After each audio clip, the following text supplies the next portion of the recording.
Boys, good morning. Good morning. I bet you guys didn't expect to see this, huh? Who's looking for groups right now? I logged in for the scenic background. Who's actually trying to do content right now? Who the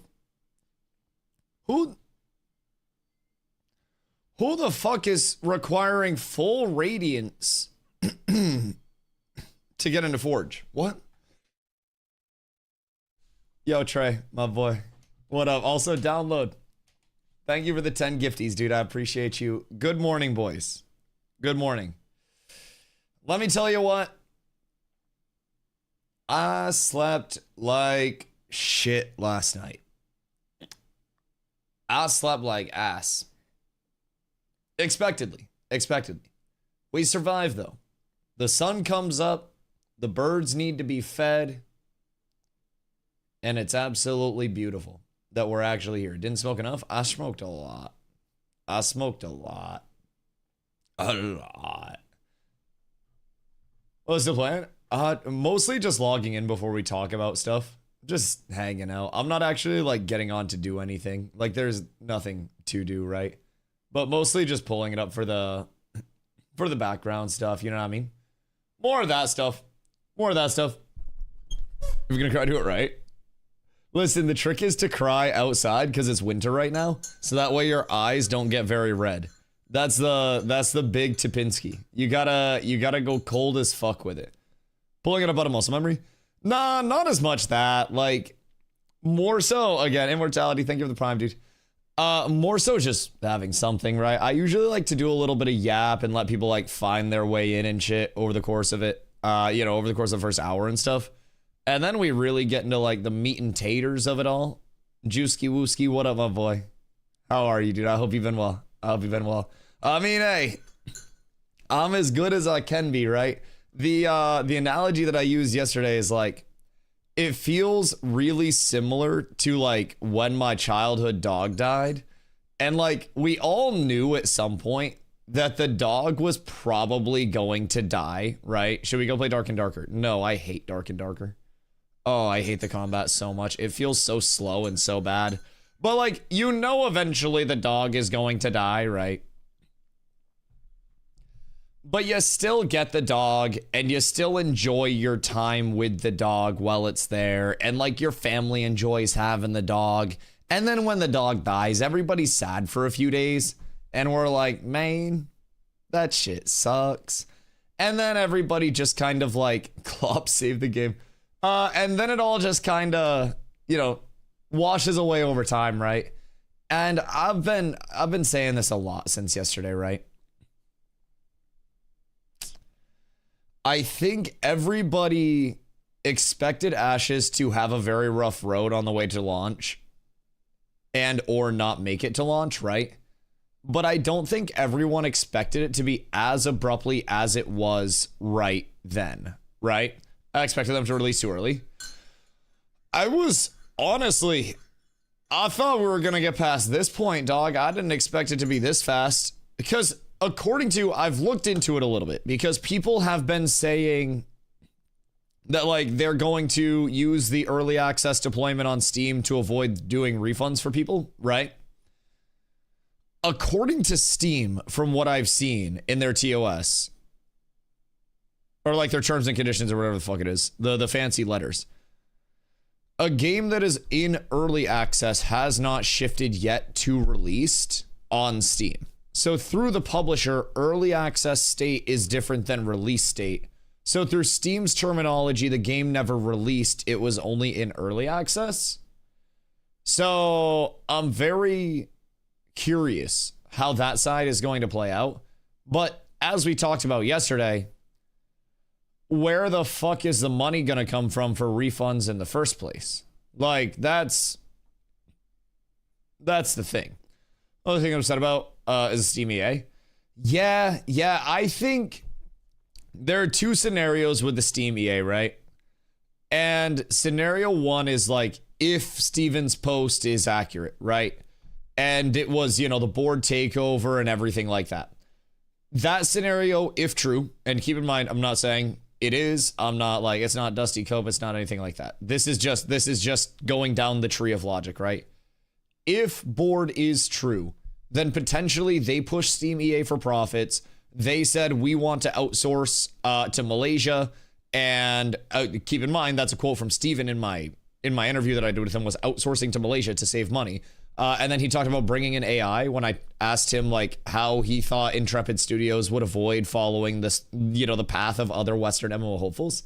Exclamation interview. If you guys haven't watched that, 1.5 hour long video, really good reacts at this point in time.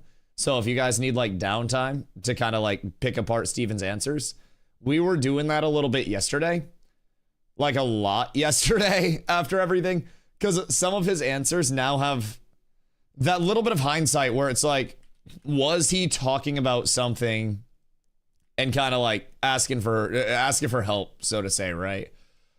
Or was it all just, you know, pre-plotted the entire time? So anyways, scenario 1, board, whoever this board is. Also, Don, thank you for the 100-day streak. I appreciate you so much. Thank you. The board, hypothetically, if this board exists, anything like that, pushes Steam, pushes this, pushes that, blah, blah, blah, right? Scenario 2. It's all Steven, right? And in the event that, you know, something was different along the way, in the event that something changed, in the event that, you know, it was all just realized at some point in time that it wasn't really sustainable anymore, whatever it may be, man, then that's a completely different story. And it seems like the vision changed, the goals changed, and maybe somewhere along the way, you know, the scope of the game itself changed, right? And I'm trying to avoid anger, if I'm being honest. Like, is the board in the room with us right now? Literally the board. Hear me out. I have an actual board of directors. My board of directors are Plank and my little stuffed pigeon, because I got a lot of pigeons I feed on a daily basis outside. They outside right now. So I was wondering what was rolling. I kicked a golf ball. So they keep shit locked down here. I have an actual board. What the fuck is my security, bro? Look, they got, hold on. Like, these aren't props, bro. If somebody breaks in, I got that shit on me, dog. Like, you think I'm fucking around?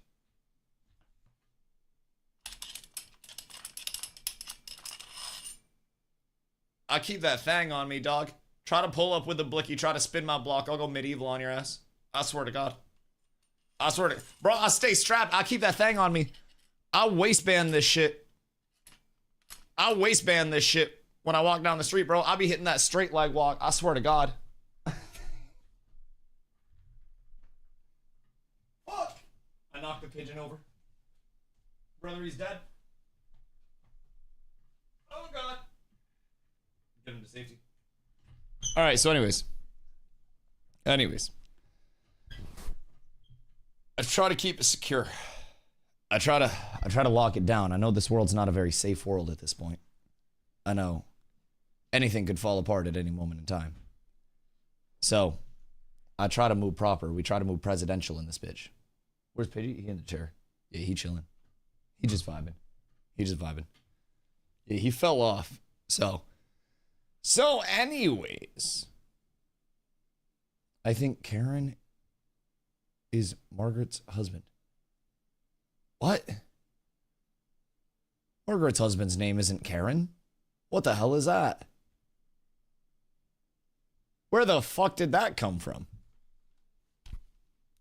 Of all the things to read, you read that. Well, it caught me off guard. It caught me. I don't think her husband's name is Karen. Money's gone, don't kid yourselves. I personally think that once Ashes, games on a steady 6K could turn players. Are these all the bots? Oh my God, I'm losing my voice. I talked so much yesterday. Holy shit. Hold on. Like, I don't know that these are all bots.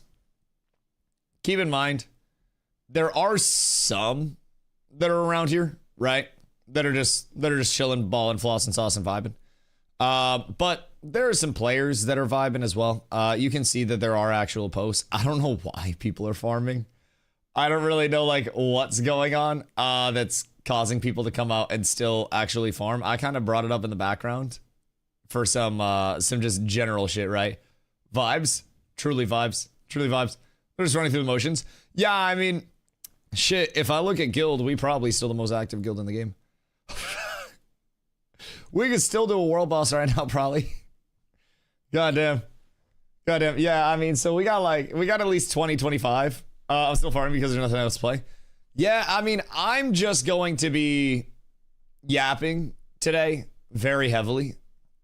A few people have posted the tweet link. Seen a clip of you on Asmon's video, laugh my ass off. This is not, listen, so I always joke that every Ashes content creator always wanted their coveted Asmon react. And bro, that's not how I wanted mine. Like, hold on.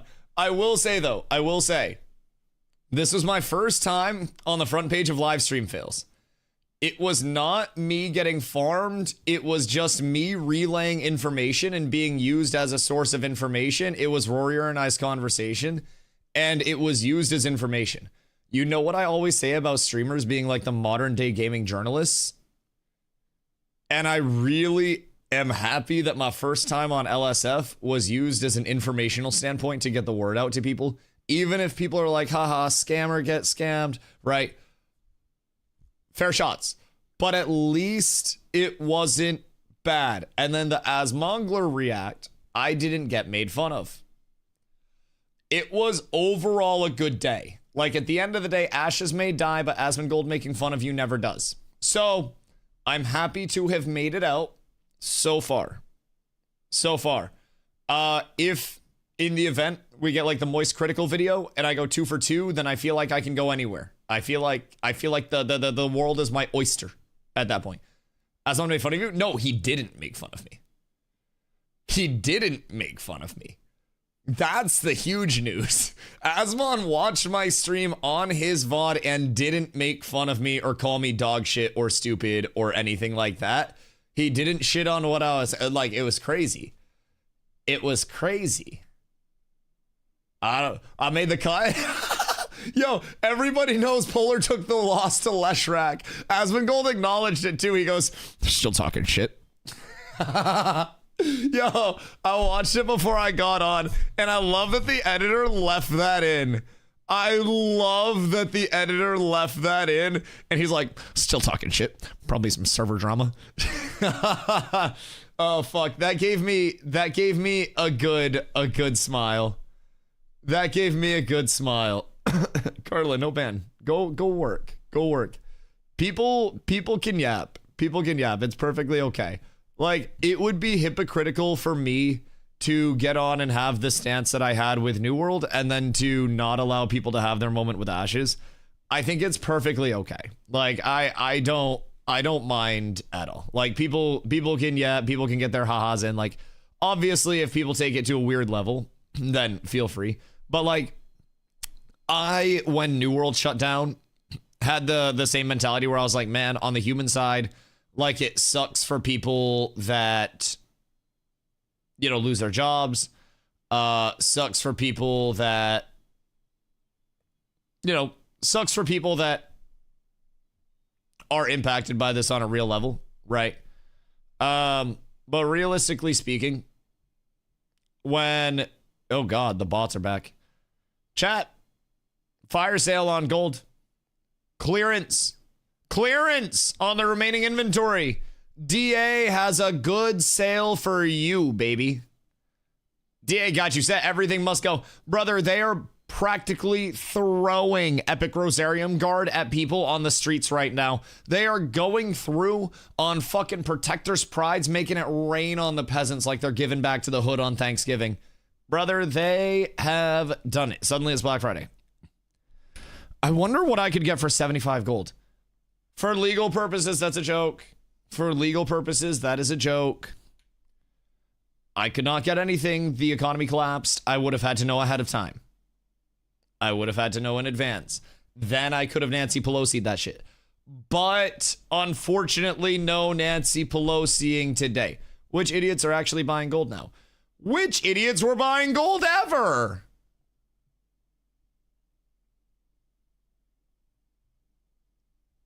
Who was buying gold in this game? And for what? Brother, it wasn't even hard to get gear. You had to play for like fucking 100 hours to get level to get geared. How much money do you guys have to be buying gold on this? Rich idiots. Brother, just do a /gift 100 instead. Put it towards something a little bit better, my fucking goodness gracious. At least here you can support somebody. God damn. I did not buy gold.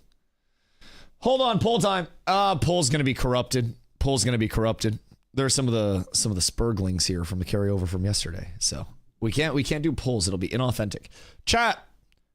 How many of you come clean? Come clean. Gold farmers are people too. Fair, but at least I will give you a smile and a virtual handshake. Also, not all gold farmers are people. Support organic, small business, independent free range gold farmers and not clankers. Thank you. If you're gonna buy gold, at least buy it from a human, right? There are levels to this shit, and it's like, is all buying gold bad? Yes.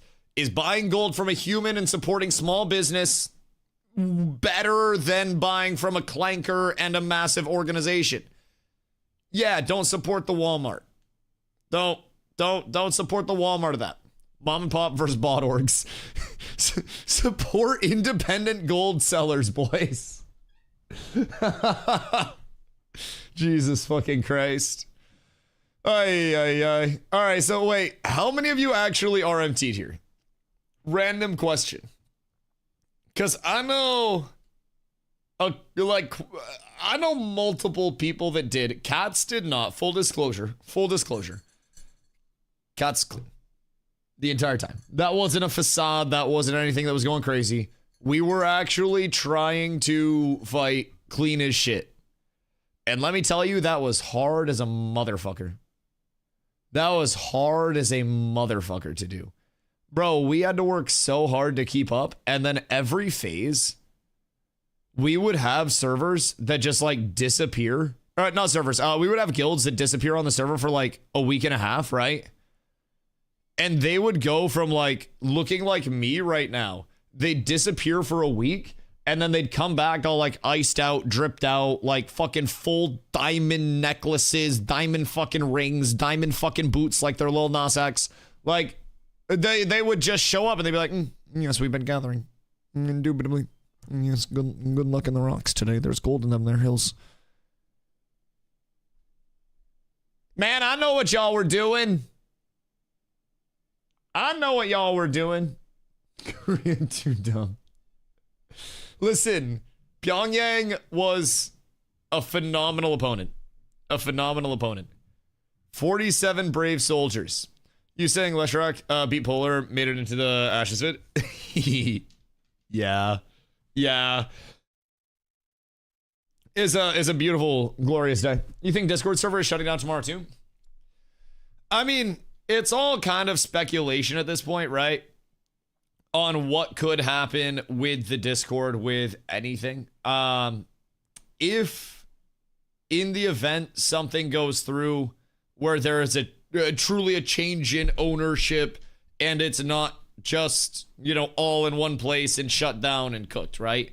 We have seen in the past Discords get sold to, buyers that want to have a populated server, right? I think the Ashes Discord has somewhere near like 150 to 200k people in it or something like that. There are a lot of accounts in that. Granted, a lot of those are also probably inactives, a lot of dead accounts, probably a lot of clankers. But at the end of the day, that's a large Discord server. And I wouldn't be shocked to see the Discord server in the event it is possibly like exchanging hands and ownership. getting rebranded to something else, sold to DA. The full circle. The full circle. Jesus Christ. But yeah, like, in the event there is an ownership change in the Discord, I wouldn't be shocked to see it rebranded. I wouldn't be surprised to see something else come in there. I don't know that, like,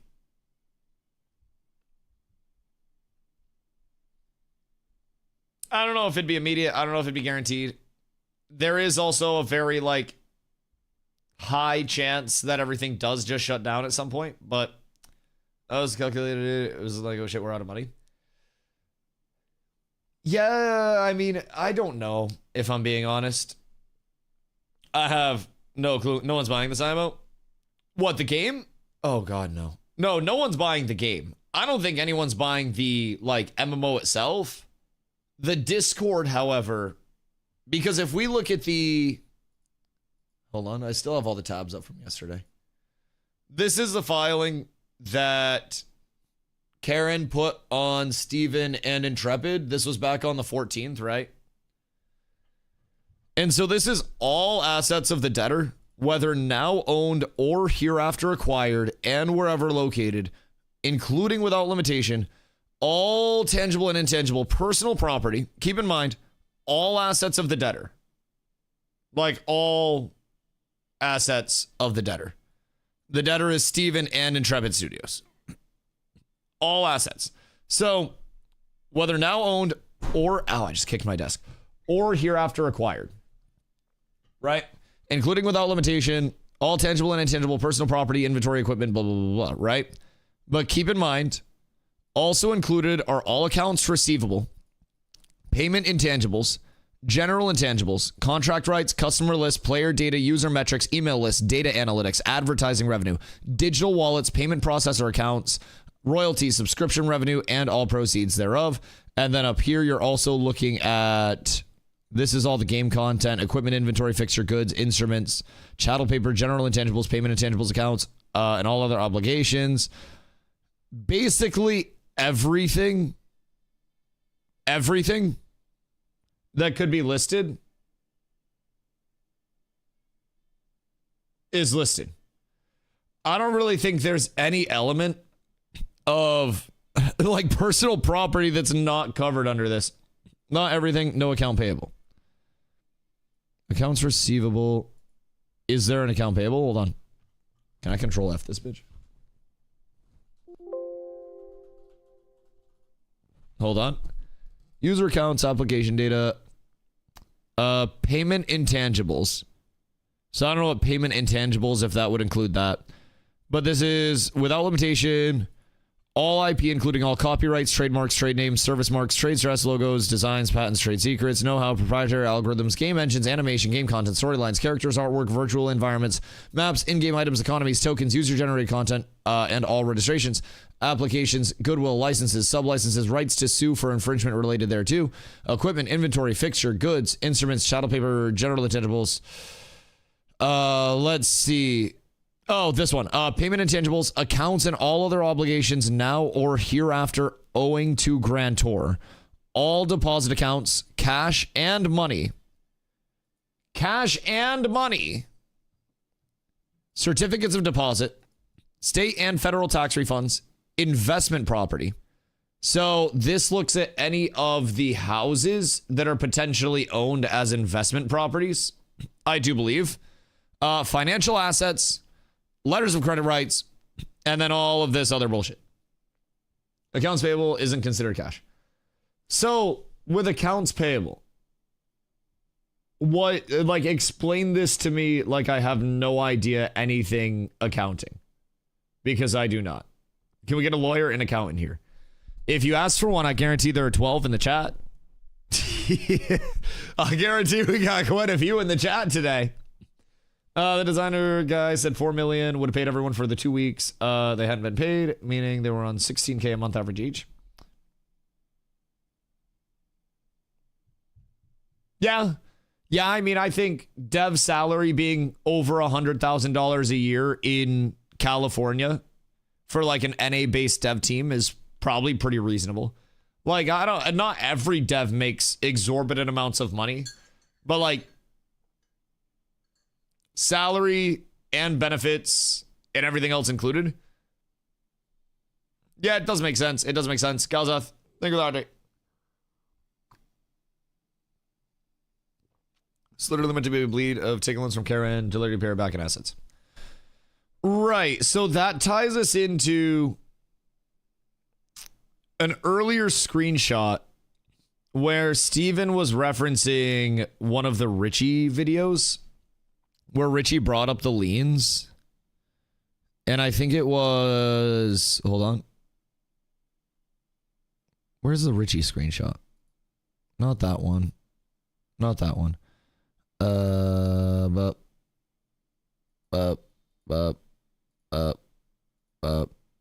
No, not that one. We'll get into those after. I don't have the Richie one. But basically, he made a comment at one point on the Richie video, and Richie had brought up the liens and was basically like, what are these liens? Why are these here? Are we not independently financed anymore? And like something along the lines of basically, also, Corley, you ain't gotta, I don't know if people are being mean or whatever, but we ain't gotta kill people. But it was something along the lines of like, who do you think guarantees the loans, right? And I mean, like, I get that aspect of it, right? I don't know too much about like the terminology and everything. And I don't know if that would indicate that we're still like independently financed or not, but seemingly if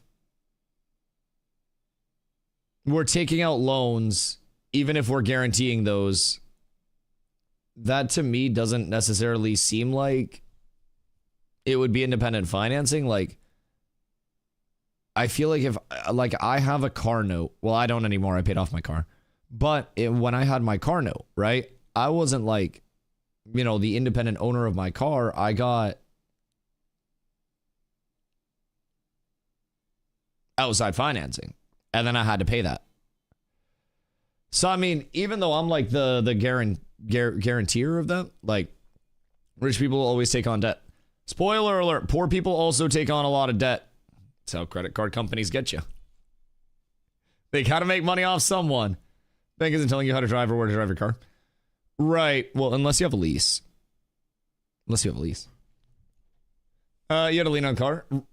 Yeah, I mean, I get that. So this was basically, to my understanding from yesterday, this was effectively saying, hey, you are not following through allegedly on our agreement.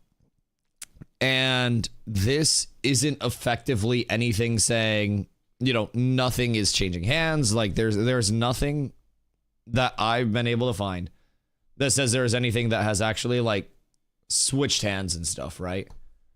So this is just a new file or a renewal of a file that is basically like saying that these things are on the line if this payment isn't followed through on, right? So, like a pivotal while ago to financing, maybe in the expansion phase. I don't have any information realistically on like what's going on with it. Realistically speaking, I have no fucking idea. Viper, thank you for the 5 gifties. I appreciate you. Thank you. Interested to find out the actual truth behind everything. Me too. There is a lot that is still moving behind the scenes. And there is a lot that keeps coming out from various sources where people have had interactions now, and they're kind of coming through with very, very wild claims. So, I mean, this is just the tip of the iceberg. Like, Ashes shutting down, potentially, and all of this coming out very quickly and all at once. Not that, like, all of these filings came out all at once and everything, but the cascade of everything, right? I think somebody said it really well. I think it might have been Richie. But whoever I saw said something along the lines of, when you spread these out, you know, all of these filings and all these small things over the course of multiple years, right? It doesn't necessarily seem like the filings are a huge deal for a business, right? Like a small dispute here, a small dispute there. That's business, right? That feels like it's normal stuff. But when everything compiles and then happens, you know, the way that it did, then that's a completely different level of it, right? Everything starts to be micro-examined, you know? Feel any guilt or remorse about your role in promoting the game? I don't consider myself a promoter despite streaming it. I consider myself more of an educator than a promoter. And you'll know, John, you spend a lot of time here as someone that like really never believed in Ashes in the first place. And like, you know, it was always good discussion along the way, right? I many times told players to not get into Ashes because anytime somebody would ask me like, Dusty, is it worth to hop into right now? My immediate response would be, I don't know your state of money. I don't know what the $50 or whatever it was is to you, right? But only get in if you're fully aware of what you're getting into and you know that this may not make it to launch, that this may not see the light of day, but on the way, I've got this many hours. I have a community that allows me to have fun. And I tried to be as upfront with people as I could. And I don't consider myself, and some people have different takes on this, right? If I'm streaming it, then I'm automatically promoting it, right? In some people's minds, despite just streaming something I enjoy and yapping, right? So I mean, everyone will have their own takes, and people are welcome to their own takes. I don't really mind too much there. I think, you know, everyone's always going to have their own thoughts on things. But realistically speaking, I think that I try to do as much of an honest job as I could over here, like educating about the game, right? Providing updates about the game, letting people know my thoughts. I'm an MMO lover, and like I clearly am a passionate person, right? Clearly passionate person about games in general. I stuck New World out for a very long time. In every game that I stream, I typically just one game Andy that and like stick it out there, right? So for me, I try to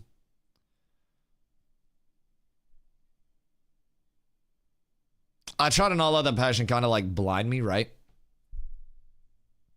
And inform my decisions too much. So, hoping I did a good job of that. Sad times to be an MMO lover? Oh yeah, 1,000%. 1,000%. Very sad times to be an MMO lover, man. I think at a certain point, everybody in the MMO scene is holding on to something, right? With the game that they're playing. Whether it's like the sunken cost fallacy, whether it's like the sink in element of it, you know, you've been there for so long, you're already playing, you might as well just keep playing. You're hoping that the next update that comes in is going to be the update that provides a lot more, or you have something that's still in progress and you're really hoping that in progress product becomes even a fraction of what you want it to be. And I think a lot of people just want to have something to believe in the MMO scene. And I don't think there's a lot right now. I don't think there's much encouraging, like, long-term vision right now. And I think it's a lot of, in people's minds, the least bad, right? Of the entire product, right? Time to hibernate for 10 years until Riot MMO. Yeah, I just got to get put in a fucking cryo chamber, and then I'll get thawed out until something better comes along. Riot MMO in only 4 years. Man, like, listen. Hear me out. What if the Riot MMO drops all of their NDAs and then goes completely transparent, monthly dev streams, and allows me to stream it? Crazy idea. But I've got this really cool system that I think could work out, right? It's called caravans.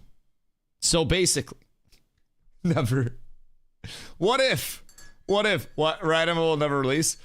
Fuck, man, I don't know if another MMO in the West will ever, like, another MMO in general will ever release, let alone, oh, I just got AFK'd out, let alone a Western MMO from, like, a smaller entity. Like, if Riot doesn't release an MMO, and if Riot's had bumps in the road, what hope is a Western MMO going to have? Like, what? Oh, every Western MMO is getting cooked at this point.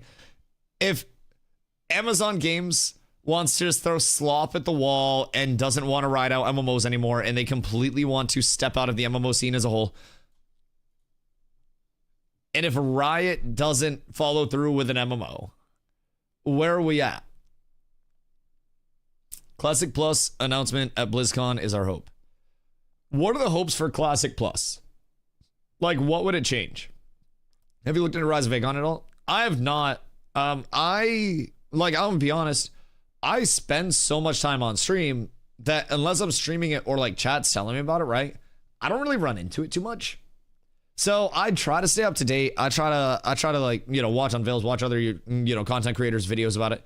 But I haven't genuinely looked heavily or invested any time or handled any of the new MMOs that are coming out.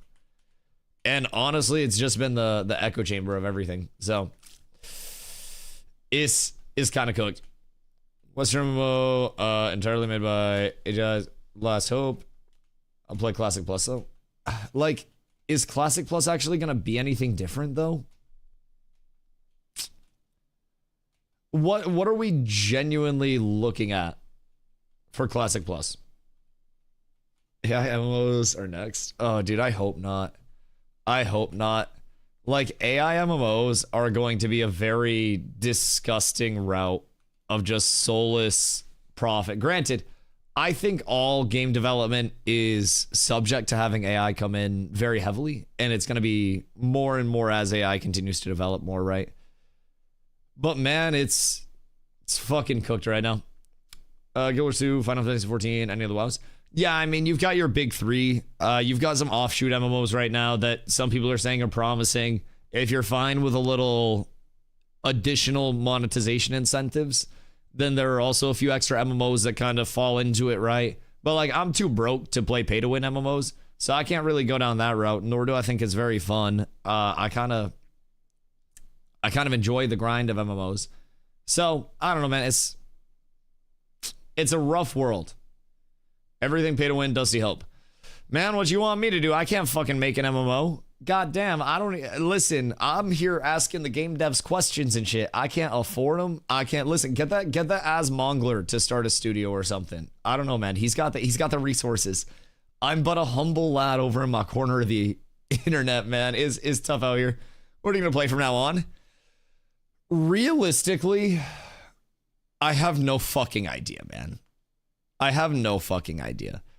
So, as you guys know, I'm very much like a one-game Andy and a community builder where I want to bring my community to an area and I want to grow that community in that place, and I want to have, you know, our community with a growing influence. I want to have our community try to, you know, emphasize not duping, exploiting, not doing weird shit to get ahead.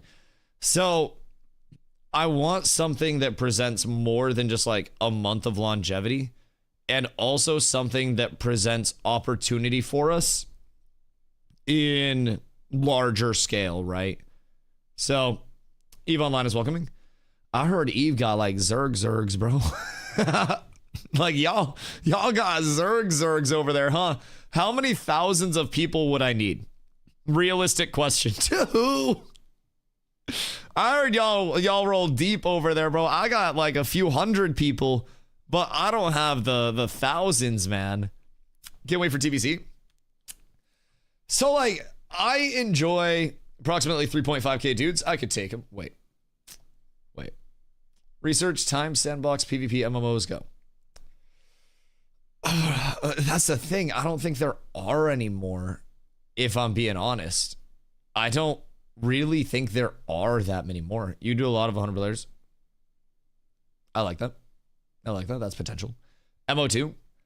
70k in our group in EVE Online. Motherfucker, what? Dog has a fucking city in Maine in his EVE Online group. Brother, Just get everybody to buy fucking real estate and start a cult in Kansas at that point. What the hell? Dog, 70K? You guys go to Kansas and everybody throws in like $5 USD and you guys buy a fucking mansion out there. I don't know what's in Kansas, but I'm assuming mansions for like 350K. We'll just go that route. 70K? Yeah, that's what the fuck are we supposed to do about that? What are we supposed to do there? Goon Swarm Federation. That is a fucking W name. I like that.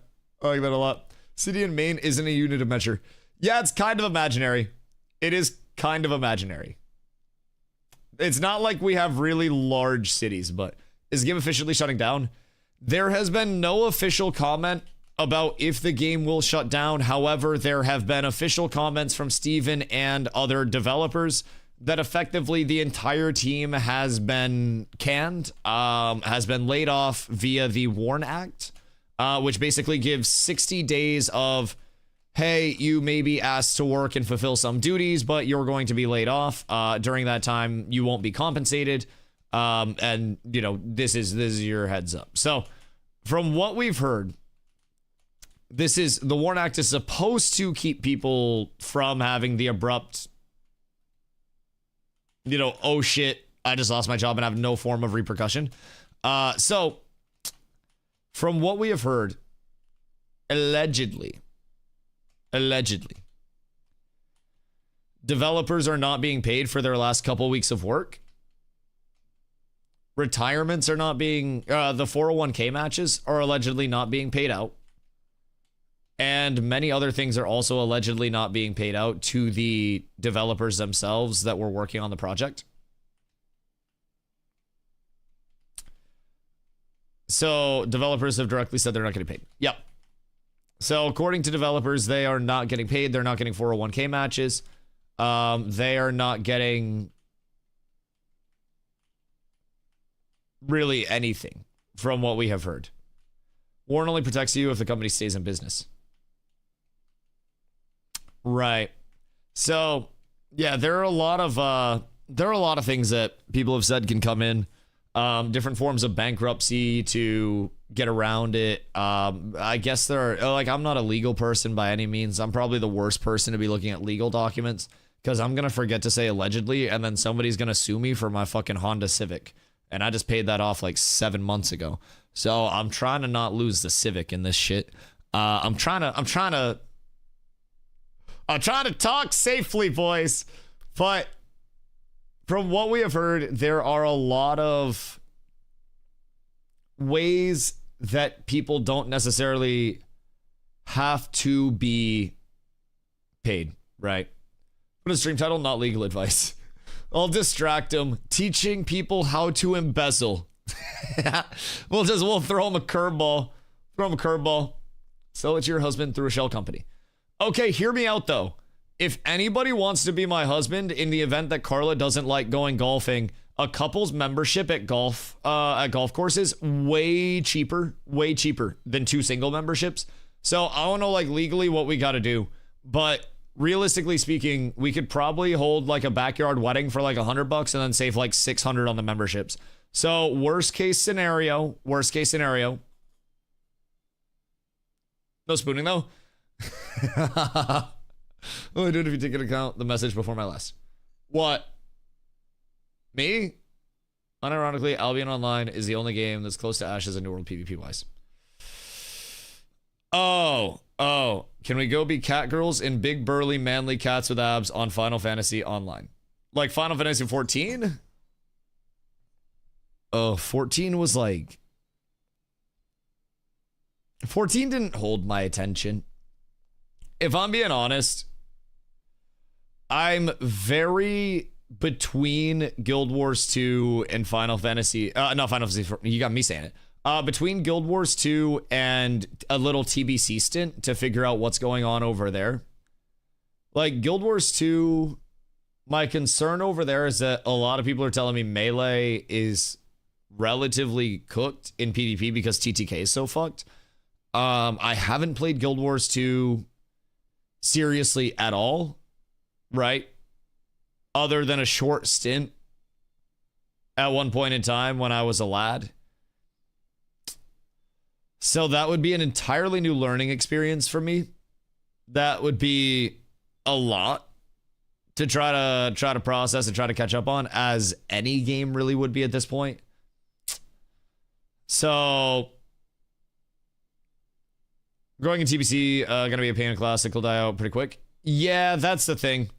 TBC, especially as a streamer that's coming in for TBC, pretty much represents the opposite of growth opportunities, because people will very quickly go over to, you know, they're established content creators there, right? So it's hard to break in and convince people like, hey, watch me and WoW over whoever you've been watching for years, right? So it can be a little tough over there. Going over with a consistent community is a huge benefit. What's TBC? Burning Crusade. WoW. World of Warcraft. It is my favorite era of WoW, but I have also played it many times. So, you know, it is what it is. A lot of TBC streamers who people watch for upcoming 600 years. Yeah, no, I agree. I think with Midnight as well, you're going to have some potential if Midnight, you know, happens to hit, if Midnight happens to take off, for new content creators to solidify themselves in the WoW scene. But it's very hard, man. It's such an established directory. It's such an established business, right? From an investment standpoint, you'd essentially be investing in, like, you know, this startup energy drink or something to try to compete with Red Bull and with Monster and whatever the fuck is out there, right? And it's tough to break into certain directories. So Final Fantasy 14 PvP is rough, like bad rough. 14 will burn you out on the base game story. Yeah, I played 14 for like a little bit, and it never really like hit for me that hard. Bad. Wonderful. Two things I find funny to the name of the employee who sent it out, and two, it's saying employees won't get paid because regardless of warn, Cal law requires prior work to be paid for. The name of this is funny as fuck though. The email's hella fishy. There are multiple sources. I saw that the name kind of like is something in Latin, right? The name from the email that went out. But there are also multiple sources and multiple independent people who are now saying they have verified, like, with developers that were previously on the project, that they allegedly won't be getting paid, which is a huge, as you said, a violation, right? So if that is true, that would be a very large deal. And that's what people are claiming to be told off of this. Interacting with people who were allegedly, you know, developers in the past. So the email is generic to protect the sender's identity. Probably Karen. Oh, it could also be, yeah, I mean, could be just a dead email, could be anything. But yeah, either way, who's to say the dev team is being told the truth? Bro, who's to say we have any idea of the true depth of what's going on right now? Realistically, like, who's to say that we're even anywhere close to accurate with any of the information that's been going out? I think there are so many moving pieces on the back line that we don't know. And there's still more that's coming out on a daily basis and will continue to come out on a daily basis. Realistically speaking, if I don't go over to like TBC or anything, I could probably sit here for another week and figure it out. From Nice Gaming. And so there you have it. Ashley Creation is reportedly gone, with Stephen Sharif losing majority control of the company based on available research and statements from former employees who cannot be named. Situation was described as extremely difficult. One unnamed source who verified their employment through Intrepid Slack communications shared additional claims. To clarify, the speaker noted they cannot fully confirm the accuracy of this account, though they... Oh, you got cut off. Das Bongiorno. Good day, my boy. So Nice is also corroborating the claims of not, like, the developers not getting paid through speaking with alleged developers. So, can you take a moment to appreciate how disgusting it is? I mean, I just, like, there's a lot going on. And I think when this is all said and done, there are going to be a lot of villains in this. And I think that more is going to continue to come out that will make us feel a whole lot of different types of ways, right? I think there's going to be a lot of anger in the community. I think there's going to be a lot of like disappointment in the community. I think there are going to be a lot of MMO players that are really just like, man, why? Like, all that had to happen was anything else. And I think that's kind of the point that I'm at right now. Like, I had my, you know, woe is me. I got to find a new game to play. Streamer man has to have some uncertainty. It's going to be tough because the MMO scene's rough, right? I had my woe is me yesterday. Now I'm just like, why couldn't we have known any of this was happening before this one large blow up? And why did we find out initially through the community scouring people's LinkedIn's and looking for work posts? Like, in what world, right? I think that's really how I'm feeling about it at this point. It's just like, what led to this over the course of it all? And I'm by no means a smart enough man to extrapolate on my own how it got here. But it was always sketchy. That's why I never got into it. The game definitely always had a lot of red flags for people. And we talked about a lot of the red flags shit very frequently. Very frequently, you know. That's how we found out about New World. What, LinkedIn? Jesus Christ, man. I swear to God, I made the joke yesterday, but LinkedIn is the adult Facebook where instead of, you know, you breaking up with your girlfriend and then somebody texting you and they're like, hey man, I saw you change your relationship status. Now, as soon as somebody leaves a job, they post that looking for work or open to work thing. And then immediately everyone's just like, hey, did you hear this person left their job? Bro, it's crazy. People hooking up through LinkedIn is crazy. Is that a thing? Brother, that is through business stuff. Wait, do you mean like hooking up like steaming hams? Brother, LinkedIn is a business platform. Jesus Christ. Jesus fucking Christ. Hooligans, I tell you. Hooligans. Is there somewhere I can DM you a screenshot? Discord, if you're in my Discord. Let's watch the development, but it's not my thing. Yeah, I mean, that's perfectly fair, man, Mac. Yeah, I appreciate the words, dog. I appreciate the words.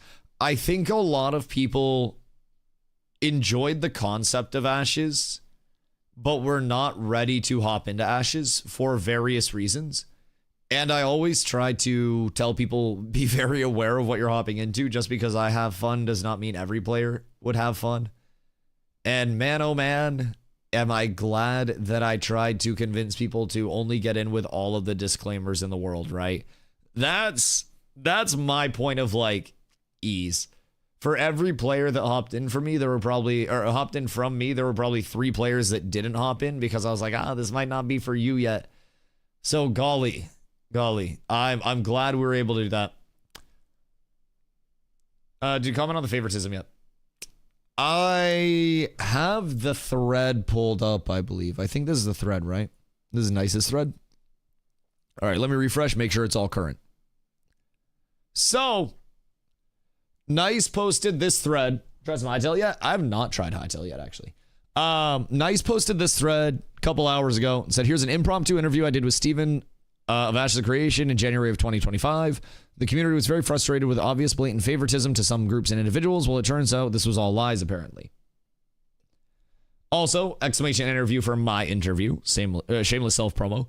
I asked Steven some questions that were related to the future of Ashes, the development studio as a whole, his role, and everything in between. My interview was December of last year. So my interview is like just under 2 months old. But I asked a lot of questions that weren't really system related, but were much more on the element of, you know, what's going on at the stew. This was 1 week before the Steam launch, and this was a huge interview. Ads? Okay, hold on. If we have ads, I'm filling up my coffee. 1 sec.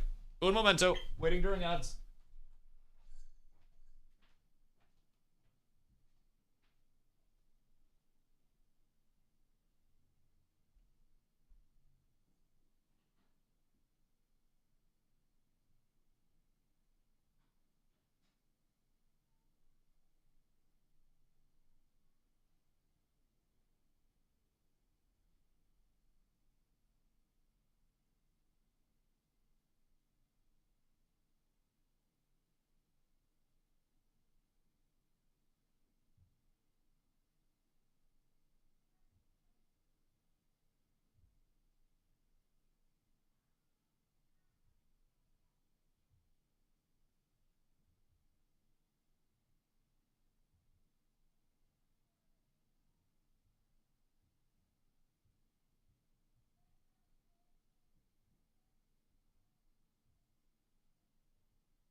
Chat, random question.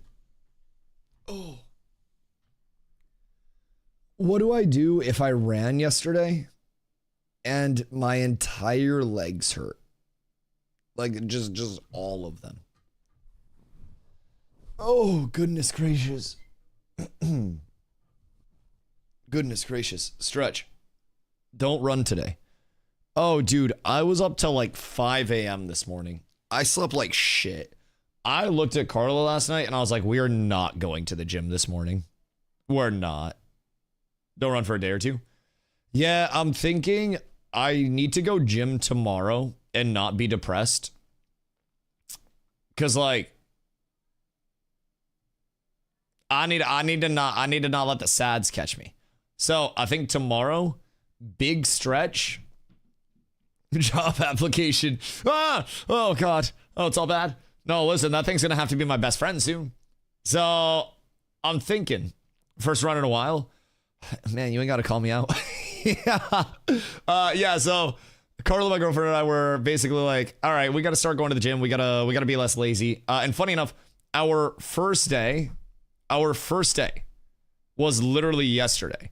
So we hit the gym and I ran a couple miles, just did some light stretching.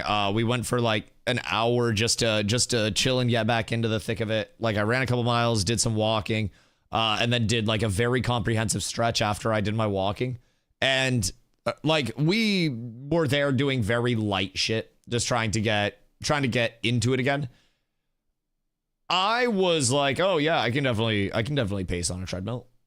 Bro, I was like a mile in and I was fucking cooked. My legs were hurting. I was like, I need a second one.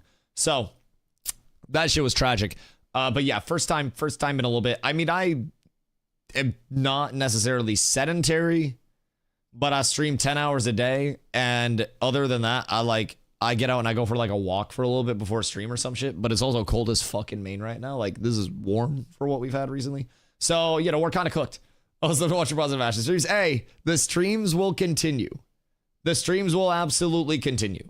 I'm not going anywhere. Well, actually, I am going somewhere. It's going to be a different directory. But I'm not, hopefully not going anywhere unless people stop showing up and then I have to get a real job. So, Oldball, thank you for the 5-day streak, dog. I appreciate you. TPC Arc and Classic Plus are keep you good. When is BlizzCon? This is a screenshot. Hoping it allows you to speak about it without violating NDA. I'll peep it. I have so many screenshots to go through today. I appreciate you, John. September 12th. You think TBC is going to last until September? Brother, TBC's fall off is going to look like freaking Ashes minus the whole dip at the end. But like my prediction for TBC is honestly a similar for weeks 2 through 4, where you see like week 1 hype, week 2 a little bit, week 3 a little bit, week 4 a little bit, and then it starts to drop. TBC is going to drop off quick. Yeah, TBC always has a little bit of drop off, and like I personally love TBC. It is my favorite era of WoW. But man, let me tell you, it'll spike with raid releases. That is fair. They do have the raid releases. Now, fuck, what is it? Doss would be able to tell me. Doss, what did they fuck up with TBC raid release pacing when we played? They're tightening the schedule for this TBC. Right, because when Doss and I played before, too long P1. Oh, they let P1 go way too long and then they didn't drop anything after? P1 was like 4 months. That makes sense. That makes a lot of sense. Okay. Yep. No, I remember that because I ended up leaving before the end of P1 and then I came back a little in P2 and I was just like, oh shit. Re-release schedule is always too slow for my taste. See, that's always how I've felt. But in WoW, when I played WoW, I had not played New World extensively, before playing WoW. New World was really where I got into MMO PvP. And I played, Diablo 2 as my first game ever when I was 4 years old, played WoW on launch when I was 8, was raid leading before I was 10, 11. And I always loved PvE in WoW. I did some battlegrounds and shit. But after I stopped playing WoW around Kata, I started playing Dota 2. And then after Dota, I got into shooters. And I went back into New World and I was like, oh, wait, it's a lot more fun fighting players than it is these AI that are designed to die to me. So, me personally, I never really gave the PvP side of WoW an honest, fair go, especially since I have got better at games, to say the very least. The last time that I gave WoW PvP a go, I was still like, I was very new to the PvP in it. I was very green. And I had friends that tried to teach me, but bro, looking back on it, I was awful. Like, I understood why we were losing, and it wasn't because of my friends. It was because I was dog shit. So after I rotated into other genres, I understood like mechanics of gaming a lot more. Like you just using your mouse and keyboard in a better way.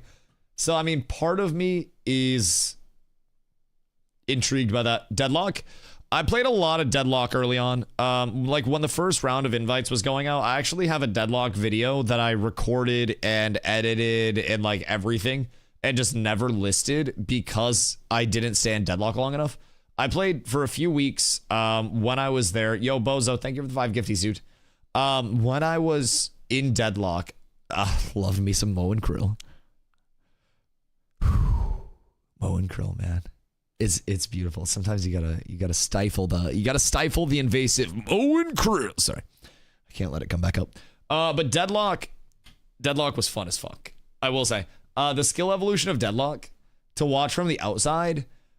I understand what people were saying when I was playing Fortnite, and my friends would be like, "Dusty, what the fuck is all this building hoopla and hullabaloo?" Like, I go over and I watch my boy Ido play Deadlock, and man is absolutely insane with it, right? And I'm watching his movement, and I'm watching everything, and I'm like, fuck me, I'd have to learn all this, bro. I'd have to go to like boot camp for 2 weeks. I'd get arthritis.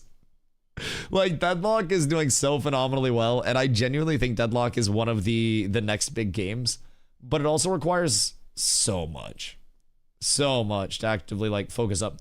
What is the stance on Twitch for streaming private server? For like Ashes? Also, Ragnar, what up, my boy? I was watching this development for 10 years since the start, and development always seemed slow. Even the last 4 years, when the team really started growing, it still seemed really slow. I think parts of it seem to be coming along well from the inside, but like from the outside looking in, this is something that I talked about a lot prior to this update. And this update that we had for the Steam launch was supposed to be one of our large, outside looking in, oh shit, there are new systems with actual impact coming in, right? Prior to that, it was the very baseline of, does the world function? Do the mobs function? Do the assets exist? All of that, right? It was very baseline. And in the, I would say like the December 2024 to like maybe like Marchish, I feel like there was a lot of good that came from that time. They were on a limited schedule, and then through the December holiday season, we had the benefit through the holiday season of having 24/7 uptime. And that extended uptime was something that wasn't, normal for the servers at that time. After the extended uptime ended, it was Tuesday, Wednesday downtime, 5 days up, 2 days down. And that was a little bit of bonus to get people through the quiet of Intrepid and the skeleton crew that was running it at that point in time. And they came back, and there were some good changes. There were some good updates that were coming in. Progress was being made. And then it seemed like kind of phase 2.5 was the stumble that started to lead into the full barrel roll, right? Go through streamers on Ashes, and not gonna lie, people seem so sad. Oh yeah, I think there were a lot of people that really liked Ashes, very simply put. And hear me out. For all of the problems that Ashes of Creation as a game always had, that Ashes of Creation, and Intrepid Studios as a developer always had, and all of the problems that will always exist and be examined with the game, I think one thing that makes it very sad for people, like I mentioned last night, I was real emotional about it, but like, our community has so many people that have come into our community and said, hey, I'm here, how can I help 07? And those people have contributed to hundreds of other people, right? And for me, it's not even like, oh man, I'm never going to enjoy a game again. I'm never going to find anything else to actively play, right? For me, it's more so an element of, man, now our community is having a lot of people that aren't going to have that same feel. And I don't know that there are many games that would emulate the roles that our community filled, right? We had people that were mob grinding all the time to provide emblems and recipes and everything to our crafters. We had people that were out gathering in the world, that were selling their goods to the guild, that we were then using to craft goods for our casual players and sell in guild auctions that were way cheaper than the actual, cost of acquiring those goods. So our sweats did the sweaty stuff against the sweats, right? And then our casual players came in and they were like, keep me safe. And they had that place to play. We had people that had no idea what, PvP settings even were and what their abilities did and what their combo was, that would show up to our PvP nights and be fucking clueless. And then they'd have the time of their life and, they'd be able to grow off that. And systems missing, everything else aside, right? The community was and always will be a very strong part of what I as a streamer do. I couldn't stream without my community, very simply put. And to have to look for another game that, keep in mind, this isn't just like a me decision. My community is also waiting because we're going to try to go to another MMO together. Our alliance will go over and we're trying to find something that will provide us the same feeling of community building and the same feeling of, everybody contributes, everybody helps, right? So we had people going from, how do I flag on this caravan, to holy fuck, this is the best time I've had in Ashes. Oh, dude, we would do guild versus guild wars against other guilds. And we got declared on 1 versus 4. We whooped all 4 of the guilds. And out of those guilds, multiple of them came in and they were like, Dusty, that was the most fun content that I've ever had in this game, bro. The servers were laggy as shit, but like, we see it, dude. And it was fun to see that side of the community interactions, right? That was really cool. That was nice.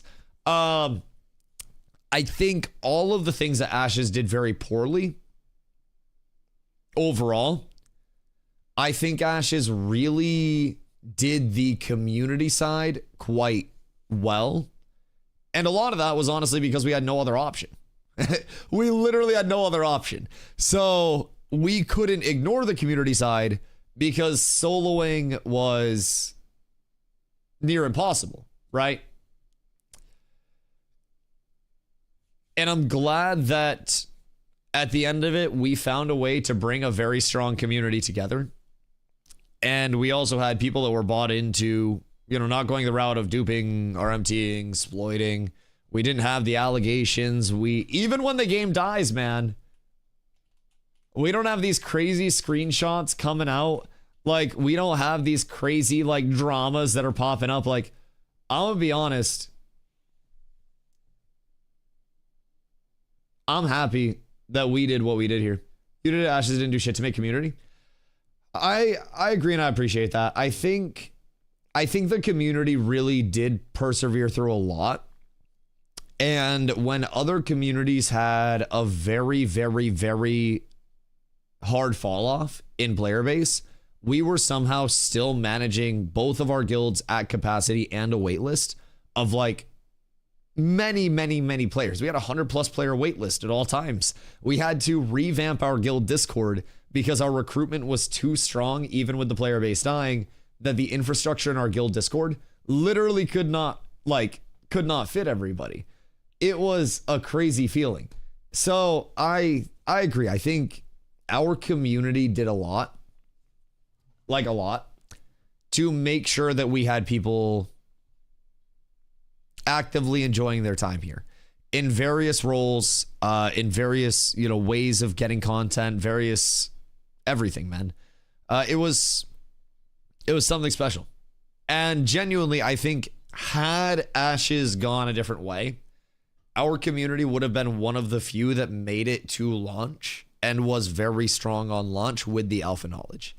And I think Ashes aside, looking at it from the community standpoint, that's what I am most sad about, is like the concept of this community like going different ways, I think I think that's the sad part. Because we really had so many people that just bought in completely, right? Feels like a bad breakup. No, it really does. It really does. It's like the analogy that I said yesterday when everything was happening. It feels like, you know, somebody you know and you like falls and you get a call and they're like, hey, this person broke their leg. And you're like, all right, well, I hope they get better. And then you get another call like 5 minutes later and it's like, oh, by the way, they fucking died too. And you're like, oh, fuck, what the hell? Like, it went from there are 9 layoffs, according to Steven on Reddit, to 6 people confirming that they were let go on LinkedIn, to the floodgates opening and the Steven post on screen coming out. That effectively, this was also paired with the Maggie post, and like those things in conjunction effectively confirmed that everything was cooked, you know? I can't believe we're already talking in past tense about Ashes. I feel cooked. I don't think there's anywhere we're not cooked, brother. I don't think there's anywhere we're not cooked. Also, Matthew, thank you for the 40-day, dude. I appreciate you. I appreciate you. Jimmy Chaos DMs. I will look at the DMs. Yeah. I'm gonna look at the DMs. I'm gonna give them a good scrubbing. What's next? Trying to figure it out. Man. We got a lot of different options to take things. Amnesty was like Cat's probably the one community standing strong from start to finish. Yeah, I mean, I think there were a lot of other communities that definitely could have also made it, right? But the growth that we had every single phase, day after day, was crazy comparatively to a lot of the communities that were in this game. And the way we went about it, where we weren't just like, yeah, we're dominating everybody, we're fucking faces over here. Like, dude, it was built to last. And like, we'll do it elsewhere, right? We'll do it elsewhere. It's just hard to find an area where we can do that in the MMO scene right now, to the extent that we wanted to do that in the MMO scene. Roomba, thank you for the follow. Oh, what are you going to play now? OSRS? I've never played OSRS. Like, part of me has an inclination to go over and play some TBC. But TBC is just going to be the same thing over and over again. Take some time off. I can't pay rent if I take time off. What the fuck, you think I'm a millionaire, bro? Not all streamers are rich. I'm one of the poor ones. I'm one of the ones that needs your Prime sub, or my landlord will intrepid me. So we gotta be cautious. When Ashes servers will go on forever, we don't know yet. At this point in time, we have genuinely no idea. Might try Midnight. I think Midnight has some cool aspects. I think the lack of add-ons and actually having to possibly learn mechanics again and discuss mechanics is really fun. I think that there are definitely some cool elements to WoW. Good news is TBC PvP is pretty decent. See, I've also heard that people are saying I would kind of love TBC PvP if I went over to Burning Crusade. People have told me I would like Guild Wars arenas a lot, and that we would be able to do like world versus world stuff. It's just, what could we realistically do? TBC will be riddled with bots. Yeah, I mean, bots and 60-year-olds that are clicking their fucking abilities and keyboard turning. Pick your poison. But they're going to be two. Should I try Project Gorgon? I haven't looked into it much, but yo, Alpha, my goat, what up, my boy? You already knew it. I mean, you knew it was coming at some point, but I don't think clicking abilities into the spellbook. Brother, you should just fucking bring a Ouija board into a church. Jesus Christ. 57? I feel like I'm 62 after running yesterday, bro. I swear to fucking God. I think running aged me 26 years. It's fucking tragic. Any additional news today from the AOC fires? The largest thing today is that there are a lot of screenshots that are allegedly coming out from content creators and from people who interacted with Steven in DMs and with various forms. So everything here is, of course, like, I can't verify its authenticity.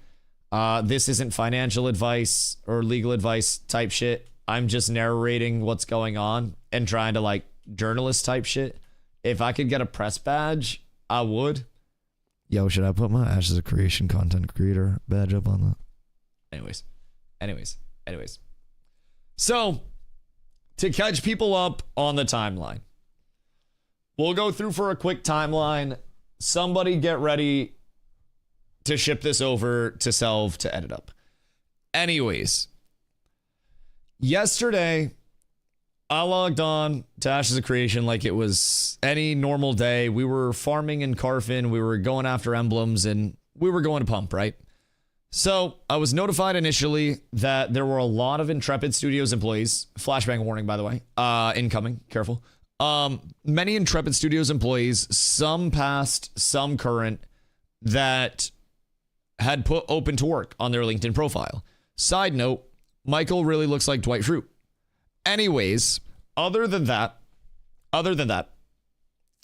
there were many people that had recently put open to work. Now, I tried to take all of this from a neutral standpoint of, okay, what could be the debunk of this, right?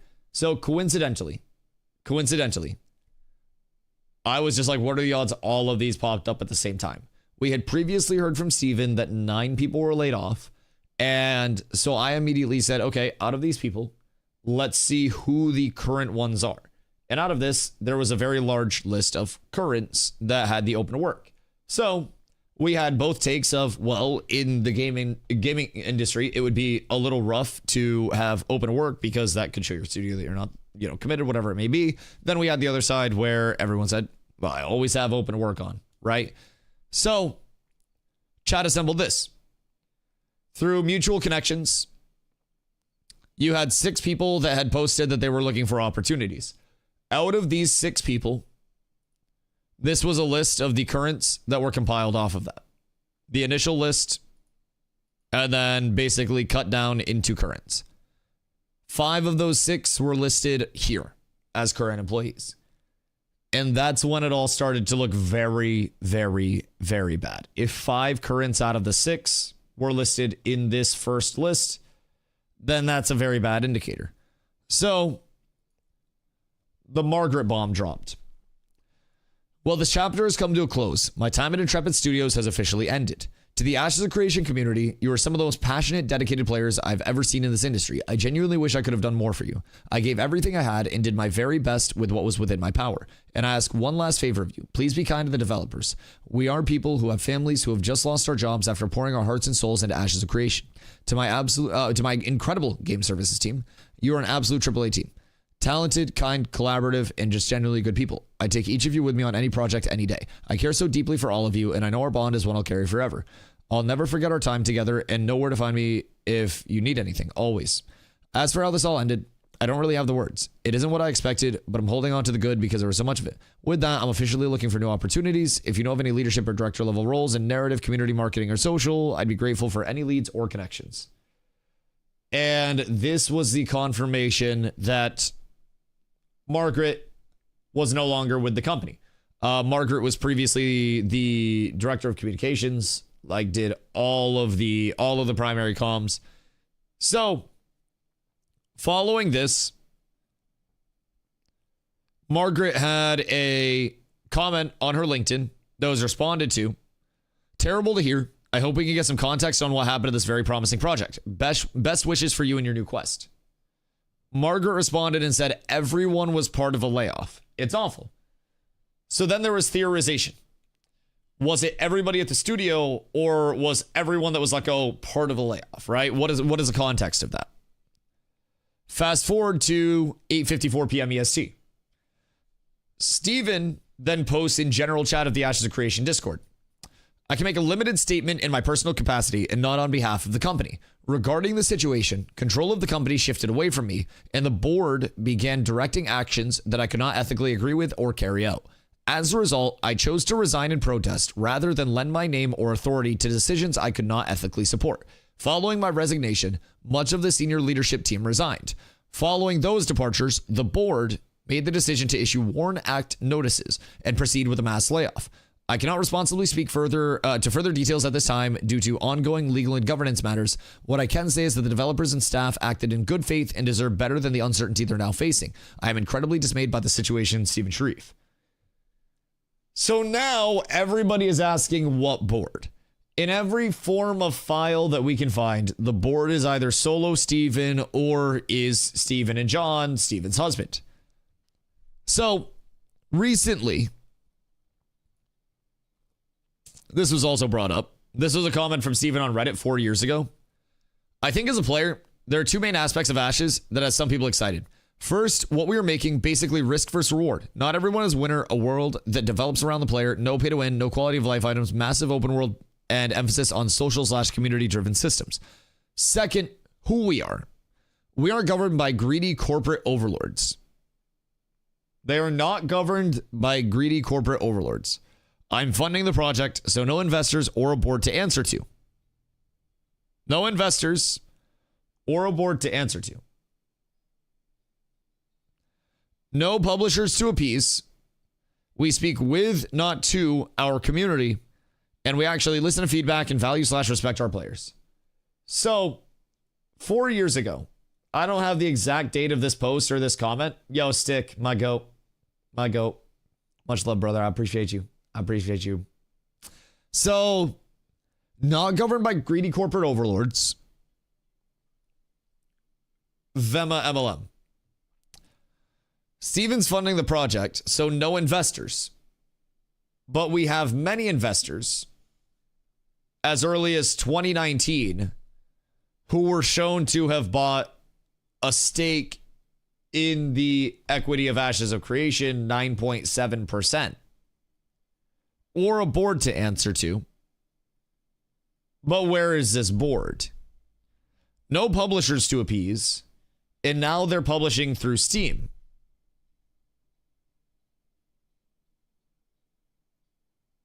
We speak with, not to, our community. We actually listen to feedback and value/respect our players. So a lot of that is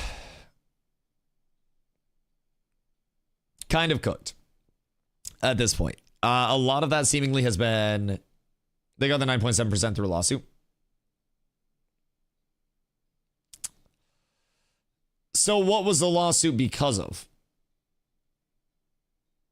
Do we know if it was another, was it a UCC filing that got it for them?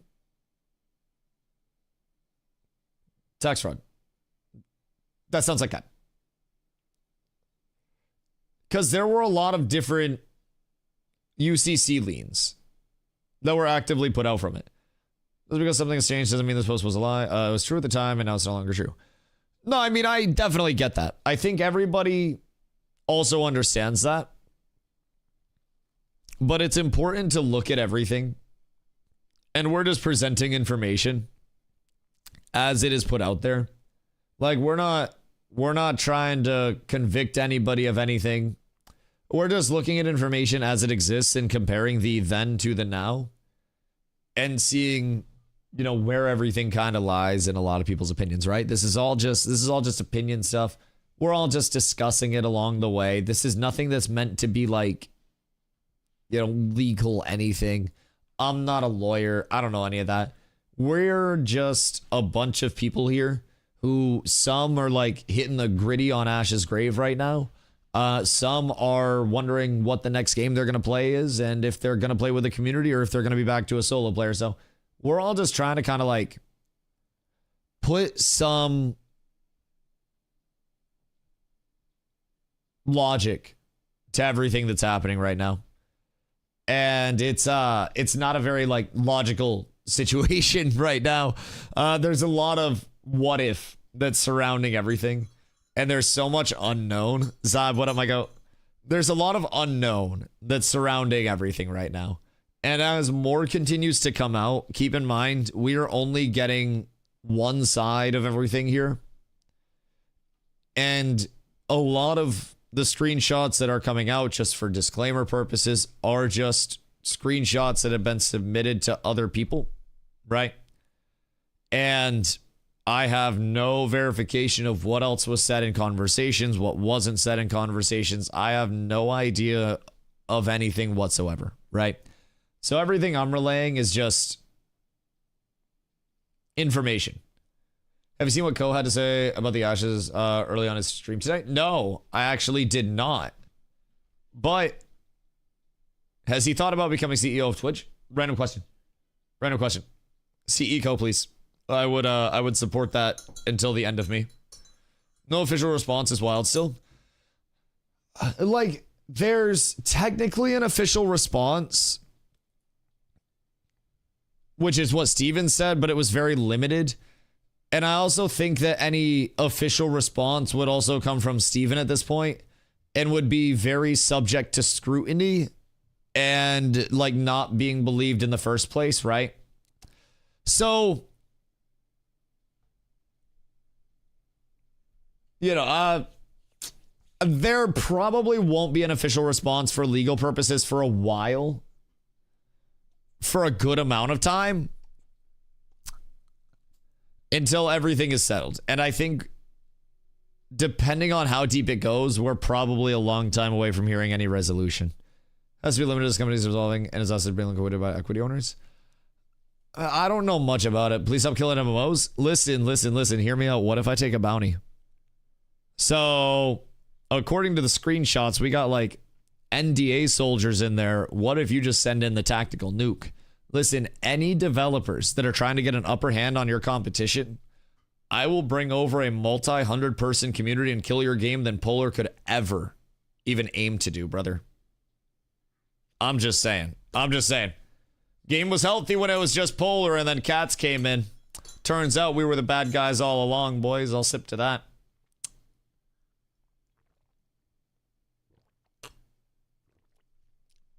I am the Grim Reaper of MMORPGs. Wait until people realize that you were the true Catboy all along, Zab. Brother, we just gotta go back together. You teach me the PvP. We yell at each other when I misplay. I'll blame you. You'll blame me. You'll be correct. I'll be ignorant. It'll be beautiful. What's the next MMO you're killing? I'm open to offers right now.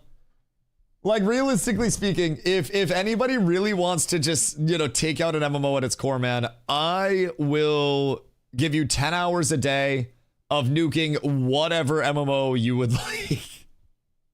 Because apparently I'm fucking cursed, dog. Apparently I have cursed. I have no idea, like, which route it's going to go. I don't know where we're going down with it, but goddamn. Goddamn, it's cooked. As an OSRS player, pretty sure you won't like the combat. That's the thing that always got me about RuneScape was the combat. And I know some people will be like, there's such a skill ceiling. Man, it just doesn't feel good. I don't know. I couldn't get myself to like it. It's like pedaling a bike, except the pedals are Legos. It doesn't feel good. You also need a shit ton of time to get there. Red prison is no joke. Man, I don't want to get into that. I don't want to get into any OSRS grind. I'm not doing it. Zine, honestly, what if I just IRL stream just sling? Yo, hold on. Young entrepreneur in the streets. All right, hold on. If Speed isn't gonna do O-Block, then we might as well have DustyWhy does O-Block. Chat, do I have any representatives from O-Block here? Because I would love to potentially come hang out, smoke a Bolski or something. You can drive a Bugatti out of Lego. You can pedal a bike. That is true. That Bugatti fucking flew. New done. Ah, fuck. Congrats, my boy. Listen, I think a lot of people had their thoughts that it wouldn't make it to launch, but I don't think anybody predicted it was going to be some random Saturday, right? That's fucking crazy. I think, like, I can agree with pretty much everybody that, you know, knew it was going to be a bumpy road if it even did launch. But goddamn, the way that this is all going down is like flabbergasting to me. Flabbergasting, to say the very least. That's the worst part. Just a random Saturday night. Dude, I was just farming Carfin. And I'm sitting there. And chat's like, Sir, A resignation has hit LinkedIn.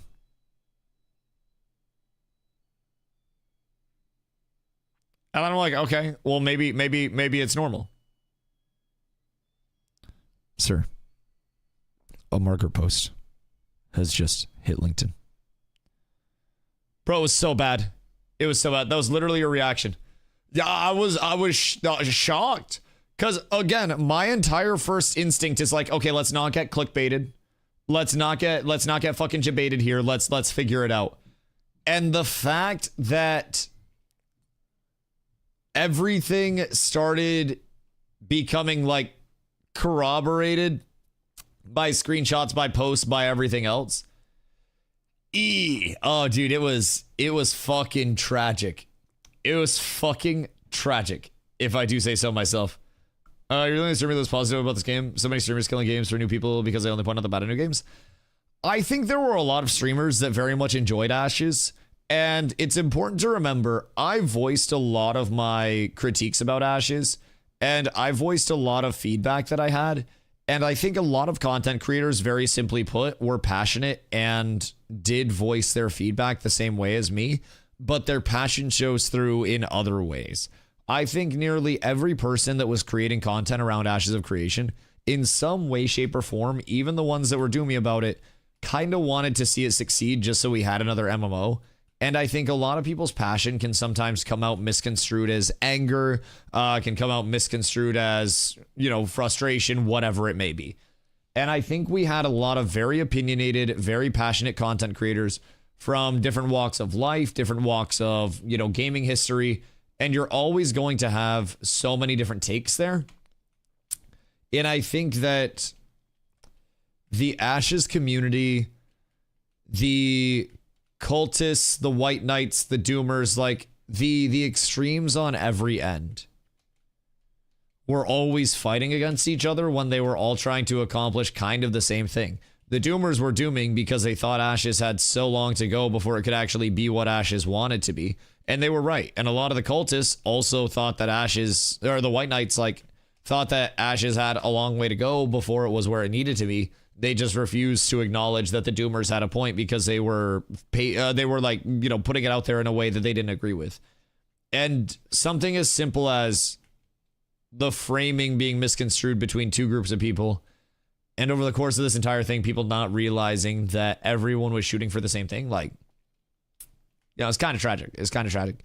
You saw a lot of content creators that were labeled as doomers, that were labeled as immediate clickbaiters, content creators that were labeled as copers, when in all actuality, you could watch a lot of people's stuff. And there were people that were just over the top, trying to extract the juice out of it, right? But if you watched a lot of the everyday Ashes of Creation content creators, not every day, but the usuals, a lot of them voiced their feedback in a way where they wanted to see it do well. And it just conflicted with what some other people wanted systems wise. And it was always just a matter of my stuff first, right? And then everybody just pushed at each other. So now private equity owns the dynamic gridding. What if I told you dynamic gridding hasn't fully worked right now? I'm an hour from O Block if you want to roll with. Yo, do I actually have a representative from O Block? That's fucking crazy. That's fucking crazy. Okay, I'll let you know. I don't want to get in trouble. Dark, my fucking God. Dark, I've had so many follows and stuff that I had to turn the overlay off. Dark, thank you for the $200, dude. You were insane. Sorry this is happening. Never played Ashes, but been enjoying lurking your channel for a year and a half. I hope you find a new game for that passion soon. I appreciate you, man. Genuinely, thank you so much.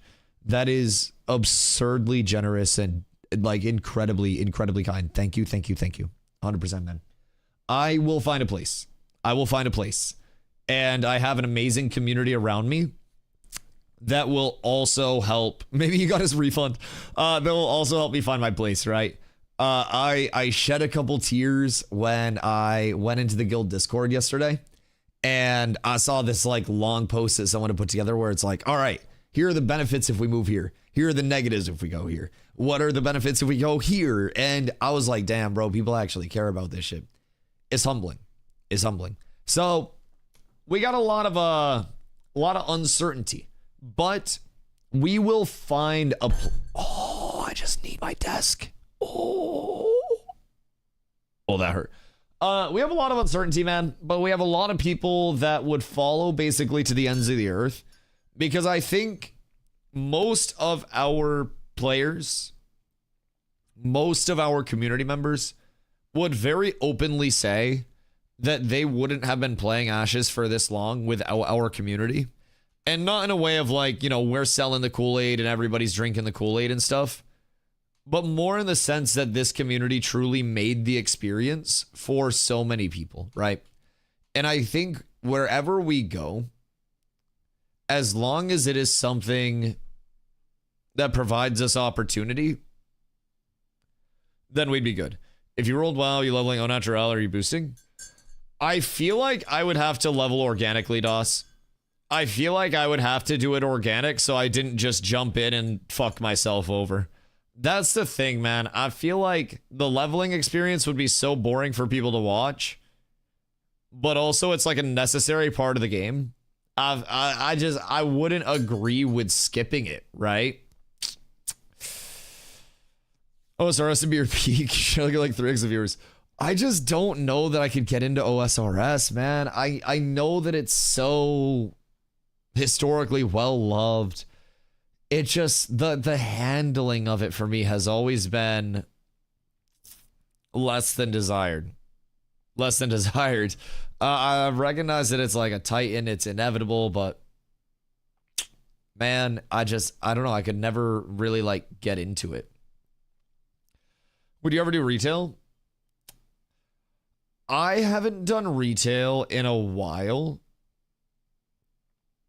Like a long time, especially in any capacity. I wouldn't be opposed to it, but it also, I'm gonna be completely honest, TBC and retail were not on my radar at all until Ashes shut down, or until like this came up for Ashes. Like, not that it shut down, right? But you know the same reaction as he does. Y'all are talking to each other.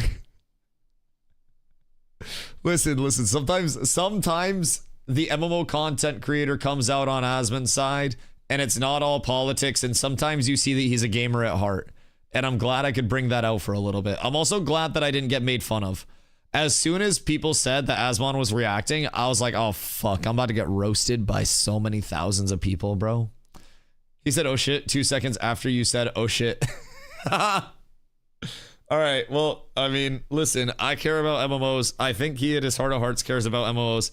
I think he just makes too much money fucking talking about the goddamn stupid P word. And I hate that shit. I hate that shit. Retail's a lot more bloated, classic, easier to pick up after not playing for a while. Yeah, and honestly, like, I'm not worried about bloat overall. I have so many people that would be willing to help me learn, that would cut down on the bloat, and not necessarily a point of just like, Dusty, here's this streamer loot, we're gonna funnel you everything, right? But people that understand that I want to go and I want to actually learn.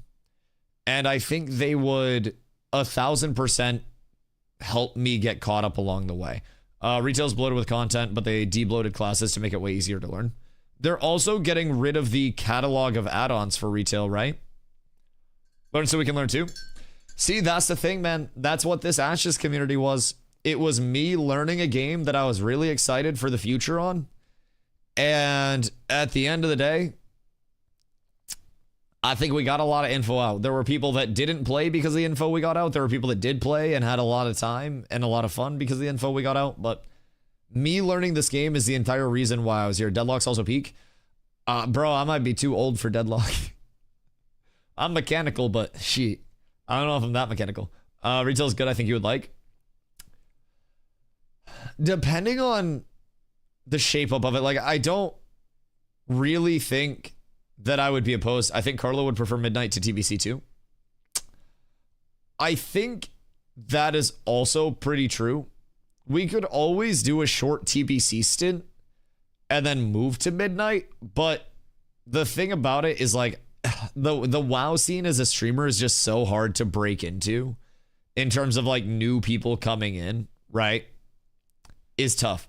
I see Carlos slamming chain heal on a shaman. Oh, she's gonna want to be a Draenei. Yeah, you're so right. You're so right. Midnight or PoE2, only good ones.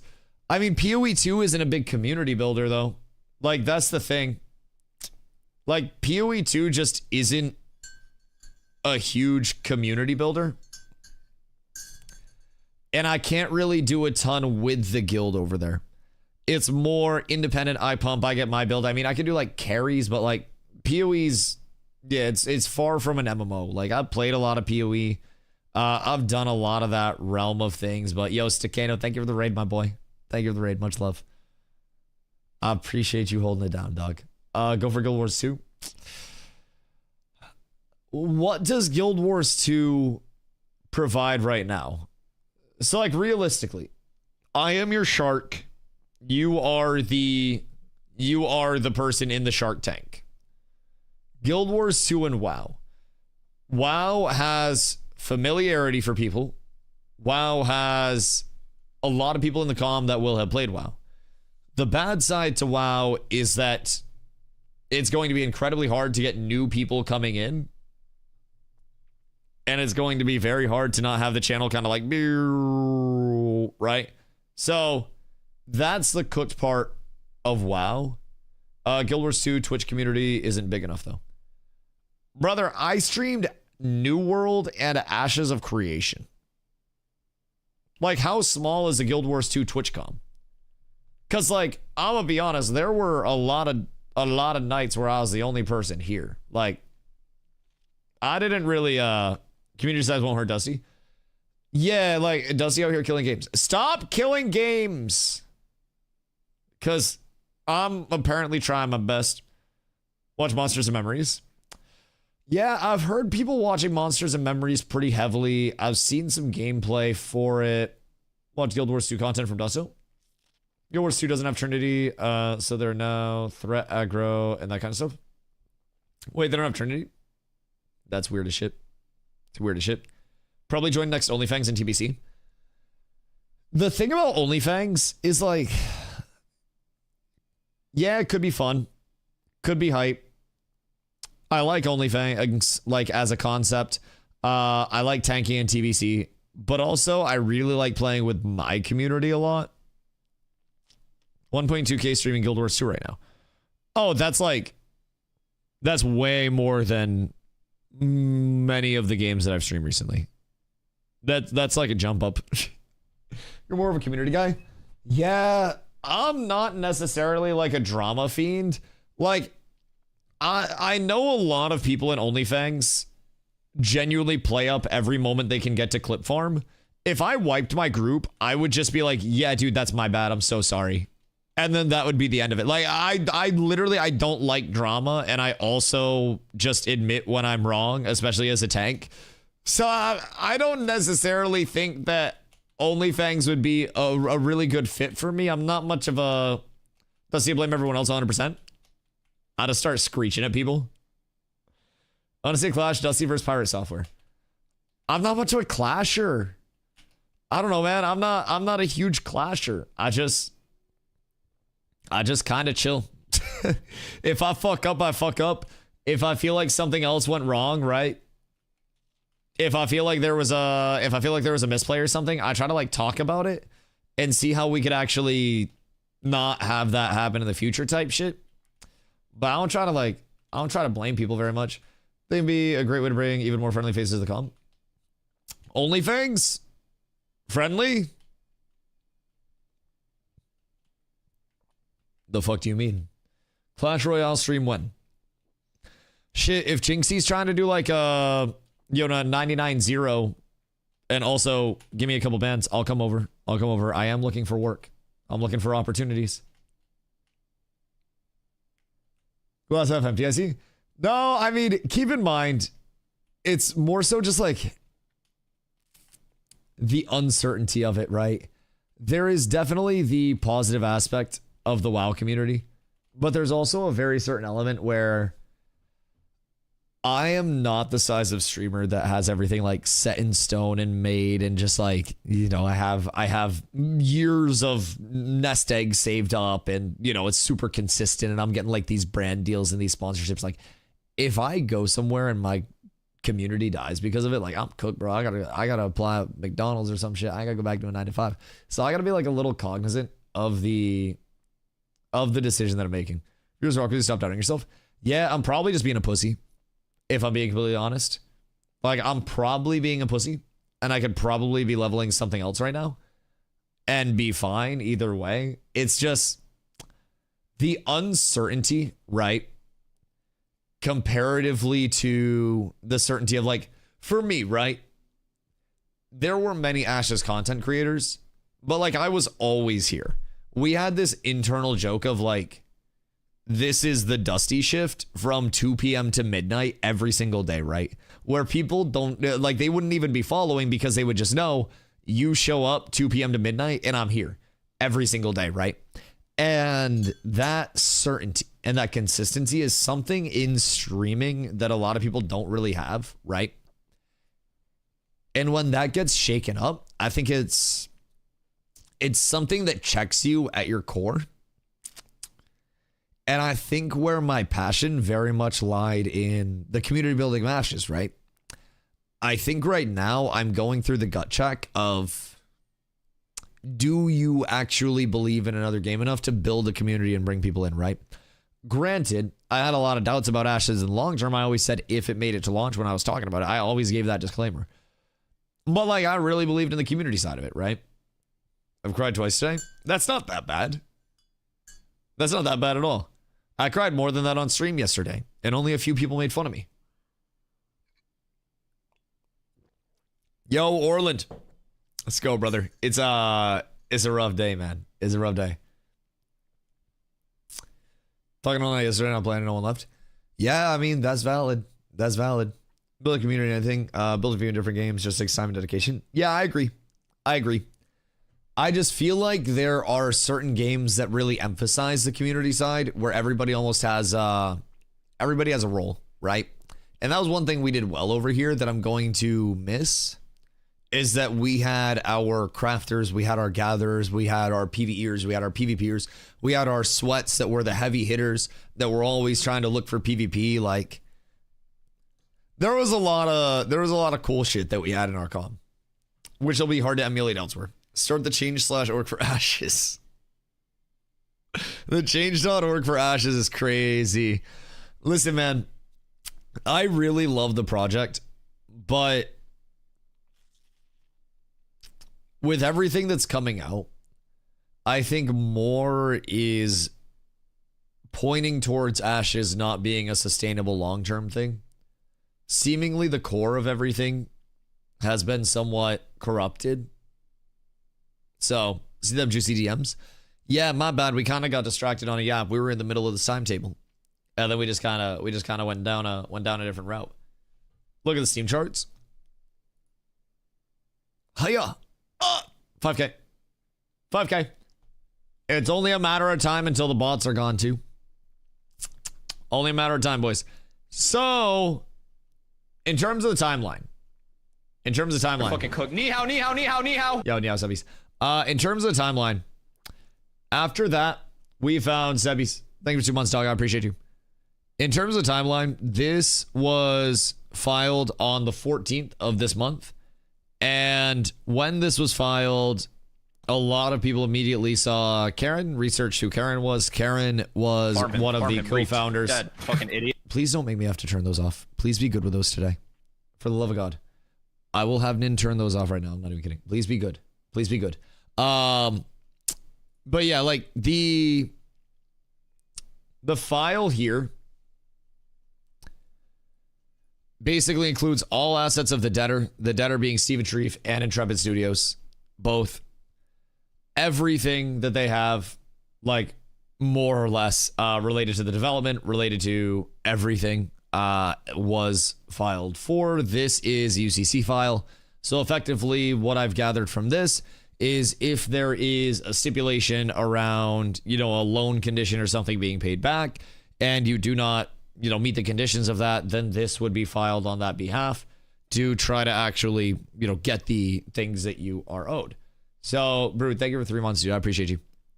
So, after that, there were more things that began to come out. There was a Reddit post about how Steven sold his home at a 35% discount. People have been digging into that. and people are seeing that the home has been sold multiple times. So people are, trying to figure out like, where the movements on the house were and what's going on there. So according to what people have found, the home has been sold. The value of it has changed substantially. So there are some up in the air things around that people are trying to look into. From there, you have a YouTube video that was up that is now taken down. That was supposedly a former employee that was speaking in a Discord voice call with a guild that they were a part of. Since the news broke, there have been multiple developers that have come forward, and they're basically like, hey, I've been in your guys' guild. I am an intrepid employee, or was an intrepid employee. I was a dev. We had at least one in Cats that I know of. This one was in a different guild, not ours. How many dev infiltrators do we have in Cats? At least one that I can vouch. So, at least one. Who was in Cats? I'll let them come forward if they ever want to. Roger, that's Cap. That's Cap. Was it you? I don't know. Roger was not the one that came forward, but I'll let them come forward if they'd like to. Anyways, there were developers in multiple communities though. This one came forward and basically talked, basically talked about the UCC filing, the Warren Act order, the notifications that went out, talked about how they would not be getting paid allegedly for their last 2 weeks, and they wouldn't be getting their check this upcoming week. So that was a very, very, very way to call. That video got taken down. Somehow, some way, video got yoinked. And then we dug into some more of the just general, board of directors stuff. Board of directors literally is just Steven. And today, some screenshots have surfaced. So keep in mind, everything here is just documentation of what was actually put out. So what we have is a thread from Nice, and he links to some screenshots that were put out through multiple different sources. So this is DA. DA was someone who allegedly was involved in an account reselling ploy, and along the way was leadership of Envious originally, and then into their follow-up guilds allegedly, and along the way had multiple controversies for bugging shit, exploiting, duping. And a lot of people felt that there was general favoritism in the Ashes community, where certain communities, certain guilds, and certain, entities were allowed to do whatever they wanted without any form of punishment whatsoever. So this is DA talking to Lineker. Lineker was the former GM of Nova Ortem, which was another large, powerful guild. So DA says, Steven basically unbanning my RMT alts that got banned for selling gold, and links a screenshot of a DM that says, given the state of people raging right now, it might be better to let them cool down a bit, from Steven. And DA replies and says, haha, okay, that's fair. And then Steven says, let me see if I can I zoom in on this? Hold on. There we go. There we go. So, ads. Why always ads? All right, we'll wait. We'll wait. Hold on. I'm filling up my coffee again. One sec. Un momento.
Bidet.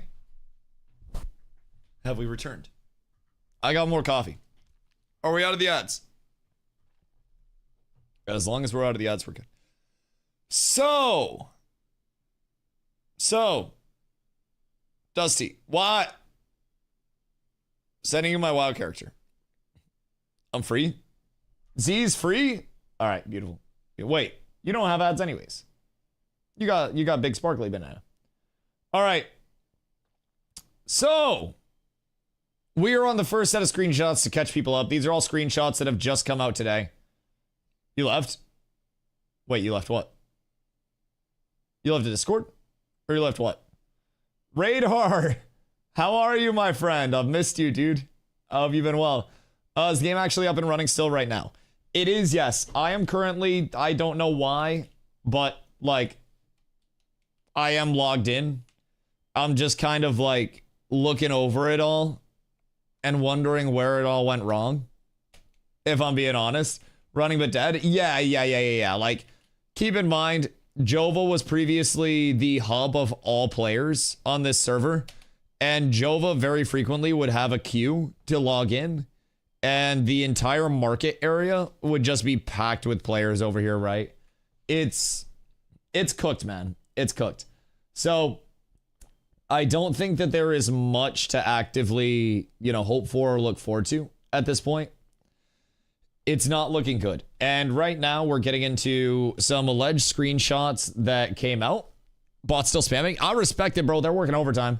So we're looking at some alleged screenshots that came out from a few different sources. There's been a lot that's come out over, the entirety of this whole controversy and the suddenness of it, right? But there's a lot. There's a lot. Steam is investigating and planning to refund if this is true, by the way. So in that scenario, what happens with the packs that were purchased pre-Steam?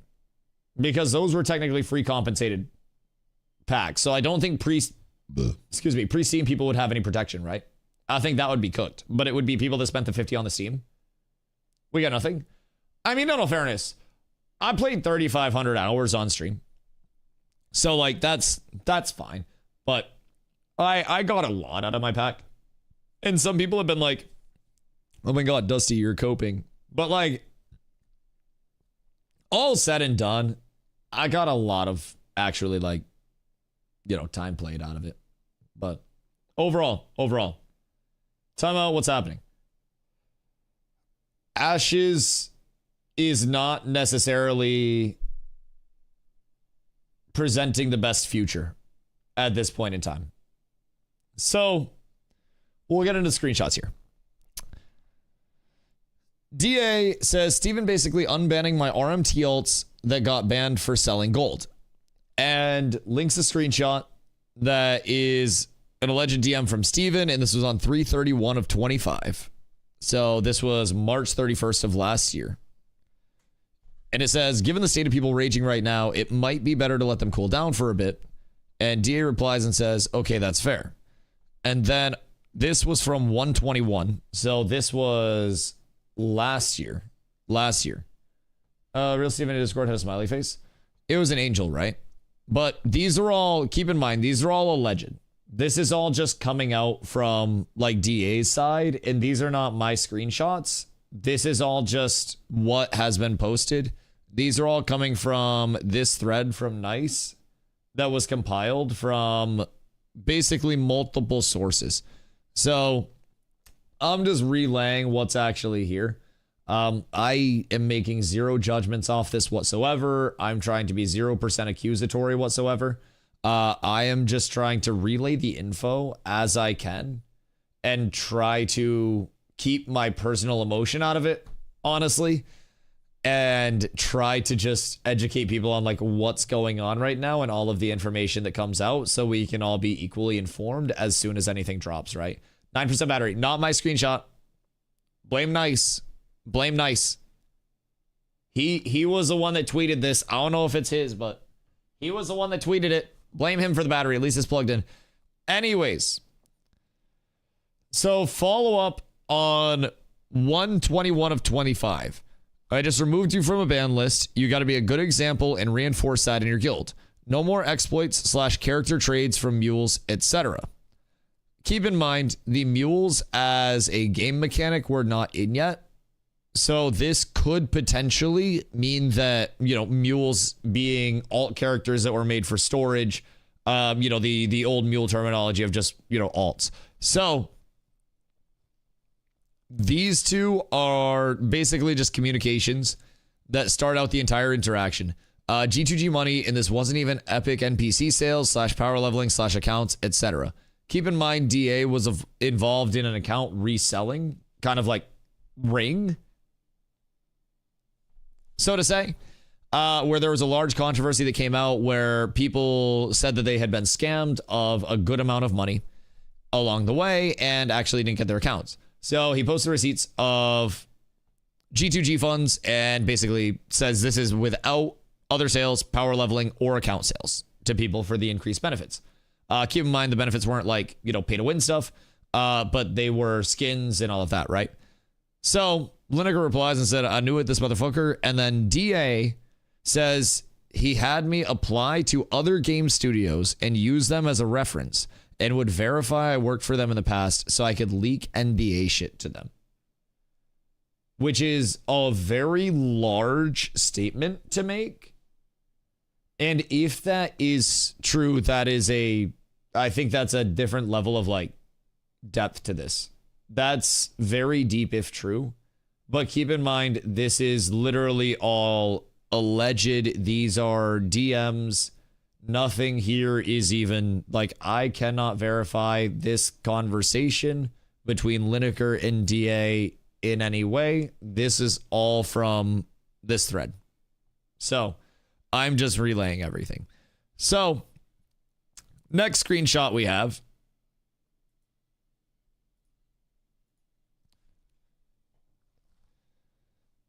DA says, since you all were tinfoiling in the past, I can clear things up now. Yes, there was favoritism. There were X mods who would help with RMT as well. 6 hour slow mode, DM me for any sauce.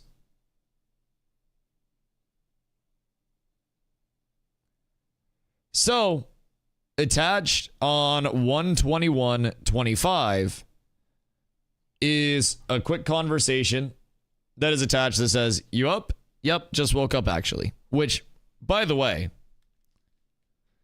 this is 9:27 p.m. First things first, let's acknowledge that this sleep schedule is fucked, and 2 a.m. server resets with world bosses spawning directly after may have been the largest alleged collaboration that I ever saw. That is for legal purposes a joke. I just wanted world bosses to spawn at server peak time. Nin Moin. Hope you're having a beautiful day. All right. So this says I just removed you from a ban list. This could also be the remainder of this message. I just removed you from a ban list from 121 at 9:32. Seemingly a follow-up on that. So, you up? Yup, just woke up actually.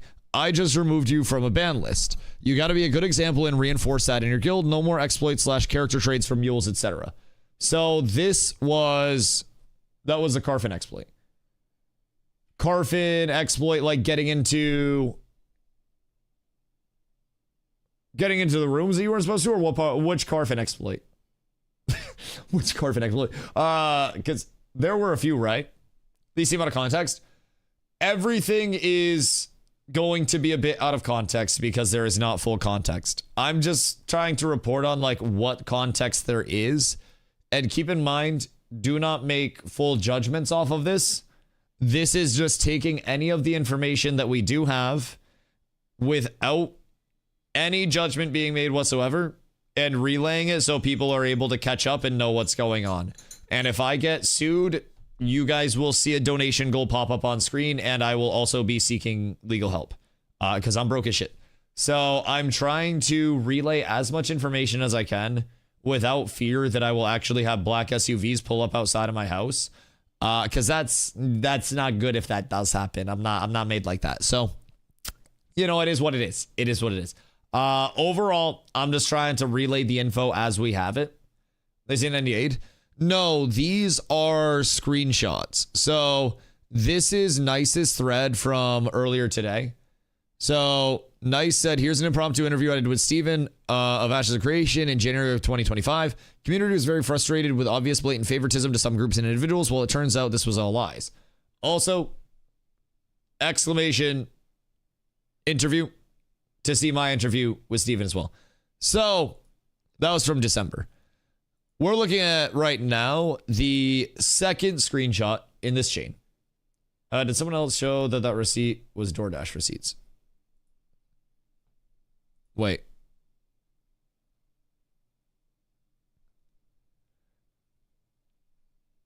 It was DoorDash receipts? Do we have a DoorDash receipt comp? Because if this man is spending in 6 days $700 on DoorDash, he needs to be investigated. That's a problem. That's a problem. G2G has the same payout. Wait, okay, so is the G2G payout interface the same as DoorDash? G2G uses the same UI. Okay, hold on. We'll grab that link.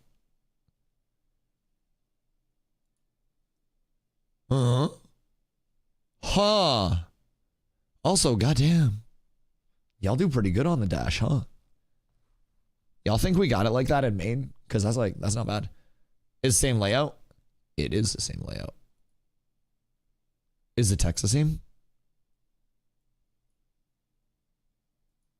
I feel like their text is slightly less bold. I know I might be going crazy, but I feel like the actual text font on the DoorDash one is less bolded. They're both heavily edited. You're heavily edited. ADHD kicking in. I'm investigating. This seems less large than this. Anyways. DA 100% rage baiting / trolling. The DMs are real, but so out of context. DA mega scumbag though for throwing cast on a fire for clout. Yeah, I mean, keep in mind, every bit of this is just as it's coming out. And I am very simply just like relaying everything as it comes through. So I'm just simply an informant here. I am trying to make zero judgment on what's going on. I'm trying to make absolutely none. I'm just trying to inform, right? Did Steven resign? Steven confirmed his resignation through this post in the Ashes Discord. So according to Steven, in his post, control of the company shifted away from him, and the board began directing actions that he could not ethically agree with or carry out. As a result, he chose to resign in protest rather than lend his name or authority to decisions he could not ethically support. Following his resignation, much of the senior leadership team resigned. Following those departures, the board made the decision to issue WARN Act notices and proceed with a mass layoff. So, according to this post, the timeline is allegedly Steven disagrees with board. Who board? What board? Where board? Arby's, we have the board. I don't know where the fuck the board is. Like, I'm going to have to get the round mound of rebound out here to find the fucking board, because clearly I'm missing something. But the board. There is no board. There is no board in Ba Sing Se. So, according to this timeline, disagreements with the board is the mystery. Whomst is the board? It's all rumors, it's all hearsay. I don't think there's been a full confirmation of who these actors were. There have been outside investors that had filed UCC liens on Intrepid for various reasons, but this is the board. Can I have a non-Discord screenshot? That'd be amazing. There's a board, that isn't a board, that is a board. Yeah. It's Schrodinger's board. Either way, according to the screenshot, and according to this timeline, the board had disagreements with Steven. Steven had disagreements with the board. Those carried over and led to Steven resigning. Senior leadership resigns with Steven in protest. And then the regular, normal employees, the remaining ones, were then by the board issued a WARN Act notice, effectively releasing what we know most, if not all, of the employees at Intrepid Studios. So that is the timeline that has been established by this. People are trying to figure out what else is going on along the way. If there's anything else going on along the way, what it all means.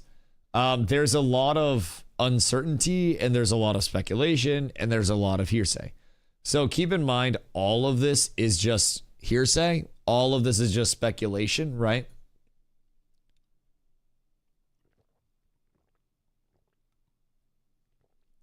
So I'm just relaying on this. Regardless, back to the meat and taters. DA makes very, very, very, very, very bold claims. Like, mostly the claim at the end, regardless of this part. I think the wildest part about this screenshot would be the claim of he had me apply to other game studios and use them as a reference and would verify I worked for them in the past so I could leak NDA shit to them. Because if this is true, this is a very large deal. And if this is false, then DA would probably see legal repercussions for that. I would have to guess, if that was just like made up and it was not true. Something tells me that wouldn't just be like this is illegal. That's what I'm saying. This is a very bold statement, because if this is true, then that is very illegal. And if this is false, then it is very also not good to make that statement in any capacity. So this is a very weighted statement, like very weighted statement. So I'm highly doubtful any of that DA shit's true. Dude isn't exactly known for being honest. No, I know. And there's a lot of, again, uncertainty. But realistically speaking, that's a very bold claim to make. Actionable. Ouija board, what up, my boy? Very bold claim to make. Could very easily be a defamation case for such claims being put public. Right. Exactly. So, if true, huge weight. If not true, then probably huge weight for DA as well. Like that's a bold thing. One side is illegal and the other side is slander. That's not good for him. Correct. So either way, one side is kind of fucked. If not true, don't believe DA for anything. Well, don't believe this just based off a screenshot either, if I'm being honest. Like, don't believe this shit just off of screenshots. Screenshots can always be manipulated. Screenshots can always be out of context. Screenshots can always be assembled in a certain way, right? Be very hesitant to just take the immediate, like, oh shit, everything is a worst case scenario, right? Maybe the real Ashes of Creation was the friends we made along the way. I think it actually was. I do genuinely think it was. Discord convos are extremely easy to fake or adjust. 100%. Who's DA? DA is a former prominent member of the Ashes of Creation community that has supposedly still been here, through bans, through a lot. So he previously led a guild called Envious that was in New World for a while, and then brought Envious over here very early on in the Ashes, testing processes, and became a prominent part in a lot of the early Ashes of Creation system tests and dev streams.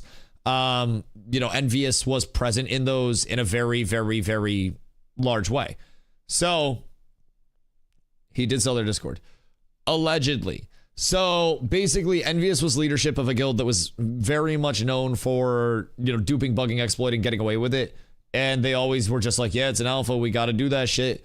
And the pushback was always along the lines of, you can find the shit without breaking it and then taking advantage of it like crazy. And they just had this like aura of protection, right? So Envious eventually disbanded, and then they rebranded, and eventually after some time there was a controversy that came out surrounding DA where he had allegedly scammed the members of their previous guild for accounts and was allegedly reselling Phoenix Initiative accounts. So Phoenix Initiative was a tier of the early Kickstarter account that you could get. They gave you some perks like a monthly meeting with the developers that was covered by an NDA where they would tell you, super secret information. Spoiler alert, a lot of people in Phoenix Initiative just leaked shit. So basically there was a level of, he admitted it, I'm trying to not get sued. Royer, I don't have a lawyer, dog. I don't know about you, but I'm trying to not get sued. So anyways, allegedly, allegedly,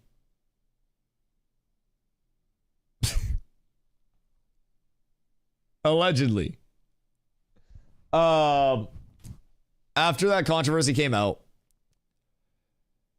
DA left the scene and then came back to the scene under a different character name and has been playing the entire time regardless. Also, do consider that the Intrepid Terms of Service does allow somebody, if they are banned, to just buy another account and then play on another account. So somebody that does have accounts to resell would very likely just have multiple accounts that all have those, those perks with them. So that's normal. Yeah. So it's very easy if somebody does get banned, if somebody does get booted, to just come in on another account and do the same shit. So there have been many claims that DA has still been playing like the entire time on a different account. So moving on from this one, because that's a huge take. This was the U Up. This one is from DA between him and Rive. Rive was a member of Genesis. I want to say their guild lead. So Rive says, why only Tanko and Thunder Pyramid? I heard a bunch in purple are RMTing as well. DA replies and says they just had too much money moving and devs don't have any idea who's RMTing and who isn't. Rive says, what all guilds did they provide favoritism to? I DM'd Steven about shit, tried to get people into PTR when they were letting other guilds in, got ignored 99% of the time. And then DA says, just me, Steven owed me big time. He had me apply to other game studios and use them as a reference so I could leak NDA shit to them. I was on the payroll for years. So another claim from DA doubling down yet again on him being this undercover agent that was allegedly going around to other studios and applying off of the Intrepid name and then getting brought in and then leaking. Allegedly, which is massive. I'm confused, so he could leak NDA stuff from Ashes to other studios. So DA is saying that he was on the payroll for Intrepid and allegedly would go over to other studios and he would get their NDA'd information and bring it back to Intrepid. That is what DA is saying. So he would go to the other game studios, get hired off of the Intrepid job on his resume, and then he would get the NDA perms and then would leak NDA'd stuff from other studios back to Intrepid. And DA claims that he was on the payroll for years. Which again, if true, this is absolutely absurd and very illegal, but also if false, this is probably something that will have ramifications for DA because this is very large to lie about. Like very, very large to lie about. But it sounds completely made up. It sounds very complex. Him exposing himself doesn't make sense. No professional would do that. Right, unless for whatever reason, maybe he was just set and has nothing to worry about because he knows that there's no way he can be touched or something. I don't know, but it doesn't put DA in a bad spot. He was breaking NDAs. Regardless, yes. DA must be dumbass if this is the shit we're peddling now. See, I think this is very far-fetched, and this is also very, keep in mind, alleged, right? This is bullshit. He would open up for lawsuits from those companies he worked at.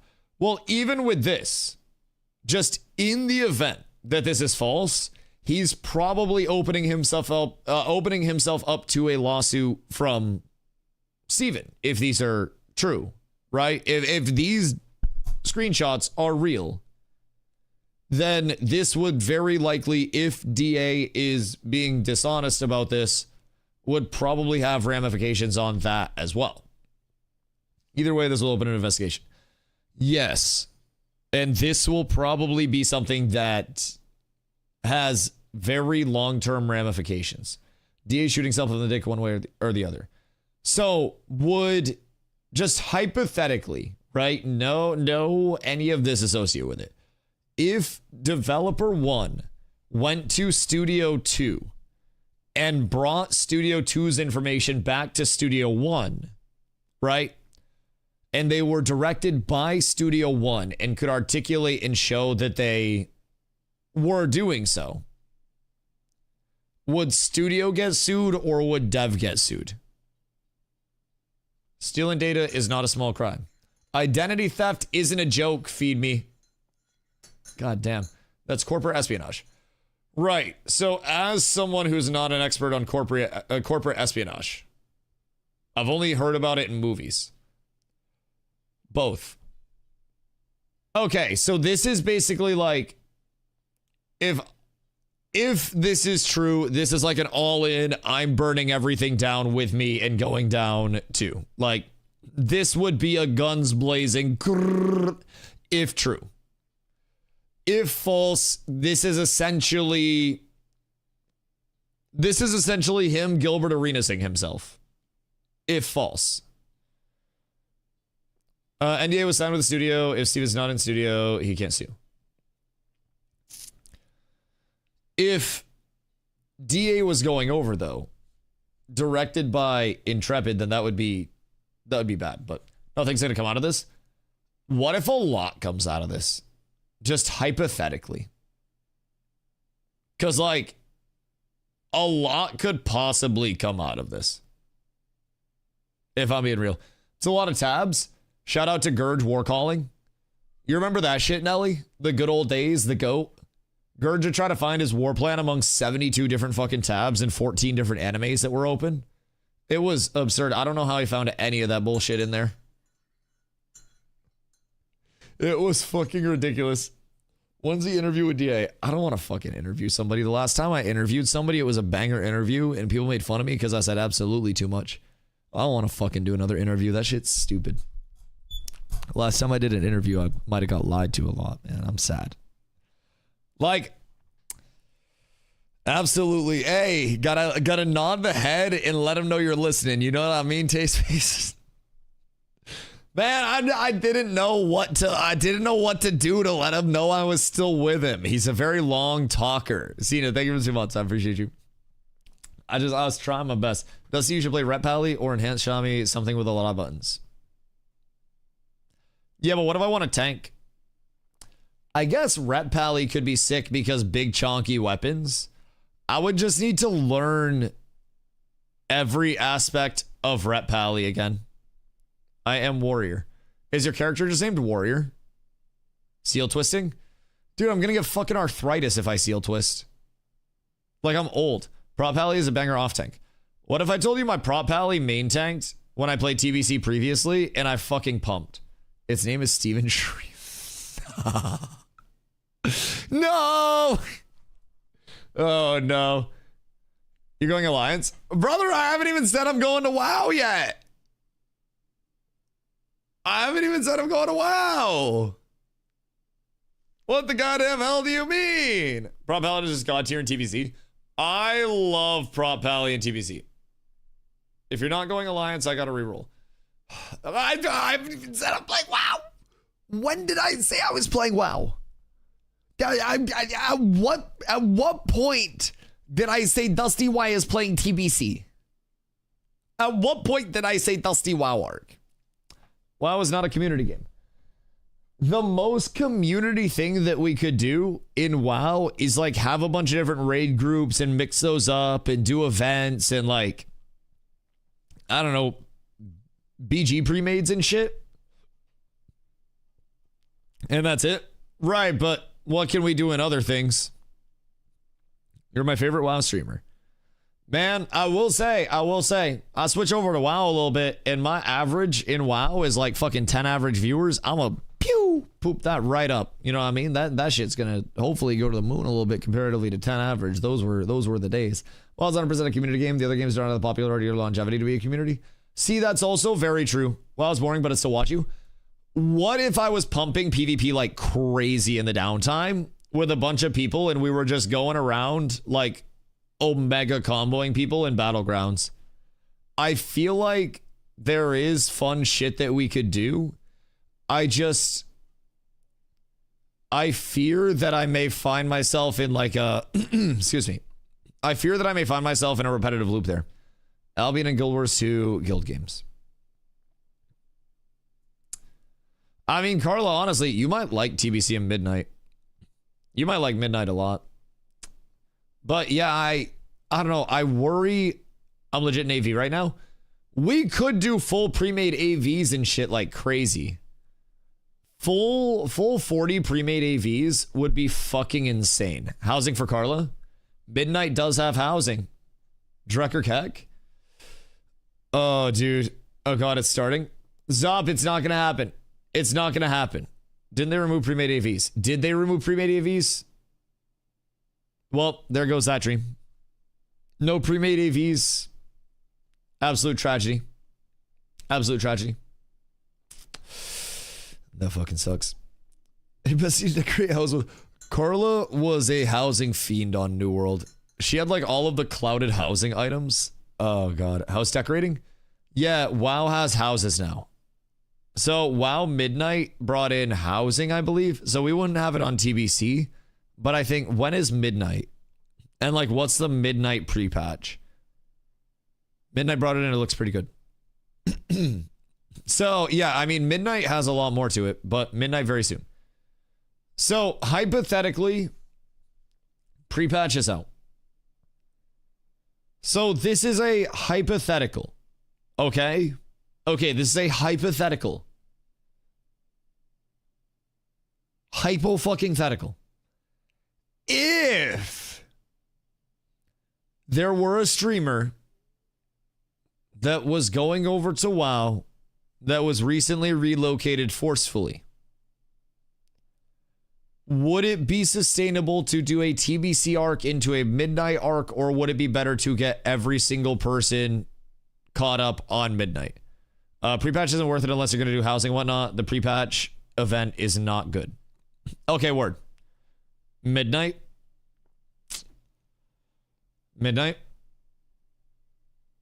You can play both? Like, yes, I can probably play both, but I'll just say build a guild at Midnight.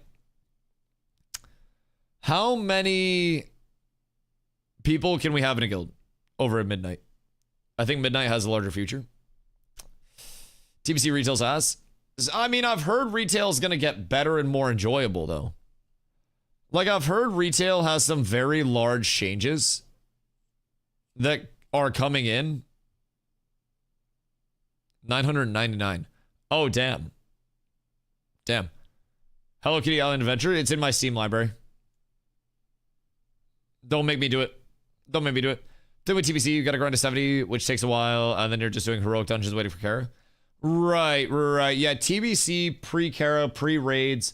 It's also, like, I'm going to be honest, I love TBC, but, like, TBC for me would be the same thing that it was.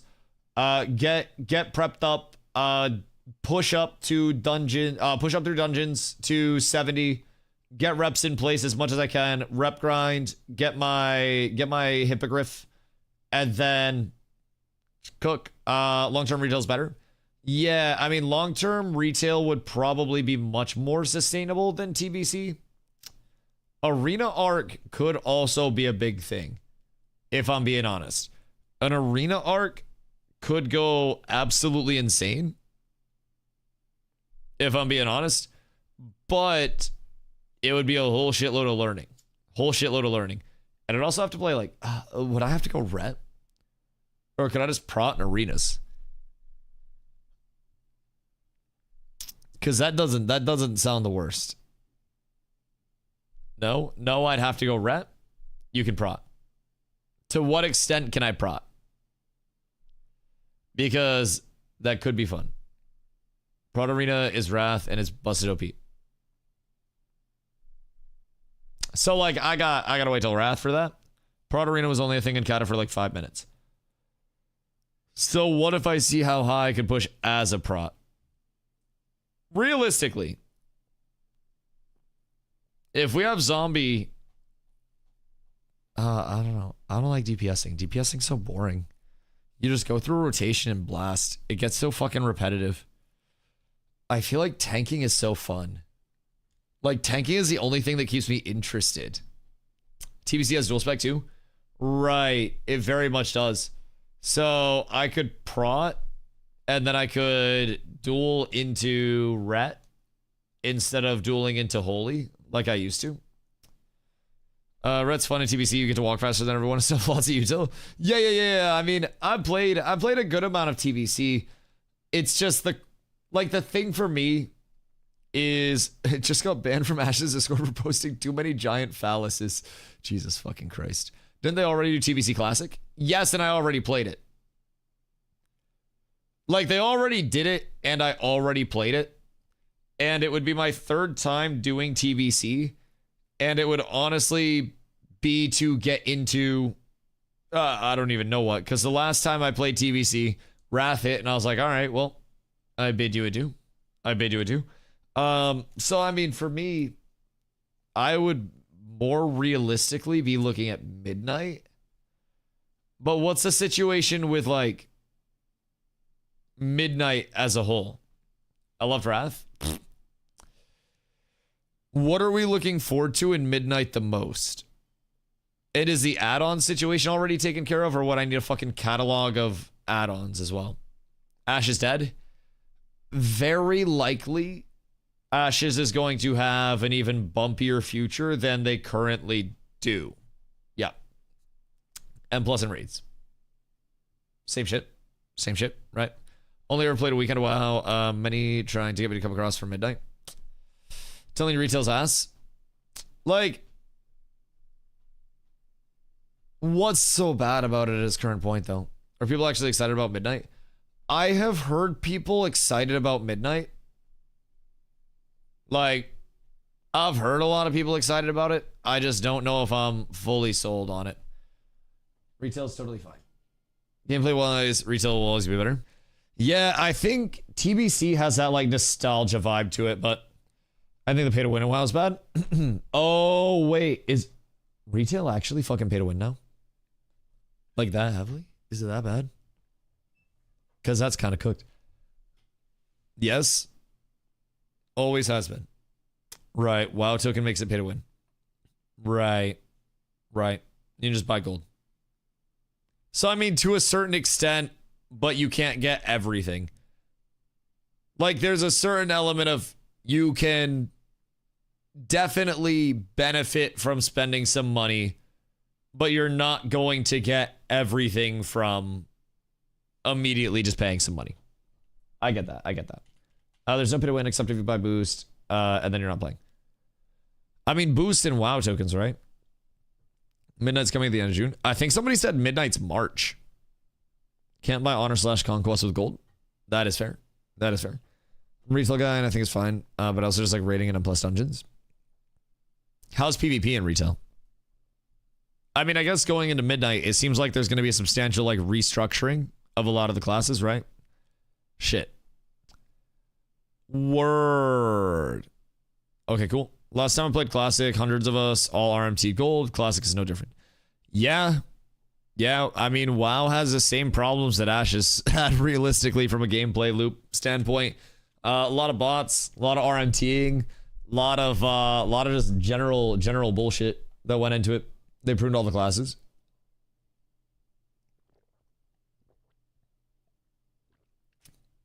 Were they just hyper like bloated prior to that? Let's play some serious PvP again. Arcade is AOC 1.0. But I also have to do something that's not going to murder my channel. What are the games you're considering right now? I'm open to anything, man. I'm trying to look at where I could land that would give the channel opportunity to, you know, maintain in the long term.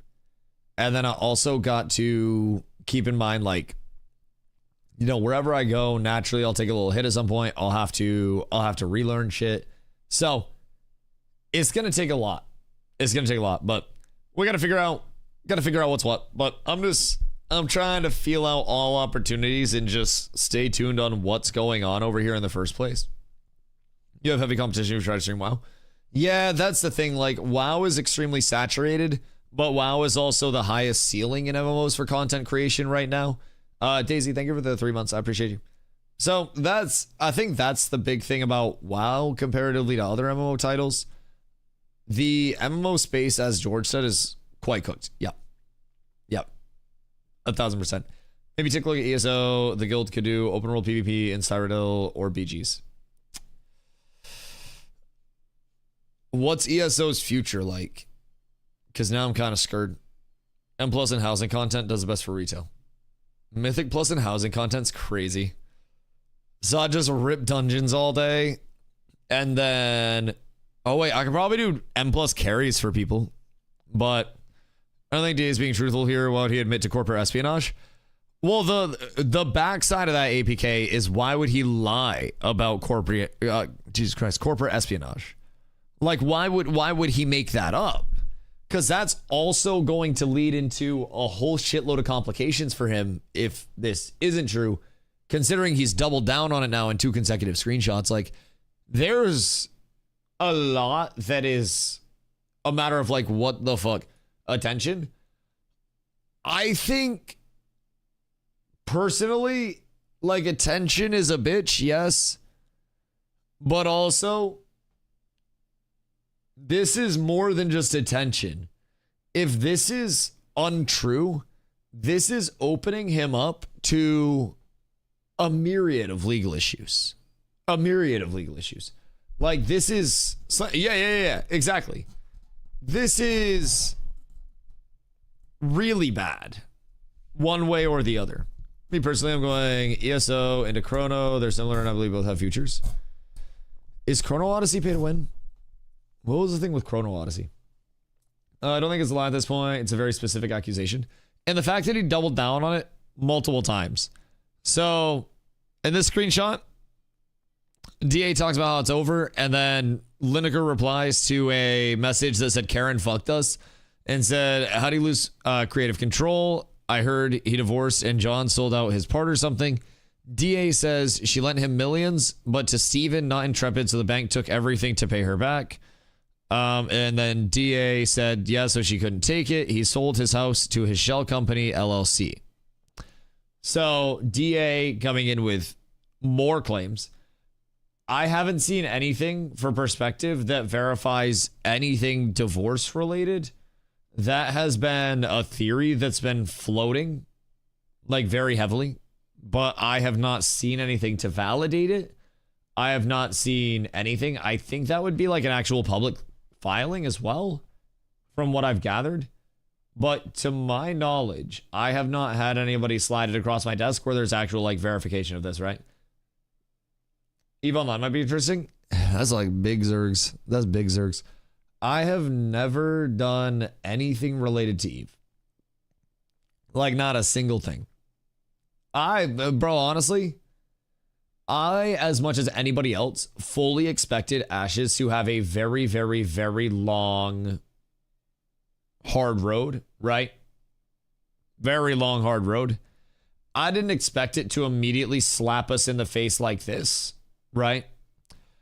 I think the rate at which it all crumbled down was very unexpected for some. Even some of the doomers had a double take and they were like, wait, Dusty, it's actually dead. Like, I had my doomers that were coming in that were usually like, Dusty, this game's dog shit, blah, blah, blah. And then we discussed the game. And they were like, Dusty, wait, this shit real? We've been joking that this could happen for a long time, doomer-wise, but it actually died so fast. I have made the joke for so long that anybody that has enough money to attempt to make an MMO has enough money to just say, fuck it, you're all fired. I'm retiring on a beach in Belize. And that's been my half joke when I'm talking to players that are like, Dusty, is it worth it if I buy the game? Because I always started with, well, I don't know how much $50 means to you, right? I don't know how attached you are to that. But they got a few things to keep in mind. So obviously, scan from the start. Don't know how y'all didn't see it. I think it, like, keep in mind, I played the actual physical product for 3,500 hours. It may have been too ambitious to ever live, and it may have been too top heavy, and it may have been something that was shooting for the moon and never realistically being able to live up to that. But I can say personally, from a scam standpoint, it's probably the worst alleged scam in human history. I think they definitely lost money over the course of this, or at least Steven did. I don't know if there's some way where they somehow profited, but the player base never really built to a point where pack sales equaled even a portion of what they would spend just in salaries trying to fund it for this long in California. I think overall, it surpassed the scam allegations in like phase 2-ish and then evolved to bad game allegations, right? And I think that's perfectly reasonable. And I think a lot of people definitely looked at the scope and they were like, all right, well, this has a whole fucking lot. Like this was a whole lot. And a lot of people very much thought that the entire scope was not going to come in. But I don't think anybody really expected it to fall apart like this quickly and this instantaneously. It's like a Jenga tower just crumbling on a move that seems completely normal, right? Was scam because the model was never to release. Bugs and exploit model. If you think Ashes had an innumerable amount of bugs and exploits, I got bad news, man. Like RMTing, bugging, exploiting shit, dupes, they exist in nearly every live service title in the world right now, alpha or not, that's multiplayer. And it's always an inevitability that those bad boys will come through and will rear their ugly, ugly, ugly head, right? So a better analogy would be the Ocean Gate submarine. Yeah, it was kind of like this super ambitious thing that everyone was kind of side-eyeing very hesitantly. If it works, it works. And then out of nowhere, no more work. No more work. What's the next game? I don't know, man. I don't know. I'm torn on a lot right now because I'm personally trying to figure out, what presents the opportunity for my community to play like a community and do things together. What presents the opportunity for my channel to sustain and potentially to grow. I've got a lot of decision making on my hands, and I'm also trying to figure out something that has a relatively sustainable future where we can actually do shit together, right? Trying to play TPC hardcore with Soda's OnlyFangs Guild. Like, I don't know if I'd like OnlyFangs. I'm too much of a community person, man. I would feel so like segmented off from my community and just from like chilling with people and hanging out on a daily basis. My entire Ashes loop that kept me so entertained for so long was get on and help my guild progress and like help the people that were helping me. And it was this full circle that made everything more fun, right? So I've got to try to figure out, what the move is, right? I think the world of social sandbox MMOs, where the community is at the forefront and everything leans into that, is a very rough world right now. So why don't you take a poll from your community and from your guild and see if those two coincide? Might make the decision easier. Like, I think polls are great, but also polls are just a snapshot, right? And I think it's easy for people to be here right now and be like, I would love to play WoW. I would love to see WoW, right? If I run a slash poll and it's WoW versus, Guild Wars versus whatever, right? WoW will probably win. But 3 months down the road, the question is, are you going to want DustyWhy WoW, or are you going to want Soda WoW? Or are you going to want Tyler 1 WoW if Tyler 1's still playing at that time? Like, are you going to want everybody else, right? So that's the big thing about, trying to break into those established directories, I think a Discord poll would help express what the community's vibing with. Yeah, I'll have a mod get one up. I fear that that's not going to settle me entirely, right? I'd still want DustyWhy. I would appreciate that. I do appreciate that. Gotta be my character on whatever game. Nah, I mean, not necessarily that. Like, I don't need to be main character anywhere, but you do have to be able to have people coming through your, your channel to grow your channel. If you don't have a very long-term established community, and if you don't have something that's pulling people in, then your channel will eventually put walls up and it will die, right? If I go to a directory and I can't, pull people in, I can't get new eyes on the channel, this being my income and my livelihood, it just slowly puts walls up around itself, and then it just tapers out and it, dies, right? So, what else does Subway, but DustyWhy would be the spicy BMT. Ooh, the chicken bacon ranch, baby. WoW Directory will be rough for sure. Yeah, 1000%. Like, WoW Directory will be rough for sure. Even in something like OSRS, like people are saying OSRS is growing like crazy. I just don't know how much I'd like the combat and the gameplay in OSRS. That's my big thing. And there'd be so much to learn that I literally never learned before. So like that would be hard. Storm, thank you for the prime.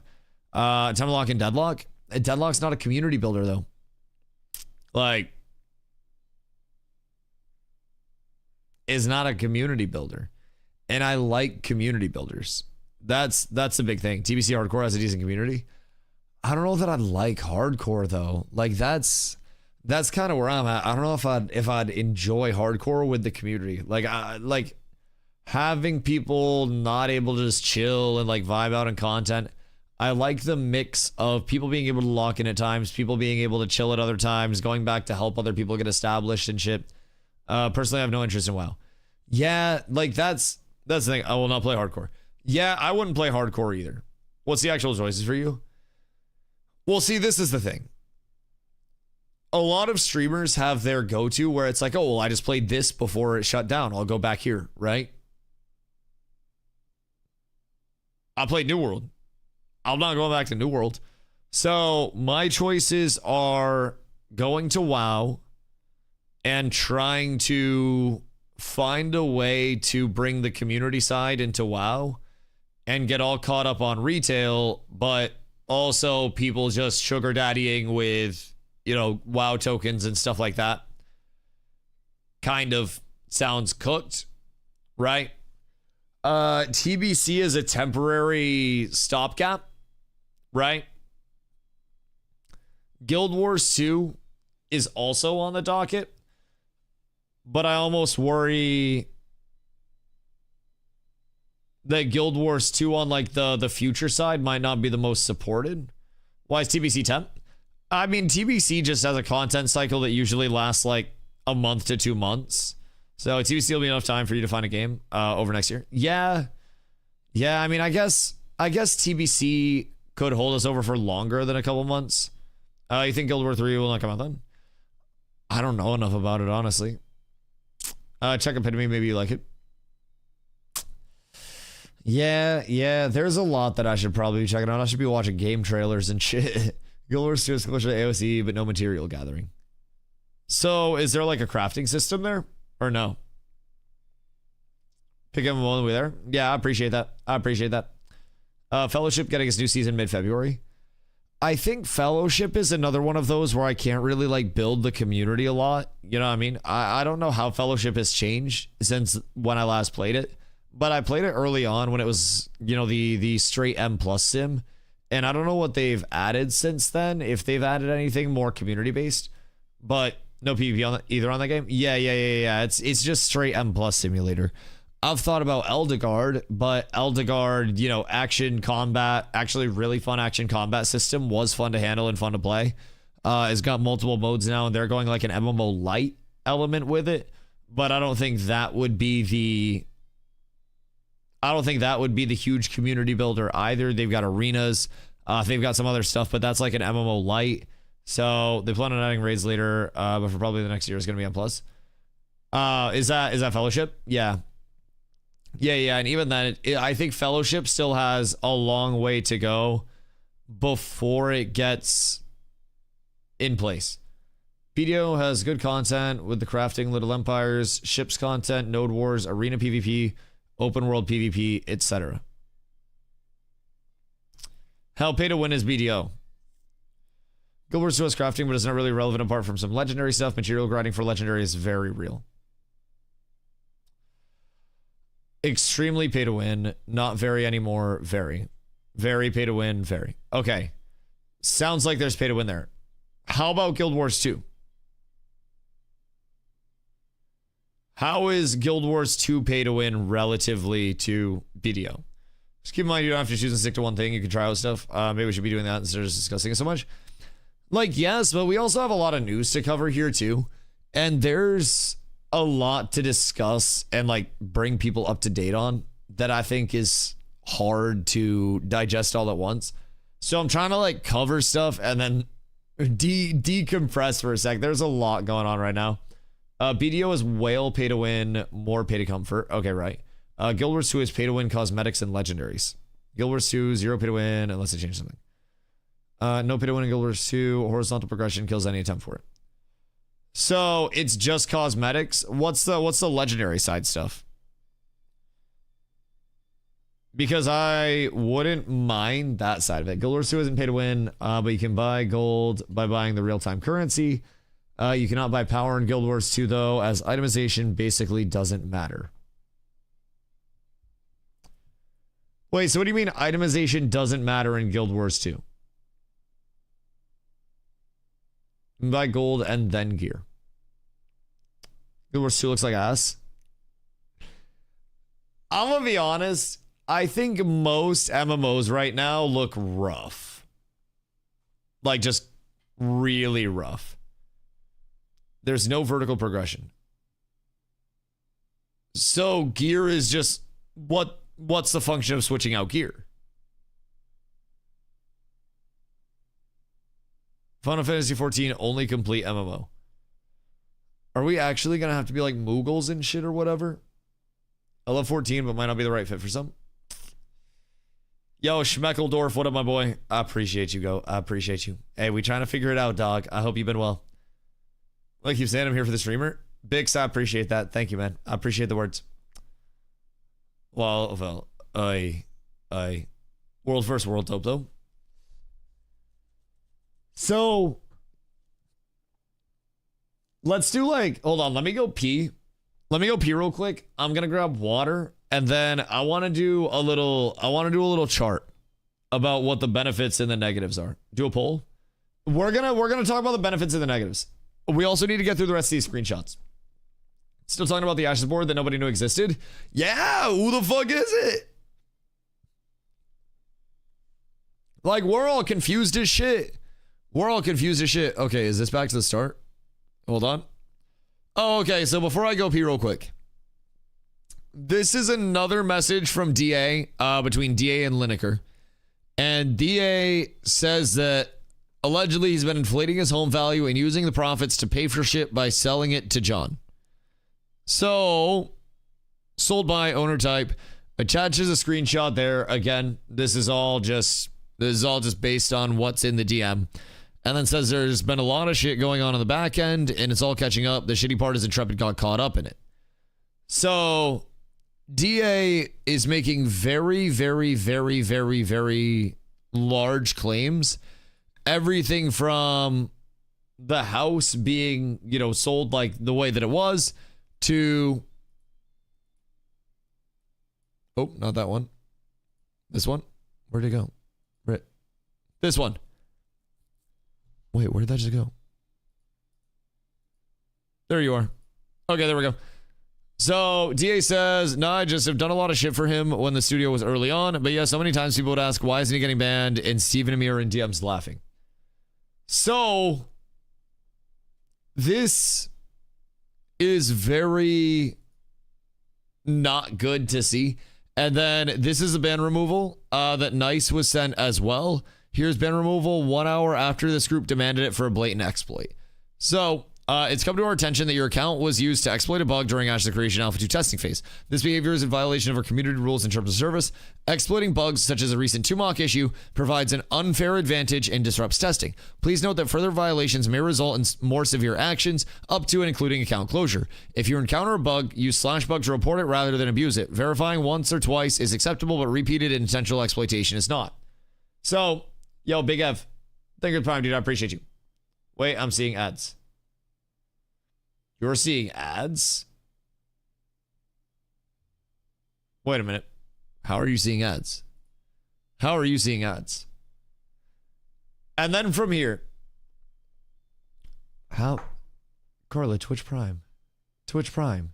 Jesus Christ. From here. Another email that was sent.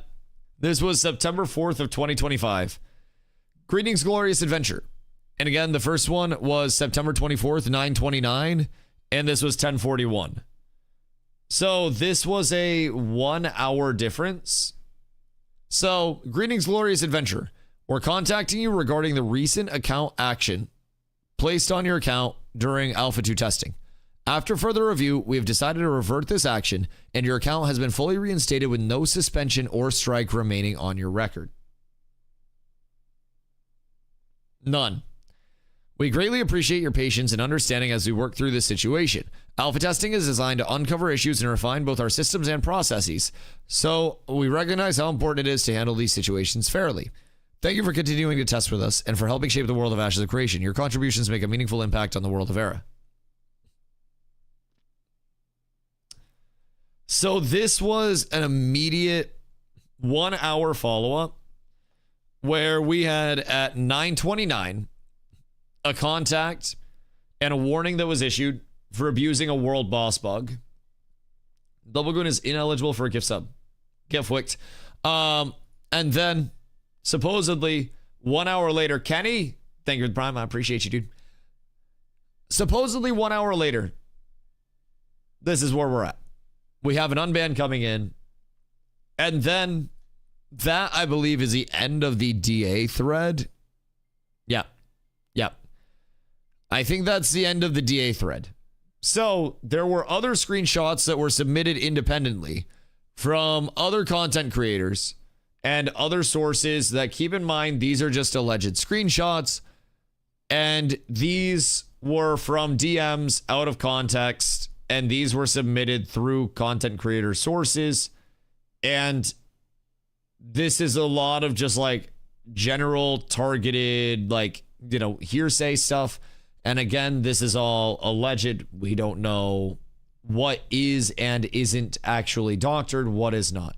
These are just submitted as sources that we're reviewing here to try to find any authenticity to, anything like that, right? So this was talking about other content creators as they were turning into more of a doomy standpoint, as it was often referred to. And as people... And as people would, you know, shift into more of a negative connotation in their content, some people got a reputation for being doomers in the community instead of, you know, people that were voicing opinions. And some people definitely, I'm going to make some pulled pork Sammys. Oh, wait, please do. Wait, yeah, that sounds fucking fire. I'm so down. This sucks. Yes, everything sucks. Everything sucks right now. Jamie Who the streamer? Yes. So this says, I hate gross humans. Ugh. The one that surprises me the most, though, to be honest, is Jamie. I thought we had a good friendship, but then he went sour so fast, it was weird. I mean, it isn't like they have large followings between the Doomers, Richie, Jamie, and the jackass Jalen. But it's just interesting to see people change. LOL, wild. So this, again, is just a DM that was submitted. I believe this was also submitted through NICE. This was, again, referencing the Steven and DA interactions. This was a DM that Jamie had put up that was a discussion with Steven in September, allegedly. So, Just FYI for those out there that did not know about the board thing, under California corporate law, every corporation must have a board of directors. Right, and Steven was officially the board of directors, right? From what we could find. Although Steven talks about people, it's absolutely ridiculous. It's like they have zero insight on how to run business. Keep in mind, these are all alleged screenshots. These are not my DMs. These are not from me.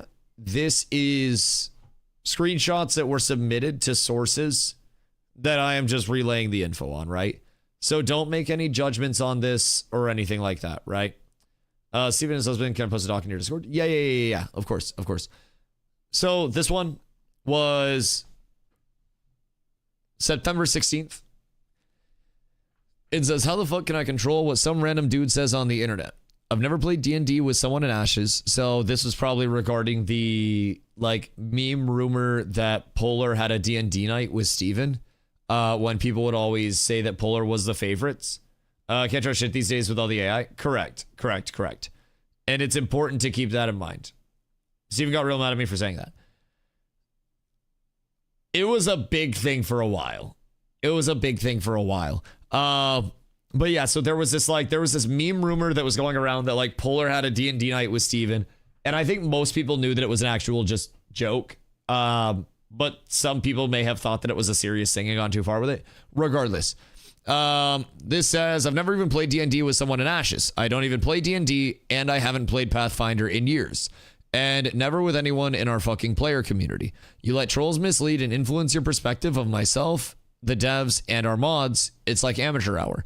Completely played by professional memers. Brother, if someone said that to someone else, fucking report it. I am not CS. I have a lot of other shit going on, good God. And Jamie replies and says, DA said, Civ, I've only heard rumors about the D&D stuff, and trust me, I get it. I love the small corrections over the game. It wasn't D&D, I played Pathfinder. Well, DA said Civ instead. I love the small conjecture that's going in on the side right now.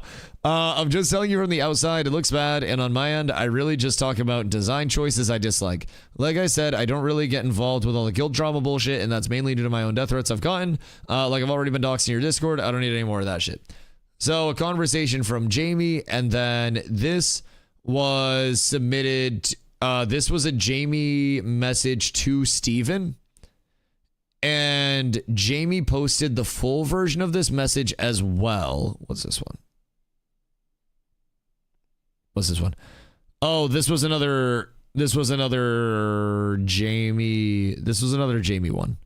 So this was a long message that Jamie sent Steven and supposedly got a response back. And Steven says, once you see the facts, you can revisit this message. I don't know when that one was from. The timestamp on it doesn't have a date. So this one was from June 19th, allegedly. And these were submitted through Ash's Moments on their thread. That one is somewhere. This was from the Ash's Moments thread. That was today, I think Jamie said. Did Jamie say that was today? And he like just got a response today? So on June 19th, allegedly. Brother, it makes me so sad to read this. Hold on, I'm skipping this. Anyways, it makes me so sad to read this. And then you have a couple of attachments that were from Jamie that were highlighting Jamie tweets. So it just feels toxic. Phase 3 work is happening on dev and being tested on dev and our QA branches. I didn't expect this from you or Richie. Perhaps I had a false sense of understanding / friendship. It's one thing to have critical feedback or questions. It's another thing to meme and add to the doubters when the team is busting their asses. I don't bring this up because it has wide reach or causes any issues, but rather disappointment. I figured our relationship was good enough that you could message me if you were curious or have complaints instead of the memes. So if this one is also, like, if this is accurate, this is basically, you know, the message saying that they feel like the communication could be handled in different ways and go through different channels. But I also feel like, I've said this a lot, right? As a content creator, I consider myself somewhat of a like a gaming journalist of sorts in the modern day, right? We're not reading about games anymore on like fucking IGN while we're taking a shit, right? We're not getting a Game Informer, right? Everybody is, for the most part, going to find a content creator to update them. And I think content creators feeling restricted in what they can or can't say and how they can or can't critique things within reason is bad. I think that if critiques are not enjoyed and if like, you know, if people's opinions are not enjoyed, then that's one thing. Like, I don't mind the way that this message is actually worded. Like, this seems more of a, like, I'm not mad, I'm disappointed.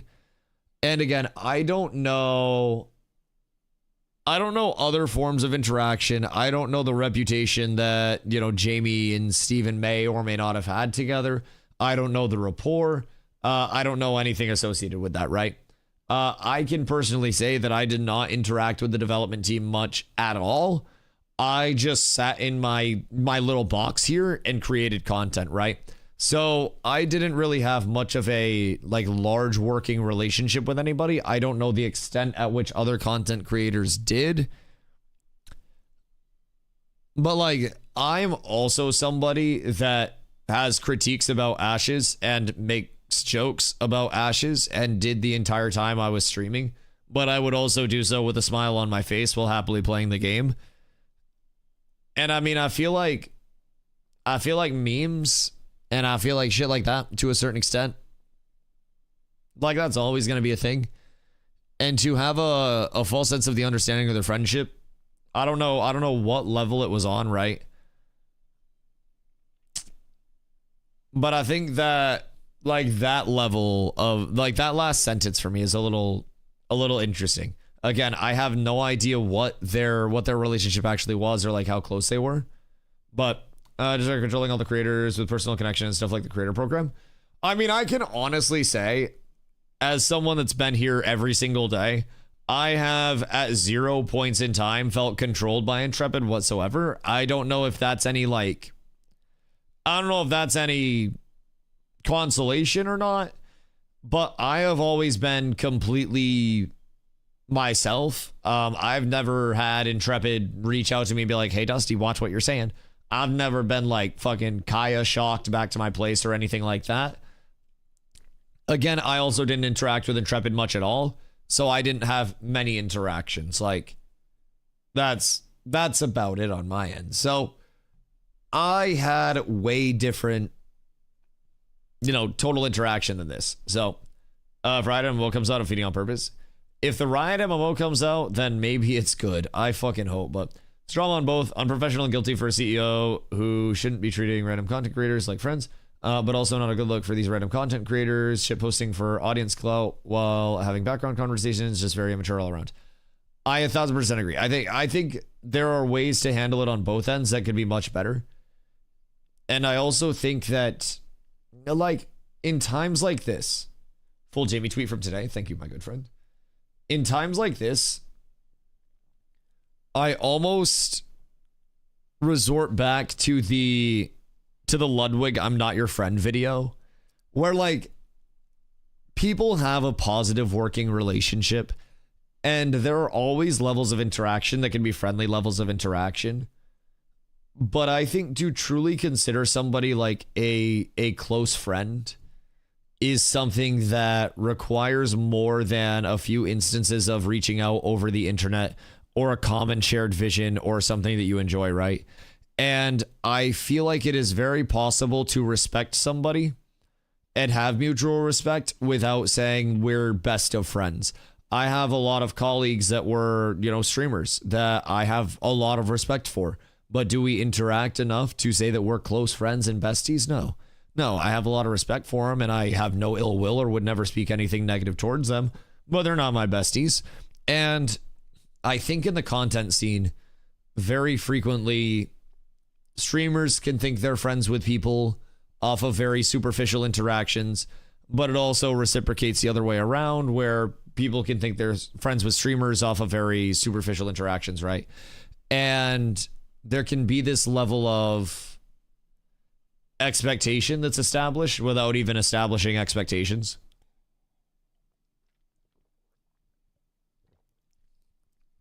And I think it's rough when that starts to happen. What's crazy to me is that none of this is news been out there for people to know about, but so many people just decided they didn't want to hear it. Steven said everything's fine, so they never listed the evidence. I also think that everything being scattered over the course of many years and never being allowed to really compile all at once, it was very easy with the size of the Ashes community for it to be 1 to 2 doomy content creators at a time and other people that were coping to balance it out. And it was always very easy to have the fresh blood. And with a lot of the fresh blood, you had people that weren't even coming in to critique the game. You would have people that would come in and they'd just be like, this is the best MMO ever. And I'd be over here with a few thousand hours and I'm like, motherfucker, I'm grinding mobs at the same corner for the 7th day in a row. Like, we got a long way to go, please. And I feel like there was the side that was always labeled as the doomer. So that way anything they said would be devalued. I feel like there were the copers that were put out there, right? And the copers were the ones that were always over the top, omega positive. And then you had the people that were like in the middle of everything that were just trying to spread information and try to figure things out, right? So you grind the same spot multiple months apart? Yes, Sirski. Hey, if it ain't broke, don't break it, right? In my opinion, it's proven time and time again that nobody's a friend. When shit's a fan, everyone's out for themselves. Yeah, absolutely. And I think, especially on the realm of like content creators, right? If you are a content creator, it is very hard to, especially if you are having any influence in a space, whether it's a tiny space like Ashes or whether it is a, you know, a large space like fucking WoW or something, right? It can be incredibly hard to tell if people want to be your friend because they enjoy you as a person or they actually, you know, have a reason to want to be your friend, or they are looking for some benefit from having you around within that social circle, right? Whether that is feeding you a little bit of information to change your biases, whether that is just having you in the pocket, right? And I think that a lot of the time, there are very superficial interactions that happen for the wrong reasons. And I think that instead of it being an actual personal connection, a lot of it is an element of you bring something to benefit me, so I want to make content with you. I want to co-stream with you. I want to reach out to you for an interview. I want to, you know, I want to talk to you in Discord over this, right? And a lot of the time, there's a lot of bullshit to sift through with it, right? So it can be tough. There were 10 gazillion things that needed to be fixed in this game, but it also just felt like it had so much promise and potential. I think it had a lot of promise and potential for people because the scope was a lot of systems that were pointed out or were like picked out that were the good of many games that were just slapped together with the hope of this network will all sync up for this perfect PVX loop, right? And I think the ambition and like Ashes on paper is one of the most promising MMOs of all time. But the realization of Ashes is always going to be something that, keep in mind, we've seen it here. As they add in multiple systems and multiple different forms of systems, something as simple as crates coming in and the risk reward associated with the new crate system now has many forms of implication because it's not just, well, let's turn the value of this crate down and now it's diminishing returns. Now it's walking crates on foot versus a mount versus a T1 mule, T2 mule, T3 mule, mules on a ship, crate storage coming in. And as systems become more evolved, development kind of came to a halt, right? It seemed like the scope was truly starting to creep to a point where it almost got overwhelming. Now, we don't know what they had in the chamber for large patches that would be coming in. We don't necessarily know what bug fixes they had, what balance fixes they had. There's not really a lot that we necessarily knew. But there was definitely, there was a very broad promise. And I think as a lot more sneaks in, everything gets a little bit harder to actually keep up with, right? I think that's a hard part that we started to see. I think there will be AOC private servers. I mean, why? Like, the community was always quite small. Like, the community was very not the largest in terms of realized conversions from impressions to players. And I think Ashes did a very good job of getting, you know, Ashes of Creation, the name out there, but also it didn't really convert a lot of players into Ashes of Creation, the game, right? A lot of players knew Ashes of Creation, knew what Ashes of Creation wanted to be with the PVX social sandbox, but they also knew that they didn't want to play Ashes of Creation at this point in time because there was still so much to actually come through. Private servers to finish the game with proprietary tech that they were supposedly making for Unreal Engine. Like, you know, the dynamic gridding is such a hitch, and you would need to reverse engineer I guess, like everything. You would have to somehow get their proprietary Techington.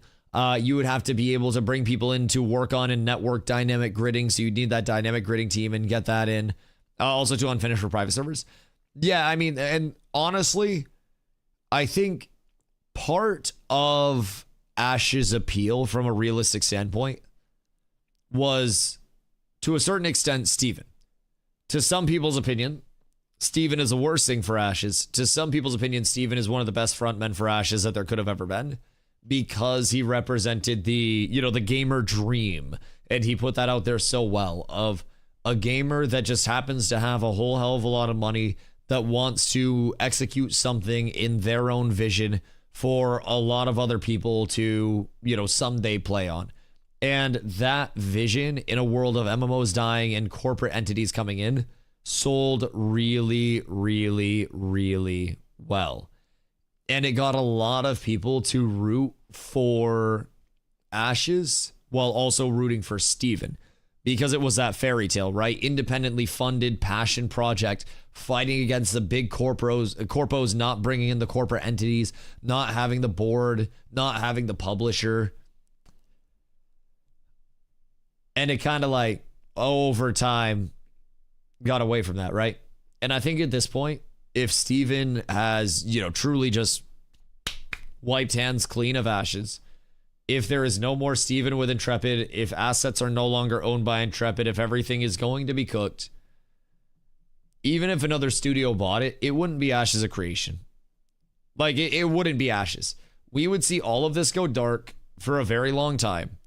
And then we would be likely to, best case scenario, at some point, see a studio come out that acquired the assets for very cheap from whoever ends up with the assets that wants to sell them off for pennies. And they would acquire the assets. They'd acquire some of the coding. They would get something going on the back end based off this. And then we'd hear about this new, you know, open world PVX social sandbox that's going to have some different, you know, different visions and stuff, right? So filled with pay to win. Yeah, pay to win and pay for convenience, baby. Those are the big two. And then you factor in pay for drip as well. I like pay for drip, but I also didn't buy any Ashes skins. So is there any chance this game stays alive? Yes, but no. Like, technically speaking, yes, there is a chance. Realistically and logically speaking, fuck no. I don't think that there's any reasonable set of circumstances that leads to Ashes of Creation as Ashes of Creation pulling out of this point. As far as we know, many very core elements of Ashes of Creation are not very core elements, but very core like elements of the development team of Ashes are no longer with the team at all, just in any way, shape, or form. What else was we talking about? Early access had literally nothing in it. I mean, more so the coding, I would say, like more so the coding and like what's available, if anybody would even want that. But at that point, if spaghetti code, then why? But they do have, you know, a build out, of some things. But the only model in this game that's unique is a lion holding up a bridge found 2 minutes in the game. It is a nice lion, though. It is a nice lion. But no, I agree. I don't really think there's any way, shape, or form that we see any form of Ashes in the future. I think that the dream is probably dying here and now for a lot of people, if I'm being honest. I think Steven was just a rich arcade player who wanted to design their own game, but had absolutely zero clue how to run a business and financially ran it in the ground. Seems like it could very well be what we're looking at here. Yeah, 1,000%. I mean, anything could happen. I would say, like, don't attribute to malice what can otherwise be attributed to stupidity, Ash's razor. But also, there could very well be malice at any point, right? But I think it's very easy to... I think it's very easy to assume that everything was this planned out, super dramatic Spy Kids-esque heist in the long term. And I think it's also more realistic that, to a certain extent, MMO dev, game dev, and specifically Western MMO dev as a whole is kind of cooked right now. And there's also a very high likelihood that the studio went through substantial hiring because they realized they needed more people to provide for the content, right? And then at that point, they realized budget was way over what was expected. And then they had to bring in outside people. And bringing in outside people truly did fuck everything up. Who knows, man? It could go 1,000 different ways. Genuinely. I have no insight or have no anything. So timeline shift on Harambe Death did this. Man, RIP Harambe. I'll be completely honest. Yeah, if Harambe didn't die, New World would have had 500k concurrent and 10k server pop with like 30 territories at this point. Ashes would be fucking booming. We'd have 2 continents, the underworld. Sad part is we all see coming. The writing was on the walls. I agree. I think a lot of people pointed out a lot, and the kind of like the rate at which it was pointed out over time was far enough spread for people to dismiss things as this ongoing thing, right? It was a small suit here, a small suit there. Oh, don't worry, this is normal business stuff. A small 9-person layoff here. Nothing too crazy. Oh, well, we said we'd never launch on Steam. Well, now we're going over on Steam and we're going to be publishing through Steam. So I don't believe the 800k number anymore. I mean, if they had 250 employees in California and they were operating on top of a lot of that, we got to keep in mind, like, employee salaries, rent on an office of some size, probably a lot. I think 600k max. Regardless, expensive as fuck. But I definitely think that a lot of people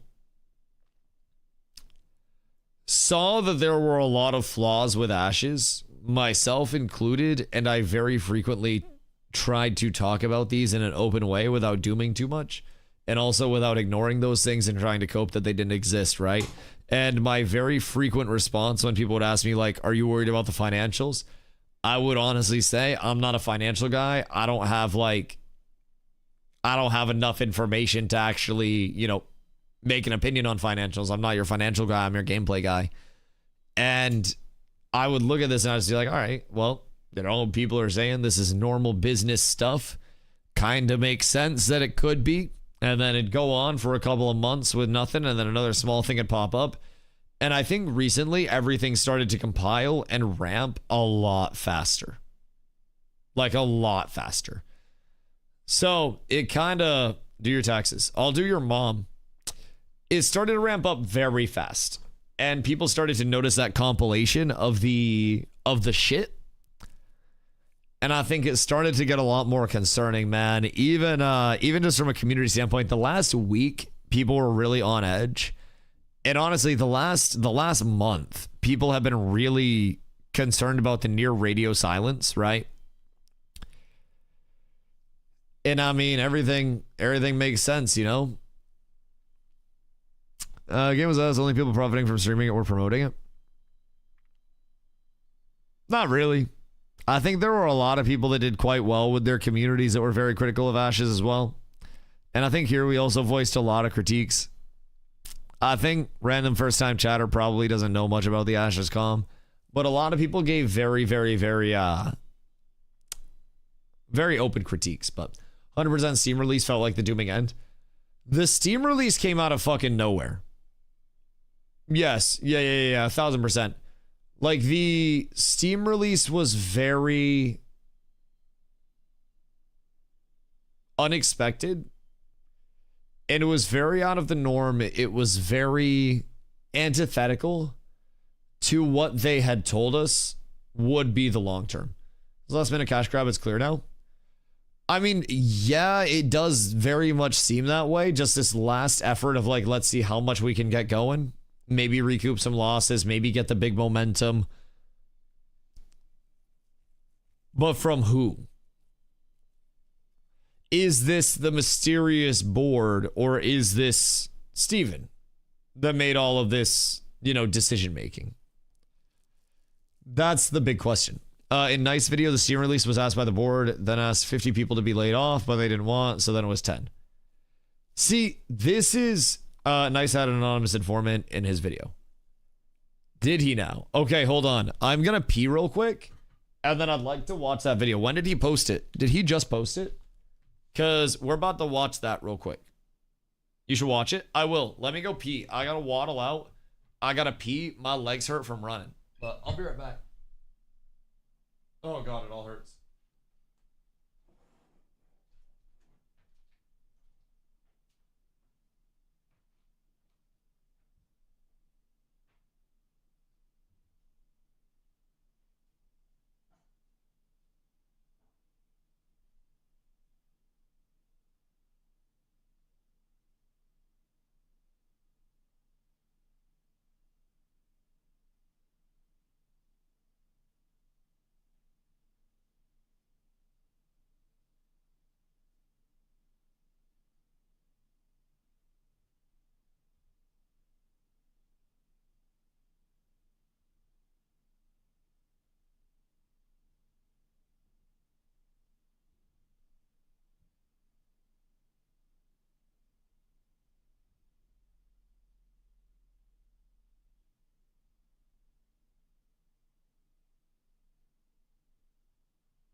Oh my God. Like I ran yesterday and I'm getting more sore as the day goes on.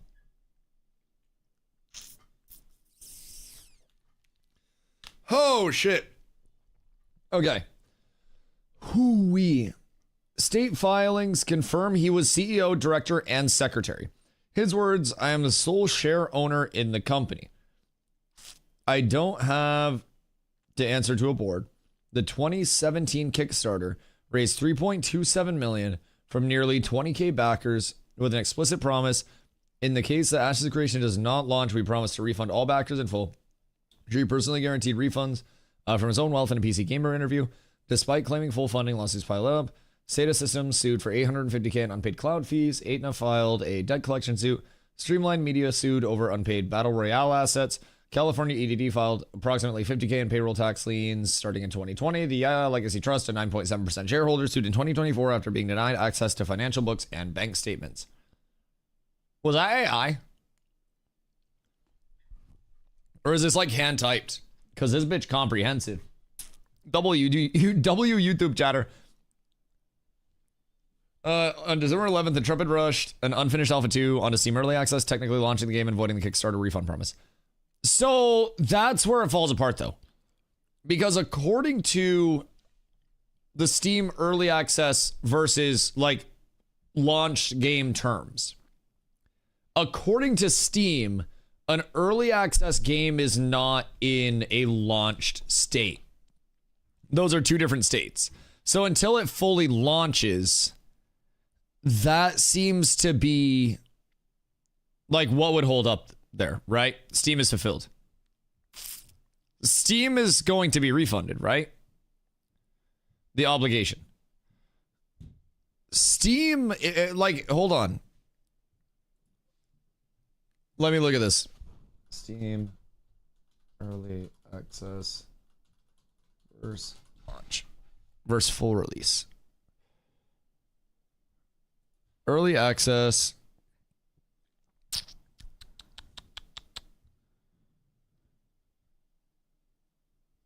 Let's see. Hold on. I need to see if I can find the page. They rejected refunds. Wait, are they? I know the Steam standard refund policy is 2 hours. Hold on. I'm trying to find their early access versus full release. Advanced access. Early access, Steamworks documentation. Okay. This is their early access stuff. What is early access? Steam Early Access enables you to sell your game on Steam while it's still being developed and provides context to customers that a product should be considered unfinished. Early access is a place for games that are in a playable alpha or beta state, are worth the current value of the playable build, and that you plan to continue to develop for release. Releasing a game in early access helps set context for prospective customers and provide them with information about your plans and goals before a final release. What early access is not? Early access is not a way to crowdfund development of your product. You should not use early access solely to fund development. If you're counting on selling a specific number of units to complete your game, then you need to carefully think about what it would mean for you or your team if you didn't sell that many units. Are you willing to continue developing the game without any sales? Are you willing to seek other forms of investment? How foreboding. Early access is not a pre-purchase. Early access is not meant to be a form of pre-purchase, but a tool to get your name in front of Steam users and gather feedback while finishing your game. Early access titles must deliver a playable game or usable software to the customer at the time of purchase, while pre-purchase games are delivered at a future date. Read more about pre-purchasing. Steam Early Access is not the same as Advanced Access. Let's see. Advanced Access on Steam is commonly referred to as Early Access on other platforms. However, Steam Early Access is a completely different thing. Advanced Access is a pre-purchase initiative in which customers that pre-purchase a deluxe package of your game are given access to the game earlier than customers that bought the standard most basic package. Let's see. Early Access Q&A. Why early access? Approximately how long will it be in early access? How is the full version planned to differ from the early access version? Full version means different things for every product, and this is something only you can decide. Be specific and transparent. Does it say anything about the game fully launching? Okay, here it is. Transitioning from early access to released. When you consider your product feature complete and no longer in a significant state of change, you may transition from early access to released. It's worth noting this does not mean you should stop adding features or updating your product. You should keep adding content or fixing bugs as is appropriate for your title. When you're ready to remove the early access context from around your product, complete the following steps. Upload and publish your updated build of your game or software. Click view release options at the top of your product landing page and to prepare and release your game fully. Pushing the release button will update the release date for your game, remove the Steam early access branding from your store page, and apply any launch discount you have defined. So, is this the transition period? Has it launched on Steam already? Look at Bless Online and Myth of Empires. Both shut down approximately 1 month later and full refunds were given. So were those both early accesses that got cooked? I have 300 hours and just got this message from Steam about my refund due to it shutting down. We're investigating this issue further. As soon as we have more information, we'll update your ticket as of today. Oh, wait. So they're investigating Ashes for refunds directly to see what's going on there. Oh boy. So this seems like it's going to be a very large thing now. The gaming community knows what happened. Don't think to move very much on the legal side of this. Very likely doubt. Margaret Crone is in Discord. What do you mean in Discord? Like she is typing in Discord, or like Steam will want to investigate it within their own company interests as it was their platform. Right. So this would be a title that comes out that could give Steam a negative ramification or like a negative reputation. This is something that could come out that could cost them money if they're like supposed to cover the refunds and shit. So Steam probably will not fuck around very much at all if I had to guess. But interview Margaret. I don't think Margaret would be able to say anything, man. I don't think Margaret would be able to say anything. She probably got enough shit going on, if I'm being honest. Probably just wants to chill the fuck out and not be bothered, if I had to guess. Our servers for sure shutting down tomorrow. Nobody knows at this point in time what's going on. If the company doesn't exist anymore, Steam can't refund either. Right. So at that point, everyone would just basically get pulled. If Steam prove RMT by AOC devs equals bomb. Jesus Christ. In the end, Steam/Valve owns Ashes and then finishes it. Just wishful thinking. I mean, it was published through Steam. So could that also be another level of implication since it was being published through Steam now? Did a mass refund for No Man's Sky. Don't forget when they were found to have lied on the release. Could be the same for Ashes. Right. Margaret responded to some comments on her Facebook page. Oh, really? Wait, what was said there? What was said there? Well, can't Karen just pick up the slack and put out a banger? Honestly, Karen, where the fuck are my arenas? Bro, I'm gonna keep it a bug. I could average 250 viewers in this bitch with just arenas. That's all I need. I don't even need the rest of the game. What are you gonna play? Oh, Reppy, I don't know, buddy. I don't know. Like, I'm torn between, like, my top two that I know the most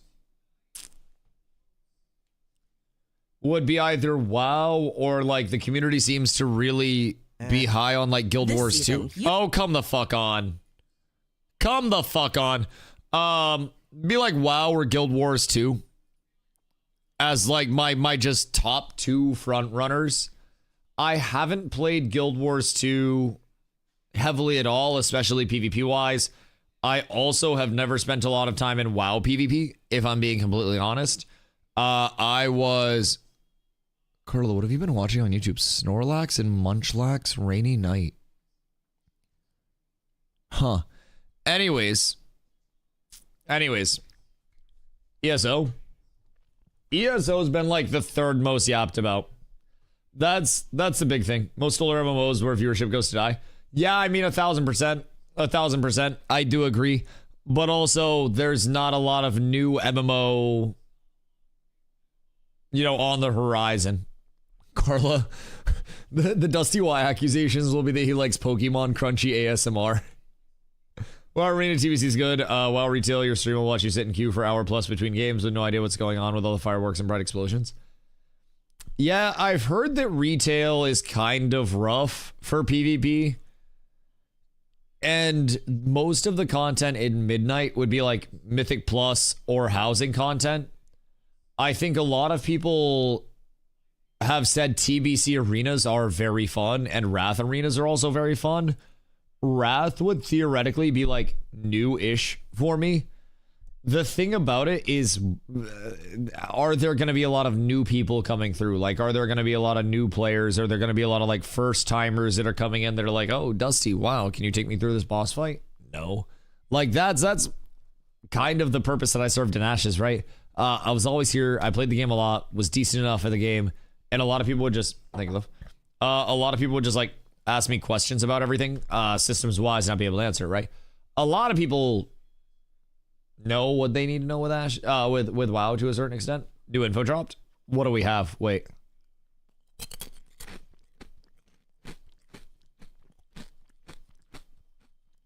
What do you mean new info dropped? Historically, I don't think small streamers increase viewers going to WoW unless OnlyFans. Correct. Yep, it's incredibly saturated, and it is usually an overall sink. Now, keep in mind, historically, small streamers don't increase viewers in general. Being completely honest, the amount of streamers that go from starting streaming to making it full time in the first place is so incredibly low. And in the MMO scene, it's even harder for newer streamers to come about. Because so many MMOs have had their followings, like so many MMO content creators have had their followings for 10 plus years at this point.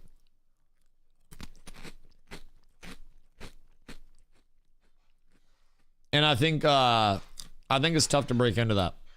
Those that have is good. Like, it's great for them. But I definitely agree.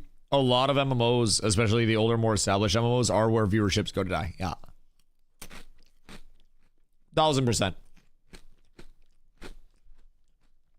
What about 14? I've heard 14's PvP is not good. 14 only gets a bump watching the MSQ cinematics and endgame drops viewership. That's also true. I've heard the story of 14 alone would burn me out. Because I very simply put like to hit mobs and I like to hit players, right? So I like to do a lot of that. And 14 would probably burn me out on the story side. 14 MSQ is easily 800 hours. Oh God. Oh God. It'll be torture for you if you don't like running back and forth. Everywhere I was going, I was running. Would you try Guild Wars 2? Has insane mechanics and the PvP is fun as heck. Guild Wars 2 is towards the top of my list to try. But I'm also hearing that, like, Guild Wars 2 gearing doesn't matter at all. So, like, what's the deal with Guild Wars? Final Fantasy 14 is someone who tried it. Heaven's Word was not it. Atmosphere is really good, but that's about it. Yeah, I think the Final Fantasy 14 community is probably one of the better ones in MMOs, but check DMs. Wow. Hold on. Oh, this is a ticket, huh?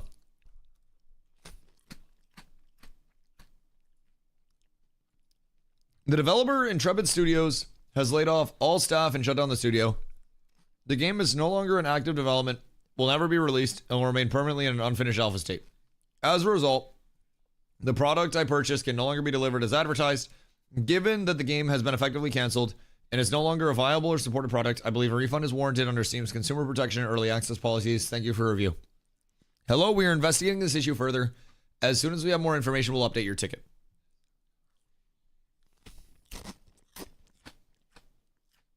So that's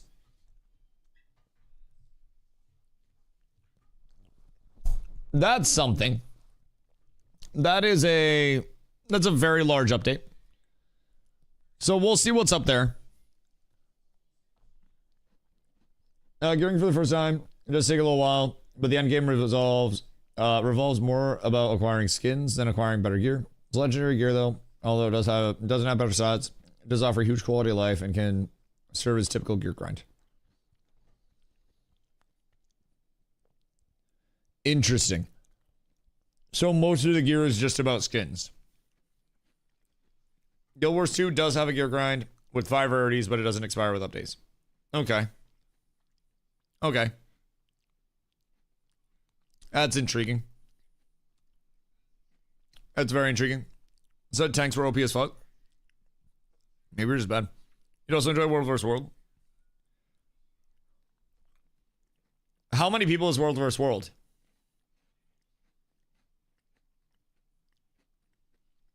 It sounds very DustyWhy.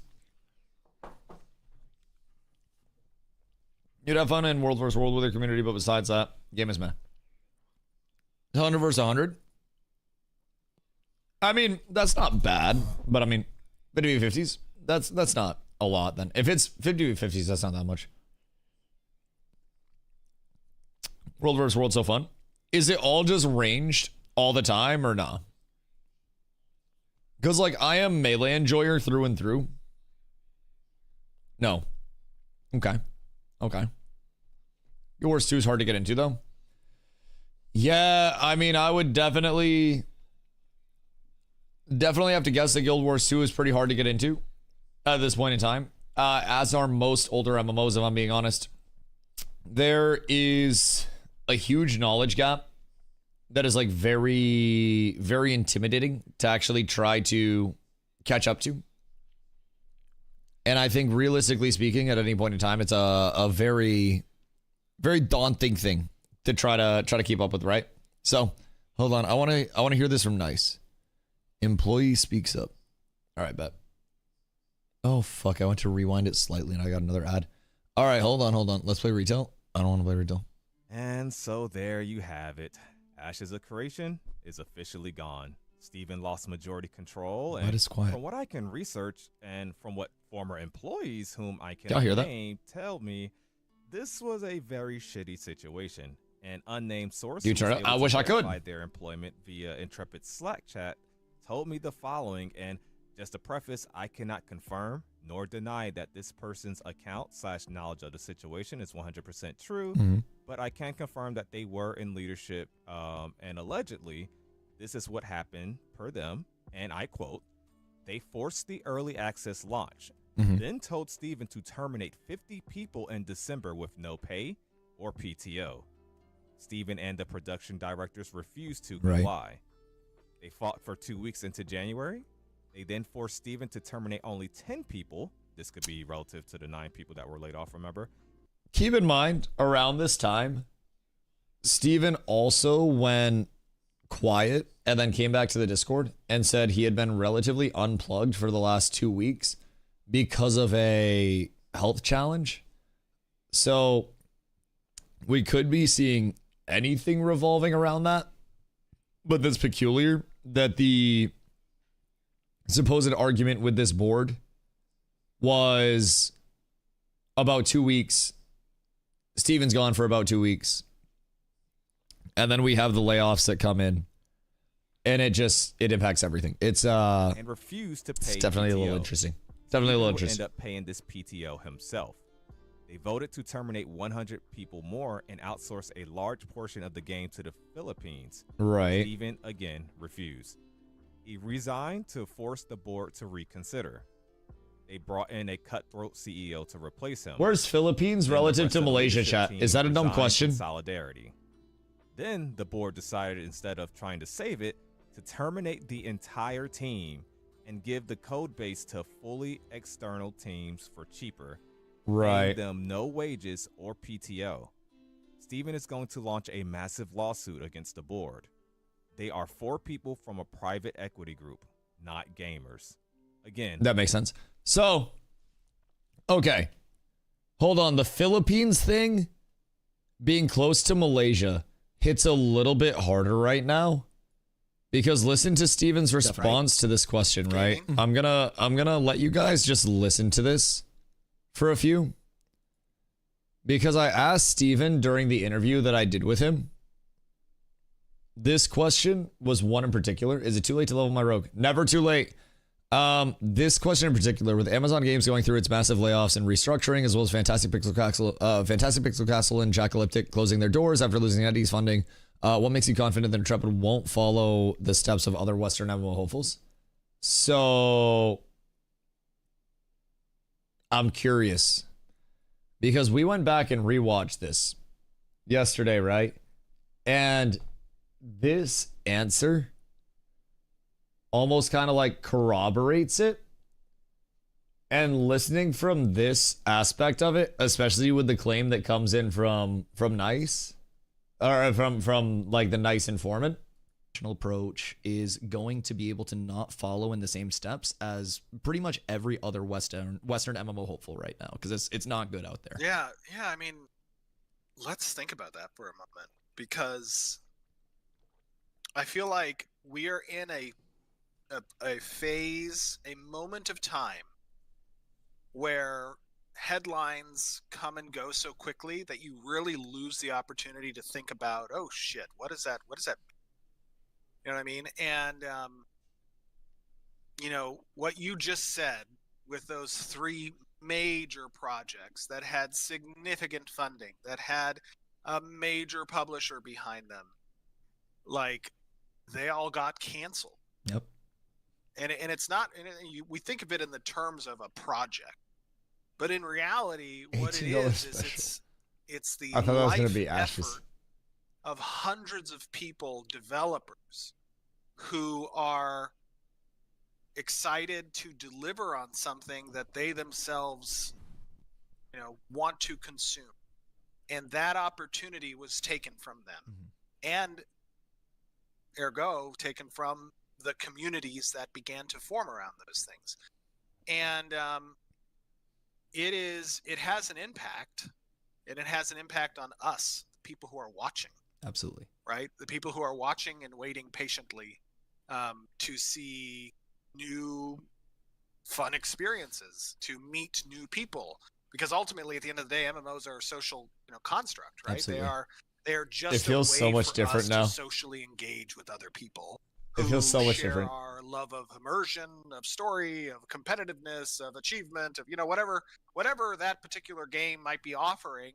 Like, those are social avenues for us. Absolutely. To spend the time that we have, that's rare, that our family is not taking from us, that our jobs are not taking from us, that our responsibilities don't take from us. It's how we decompress as people, is we game. Right? Absolutely. And we engage to in escape. those social activities.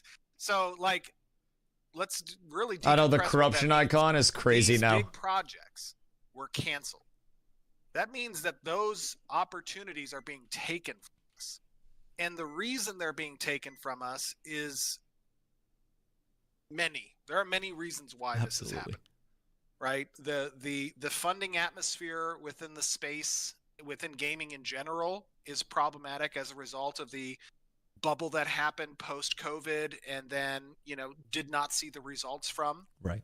The AI funding movement within the industry is shaking things up on even how things get created now, right? The funding and the AI, outside investors wanting to bring in AI and cheaper development to make more. People are more timid from an investment standpoint to engage with projects, that might be visibly seen as archaic in their production approach, right? Compared to the new production requirements that AI presents. The Western development market, comparatively to the world development market that outsourcing offers, that has an impact as well, because if you have a team in Malaysia that is building a game, they're not going to share the same cultural understandings and the same He legitimately goes through how the funding has changed. Listen, I was nervous. I don't do interview content or react content like Asmongold. I don't know that shit. That was a new realm to me. I'm usually yapping my ass off. It's hard for me to just like sit quiet. But he really was low-key snitching. This sounds like exactly what was said from that developer that was talking to Nice, allegedly. 100% of this discussion was weighing on him. You can see it in his face. This, for perspective, this was my interview, interview, to get that with Steven. This was on December 4th, 1 week before the Steam launch. So this was probably stuff that was already in talks. If, what the employees are saying is true. This is stuff that was probably already in talks. And very likely, he already likely was demanded to do these things. At the very least, he probably knew about them at this point in time, yes. And I'm just out here asking all of the hard-hitting questions about like, oh, what are you going to do to stop the studio from shutting down? Like, he mentioned how the funding has changed, how the scope of that has changed very broadly. He mentioned specifically how games that are seen as archaic in their development that aren't bringing in like AI to the development are seen as less than appealing. What's the timestamp? It is like 22 minutes. Like 22 minutes. So he mentions how it is archaic if you're not like bringing in AI. And then keep in mind, I have another question in the future that I ask about like, the usage of AI in game dev and kind of like what he thinks about it. And he essentially starts with AI is a train that has already left the station. I'm far from an AI bro, but like even I see that or something like that. Just basically acknowledging that AI was already in motion. And if what is lining up on the on the devs speaking to content creators and other people's side under the the veil of anonymity allegedly, and based on what Steven's saying here, and again, this is a almost 2-month-old interview, but again, this was 1 week before Steam servers went up, and very likely this was stuff that was already known. So we've gone through outsourcing development to Malaysia, bringing in AI, and investors not wanting to work on your project or like invest in your project unless you are doing those things.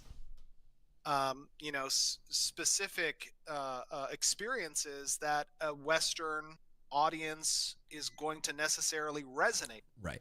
And so even the product quality might be changed.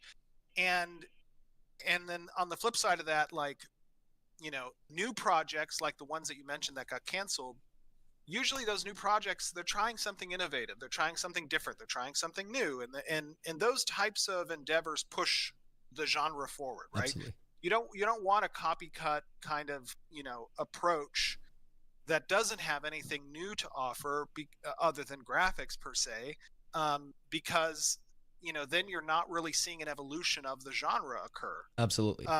So to answer your question, don't make fun of me saying absolutely. Intend to address that? I like that word. Well, Intrepid has a unique history. On one side, there's a level of financial. I don't know you talked to the whole board. Not huge meeting with the entire board. That has not historically been predicated on.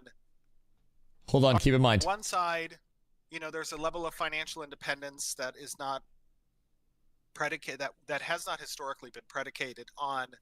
Not on one side, there's a level of financial independence that is not predicated. That has not historically been predicated on our engagement within the investing ecosphere of gaming. Mm-hmm.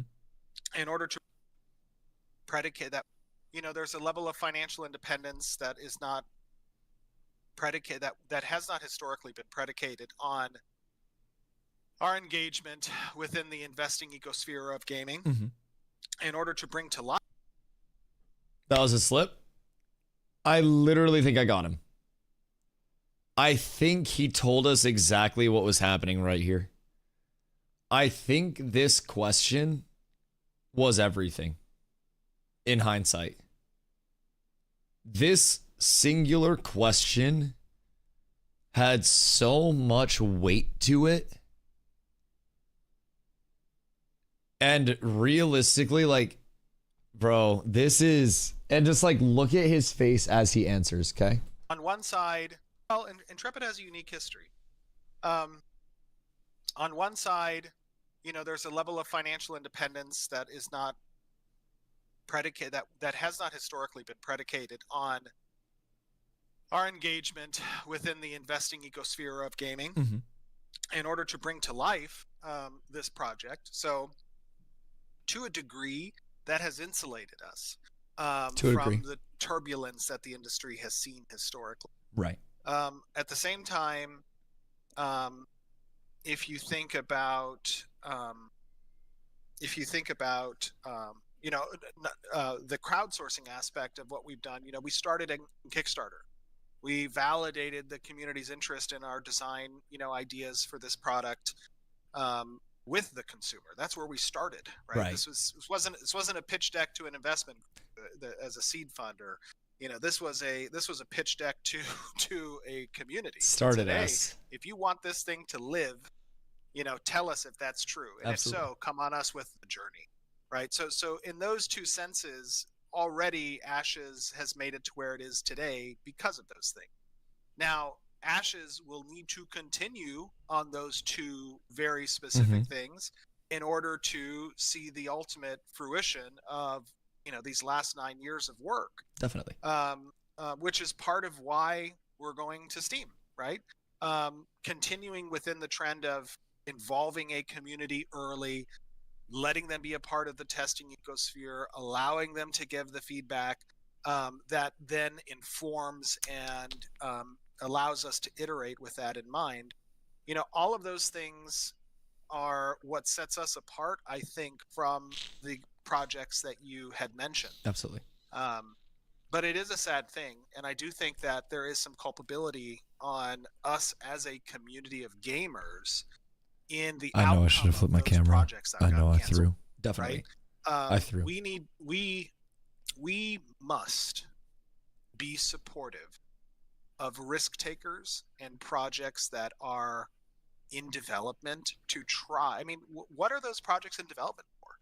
They're in development to provide us a product that we want, right? We say we want these things, but if we're not there to show the support, to validate the interest, to let it be known that there is a demographic of consumers waiting for these things to happen, not a lot of those projects have the same opportunities of independent financing and crowdsourcing that we did. There are Hold on. Demographic of consumers waiting for these things to happen. Not a lot of those projects have the same opportunities of independent financing and crowdsourcing that we did. There are have the same opportunities of independent financing and crowdsourcing that we did. There are projects have the same opportunities of independent financing and crowdsourcing that we did. They are dependent on publishers and investors. And those groups of people, they look to see, do you have a community behind you? Definitely. Do you have a consumer waiting to purchase the thing that you want? And the difficulty that sometimes communities within this space have is that they cannot see the end goal beyond the hill of development that is in front of them. Right. So in this thing that you want. And it's tough. So that entire end of it, right? They look to see, do you have a community behind you? Definitely. Do you have a consumer waiting to purchase the thing that you want?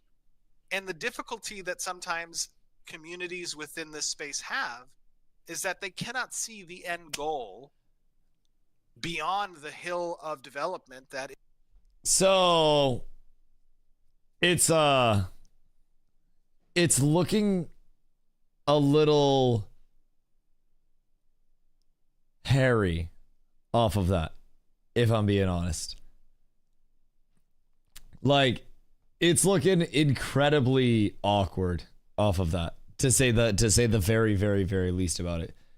We did past tense. Yeah. multiple things in this one question were spoken about in past tense regarding their financial independence and their ability to not rely on outside investors. And seemingly this is something that like may have been known at the time. Is in front of them. Right. So and as a result of that, he wasn't stopping, by the way. They sometimes it is much easier to be a skeptic, a cynic, and a person who points out the negatives and problems, which then perhaps hurts the chances of that particular product coming to fruition. Absolutely. So while you might be true in saying, this looks like shit, or, why don't you have these materials and textures fixed, or why are there these bugs there, or this design is trash, like those types of commentaries, like it is very easy to be a skeptic on something that's unfinished. It's easy to walk into a kitchen and to see an unfinished a meal. Definitely. Don't. This is awkward. It's very awkward. Yeah. And say, that indubitably, like I should have hit it with an indubitably. Well, it's not done yet. I didn't want to go through the same like cadence as Asmongold with the. Yep. Right. I wanted to have a different cadence, and I wanted to sound proper and educated without breaking out the yes, indubitably. Indubitably. Dude, it's hard. Because, like, I don't want to be yapping too much and taking up too much of the space. I only had like an hour scheduled to do the interview, and I had a shitload of questions that I had to actually cut out. It was an absolute tragedy.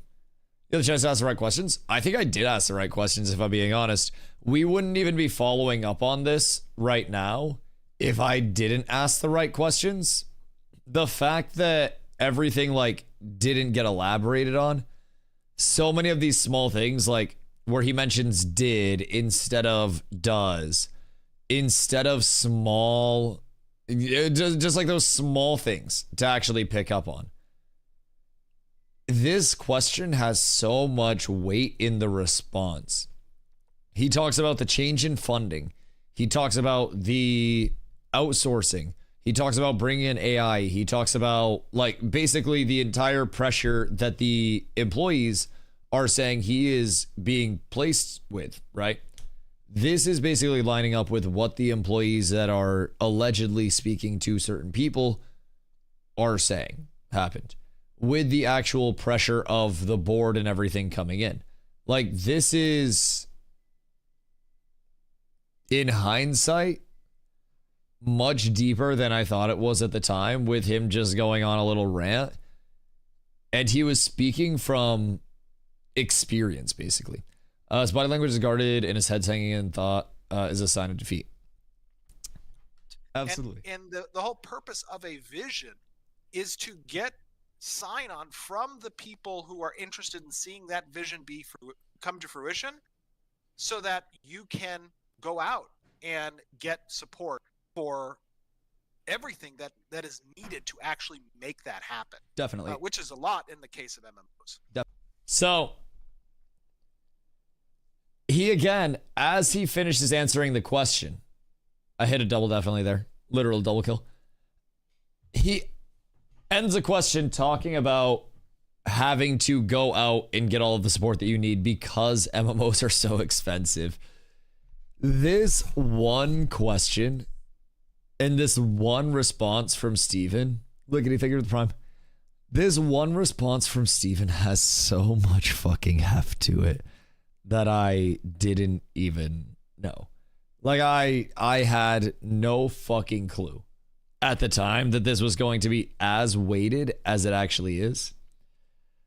But goddamn, so much on this. This answer has Lizzo levels of heft to it. Bro, I swear to God, it's like Lizzo, Dave Blunts, and Big X the Plug trying to fit on one sleeper sofa. That shit's cooked. We learned through reflection. Yeah, I mean, hindsight's always 20/20, right? And I also feel like we're inferring many things. We're inferring many things. And this is not necessarily accurate based on our referrals, right? The girl's also, wait, okay, right, but she also made her backup dancers eat bananas out of the other backup dancers' pussies. So, like, let's not forget that she was an absolute demon to the people that worked on her team. So, wait, what? Yeah, y'all never heard about Lizzo literally getting accused of, like, allegedly doing very fucked up shit to her, like, stage people? That was a whole thing. There was a lot of weird shit that was going on Lizzo tours, man. I don't really know what was up with it. But if true, that's criminal. Man, I don't. In Amsterdam. Oh, it was in Amsterdam? Oh, so there it's just in the red light district. Yeah, so there it's nothing. Yeah, there they just sell you the banana and then tell you to put it somewhere. They sued her. Yeah, that was a whole ass thing. Asking my wife to feed me a banana. Plot twist, you feed your wife the banana. So I'm still trying to retrain myself. I'm actually wearing a shock collar, but I have it wrapped around my balls. What if? So I'm really trying to retrain very quickly. As in the red light district, Ash just launches you. I mean, hey, maybe we go to the red light district with the entire community because we're all getting fucked anyways. So hey. She was making her background dancers shoot ping pongs out of their cooch. Is that possible? Can I get a vouch that that's, like, physiologically possible? Because, like, I don't know. Yes, it's possible. Can I do that with my butt? Like, no, do not. Do not. The old party trick. Hoofsy, what parties are you going to? What? How do so many of you know this? What are your browsing histories? I don't want to know. Go to Pink Pony if you're ever in Atlanta. Why would I ever be in Atlanta? What would ever bring me to fucking Atlanta? Realistically speaking, what business would I have in Atlanta? If I'm ever in Atlanta, I'm probably there just specifically to get robbed. I don't know, man. But Atlanta sucks balls. There's nothing that I would have to go to Atlanta for. Probably easier with your butt. That's what I'm thinking, but is it replicatable? Like, is it just a Kegel? Like, what are we, Kegels? I don't know if I have enough to, like, launch a ping pong ball, though. That's definitely not enough to launch a ping pong ball. Like, at all. Are you doing, like, one swift, like, and then it just shoots out with, like, a quick reload? Stream challenge. Yeah, I feel like a lot of streamers have been doing fitness, like, IRL arcs lately. What if I try to become the #1 butthole ping pong launcher in the entire world? Like, y'all know how Arrowly was on his IRL archery arc for a while and he was posting YouTube shorts about that? What if I go out and I'm like, boys, happy Wednesday. And I got, like, moving targets set up and I go off cam and you just see pew, pew, pew, and all the moving targets just ting, ting, ting. I feel like that could be good. I feel like that could be very good short form content, providing I'm able to actually execute on a daily. It's going to be hard. Build the muscles? Yes. Oh, thank you. Oh, wait, this looks great. What the hell? I got pulled pork Sammys, boys. We're truly up tremendous. Oh my God. I'll T3 sub for that. The opportunities are truly endless. Off camera? Nah. I mean, I feel like I would have to off cam. I feel like I'd have to off cam there. But yeah, so that's my interview question with Steven that really hit. I had another one where I asked him about AI, and I could honestly play that one as well. That was like, I asked about the team expansions, I asked about his role directly with Intrepid and like their idea pipeline. Funny enough, I asked a question about the 90-day refund being taken out. Funny enough,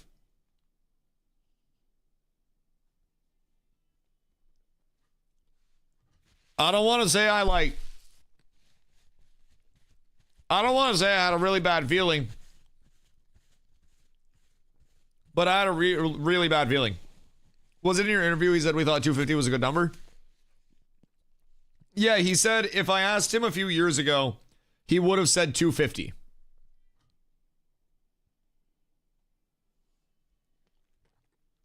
Hold on.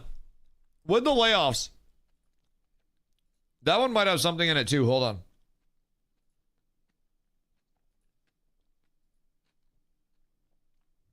All right, I'm gonna hide my camera and eat real quick. One sec. The ideas, to vet the ideas, to validate them, to implement them. Like, you know, AI is just that. It's slop. Right, absolutely. You know, and it may not always be Oh, slop. sorry, I went too far. In a very Sorry, hold short on. period, that exist on Hold the on. loops that hooked the players in the case of MMOs. Here. Definitely. So I'll let in you guys a get world, that. like we have a lot of MMOs right now, as we just talked about, a few that didn't quite make it. So even in those that are coming to fruition, we see a lot of MMOs that are able to enjoy the short-term success. You get the hype cycle of content creators coming through and the MMO hopefuls that come in droves, but they lack the sustenance to become someone's evergreen, to rip them away from, as you mentioned before, those industry titans that have kind of gripped the community for so long. So how do you see Ashes going from that unfinished meal on the table, all of the components, to that daily staple for players that has a chance to establish itself within that already well-established MMO community? I think persistence is the key. You know, look, if any game tries to come out the gate offering as much as a World of Warcraft or a Guild Wars 2 or a Final Fantasy 14 on day one, they're going to fail every time. Mm-hmm. It's not possible. So that cannot be the objective. And that is why it's important to innovate, because, you know, what those games do well, they do well for a reason. They've had a lot of time to do them well. And they've had a lot of time to double down on the loops that hooked the players to begin with. Which is why, you know, innovation is important, not just for the evolution of the genre, but as a way to attract and retain the users that are necessary lifeblood of the project you're trying to then cultivate, continue forward. And then over time, with that population, you can grow it, right? We see even now today the titans that we're talking about that have been around for decades or more. They continually fluctuate. They ebb and flow in interest, and it kind of goes back and forth between, you know, the big players a little bit that these groups can move. But I mean, innovation is key in my opinion, and progressing. I mean, there are other avenues, there are other ways to do it, right? You know, you can talk about the benefit of, you know, significant graphical upgrades with different engine uses. You can talk about, you know, marketing campaigns that are successful. Obviously, there is an appeal to an MMORPG gamer just because of the frequency of new products that come out that give anything that makes it to a Steam or to a launch an initial onset of, "Ooh, what is this?" You know what I mean? And then, oh, okay, well, I'll go back to what I absolutely. I'll go. The social elasticity is strong back here. They're having another fresh start. I'll go back there. Definitely. So, like, you know, that exists, and that's difficult to contend with. But ultimately, I think it's persistence and continuing to develop the product that you know, are initially out the gate with, and then making sure that you have something innovative and appealing from a gameplay perspective.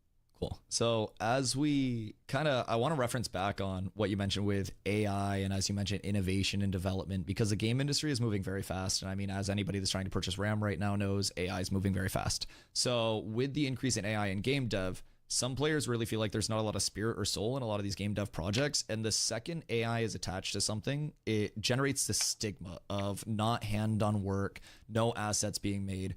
And Intrepid openly uses some AI-assisted tools, such as a PCG tool, to generate new biomes. So in the long term, how is Intrepid going to continue to utilize AI as a beneficial tool while still having the human-made product and human-driven product be at the forefront, so it doesn't just feel like another AI slop game?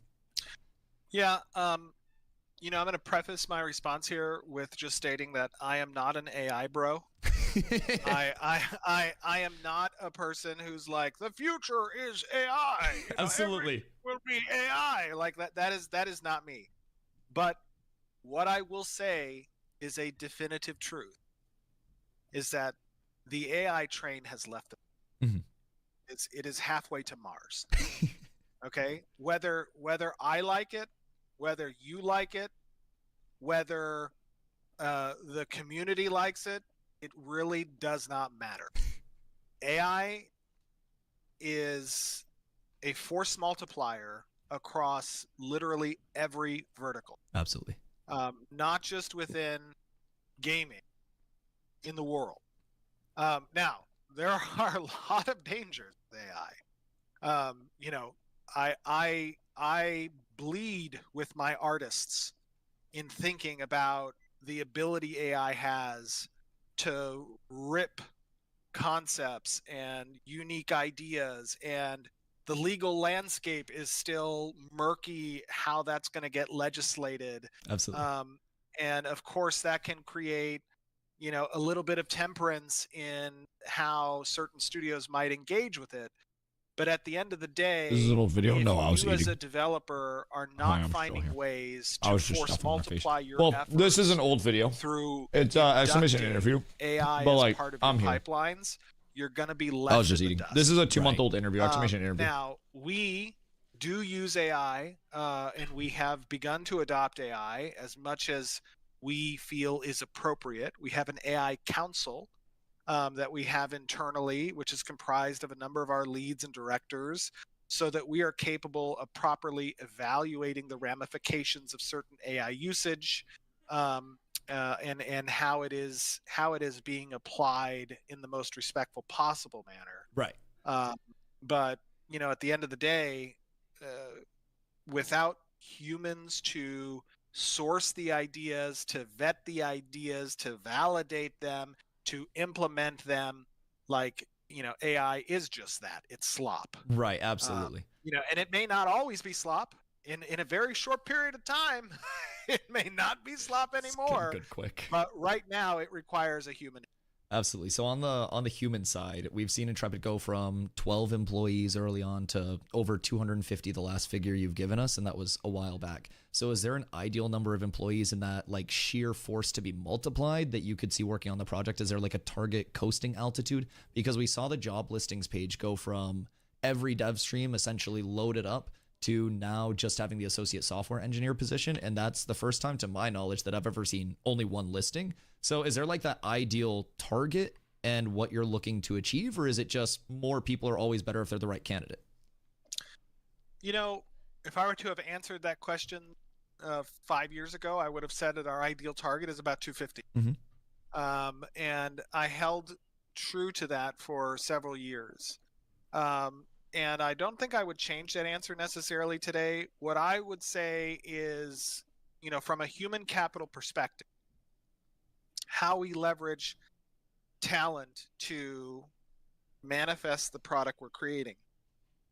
I think the stage we're at now is internally we have our core individuals that we need.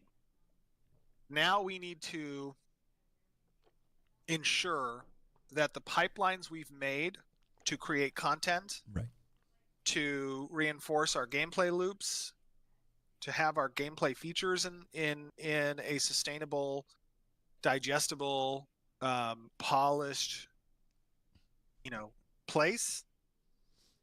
Those pipelines need to be ready to interface with outsourced studios.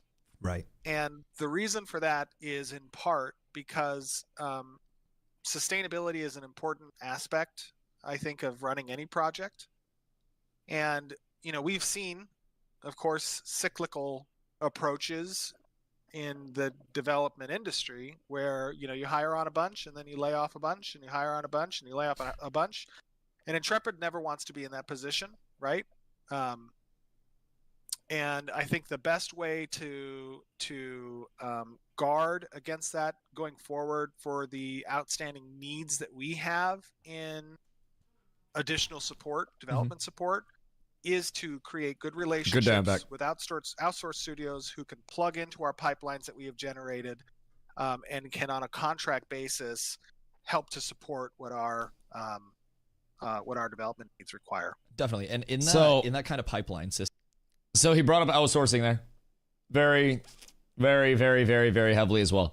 keep in mind, multiple times, the outsourcing was brought up. In an earlier question, he brought up the outsourcing to Malaysia as a point after bringing up the funding and after bringing up AI. There were so many small things in this interview that, knowing what we know now, at a completely different level to these answers, right? It was, Malaysia so specific. Yes, he literally name dropped Malaysia, and it ended up being the Philippines. That the employee that allegedly spoke to NICE ended up saying. Like, it seems very coincidental at best, very fucking strange at worst, that effectively most of the answers to these questions were foreshadowing what was coming to a certain extent. Gonna end up in the Ashes documentary in 5 years. You want to know what's crazy? When I was in New World, it was an interview that was the reason that I left New World. And it was an interview that Christoph Hartmann did with IGN, where he was asked, honestly, some pretty similar questions to a couple of the ones that I asked about, like, their long-term visions for the studio, the use of AI and everything there.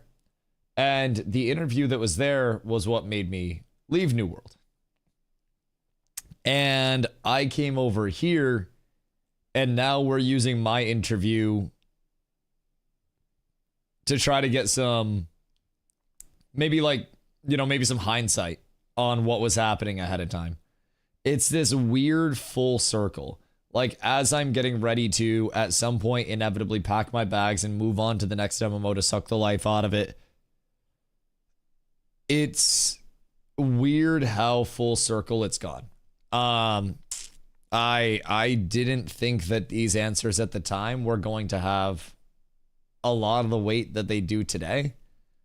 And man, it's a really fucking weird feeling, if I'm being completely honest. None of us did. Yeah, I mean, we thought it was just yaps at the time. Like, we heard outsourcing to Malaysia and thought it was just this hypothetical that, our narrative king was throwing out, right? We thought that it was just some yap about hypotheticals, right? And when he mentions, that their pipelines have to be ready to interact with outsourced studios and, implement content quickly. Maybe hearing that now with a little bit of the levity attached to it, like I guess the weight attached to it is what I should say, is a little bit different than it was in the moment, right? It's even rotted from the inside at this point, even if the outside was pretty.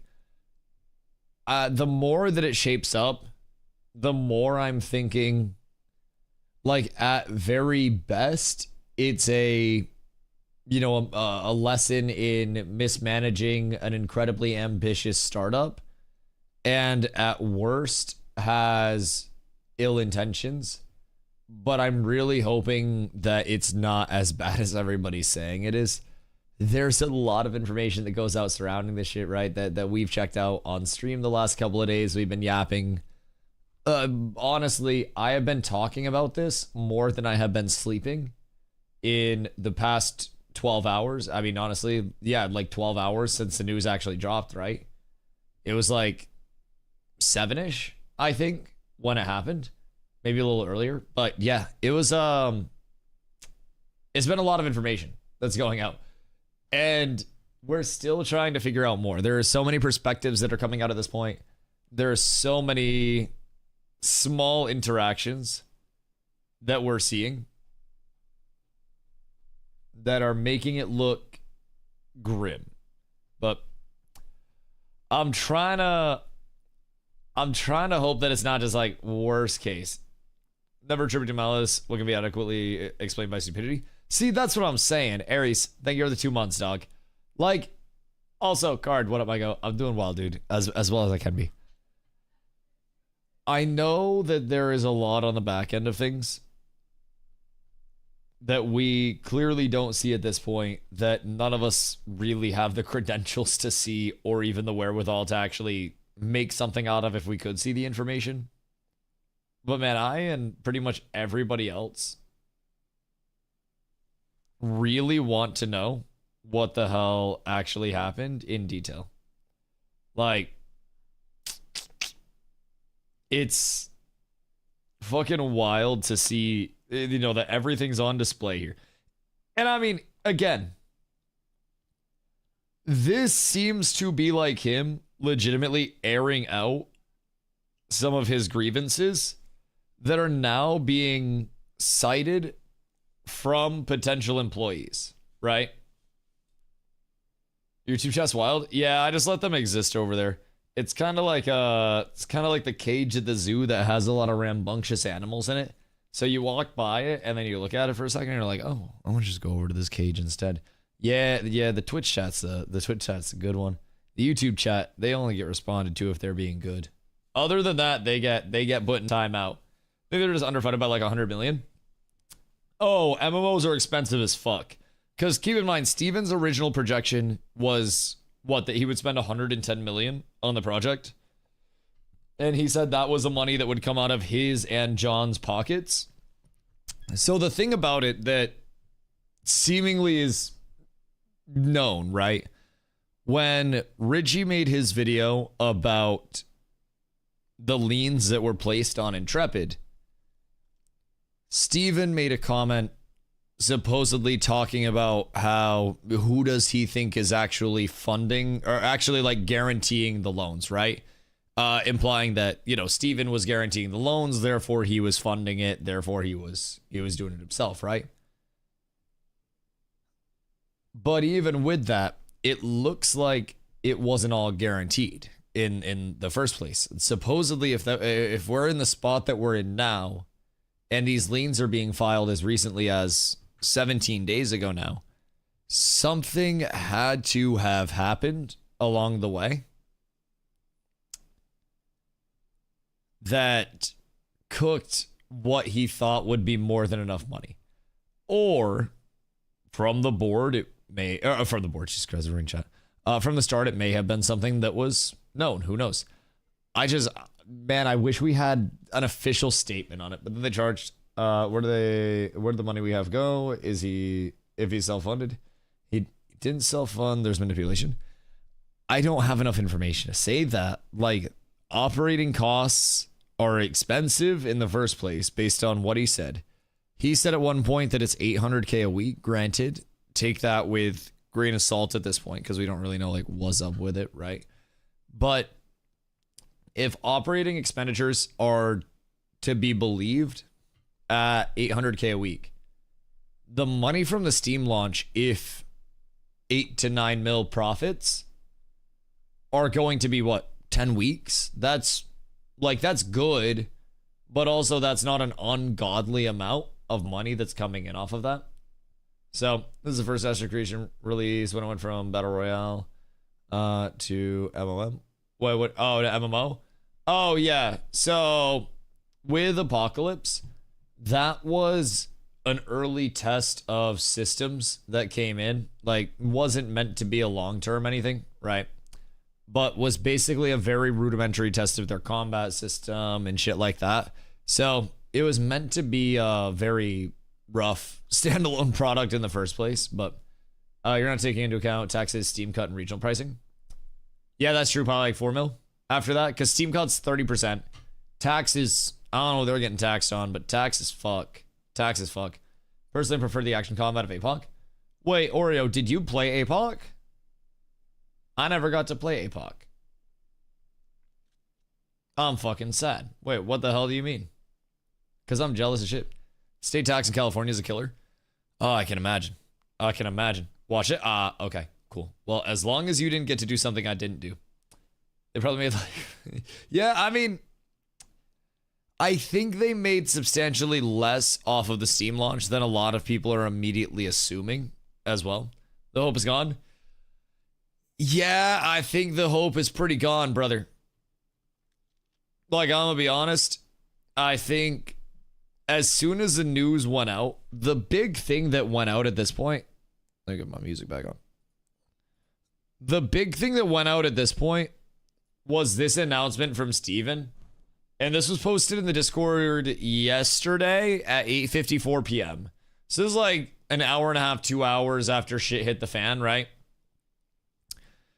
And Steven said, I can make a limited statement in my personal capacity and not on behalf of the company regarding the situation. Control of the company shifted away from me, and the board began directing actions that I could not ethically agree with or carry out. As a result, I chose to resign in protest rather than lend my name or authority to decisions I could not ethically support. Following my resignation, much of the senior leadership team resigned. Following those departures, the board made the decision to issue the WARN Act notices and proceed with a mass layoff. So this is what Steven posted that was like the final nail in the coffin. There were a few postings that were before this as well that were confirming people had, left Intrepid, were no longer with Intrepid. And there were multiple things that stacked up all at once where you just kind of saw the foundation crumbling. And at this point in time, I don't know if there's anybody that is going to be getting paid to go into work on Monday. I don't know if the servers will be turned off Monday one final time. I don't know. Fucking cook. Ni hao, ni hao, ni hao, ni hao. Ni hao, Wrath. I don't know, what their plan is going to be for an EOS, if there is, an end of service schedule. I'm not quite certain what's going on with it, if I'm being completely real. So, we'll see. We'll see.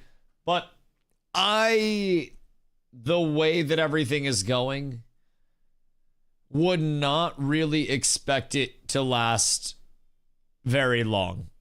I've seen a lot of projects go out a lot quicker, right? It's actually all one big joke, and Steel Bloom emblems are now worth 20 gold each. I'm rich! I'm the richest man alive! Puller was on the board? No, Puller was not on the board. Maybe. We don't know. But then they have an issue where they didn't pay server company. So tomorrow might be last day. They had multiple liens, if we're being honest. Isn't it true that the board is just him and his wife? Him and his husband. So the two boards that we found so far, there were a couple different registrations, but he was the sole member of the board of directors on one of the filings that we saw. Steven was. And then one had Steven and John, John being Steven's husband. And then one of there's a wife also. I don't think there's a wife also. One of them was probably his mom. It might have been his mom. But yeah, so then there was the UCC lien that was filed from Karen that was at Steven and Intrepid Studios, as a twofer. So Margaret said on Facebook, the board of directors fired everyone, and it does not seem she means Steven fired everyone. Oh, really? Wait, can you screenshot that for me? The board of directors fired everyone. So Steven wrote something on Discord. Wait, Steven wrote something on Discord right now? What did Steven write on Discord? Hold the fuck up. Steven talked in Discord. What did Steven say in Discord? I can't go in there because it's liable to penis at any time. I need a screenshot of it immediately. I've made a public statement. My next action will be a public filing. I hope at that point people will have a better understanding of what happened.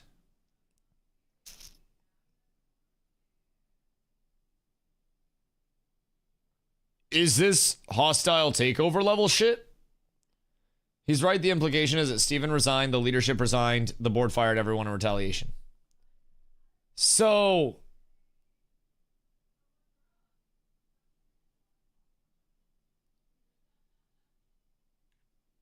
is the I know a lot of people want a Doom post, right?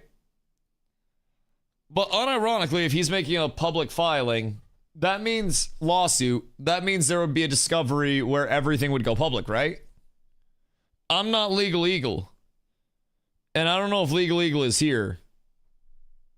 But this will go to discovery if it's a public filing, right? That means real evidence will be given and chat can stop theory crafting. Thank you so much. Thank you. Let's see. Because the board of directors decided to lay off everyone. Yeah, I mean, Maggie also says the board of directors decided to lay off everyone. Things don't go public in civil cases.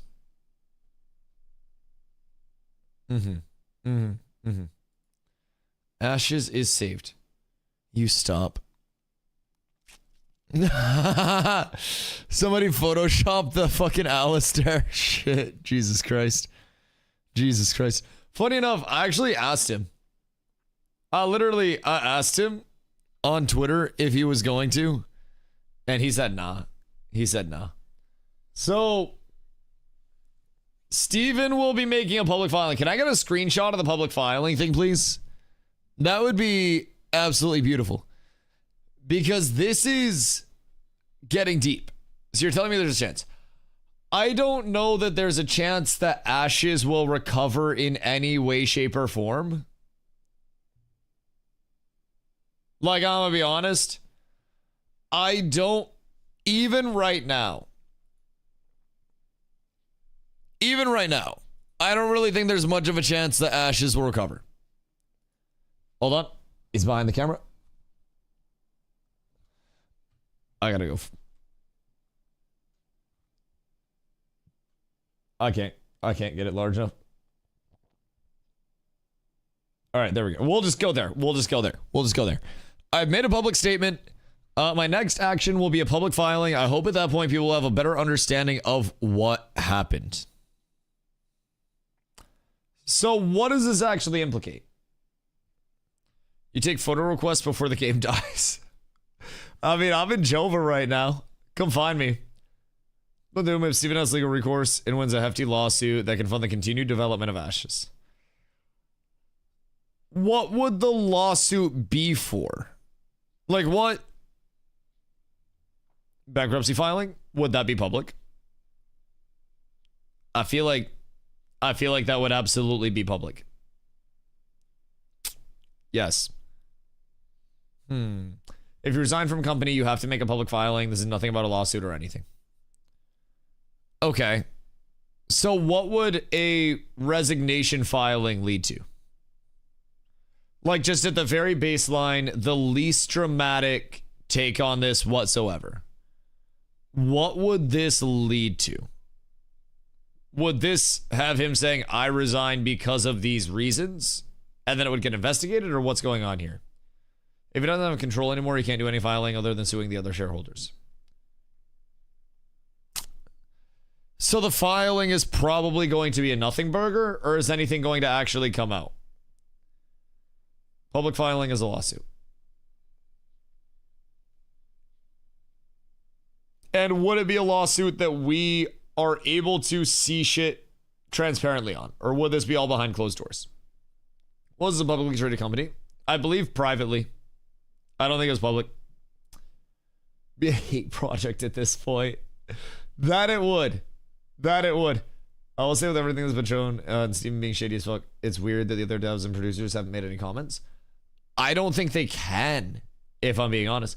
Public filings upon resignation are generally required only for corporate directors or executive officers of publicly traded companies, not for standard employees. Under SEC rules, companies must file a Form 8K within 4 business days of a director's resignation or refusal to stand for re-election, disclosing the event and any related disagreements. Rise, thank you for the 9 months. So they're not publicly traded. And they weren't publicly traded, right? So that would mean they don't have to file the resignation. They need to be publicly traded companies. It can be private.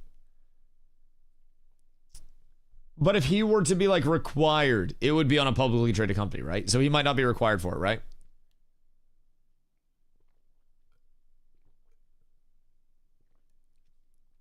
FDXP, thank you for the C1.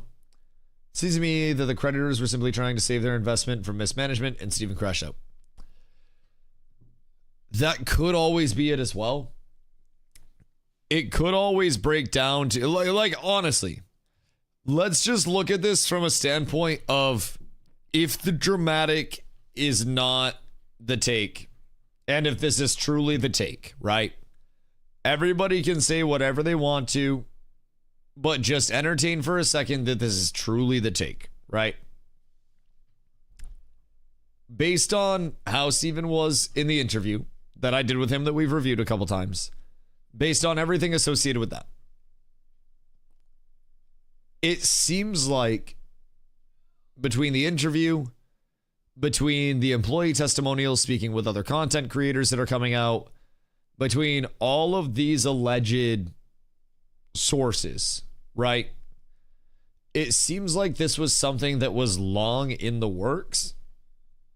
And it seemed like development was going to be very heavily outsourced. Seems like there was going to be a lot of AI that was brought in, and seems like there were going to be heavy layoffs.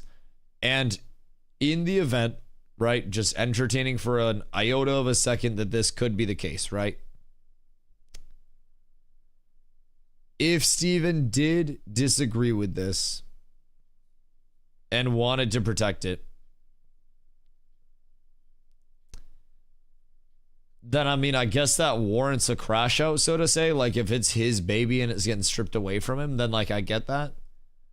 But also, to this extent, right? How's resigning the answer? See, that's the thing. I guess, like, unless they just said, hey, fuck you, we're doing this anyways.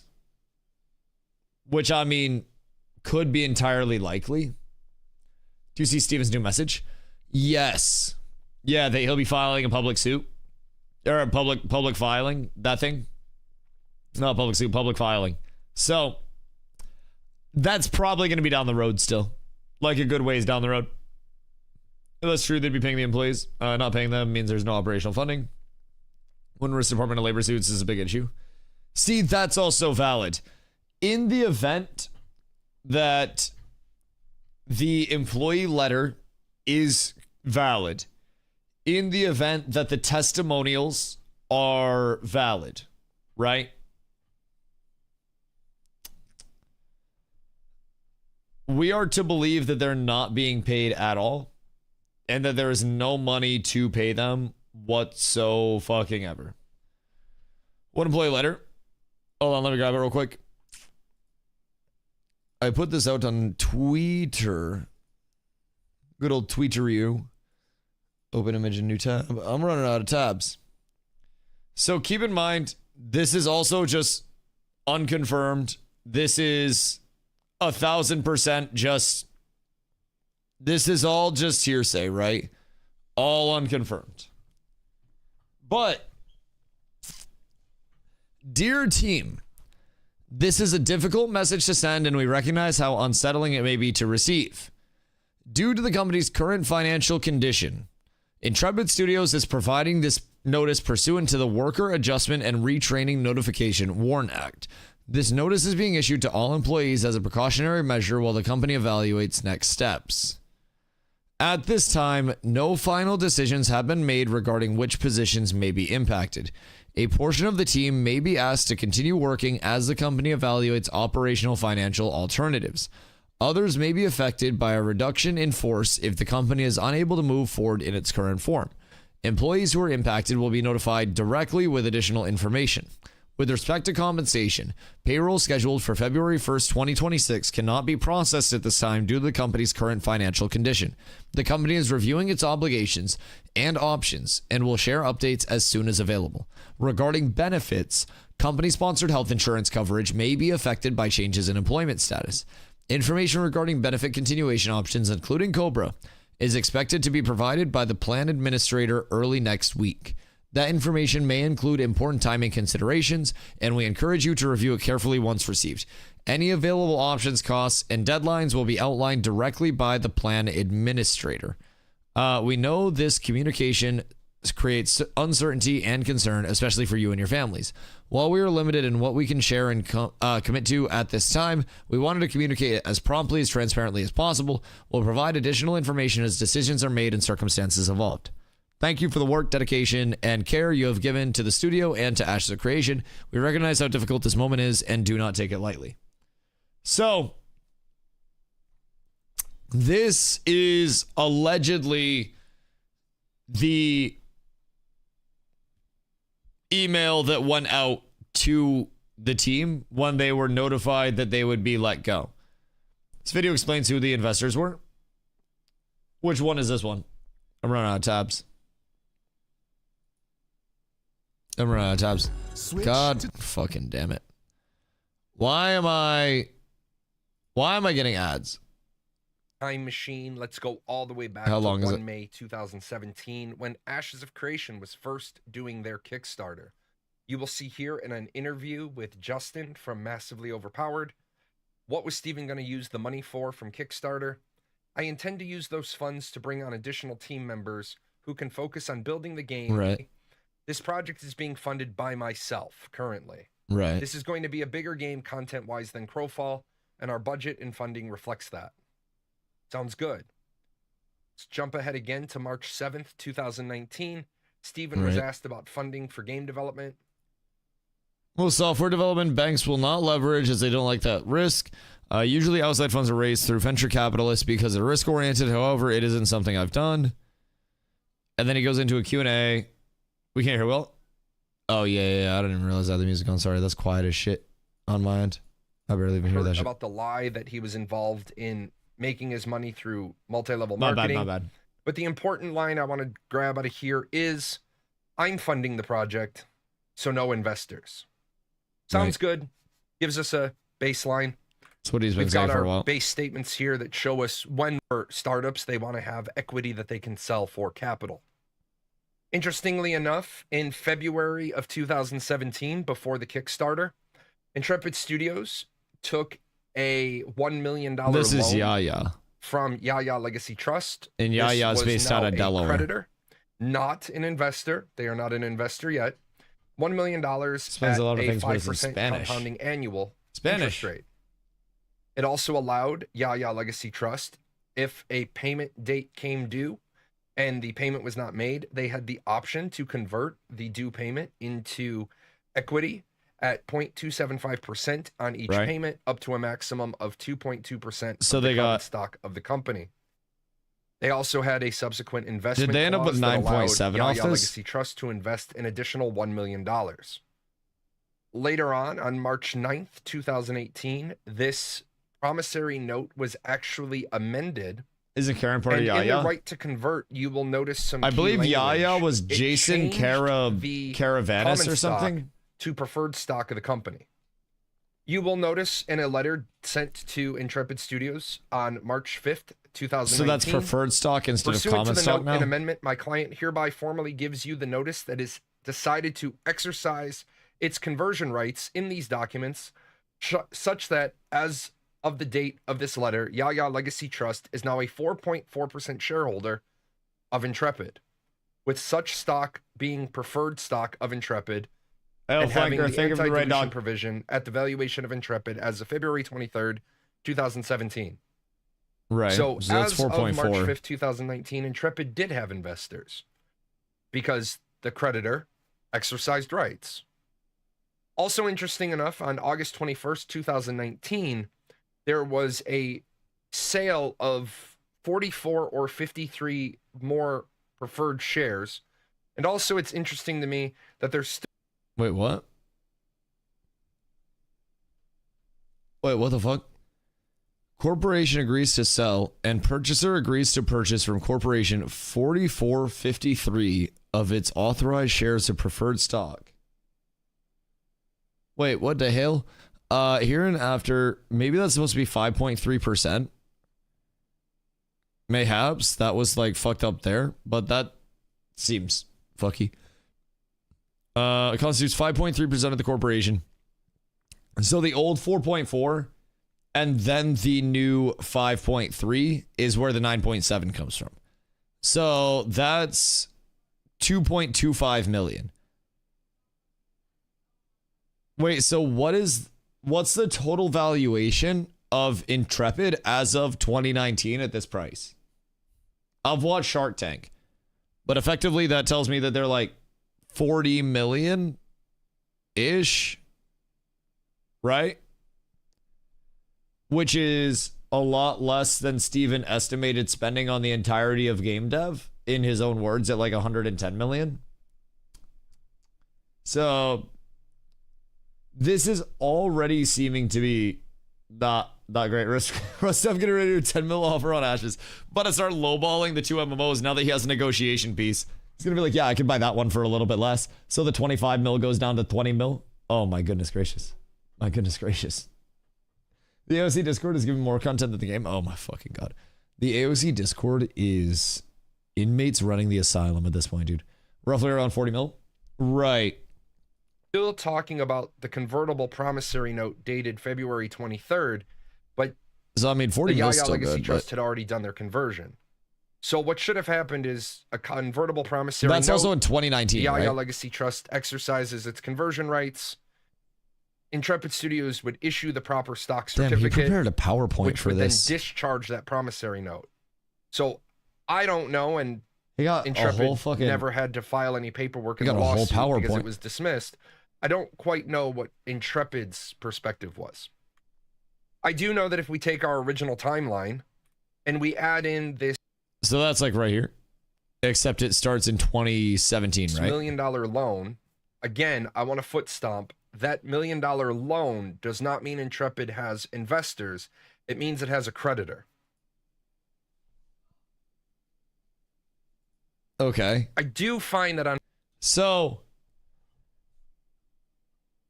does a creditor only become an investor if you don't pay the creditor? Is that? Yeah. This seems like pimping money. 5 March 2019, All right, though, hold on. I'll let him they cook. did have investors. This seems like pimping. Now, again, the investors that they had weren't venture capitalists. So the comment directly below doesn't automatically become false because the Yaya Legacy Trust isn't exactly venture capitalists. Right. Here, though, on 21 August 2019, with 5.3% of the corporation sold, with as much as 9.7% of the company in not Steven's and not John's hands, there were investors. Unless Intrepid has a different version, when somebody owns shares of your company, they have invested. They are Right. shareholders. They have voting rights. They have Seemingly a lot of say. voting they rights. Have a vote, a voice. And then on the 14th of June, 2024, the Yaya Trust lawsuit versus Intrepid Studios, sandwiching that no investors comment in between a period that you had investors and a period where you had investors. Now, if this was the end of the tiers, So look how this has changed up as well. Also, Jelon, what up, dude? So, primarily self-funding, following up the $1 million loan. What is it with fucking $1 million loans, man? Jesus Christ. Primarily self-funding. This project is being funded by myself currently. And then Yaya gets their 4.4. Usually outside funds are raised through venture capitalists. However, it is something I haven't done, which is kind of a targeted statement. 5.3% gets sold. I'm funding the project, so no investors. As there's an outstanding 9.7. And then who the fuck knows what else. And then pair that with how he answered a lot of the questions. And it's kind of cooked. It's kind of straight up. Just asked Steven in the Discord if the servers were going down soon in Discord, and he responded with probably. Did he actually respond? Screenshot. Screenshot. How rich is Steven actually? He fucked himself for a 1 mil loan. That I don't know. Like I don't know the net worth or like the pockets or anything. Steven got scammed. Like, was this genuinely just him liquidating too much, people exercising their rights once they had bought in a certain amount, and then like hostile takeover? Like, did he actually get Zuckerberged and then they're selling off the company for scraps? in a period where you had investors. Now, if this was the end of the tale, that would be one thing, but there is now another UCC filing against Intrepid Studios by the Yaya Legacy Trust. Right. And what a UCC filing does, in a nutshell, is it basically gives you a spot in line to say, hey, you owe us something. If you go bankrupt, we're in line already to claim assets. Now, I'm not going to go too far into this UCC, but I do want to point out that a shareholder already has a claim to assets, and a UCC indicates some other structured deal. So that would be something else on top of their initial shares. I'm just interested if Intrepid Studios' Stephen Sharif would like to unmasquerade the truth about the investment situation, because it seems like now the story doesn't line up in a good time. Right. So there's also the Karen incident. So Karen as an independent entity, that wasn't even an LLC or anything with the UCC loan or UCC lien. Karen filed hers against Steven and Intrepid at the same damn time. Karen took our game. Who were the four others? Or the four total, though? Karen, Jason Caravanis, and then who else? Because those are the two names that I've seen so far.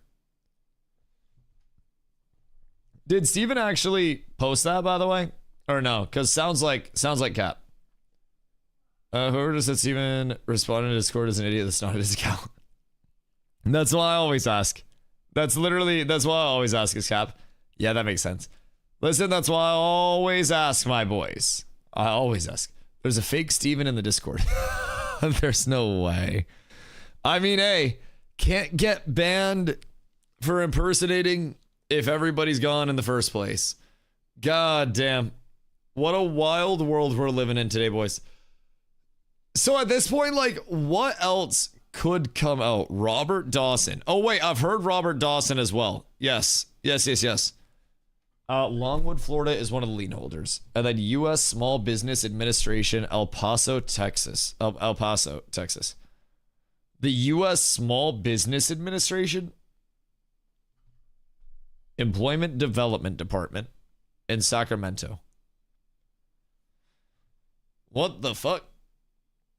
So, Karen, Robert, Jason, U.S. Small Business Administration and Employment Development Department, would that be 5? Because that would mean 5 difference.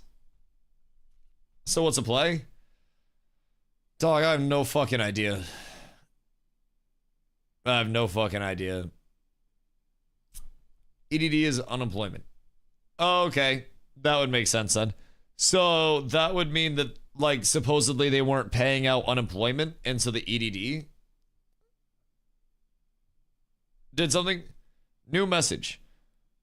Wait until there are more facts available before forming conclusions like this. The internet isn't kind to patients, but unfortunately the legal process requires it. You cannot imagine how difficult it is for me to stay quiet, but I must. When filings become public, there will be a clearer factual record to reference.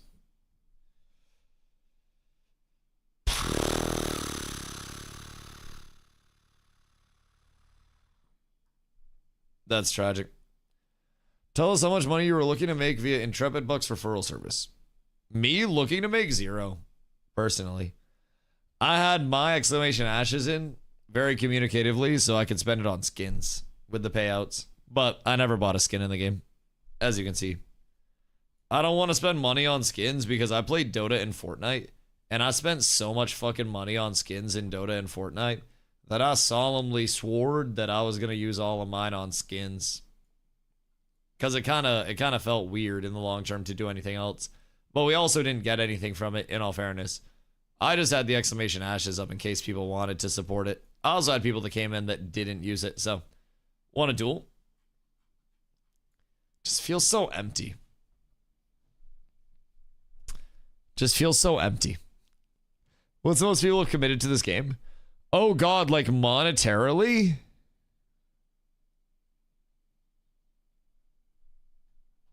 Monetarily? Probably 10K plus, up to 20K. Dusty could have made hundreds in monthly income via referrals. How many referrals do you think I had? I didn't have brother, I didn't have that many referrals. One, for perspective, my referrals had me on pace to make roughly $30 a month in kickbacks. Just for perspective. Just for perspective. With the number of referrals that I would have had, it would have been about $30 based on the referrals, which again would have just been used towards skins. Also, hear me out. If you think $30 is a lot, and you think Intrepid Studios is the only one to do that. Ni hao, ni hao, ni hao, ni hao. Yeah, Rock. Wait until I tell you. Pyramid scheme. Hold on. Ready? Creator code DustyWhy in your Epic Games shop, and you can support me directly, and a portion of your purchases come directly back to me as a payout. Is Epic Games also a pyramid scheme? Unironically, you can just use creator code DustyWhy in your Epic Games store. I'm just saying. It's not the only game, man. Wait until you learn that developers sometimes also pay content creators to release specific things for them. Epic Games Store is pretty icky, though. But the free games, Ali. The free games. Open up Epic Games Store, get free game, and then close Epic Games Store. That is the entire cycle. He's good, DustyWhy, and Raid Shadow Legends too. Absolute banger. Absolute banger. Yes, 1,000%. 1,000%. My game was actually using this man's code. Hey, hold on. That was just my extra link at the bottom. That was my 20% tip for my hard work. Jesus fuck. God, I'm out here trying to wait tables, trying to go crazy with it. Goodness fucking gracious. What are you telling me? You can also... Why are you capitalizing things, brother? You're typing like an angry boomer talks. Like, everybody can just look up the content creator program or the referral program or anything and see the benefits that came from it. The content creator program didn't have any monetary benefits. The referral program was 15% of anybody's purchases. Like, just, in the account as compensations. Everybody knew that. And keep in mind, it also wasn't just a content creator exclusive thing. Every single person got the referral link as soon as they made their account. So, I mean, that's up to you. But either way, don't tell the guy about affiliate marketing. He'll lose his mind. Hold on. Don't mind that. I knocked something on my desk. Exclamation seeds. 10% off the best goddamn sunflower seeds in the world, chat. Exclamation seeds. I got y'all. You guys want to talk about a scam? Let me tell you about saving money on smacking seeds. Not smacking fucks. I have those right now. Well, save 10% and get yourself some Dusty Season smacking seeds.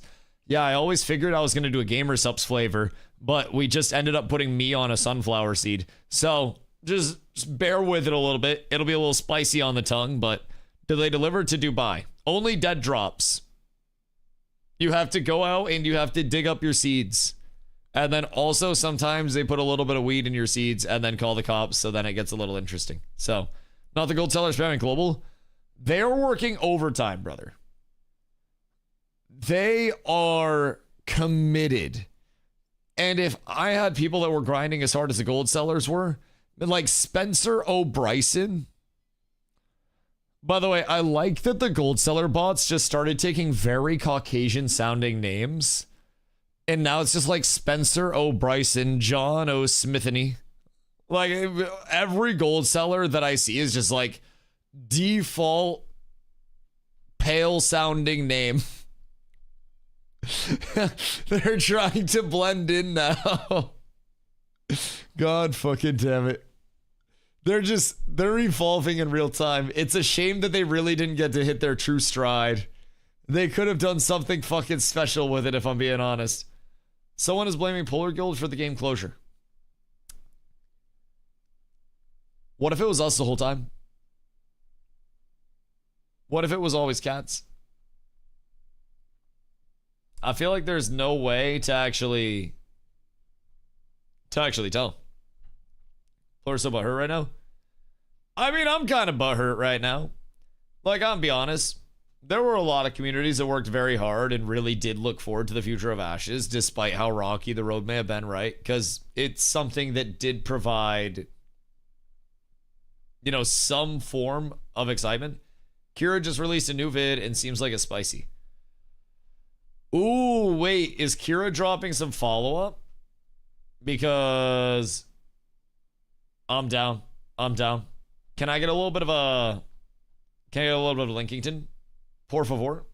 That would be goddamn beautiful. We got a pre-patch to grind. I don't want to grind a pre-patch.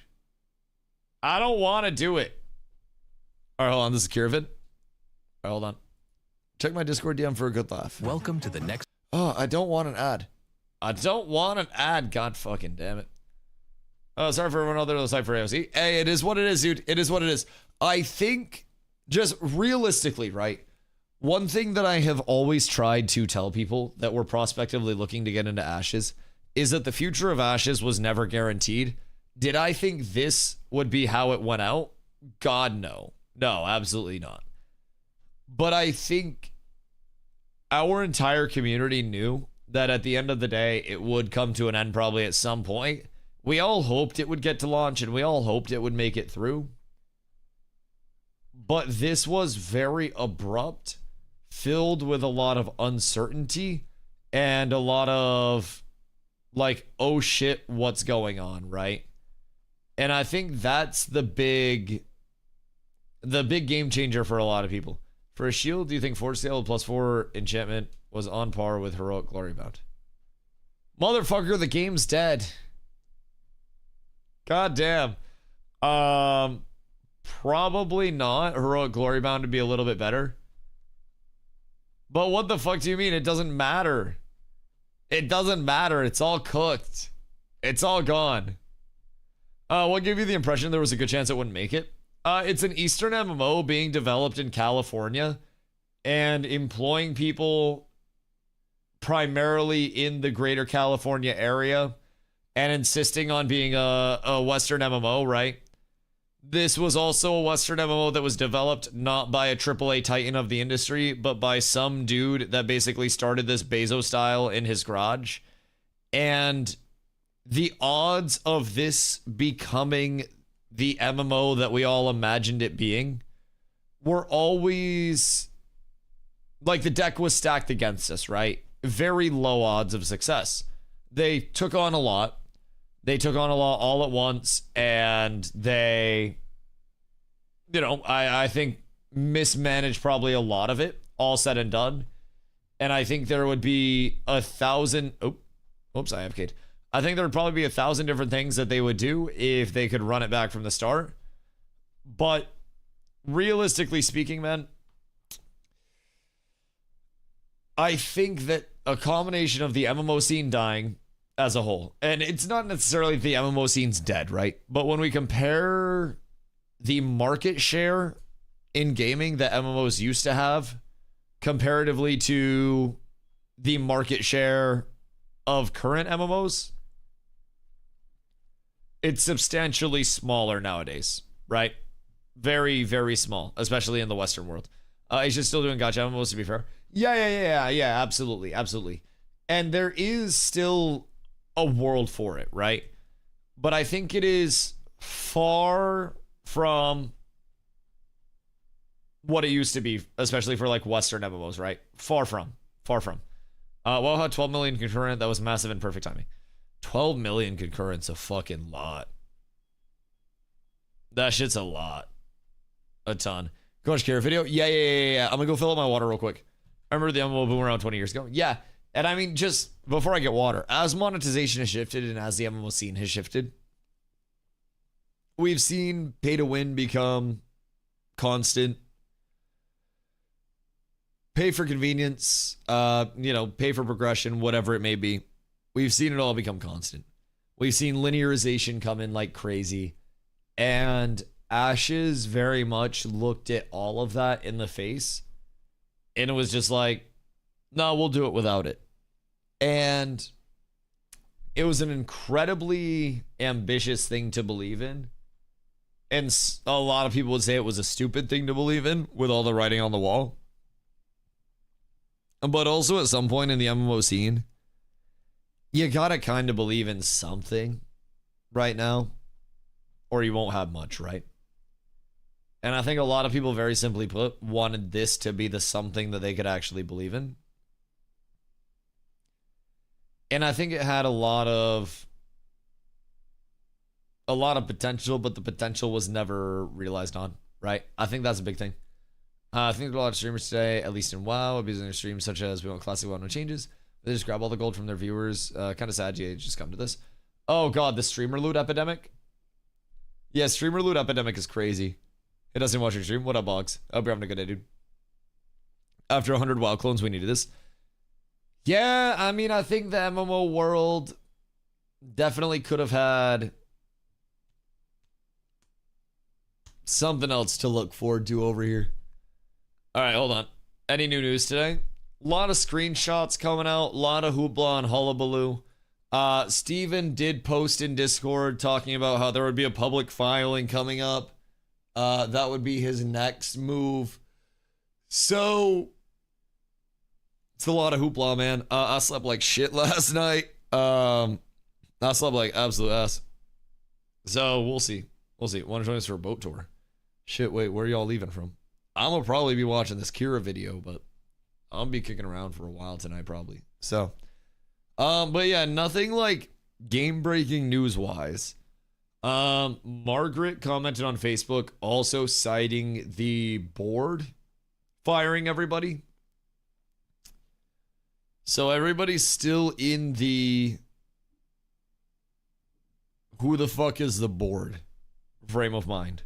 Where the fuck is the board? How the fuck is the board? What the fuck is the board? That's where we're all at. So, I'll be right back. I'm gonna fill my water, and then we'll watch the Kira video. Un momento.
Boys, let me tell you what. Oh, God. I'm getting, like, more sore as the day goes on. Jesus fucking Christ.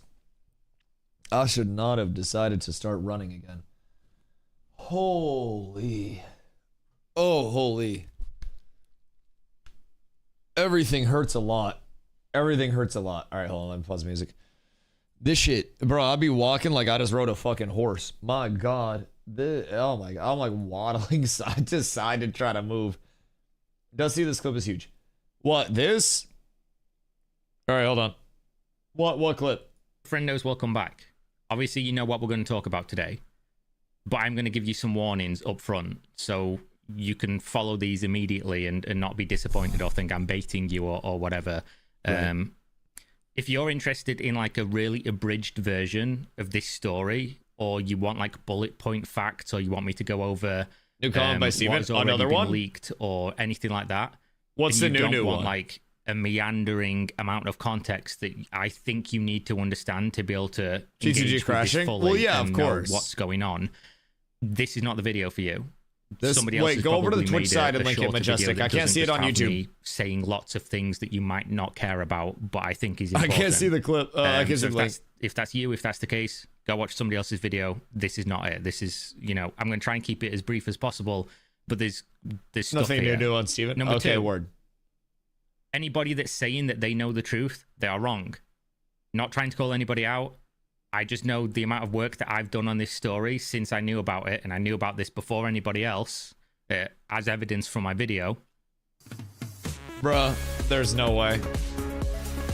My brother in Christ. The other day, the amount of work that I've done, I hate this. I've hardly slept. I've been speaking to people get a Zen all active day, every day. Good fucking God. I've seen get Premier ad block. Things that the game I streamed just died, and you want me to pay for fucking YouTube Premium so you don't have to watch an ad? Brother, I'm already unemployed and I found a way to get fired. I am not paying for YouTube Premium right now. I have no idea how I even ended up in this spot in the first place, but we're going to sit through the entire ad together. You guys are going to be fine with it, and then I'm going to stack one up after that one. God damn. I want to have seen. Fuck. And I'm telling you that even the people internally at the company do not know all the facts. This is an incredibly complicated scenario, and anybody who says, it's like this, it's like that, they are wrong. I'm the opposite. I'd say I don't know shit. If somebody else beats me to the story and they get all the facts out and I can look at it and say, okay, they really did their legwork there, and this is, nailed on, you can take that story to the bank. I did legwork yesterday. All the findings are the same as what I've seen. Good for them. Congratulations. Hopefully they get there before I do so I can stop this.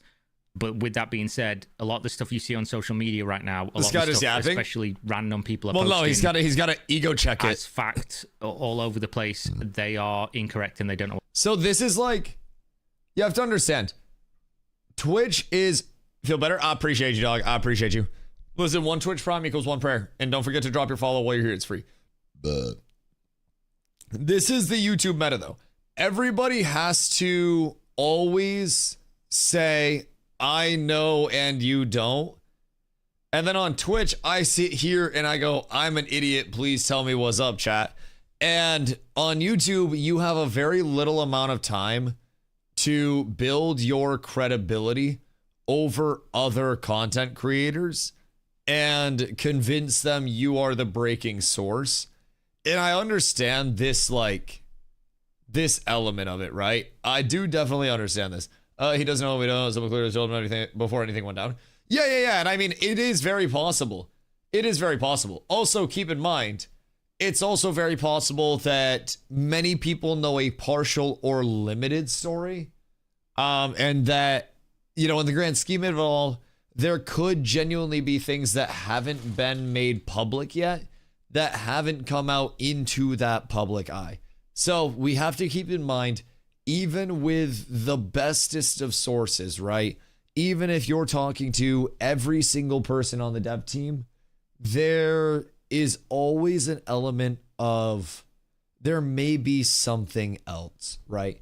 And I think it's important to keep that in mind too. But yeah, definitely his first video hit, and I was not his first, but the recent video hit.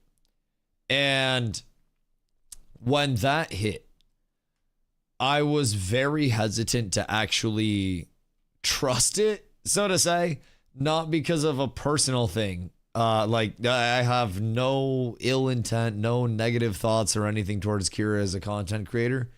I was just I'm someone that needs to see receipts and needs to see the actual physical thing there. And despite reputations, I always have such a hard time with a physical, I can't see this in front of me, therefore, like, I can't trust this, right?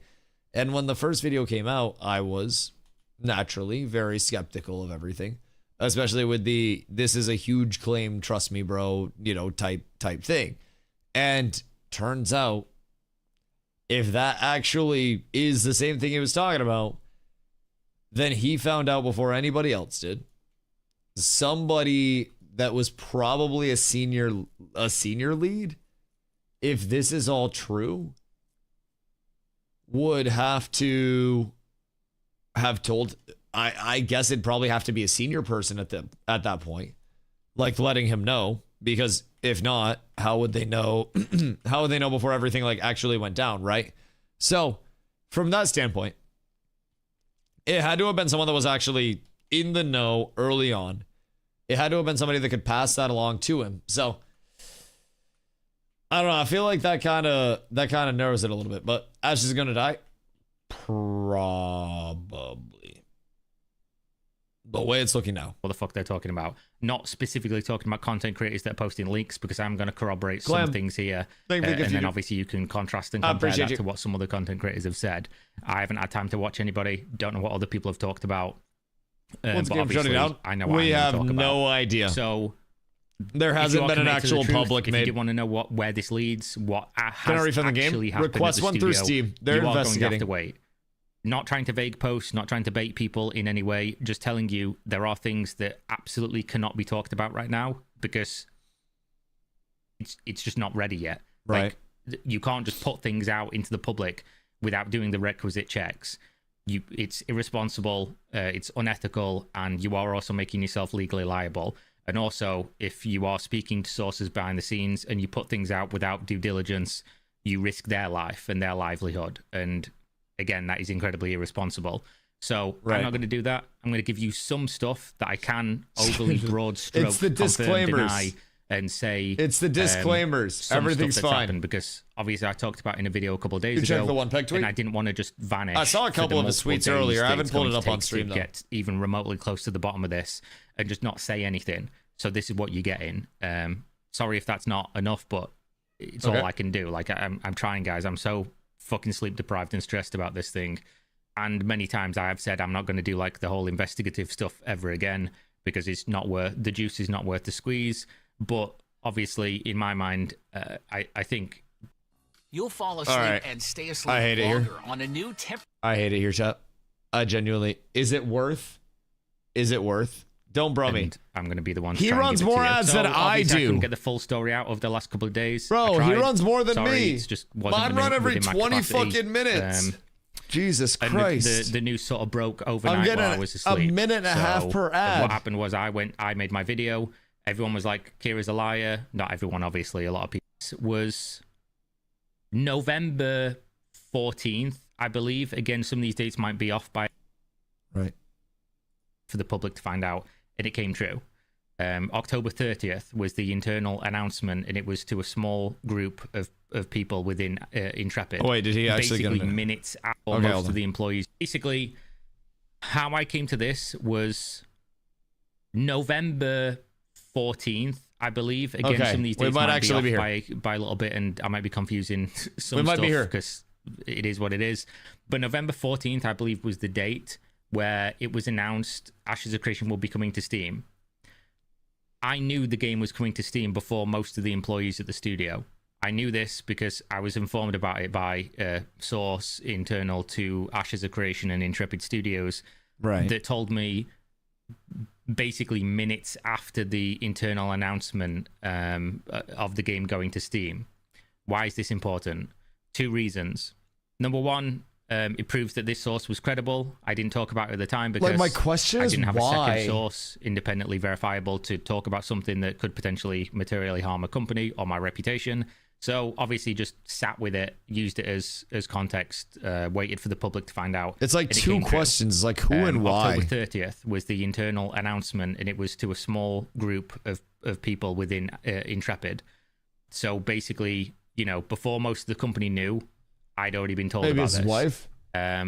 Whose wife? It was then announced that it was coming to Steam, and this proved that this source was credible and had a high level of access.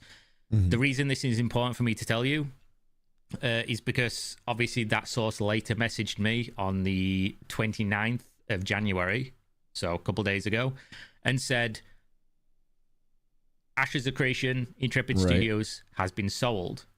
This is a quote. Intrepid Studios has been sold.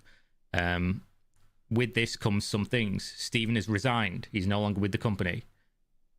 So the staff is being reduced from around 250. He's claiming they're being sold to 70. Down They're to also planning 70 to staff. take the studio overseas. What does this mean? Take it overseas. Right, that would be means they Philippines are or Malaysia, planning right? To hire cheaper labor, outsourced, and finish the game that way for as cheaply as Steven possible. mentioned outsourcing in my interview terms that of I the did company with him. being sold, it was to private equity. Private equity group now owns Intrepid. Now, obviously, once I see this and it's from the same source that already proved themselves credible with the prior story, you might think I can just go public with that because of the how high level of an access they'd proven to me and them being correct previously. But past. So could it possibly be that Steven sold small chunks along the way and then a private equity group bought up all of the chunks at once and then was like, look at me, I'm the captain now? Like he diluted it and then a private equity firm bought it all up? And then they were basically like, hey, you thought you had enough share with say 45%, but now we have 55% because we bought up all the shares. Sounds like hostile takeover. Small chunks until he was outnumbered. Right. It sounds like he kept needing more money. And they kept buying small chunks. And then once it all happened that they had enough of a threshold, take the gems in my inventory, for example. On the player market, I bought up a shitload of rubies, right? I don't know what they're at right now, of course. But I would buy up the entire ruby market, and then I would mark those up as soon as I had the entire market. So they waited until they had enough of the market, and then they just said, hey, I control this shit now, and then they just flipped the script. So, if you sell it, you aren't forced out. Right. So, what would happen if he resigned? Would he retain his shit? 51? But it could be under 51%. Like if he was selling to other people that he thought would hold, he still owned 90%. That we know. Because there was a 9.7 from Yaya. But Yaya also wasn't the sole the sole proprietor of liens, basically, or the UCC liens. He sold and resigned because he sold. Possibly, but was it a seller be fired type shit? Someone bought from another debtor to get over 51%. I feel like it's all speculative at this point. Someone has to know more than you. Right, that's what I'm saying. But what if Steven was forced to liquidate so much? Because the entire time, people have been speculating that he was diluting his shares to keep the company afloat, allegedly. And if he was forced to do that, with the intent of maybe later buying back shares or whatever it may have been,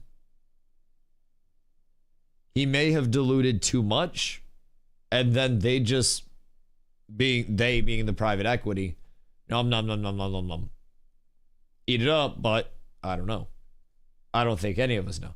Doesn't sound right. In private holdings that are publicly traded, transference isn't typically included. Explain that like I'm 5. Strong was more fun than actually playing Ashes. Not really. I'm stressed. I slept like shit last night. I'm losing my voice. I smoked double the weed today that I smoke in a normal day.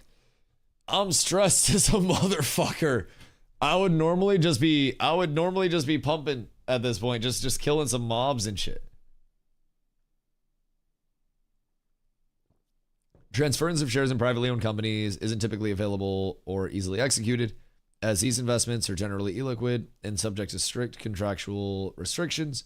Shareholders often face limitations like rights of first refusal, tag-along rights, or mandatory company approval, which restrict transferring ownership to third parties. So they would have had to like buy him out then at that point, or like what does that actively restrict? Because if transference of shares isn't typically available or easily executed, how did other people get their shares? Because people invested, and then when they executed the rights of that ChatGPT, I still don't know a lot about it, right? Keep in mind, everything is, I guess, like theory crafted at this point, to put it very simply. Like everything is theory crafted, everything is hypothetical. Nobody knows shit in here. Literally nobody knows a single thing. Yes, we're all just theory crafting as some very passionate Ashes people, right? And some who really wanted to see Ashes fall the entire way, right? But we're all kind of theory crafting to figure out what the fuck could even be going on with it. And we won't really know until some other sources come out, right? Inside sources are telling me to go outside and touch grass. I can't. It's February in fucking Maine right now. I got snow on the ground. I can't do shit out there, if I'm being honest. See on AOC grave. I love the dino dance. It's so cute. I don't approve of its use for that. It's no theory, it's online. We're very close to the truth. Court docs are right there. Him saying no board when he knew there was. I mean, the board literally showed us just him. He's said a lot. There has been a lot that's come out to contradict what was said. And I don't think really anybody knows or will know until the legal side of it comes much more out in public. What dis? Find and update company Intrepid Creative Studio Limited. All right, so what is this? Micro company accounts made up to 31 January 2025. Confirmation statement accounts for a dormant company. Confirmation statement appointment. What is that link? I have no idea what that does. Usually in private deals, the company has to approve transference of ownership and have the rights to buy the investment back before third parties get involved. Also, private ownership doesn't have the same rules as public. Share ownership in private doesn't give you the rights to board seats unless it says so in the bylaws. Public companies have standard laws they have to follow to be publicly traded. Private do not. So is this limiting the potential for a sale, or what? Like, what is this actually contradicting? In terms of like the sale and in terms of the bylaws and shit. Like what? I'll see if he elaborates. Hold on. We'll let the video, yeah. Results do not dictate future results, and limits the obviously idea I of a can't hostile verify takeover. that just because somebody was credible once and told me the truth once, that they will permanently, in perpetuity, going forwards. So still couldn't do anything with it. But at the time, I knew this was such a huge announcement. Like, this was a cataclysmic event for the MMO genre. And they were broke as shit. I needed to try and do something We were with broke, it. and Steven didn't tell me we were broke. The easiest way for me to try to get you the details to get this story in front of you as quickly as possible. So long story was to put short, it in a video. We just stopped being able to pay people back. Details. So and then everything went belly up. More for people internal to the studio. Like TLDR. I mentioned, I've heard a rumor, if you work at the studio, let me know. It wasn't to bait people. It wasn't to like make viewers upset that I was like, trying to make fun that I know something and you don't, or grift or rage bait or anything. It was in the furtherance of getting this story out there because it was crazy. Right. And I'm sure now that you've seen what has happened, you understand why there was a requirement of fucking delicacy of not just talking about this, because it's basically fact, especially because I know points.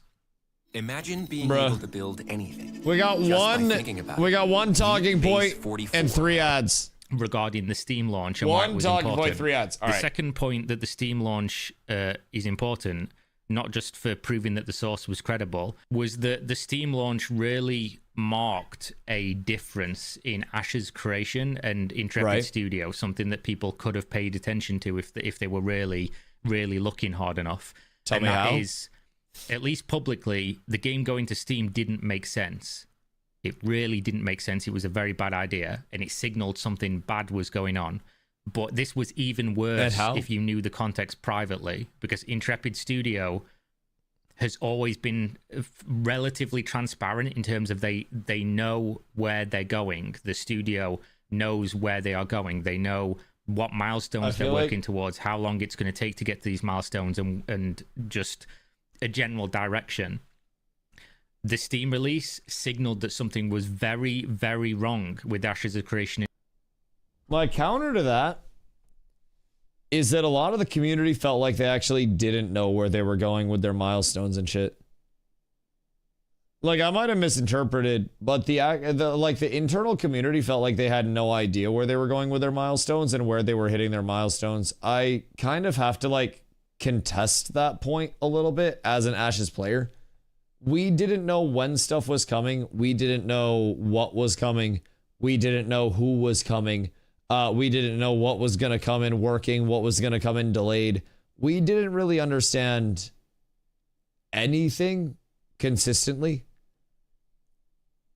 about the milestones until it was like up to the point of deployment. And I mean, it is what it is, right? But I definitely don't feel like we were at a point of knowing all of those, and they were at a point of having that super well laid out. Nobody knew that shit was happening. Nobody knew.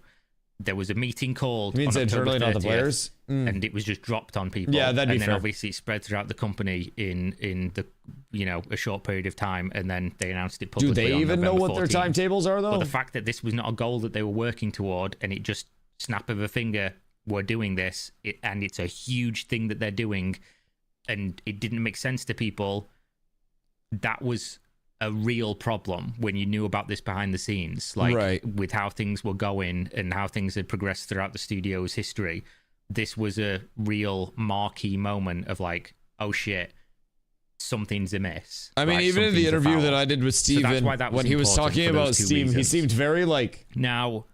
Obviously, distraught. That's a whole bunch of context. Not and distraught, I'm sorry, so to say. That's a big leap. This is required to follow along with the story. But he to seems understand stressed sort of talking like about the Steam how stuff. Crazy this is. Very so stressed, yeah. On the timeline of the events, like of the uneasy. studio closure obviously goes back a long time, and I can't get into any of that right now. But what I can get into is like the recent, like actual fucking implosion of the company. Right. On the 29th of January, there was a meeting held. Within this meeting, it was understood that basically the studio would be massively downsizing from that 250 to around at least over 100. It depends who you speak to, but at least over 100, 150, 170. Like the majority of the studio was going to be let go. So if we go back and we cross-reference, where's my interview? And we go back to the start of this question. Always better if they're the right candidate. You know, if I were to have answered that question 5 years ago, I would have said that our ideal target is about 250. Mm-hmm. And I held true to that for several years. And I don't think I would change that answer necessarily today. What I would say is, you know, from a human capital perspective, how we leverage talent to manifest the product we're creating. I think the stage we're at now is internally we have our core individuals that we need. Now we need to ensure that the pipelines we've made to create content, to reinforce our gameplay loops, to have our gameplay features in a sustainable, digestible, polished, place. Those pipelines need to be ready to interface with outsourced studios. Right. And He said it before the Steam launch. Literally said it before the Steam launch. 5 years ago, he would have said 250 for ideal number of employees, and he held true to that for many years. And now they have to prepare their pipelines to interact with outsourced studios. The reason for that is in part because sustainability is an important aspect, I think, of running any project. And, you know, we've seen, of course, cyclical approaches in the development industry. Bro, it's literally where, right there. You know, you hire on a bunch and then you lay off a bunch and you hire on a bunch and you lay off a bunch. And Intrepid never wants to be in that position, right? And I think the best way to guard against that going forward for the outstanding needs that we have in additional support, development support, is to create good relationships with outsourced studios who can plug into our pipelines that we have generated, and can, on a contract basis, help to support what our development needs require. Definitely. So, when I asked him about the ideal numbers, he leaned very, very, very heavily into establishing working communications with outsourced contractors to complete the development needs. And that lines up very, very, very heavily with everything that we're hearing here. That once the pipelines were established, the board would be looking to cut people out and optimize those, those pipelines through outsourced work. And that outsourced work would be substantially cheaper and would bring in a lot in terms of sustainability. He was trying to change the way the industry's ran and a bit of seemingly in a world of passion versus profit. The passion did not win this time. Like, at all. And I know it's happened many times in the past. But I think profit always wins, man. Unfortunately. I think the industry is and has been the industry for a while now. And the reason everything's gone corporate is because you can't really compete with corporate. Like as much as we love it. He wanted to scale with third party, not replace with third party. Correct. But what if part of the development push from the board was to not just scale with third party, but to replace with third party? I also asked him about AI, and he talked very heavily about how he's not an AI bro. And he very much, bleeds with his artists who are going to have to compete with AI. And honestly speaking, we could be looking at a point where the board, this mysterious board, had pushed for AI and outsourcing and said, well, if we have these things, then we can just pay for, 20 people in San Fran equivalent to have another 100 people elsewhere developing at the same pace. So we knew this was inevitable. I think a lot of people expected it to go differently than this, if I'm being honest. I don't necessarily think that people knew this was inevitable in terms of it all falling down all at once.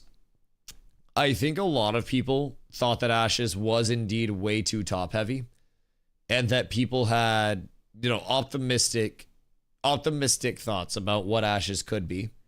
Not realistic. Yeah, absolutely.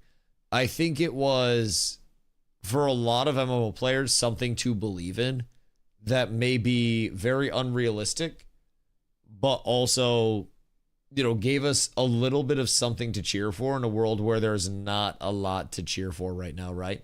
Because you need an MMO. Yeah, exactly. A lot of people really want an MMO, and a lot of people really wanted this to be an MMO.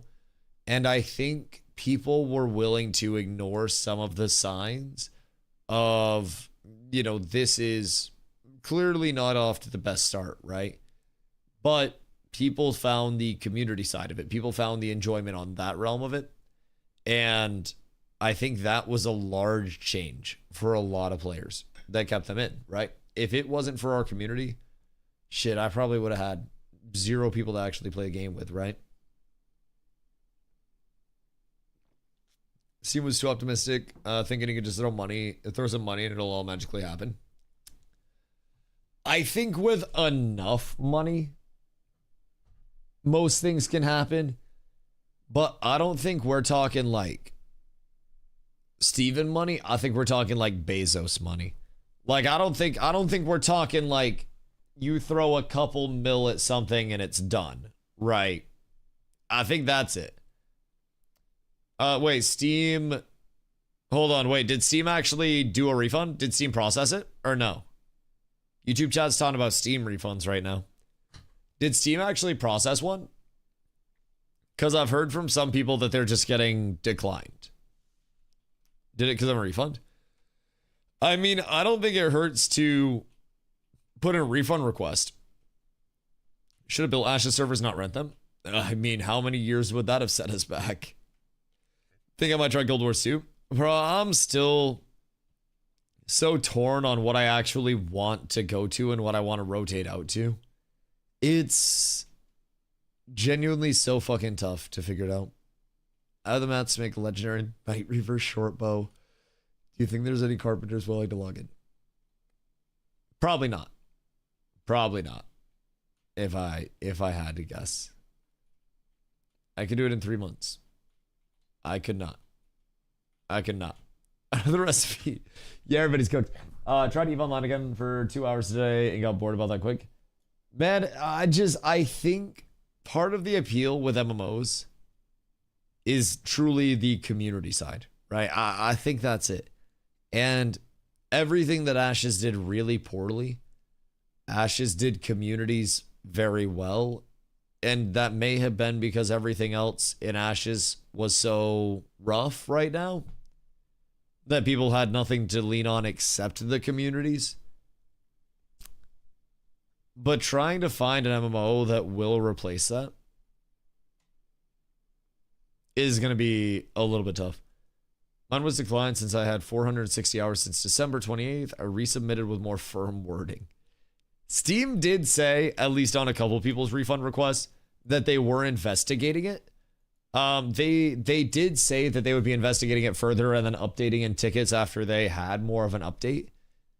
And I don't really understand what all is happening. Again, I don't know if the claims that this has actually been sold off are true.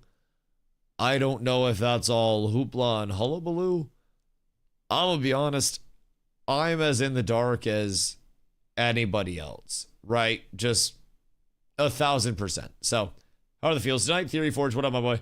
It's an interesting set of feels still. I mean, we're just trying to figure out more along the way and try to understand what happened and what actually caused this, right? And do you need a hug? I mean, shit, I wouldn't mind one, but I think we're all just trying to figure out what the fuck is going on. Like, I have more tabs up than the fucking Pentagon does when they're ordering pizza the night of a raid operation. I have been trying to compile every source of information that I possibly can in one place and hopefully educate some goobers about what's going on and educate myself about what's going on. Made a public statement. Yeah. That's when he talked about the public filing, right? So maybe once the filing actually comes out, if that's the start of this week, we'll be able to hear something a little bit more. But like, man, as of right now, we're just in the dark. I don't really think that we're going to get any updates either until mid this week. So there's legal action. We'll see almost everything.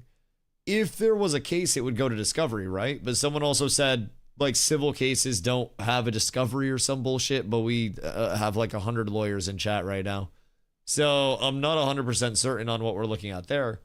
But discovery would theoretically bring out all of the information, right? Pizza sales spike when your spouse is locked in a closet. True facts. I have armoires that could definitely fit Carla. Interesting. I'll try that. ChatGPT lawyers. listen, it's better than trying to represent yourself in this economy, man. So I don't really know all of what the suit would actually have to it. I don't really know what we'd be able to learn through that. I don't know what type of filing Steven would be looking at. I have also been told that bankruptcy is literally a public filing. So there's a lot that is unknown right now. And I don't really know if like lawyers are closed on Sunday or what. But I would have to guess that something is in the works and Steven probably is trying to move as quickly as possible with it. But I just don't think anything's going to come from it, man. I don't think anything like Ash's sided is even in consideration anymore. I think if this suit doesn't go through, there is much more on the line for Steven than just Ash's, supposedly, like based on what we've read so far. This seems like a lot is weighing on this. Historically move very quickly. Fair. Yeah, that's true. We'll probably get the public filing in like 4 weeks. So, you know, I'll be already playing something else at that point, and then we'll get it off to double back for another content farm. Jesus fucking Christ. Most things can't be processed till next business day anyway, so that's Monday.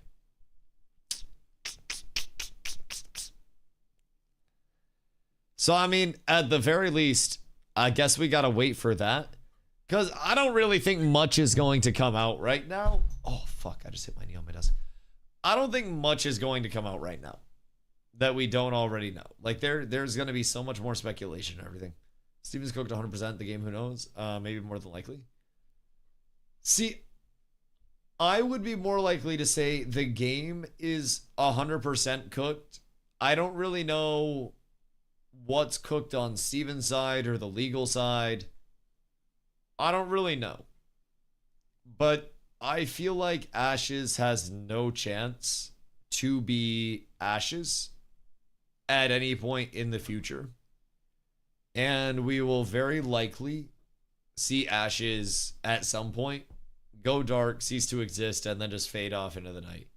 And then we'll follow the legal updates of it through r/MMORPG, live stream fails, all of that, right? That seems like the direction that it's headed right now. Steam charts are at 4K. People aren't hanging around through this anyways. Like, the entire team has seemingly been laid off. There is nobody that has come out and said, oh, hey, I'm still working on this. Like, even New World had, like, Katie in the stew that was like, I'm holding it down. This is another level of emptiness. Didn't that video say there might be 70-ish employees left? So this, like, Kira's video, Savo, was saying that's what the studio wanted to do. But what Steven was saying was that the board of directors was making a lot of decisions or trying to push a lot of decisions that Steven couldn't ethically agree with, right? And he resigned, then senior leadership resigned. And then after senior leadership resigned, the board decided to issue the WARN Act notices for every single person. So according to Steven, that's what ended up happening. And what Kira's saying in this video is, per his sources,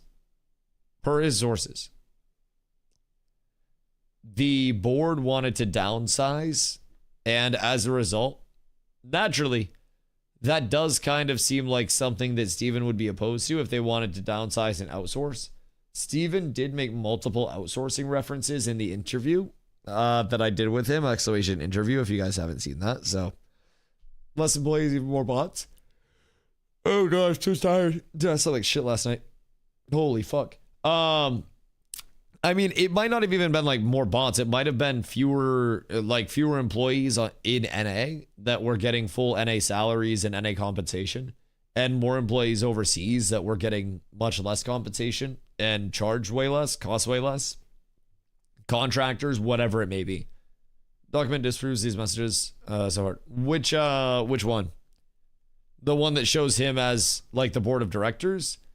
Because one thing that's been talked about a lot too is that an official board of directors that's listed for a business can oftentimes be different than any form of other board. Like there can always be another board that's not officially listed as a board of directors that are like your shareholders, that are people that do have decision-making power. And that doesn't always necessarily have to be listed as your formal board of directors, from what I've gathered. But if you sell one piece, that can be another board for that percent. So you would, yeah, I mean, I'm clueless on all of this, but board of directors is different than board of investors. So there could be just, oh, my slipper's falling apart. Chat, look at this shit. I just realized I got like a slip pussy. That's just, I gotta get myself new slippers. Goddamn, that's tragic.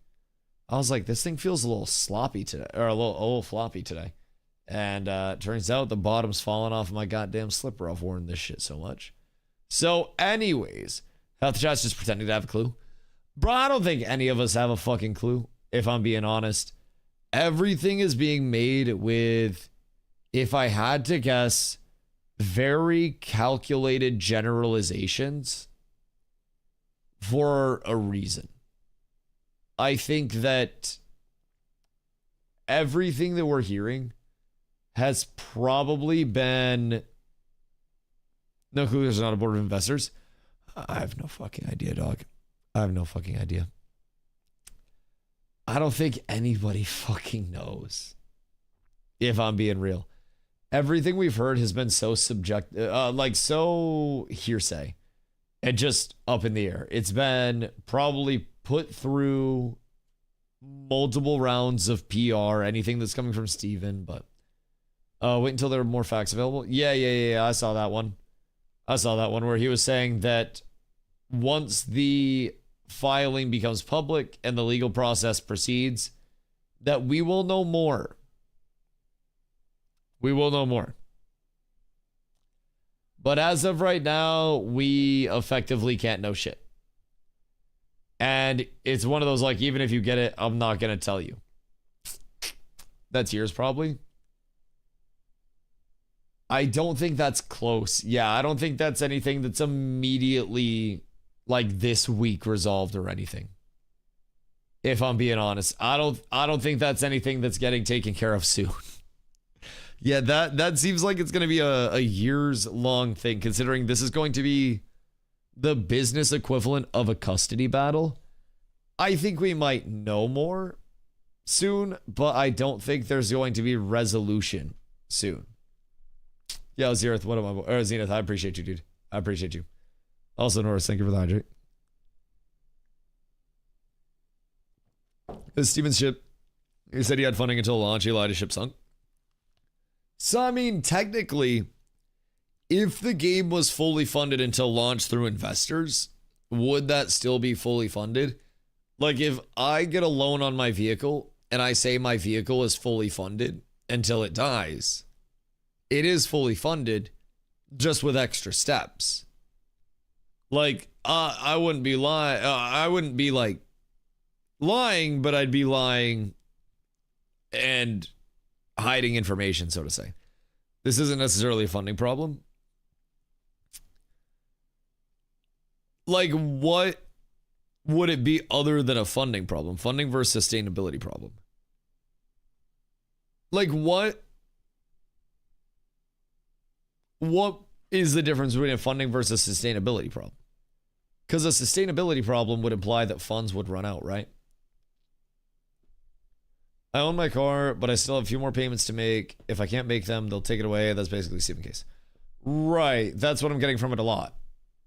That's very much what I'm getting from it.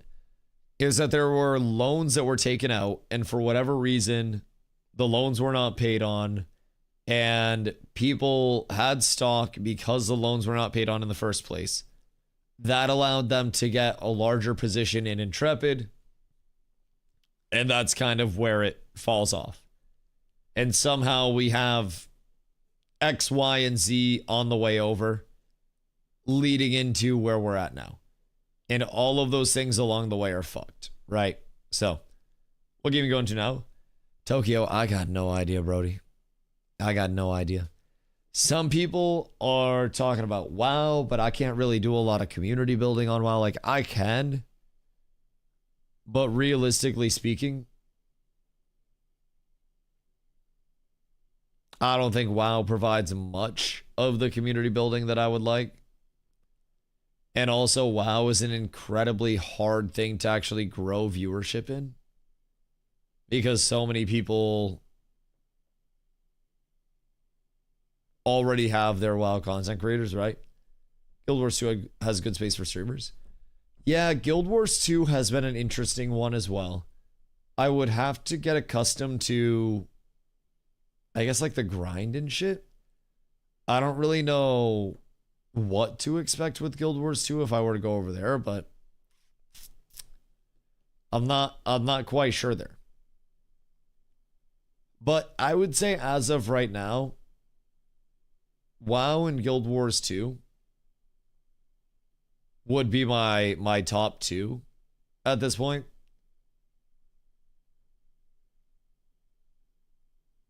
It's just a matter of like what I see myself in a bit more.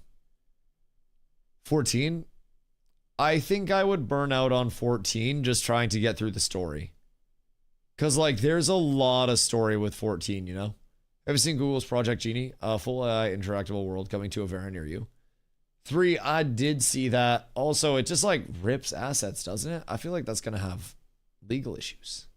Guild Wars 2 is probably the easiest MMO to get into quickly. But what do you actually do when you're in it? Like, is there grind to be had? Is there something to like shoot for? Or is it just nothing?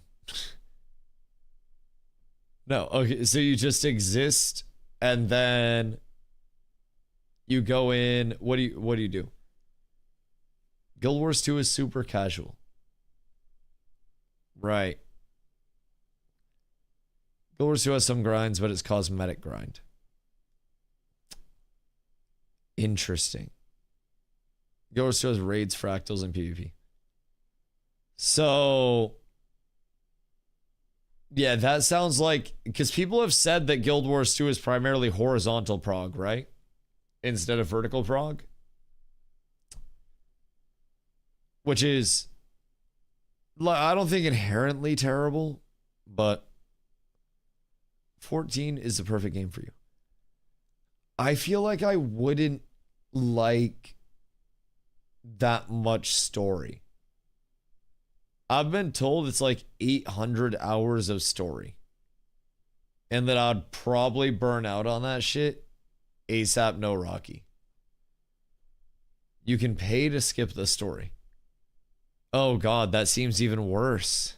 The fuck? Oh, that seems even worse. You can pay to skip the story? Yeah, sounds cooked. Guild Wars 2 is all horizontal. After 80, it gets old quick. Does a grind for the outfits and probably like 100 plus for all story.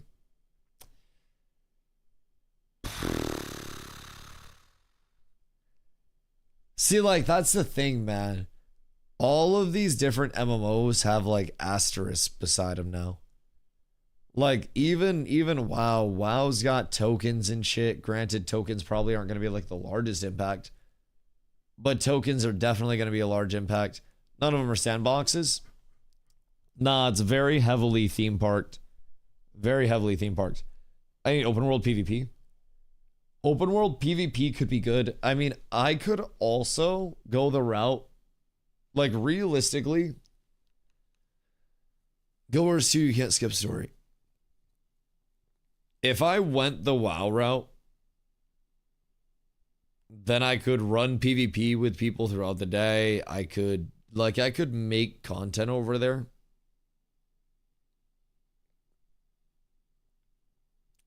But like it's just a different one, man.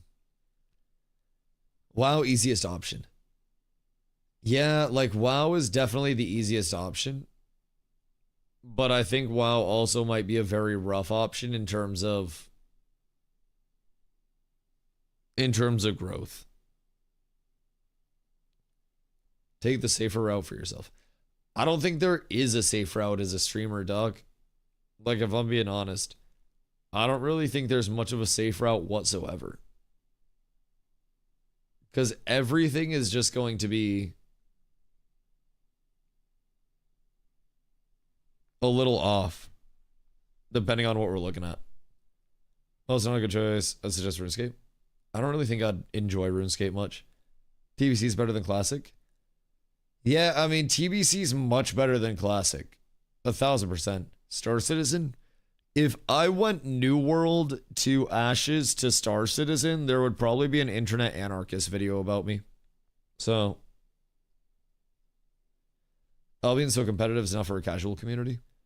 Right, because it's like full loot drop in the areas that are actually meaningful, right? So with Albion, we would have to have everybody locked in all the time and then just never have the chill aspect of it. You don't have to go to red and black zones, but it's very calm.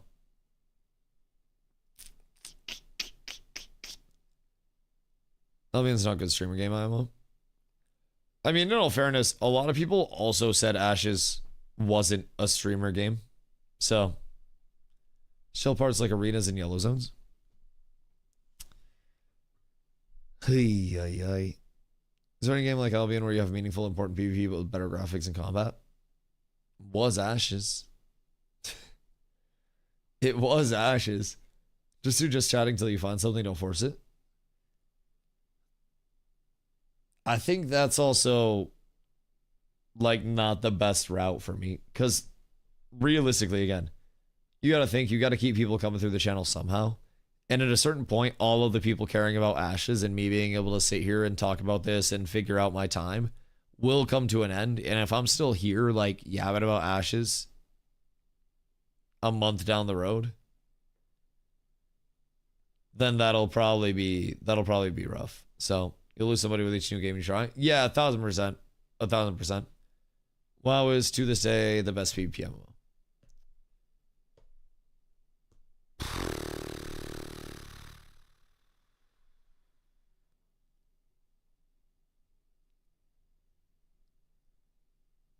I don't know, man. I feel like I just pick shitty ass MMOs.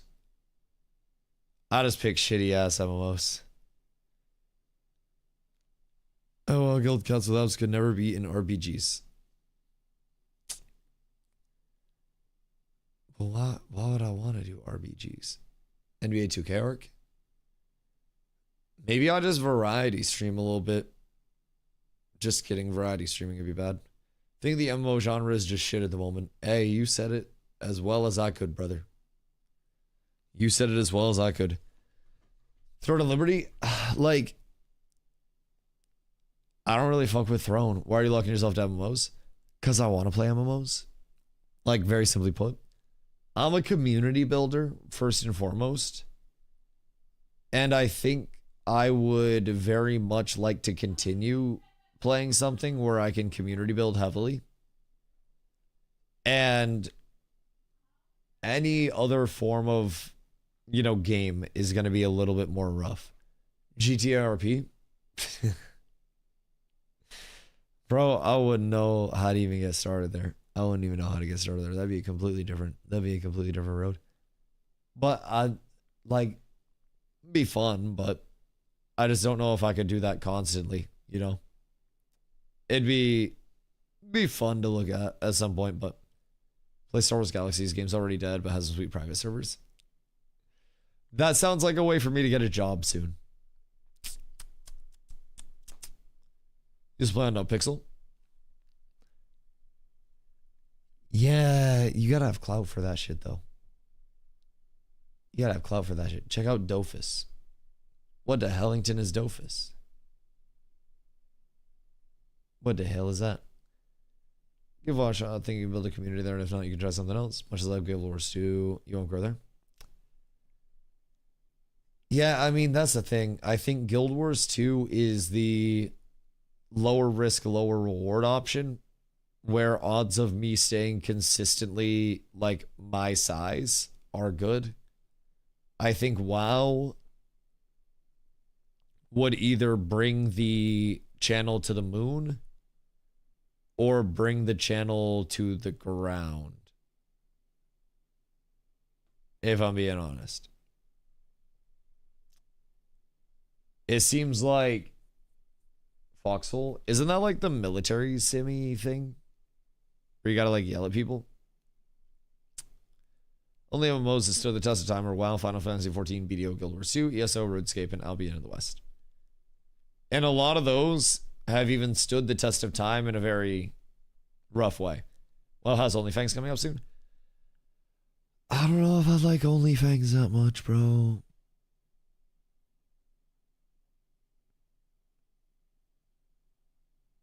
Like, I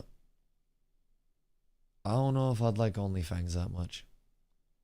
I'd rather watch you play ESO than Guild Wars 2, but I really think retail WoW could be great for you. I could always, if we wanted to. Wait, Intrepid Studios LLC is a California limited liability company, CA, which was terminated November 30th, 2024. So they changed the company type then. Do we have any confirmation of like what they changed it to? Victor, thank you for that.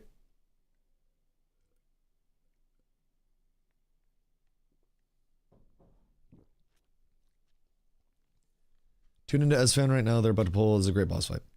Can you give me a link? I don't want to type myself.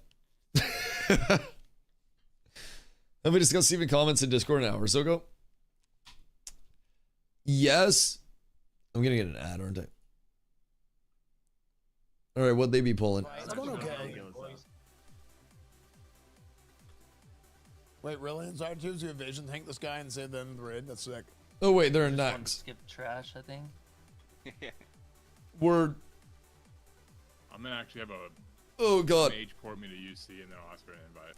Yeah, so they're doing Nax right now. I mean, I know a lot of the classic boss fights. Like, I've played a lot of WoW before. I've played, God, probably too much WoW in my lifetime. And like, going back to WoW wouldn't be completely unknown territory for me. Like, it's not like it would be something that I've just never done before and I would have no understanding of what to do, right? But done everything 100%. See, that's where I just, the passion of like what's drawing me to an MMO, it hasn't really been there for a little bit, you know? While I was on the open up, it's back to 9 mil subs at this point. I mean, shit, that's more than most other MMOs. But honestly, like, the number of players also doesn't necessarily dictate the amount of growth that's available for a streamer of my size. It's not necessarily the most growable, right? Is there a live stream soon? Probably not. If I'm being honest. Probably not. Damien, thank you for the prime. I would have to guess that we are probably not going to see a dev stream just in general, considering there are no more devs at this point in time. Like, ever, there aren't devs left. Like, I don't necessarily understand who would be left to take it over. 9 mil subs, 20k viewers on Twitch. I mean, that's still a lot. Still a whole lot of viewers. But I don't want to influence you into playing something you don't want to play. But aside from the top down of the full loot, in some areas, Albion is the absolute most like New World and Ashes. Yeah, but I just don't know if I would enjoy Albion. I don't know jack shit about Albion. I don't know I don't know if I would enjoy it. Play it, that's how you find out. Like, yes, I get that. I get that. But it also feels like I'm on borrowed time, if I'm being honest. It very much feels like borrowed time, where I'm just trying to survive out here, right? Didn't know anything about Ashes till you started it. And I mean, like, to a certain extent, yes. But I also had Carla telling me a whole lot about Ashes and showing me a whole lot about Ashes. And I was also like, I don't know, I still had a job at that point. I had a lot less riding on that shit when I first heard about Ashes. Like, I had a lot less riding on it, you know? Ashes was still in my hope file brain. Fucking Ashes, man. It is what it is. It is what it is. It's so tragic. Albion's a community game. It's not fun to just try solo. I mean, I'd be looking for a community game. The community game is something that is a very large outward goal for me. I just worry that a lot of the community or myself won't enjoy the community game. And I feel like it's unreasonable for me to try to say, oh, well, we're going to bring the community here, and then we're going to bring the community here, and then we're going to bring the community here. Like, it's going to be a little tough. So I feel like we have to, like, just try to find something that's going to hit and then, like, really invest in it for a little bit and see what we can do with it. But I don't know. I just, like, Sherman's do the game bouncing thing with communities. Yeah, I mean, I get it. I get it. Great chance to stay alive and grow your channel if you play BC hardcore with OnlyFans. Bro, I don't know if I'd get into OnlyFans in the first place. I also don't know. Excuse me. I had to burp. I don't know if I'd get into OnlyFans in the first place. You could take Lucari's spot. Whew, I don't think I would want that spot. You can give that to somebody else. Maybe like bring Dr. Disrespect in for that one. But yeah, I'll pass there. I'll pass there. Yada, thank you for 3 months, dog. I appreciate you. Pantheon, I mean, people have kind of hit the offshoots as well. With like Pantheon, with, oh God, what's the other one? Chrono Odyssey. Lot of shit. How many times can you replay WoW? I mean, this would be the third if I'm playing TBC. Like that'd be number 3. I think the thing would be with WoW, trying to get set up over there. And once set up over there, maybe transition into Midnight or some bullshit.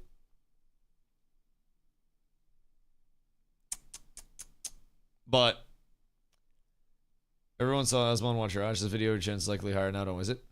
Yeah, I mean, that's reasonable. I just don't know if I'd enjoy OnlyFans, if I'm being honest. I bet it'd be kind of fun, but I don't know how much I would actively enjoy it, because then I can't yap with you guys. I can't talk with chat all day while I'm running shit. I gotta lock in. Go play TBC Classic plus 2027 hype. Yeah, I mean, TBC can carry for a little bit, and then Classic Plus could come in. Midnight's coming in next month. Like, WoW does have some pull, like as it always does. I just, I'm unsure, man. I'm just unsure. Classic Plus is coming too. I've heard the conspiracy theory that Classic Plus might be coming, but buy a boost, you'll be 58. I don't know if I should buy a boost if I'm going to WoW. I feel like I should just level. Like, am I tripping? Yes, not conspiracy. Chill. Might be conspiracy. I feel like if I'm getting something to just buy a boost, then I'm doing it wrong, right? Leveling is 100% the way to go. Right, and I mean, I could buy a boost and know what I'm doing on my Paladin because I've played Paladin before, but I feel like leveling would 1000% be the way. And we'd also probably have a lot of people that were also leveling, which would kind of be nice. Probably be solid. Isn't too bad in terms of time. The only question with TBC is how many how many add-ons would I have to download? So easy to level now in WoW retail. Oh god, the retail would be quick. Would be cooked, but retail is just so saturated in old unmeaningful content. Yeah, I mean, I bet. I've heard that they're trying to like slim it, but 6 to 8 add-ons for TBC. Fair. Not gonna lie though, a boost for content might be the move. Like, would it, or would boosting for content actually cook some of the content because leveling would be the better option? TBC PvP servers, if you want more viewers and more content. I could also just PvP like fucking crazy over there. Let's push 3K in arena and RBG. Is that retail stuff? Or is that... What if we do TBC arenas? Not enough time to level from 1 to 60 before TBC. Raid leading CG, but conchessing. Right. Boosting removes content for your stream, also lessens engagements as well. That it most definitely does. Unfortunately, the leveling isn't even content anymore. It's so fast. In retail or in TBC? Because... Oh, retail? Word. Okay, so that shit's just super fast. TBC raids aren't coming out for another 2 weeks. How long would it take to get up to like pre-TBC raid status? We gotta grind now if TBC. Right, we would have to start like very, very quick. Like a week hardcore. If you played 8 hours for 5 days, you'll get 60. I play 7 days a week for 10 hours. So, like, realistically, I could probably catch up just fine. It would also be a little bit of a problem because I'd have to get Carla level 2. And she works. And I can't make her play seven days a week. So... we'd have to see what's up there. You'll also get stream sniped. In WoW? How does somebody stream snipe a motherfucker in WoW? Because it's full PvP. What's... Oh, on a PvP server? Oh.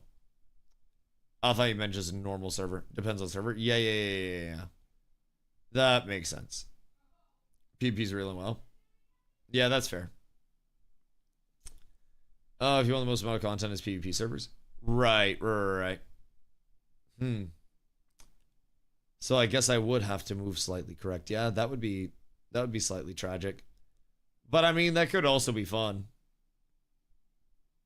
Not that getting stream sniped and like camped is fun, but open world can get Zergy really fucking fast, like hundreds of PvP. Hundreds of people. I mean, doesn't seem the worst. What are we fighting over at that point? Is there any rewarding PvP in WoW? I mean, arenas, places to farm. What would we be farming? Like, just gatherables and shit that we're trying to craft with, or what? XP? Right. But why would we bring that many people for a Zerg at that point? What if you play a solo game while you look for an MMO type game? I don't really like solo games. I get lonely. I get very lonely. PvP gear in TBC was nuts. Right, I remember a lot of it being very useful. Oh god, dude.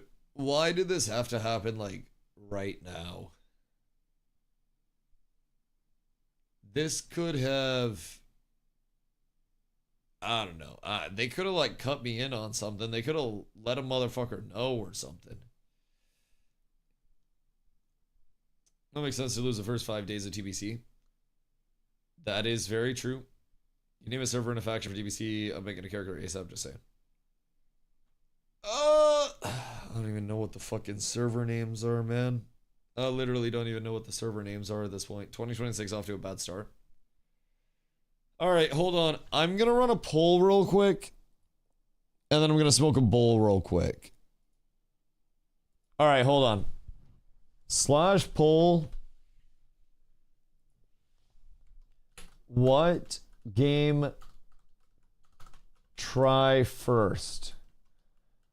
WoW TBC. Guild Wars 2. Albion Other. You US or EU? I am US. Chat. What game try first? Up at the top. Poll is up. Select the poll. Get your vote in. I will be right back. Try Once Human. I got banned for Once Human for having better aim than Male Oreo. I actually didn't get banned, but I have better aim than Male Oreo.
Man. I haven't felt this lost in terms of what to stream. Excuse me. In a long time. Even when I was getting ready to leave New World, Carla had told me a lot about Ashes. And I was really excited for Ashes at the time of leaving New World. And I don't know, this has been tough for me. It's a lot of indecisiveness. It's a lot of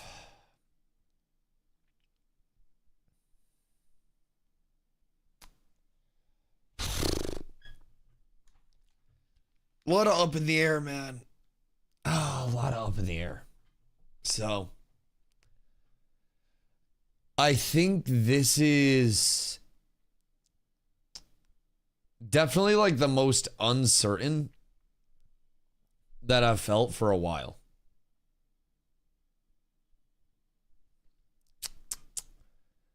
Probably really excited to play with her. Maybe I'll score a game she likes. I don't care what that bitch likes. She likes League. She can go fuck herself. She got to pick one game. Goddamn. Goddamn. You okay? Your face is terrible? Oh, goddamn.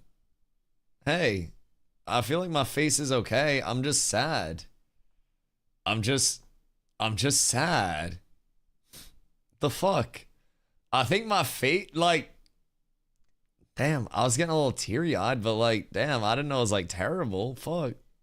Well, now I'm sad. I was okay. Now I'm not. Fuck. A lot of us are looking out too. I feel you, man. And I also know that a lot of people are looking together to find something. And I think that's one of the encouraging things, but also one of the larger stressors, right? I really want to try to find something that the community outwardly will enjoy. And I want to try to find something that people will be able to be a part of our community and feel like they're working towards something. And people won't feel like they are, missing out. People won't feel like they're not getting that same community vibe. Feel like an orphan right now. Yes, literally. And it's happened more than once recently,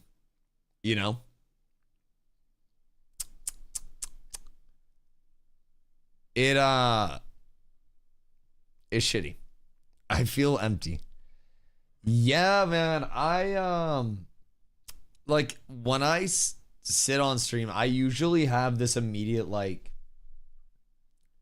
this confidence when I was streaming Ashes, right? Where it was like, I know what's happening tomorrow. I know what's going on, right?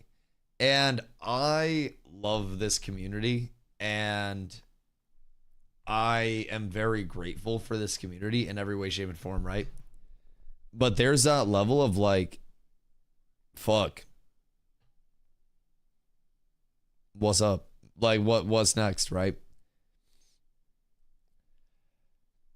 And it's tough. It's tough.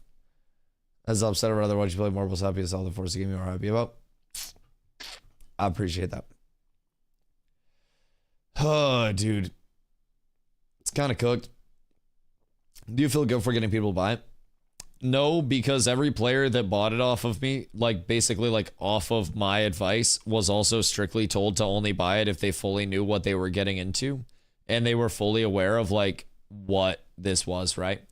And I think realistically speaking, if I had been somebody who was dishonest and I had been somebody who was only echoing the good, then I would feel a level of guilt for suckering people in, right? But no, it's not a shit question. I don't take any offense to that. And I don't think he meant it as being a dick or anything like that. I think people are just curious of what my POV is because I've been here so much, right? All said and done, I think I had a little over 200 referrals on my account, which is much lower than some people that have been here much longer than me. Also, my platform was worse for spreading it than YouTube was. There were YouTubers that had well over 1,000 referrals, and I don't even know what someone like Pirate Software would have had. So yeah, just in terms of all of that, right? Me personally, the second somebody would ask me, Dusty, is this worth it? Do I play? Even up to people ask me the day that Ashes actually that everything happened, right? This game's coming out in a year. Hey, beta this year, baby. Beta this year. Seems like you legit like the game. See, I did. And I think the difference and why I don't really feel bad is every player that came in also had the immediate open invitation of, hey, if you're checking it out, !guild, we got you, right? And every player that came in off of the, hey, I talked to this Dusty guy and he came in. He told me that he was having fun, and so we're gonna check it out, right? For me, that was something where I felt really good giving people the opportunity to actually come in. Well, it's funny, I jumped around between AOC streamers today. All of them are saying something. I never told anyone to buy. Yeah, I mean, I think a lot of people won't really stand on their business very much. Oh God. TBC got cooked. Other at 56. All right, 43% other between Guild Wars 2, WoW, TBC, and Albion. What are you guys thinking? What are you guys thinking? Random question. You're gonna see a lot of people saving face. Yeah, you'll see a lot of people that won't stand. Oh, excuse me. You'll see a lot of people that won't stand on the business of like, yes, I was here as a, as a person that was putting content for this game out, right? But I can also say with my chest out that I told so many people along the way, if you're not in a spot where you're ready to lose the $50 potentially, if you don't know exactly what you are getting into, if you don't know, what you're looking at, it is going to be better to wait it out. Players that were coming in the last few days were being told, hey, I'd wait till the dev stream. And honestly, the entire time, again, like I said, anytime somebody did come in, they were told, if you guys want to join the guild, !guild, get in. We'll teach you the way. We'll show you the way. We got content for you. And I think that all things said and done, right? We have many people in this community that played the game with us that, weren't sure where they wanted to be at in Ashes, weren't sure what MMO they wanted to be playing, which is very apparent by all the people sitting here now, right? And I think a lot of people got a shitload of content because of this community. And for that reason, I don't really feel guilty, so to say, to be here and, have the exclamation ashes. Grant, I took my exclamation ashes out, like took the command down and stuff. But like I had my exclamation ashes up. Like, do I feel guilt for that? No, I had no fucking idea that this was going to happen in the way that it did. Did I always, as Master Chief said, so many times you said Steven could say fuck it and go to the beach. 1000%. Exactly. I always tried to give the disclaimer to people that anything could happen. And did I think that it was going to happen this way? Fuck no. Did I think there was a very good chance that Ashes may go the way of a lot of other MMOs and not make it all the way through to launch? Yep, absolutely. Did I think it was going to be right now in this way? Nope. Core Punk? What is Core Punk? I have not heard much about it at all. ESO could go crazy. Sorry till PvP is nuts, and you'd probably be at the top of the streamer list on Twitch for ESO streamers. Play ESO, I'd get back into it. ESO, excuse me, I haven't looked into much at all. I have friends that have played ESO, but so the looks of it, it went from an LLC to an NAICS code 5112 Software Publishers Corp, which they were trying to get more investors from all the websites, which had oddball range of revenue from 6.7 to 250 mil. Wait, so it turned from an LLC to an NAICS code 5112 Software Publishers Corp, and they were trying to get more investors, according to all the websites, and the investors had an oddball range of revenue from 6.7 mil to 250 mil? Or was that what Intrepid's revenue was at? Random follow-up. Warning about ESO, it might shut down too. Should the MS decide that it's not worth it? The game is not in good health for years now, and the devs' last year's action pretty much killed its biggest asset, the combat. Word. Not a big fan of ESO and all the animation canceling that you need to do. Interesting. ESO had its peak, but that was long ago. It's a different game now.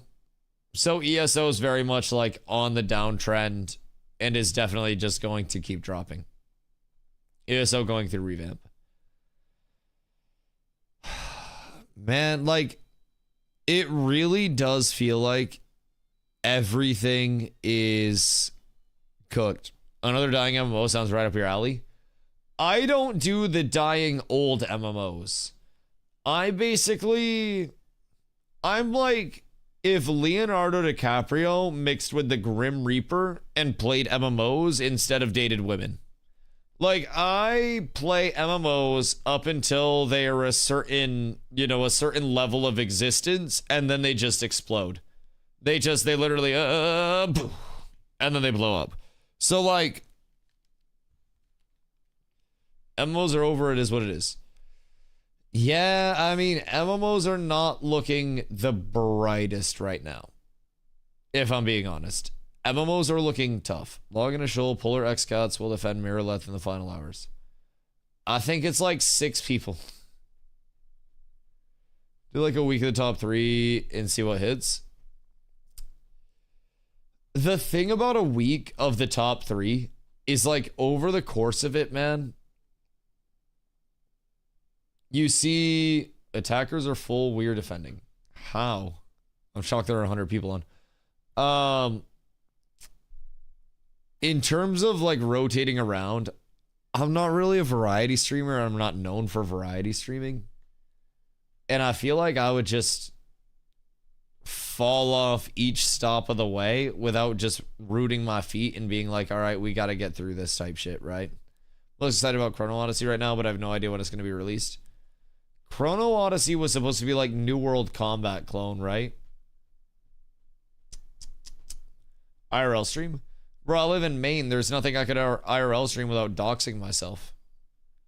Core Punk looks interesting. What is Core Punk? Core Punk. Bronzebeard wants Core Punk so bad. Is it on Steam? Where would I see? It's a top-down MOBA combat style MMO. Bangor IRL stream. The fuck is in Bangor? There is nothing in Bangor. Like, what would I do up there? Go to the goddamn mall? Go tackle a moose? I feel like that far north, it's fucking cooked. Airport. Small airport.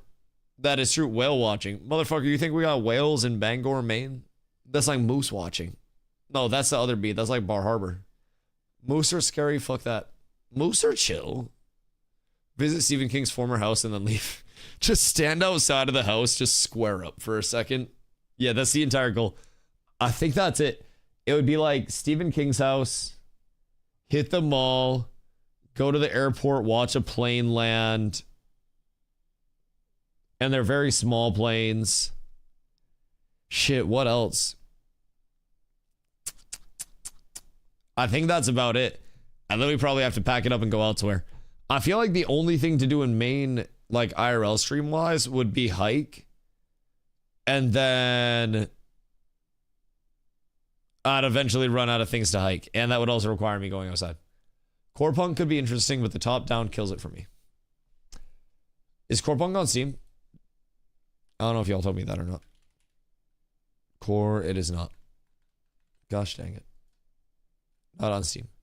Oh. Oh, God. Core. Ah. So many flashbangs. I don't know why everything's so bright right now. Ah. Oh, my God. Ah. It doesn't end. Holy shit. Okay, hold on. Ah. Fuck. Bro, from the flashbangs to the earbangs. Holy shit. Steven just responded twice in Discord. Like, just, or what? How's this volume? Welcome to the... Oh.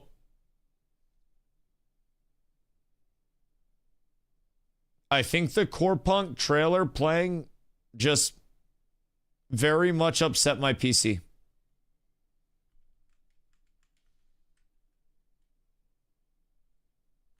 I don't really know what just happened. Task manager. Okay. Okay, it was an AOC crash. Send and close. Huh. Huh. Well, I was just trying to make sure it wasn't too fucking loud. Uh-oh. Wait. Oh. Sorry, I somehow muted this. Hold on. Wait, why can't I hear it? Uh-oh. Uh-oh. Where magic meet. Something's cooked. Oh, lordy. Oh, lordy. Something might have just got cooked. Yo, Stare Money. Thank you for the 10, brother. I appreciate you. Much love. I cannot currently hear through my gaming PC after that crash. But I think you guys can. Which is very odd. I don't really know what happened. So I might have to restart the gaming PC and then just like hope for the best. My PC did that earlier. Was it an Ashes thing? Reset fix. Okay, I'll restart the gaming PC real quick. Cuz I don't have to do anything wacky here. So I'll just restart that. I'm just worried that it fucked with my dual PC setup, and dual PC setup is incredibly hard to manage. It happened just by queuing up a YouTube vid. Weird. Like the same thing? Or no? Because that was... Yeah, I'm hoping that doesn't fuck everything up. Because that's just like a when it rains it pours type scenario, dude. That's just... That would be fucking tragic if on top of everything else my dual PC just got all fucky. It's just another thing that I'd have to fucking troubleshoot on top of everything else. Also, Stare, thank you again for the 10 gifties, dude. I appreciate you. Dual PC, big money? Yeah, it's not that expensive. Don't put that into the universe. I'm hoping. Oh, wait. I heard that.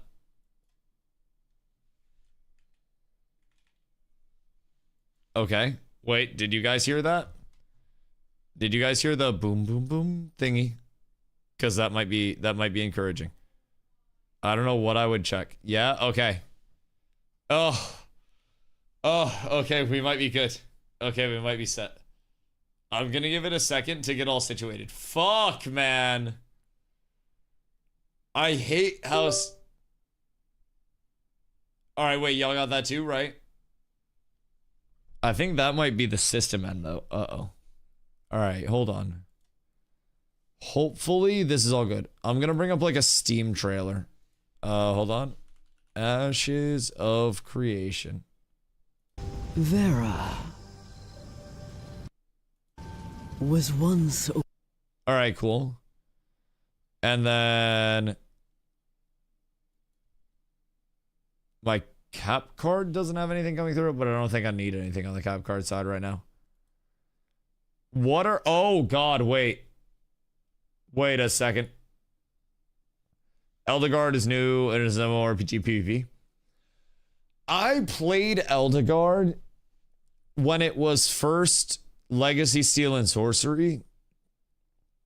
But it's an MMO light right now. I think Eldegard still has a long way to go before it is... Ashes got mostly negative. Well, the game fucking died. What do you mean? What do you mean? Hold on. Display recent. This is a scam. Do not give these people any more money. Oh god. Awesome game. Definitely not finisher polish, but the concept was extremely fun. Too bad it ended like this. I was genuinely enjoying my time in Vera. Shout out that guy. Oh god, dude. There's no recovering from this regardless. Like, I don't think there is any recovery from this whatsoever, if I'm being completely honest. Even a best case scenario, if in the event that it was all just, you know, legit, and Steven was done dastardly by the board and wins everything back and like assembles the dev team back, this is still going to ruin any credibility that the title would ever have. And Ashes is, I think, by all means and measures, just full cooked. There's nothing at this point that can actively sustain it. There's nothing that's going to pull it out of this. You name it from the ashes. I don't think there's anything that'll get you out of it, dog. I think even if you had everything align and the stars align, it would still be cooked. I think this is the lawsuit would take months, if not years. All those would be needed for jobs. Agreed. This is something that is seemingly years out from actually happening. What if Ashes is sold to an established studio to finish, and it turns out the board got tired of Steven and the existing devs' super slow progress and horrible communication? They would have to bring in an entirely new team at that point, and then onboard them, and then the vision would be different, and the like, even if it was sold to an established studio to finish, see, like, say hypothetically that did happen, part of Ash's appeal for a lot of people was that, you know, the vision was in some guy's vision that really liked MMOs and not in the vision of just another established studio. And I think a lot of people are kind of tired with everything being in the vision of an established studio. I think that's the big thing. Ashes was very much built on a dream for Steven, or at least was sold to us as that, right? And that was what a lot of people really bought into. And that was what a lot of people were really like inspired by. And I think even if it were sold elsewhere, you could have the most established developer ever come in and take it over. It wouldn't be Ashes anymore. I think the best case scenario related to that, like if it were to happen, right? It's not going to happen. But if it were to happen, the best case scenario related to that would probably be something along the lines of the base code being sold, like, you know, just everything that the game was established on and built on being sold somewhere, and then they scrap what they want to scrap, keep what they want to keep. And then from there, we see a different title pop up over it. But dynamic rating on eBay right now, Jesus fucking Christ. Sold as is, where is, by the way. At that point, just make a new game. Exactly. At that point, they'd probably be better off just forming something up from scratch. And I don't really think there's a reason to go about that route. Any other game have a player economy like Ashes? I like Albion maybe, since full loot drop stuff. But I mean, that's full loot drop in those certain areas. I was thinking Albion as well is similar. Yeah, I mean, maybe I do a little looking into Albion. I've never researched anything Albion. full loot drop because it's easy to make copies of sets. So you just mass produce shit and then nothing really matters that much. And then what do you fight over? Yeah, well, no. Oh, do you just mass produce cheap shit? Albion's fun if you can get used to the top-down gameplay. I mean, I played Diablo 2 for a very long time. I played Dota 2 for years and years and years. You had to be able to wear a set 3 times over in order to actually say you have a set. Right.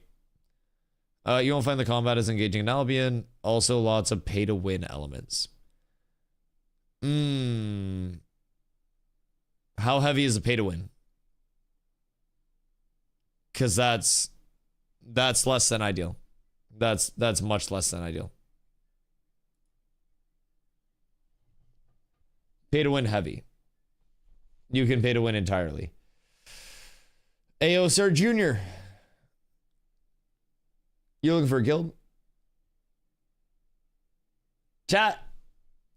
Any swipers in the chat? Any oil barons in the chat? Any oligarchs in the chat? I need 3 digits per hour bare minimum. Or you broke boys aren't getting into the main guild. No, I mean, I probably won't do anything pay to win. Sorry, I'm trying to readjust my chair. I probably won't do anything pay to win simply because I am broke. Time for Dusty to join Polar as we go back to Albion. How much y'all paying? Listen, at this point, I'm open to sponsorship offers. We don't even know what the fuck we're doing now, TBH. Hold on. Are you telling me that not even Polar knew about this? From what I've been reading, Intrepid is already under lawsuits. There are a lot of UCC liens that have been placed and a lot of stuff that I don't really know about, if I'm being completely honest. Check out Core Punk. I went to check out the Core Punk trailer and my computer almost pooped its fucking pants. I don't know if that's a good sign or not. Like, I'll give it another shot. But, like, we'll see. We'll see.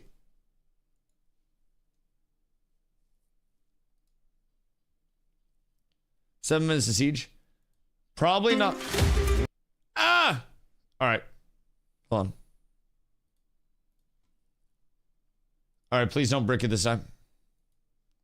Welcome to the world of Core Punk, an MMORPG where magic meets science and interdimensional travelers become part of each other's stories as they explore, survive, and thrive in their new home. Motorcycle. Okay. Once you have created a hero of your own and travel through the portal from your home planet, you'll arrive in a rich and seamless open world full of dangers, mysteries, and adventure. Embark on epic quests. I'll do it. Great! So make your fortune as a trader and master craftsperson by hoarding resources and creating special items, weapons, and artifacts with unique properties. Meet up with friends in the city and join forces to take on deadly monsters. I don't know if I'm feeling this. Other places. Use the fog of war to sneak up on your enemies and fight them together to claim victory. Like, looks fun, but it got a lot of criticism. Looks like a MOBA RPG. Yeah, I mean, it's very MOBA-y in a lot of the combat. Like, very... Core Punk is full of stories. My 8-year-old was playing this the other day. Yeah, I mean, I'm getting very...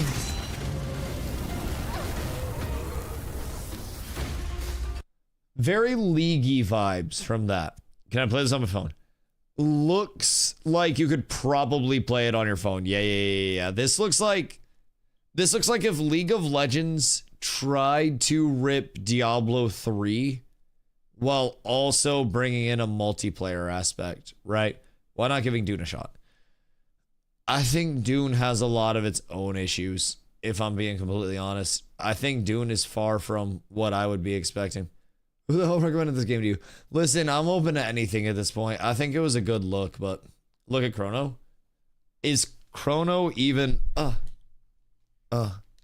is Chrono even playable at this point? Albion is the exact same TBH. Look up a video. Albion's also full pay to win, right? And old, the fantasy sandbox MMORPG. Why is it so loud? Jesus. Sorry. It's heavy pay to win.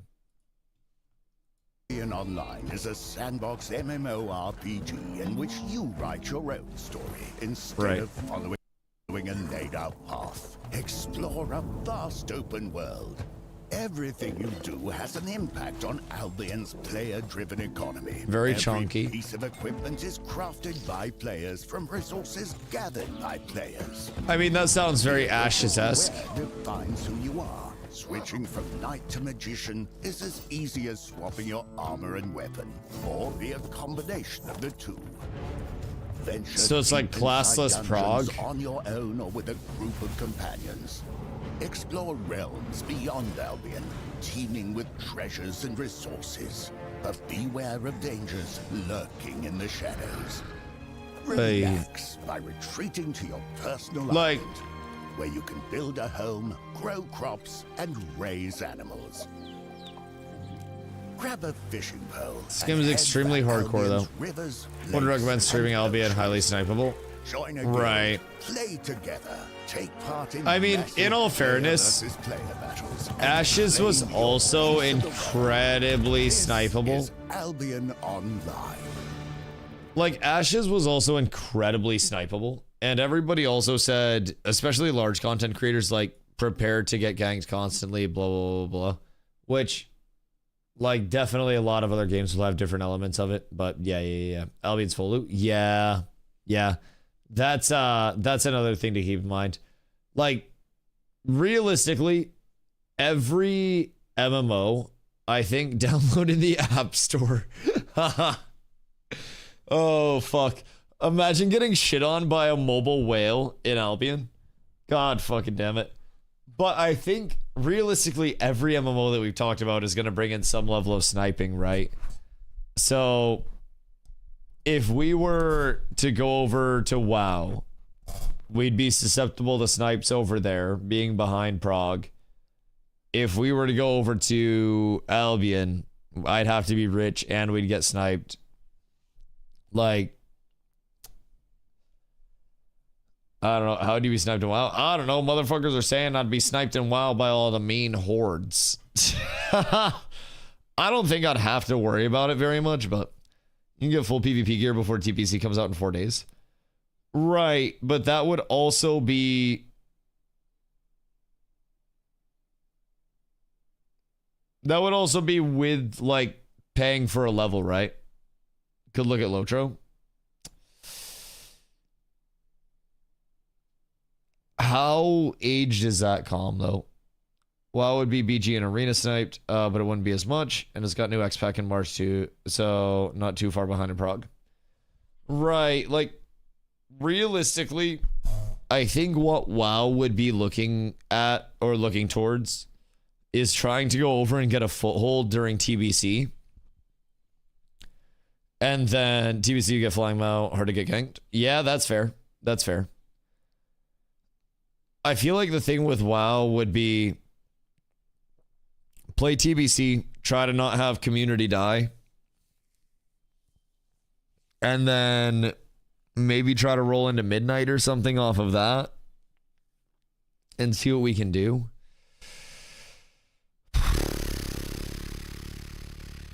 Most streamers don't play the PvP realms. The sniping is bad. Don't listen to chat. On that, they just do arena and BGs, and snipes aren't bad at all. Then that. Right. Midnight would be full on Prague. I mean, Midnight would be fun. Like, I do like Prague, and I do like figuring out fights. Retail WoW arc would be crazy. If you transition into Midnight, they got a new world PvP zone coming. Oh, do they? That's what I'm saying with arenas and BGs. Need a good palette cleansing from AOC. Yeah, I need $1 million so I can stress a little less, man. Like, I swear to God, even if I got like 100K up front, I'd be able to stress a little less about the decision for a bit. I'd have like a year to build. I'd have a little bit more time, man. Have you tried Arc Raiders? Yes, but I don't really like streaming non-MMO games very much, if I'm being honest. Like, I really enjoy MMOs. And I really enjoy being able to try to build a community, you know? Running back and check Kickstarter for a new game. God fucking damn it. I said it yesterday, but I just gotta go on an anti-canon arc where anytime an MMO is hype, I avoid it. And anytime an MMO is like surrounded by controversy and shit, I hop on that train. Any update on where you wanted to go? I have no fucking clue. I have no fucking clue, man. Like, I am still...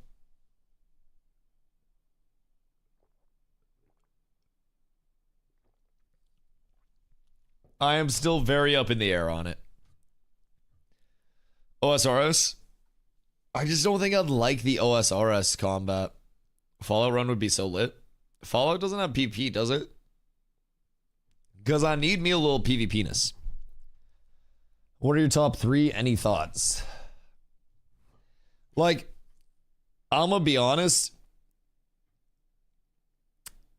The only MMO that I have any substantial experience in at this point is WoW. And I need to... Well, is Ashes? Well, hold on. So, like... I played WoW growing up, put a lot of hours in, went to Dota, went to Fortnite, went to New World after that, played some classic WoW, played TBC, played hardcore for a little bit, played SOD for a little bit. And like I part of me loves WoW. I grew up playing WoW. WoW is WoW, right? At the end of the day. But for me, my last unironically over 10,000 hours of gaming was spent in New World or Ashes. I spent 7,000 in New World and I spent 3,500 in Ashes. And I don't really have a lot of that, like, that comfort backdrop to fall into, right? I don't have a whole lot of comfort there. Well, it has a super healthy viewer base and it has a long future ahead of it. Like, I just worry that in WoW it would be hard to actually get a foothold, right? And get established. I feel like WoW, it would be incredibly difficult to actually get established. How much in New World? About 7,000 hours, a little over. But I had 8 characters on 8 servers in New World. And at my peak, I was doing 20 to 30-ish wars per week. So currently 31 viewers for Arcade on Twitch. Okay, we're not going to do that. We're not going to do that. WoW viewership's rough. Yeah, I mean, I feel like WoW viewership is very heavily predicated on being like one of the top on the WoW side. And I feel like it falls off relatively quickly. And I feel like there is... Any MMO viewership's rough? Yeah, that's fair. That's fair. With your MMO experience and your community, you can make a guild and run raids in PvP. I think you'd be fine. Yeah, I mean, we could very much put a guild together, and that's likely what we're looking at no matter where we go. Like, Cats and the Cash Alliance will be following us, and we will be... You know, we will be trying to go somewhere together, right? Sorry. Like, we will be trying to go somewhere together. So, I'm optimistic that we would have a lot of people that would be leveling and would be pumping. But, well, it might be one of the best options in terms of community right now. Right. 1,000%. Low-key would be high for 14, but can't see it happening. Yeah, I think 14 is... also a little far-fetched. if I'm being honest. ESO on ESO. Say 14, but the PvP is so bad. That's what I've heard. I've heard the PvP in 14 is really bad.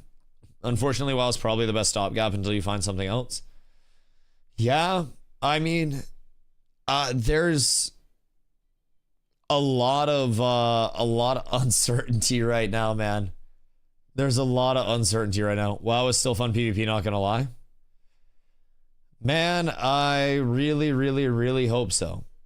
WoW is also the biggest overlap of Ashes players, right? Everyone right now at every new possible game suggestion, Red, I think you said it best, dog. Like, hear me out. Throw one in the chat real quick. If no matter what MMO you end up going to right now, you're going there because you want to play an MMO and not because you want to specifically play that MMO. Because I think that's the spot that I'm at. I think I'm trying to figure out where I want to go, but it doesn't feel like home. So it's an interesting spot. Interesting spot. I think we have I think we have a lot to build on. But I definitely think that there is a lot that was lost, basically, for the calm. Yo, McPastor. Thank you for Prime, dude. We need Classic Plus. Shit, we need something. Think you grieve ashes and then move on. You're lost in moments. So with the oh yeah, I mean, I'm definitely a little lost at the current point in time, man. 1,000%. I am feeling very lost. WoW and Guild Wars 2 are both good places. Personally, I like to be around for the Guild Wars 2 arc, but you have support all the same going well. I'd appreciate it. I appreciate that, dude. Purple show back to LPL Classic. Like, I just like building my comm. I know that sounds weird. I would love to work with other people over there as well, right? But my immediate emphasis would be getting everybody over and getting everybody leveling and getting everybody set up if I did go WoW, right?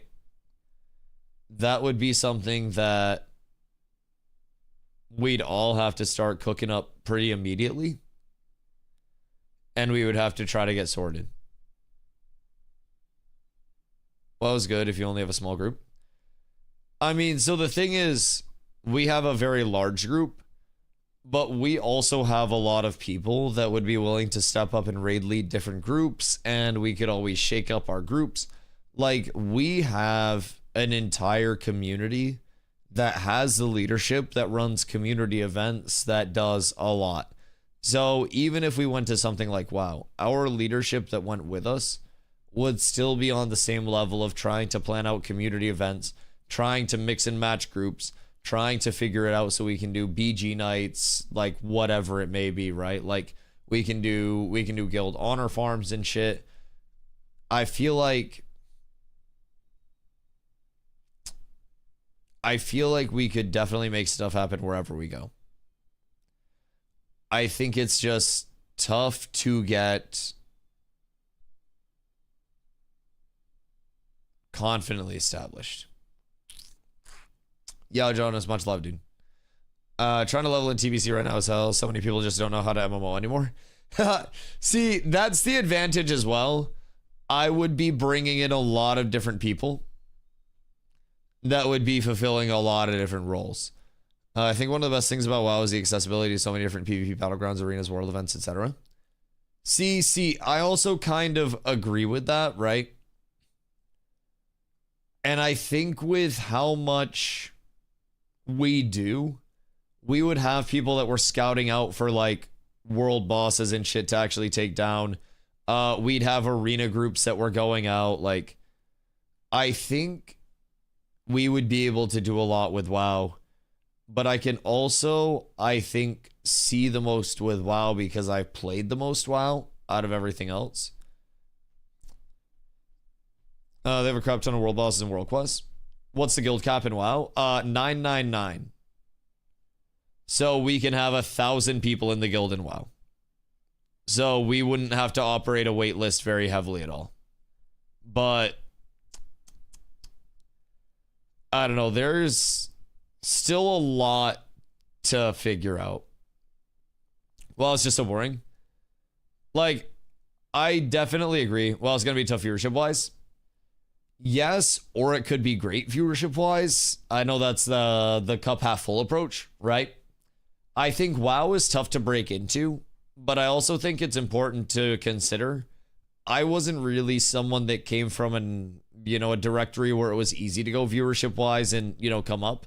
I went from 5 viewers to like 200 viewers in New World, while New World was just right. And then I came over here and I went from my 150, 200 average viewers that I left New World with to 50 over in Ashes, and then boop, all the way up, right? And I have kind of hit all 200 New World viewers is crazy. But yeah, I do agree. I think in the short term, it may be tough, like, to retain viewers over there. But I also think any MMO is going to be tough to retain viewers, so.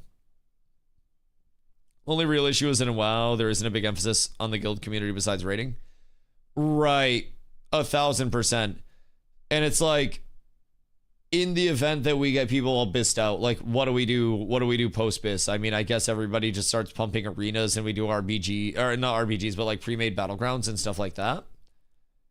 So there's a semi-reliable thing from Muggsy, supported by Slack chats. Investors wanted team to shrink to 79 approximately, and Steven resigned as a Mexican standoff. Jesus Christ. They called his bluff and said this new VC CEO is coming in. Then all of the... Wait, this new VC CEO, what's that? What's the new VC CEO?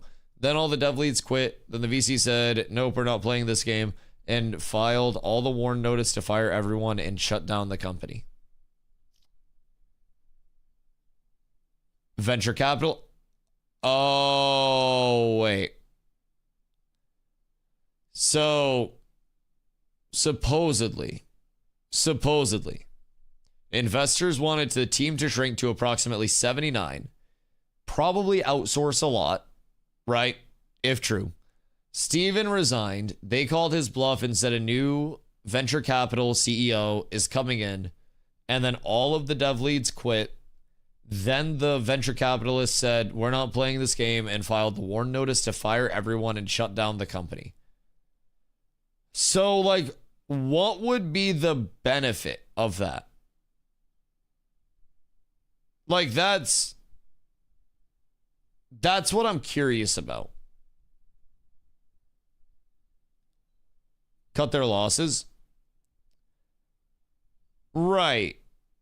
That, I guess that's just like cutting it off, selling it, and then just, taking it out to the pasture and shooting it. Maybe like claim the losses. It was losing a lot of money. Because there's likely nothing that they can even sell off. Like, old Yeller of Creation, of Ashes and Creation. It's fucking tragic, man. It's fucking tragic. The board did the right thing, stopped the bleeding and the pain.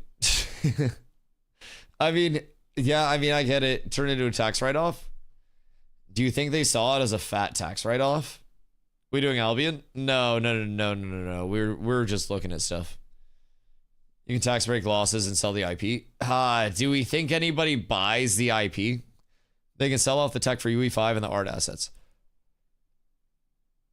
Is any of that actually worth selling? Because dynamic gridding doesn't work right now. Like, the server worker structure functions, but like, sell the server meshing tech. Yeah, dynamic gridding hasn't been working this entire time. They had to be realized. Right. So what would be the process for like realizing the losses on shutting down an entire business? Sorry, still wants to sell the dynamic gridding IP. He mentions it every time. I don't think they have anything to sell, though. Server architecture is better than TNL. I mean, their open world server tech wasn't the worst, but also I can tell you playing in like open world PvP very recently that it sure as hell wasn't as they wanted it to be, you know? Many community guilds play that. MO2. MO2 is low-key just as cooked as ashes. I'm surprised it's not done yet. What's the story with MO2? Things like their shard meshing might have value. Shard meshing. They don't have sharding though, do they? Or like instancing? I don't think they had any sharding. Did we get scammed? I mean, did you get your money's worth? I think the game's dead. Personally, I think Ashes, as we know it, is definitely cooked. I think we will very likely never see Ashes come to fruition. If I'm being completely honest. I think this is just about the worst case scenario that we could have ever seen for Ashes. I think a lot of people very much were prepared for Ashes, like I've said 100 times now. I think a lot of people were prepared for Ashes to not quite make it through all of the trials and tribulations of, you know, Western MMO dev, right? But I don't think people really expected it to go out like this. I don't think this was what people pictured. There's a picture of all the corruption spreading in the desert on Resna. Yep, cool world, man. Cool world. It's like, I defted. You predicted hostile takeover of Steven selling off too much of his shares and then venture capitalists coming in and buying and then just yoinking it. I predicted the game would fail. Sure, but I don't necessarily think a lot of people thought it would be because of this. I think a lot of people thought it would be because the scope creep was too much and it would never really be finished in the first place and it would fade off into oblivion. I don't think that it would be on the brink of a launch, an early access deployment on Steam that was supposed to tote large updates while things were seemingly just, I don't know, progressing, right? I feel like oh my God, I can't even talk. I feel like this was something that some probably saw coming, but a lot of people thought that Ashes would, before this happened, just kind of like fade off into the night and it would all go quietly, right?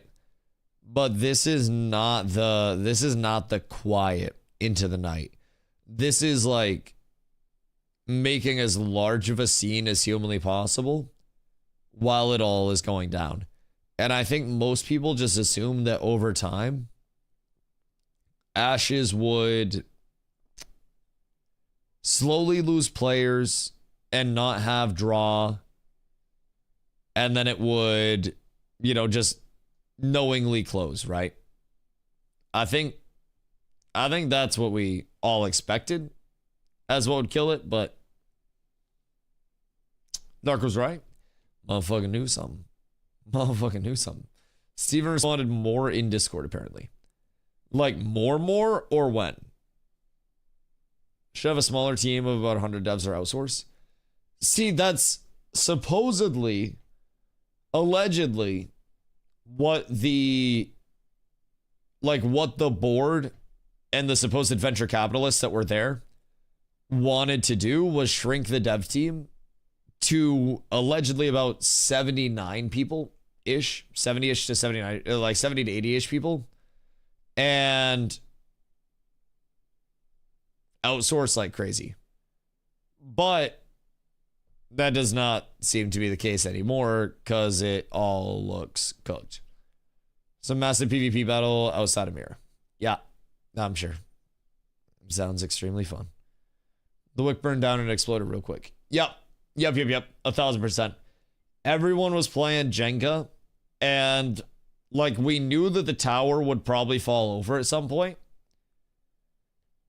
But this was a lot earlier in the progression than a lot of people thought it would be for the tower falling over. And I think some people saw the signs of, this Steam launch is very sus. Looks like they need money. But I don't think we thought it was this dire to where it would be Steam launch and then less than 2 months after, full company takeover, whatever it is. This is fast. Phase of MMOs. Phase up, dog. Phase up. Goddamn, this is like 2 years earlier than I was expecting. Yeah, I mean, I thought at very least we'd be looking towards launches at like mid to late 2028, if anything. And I am very, very shocked that this was it. Ben Harold, hey, I appreciate you, dude. I appreciate you. Steam launch was a rug pull for the Kickstarter backers to me. Like, secure the funds of the Kickstarter backers. I guess that depends. Because, yeah, seemingly,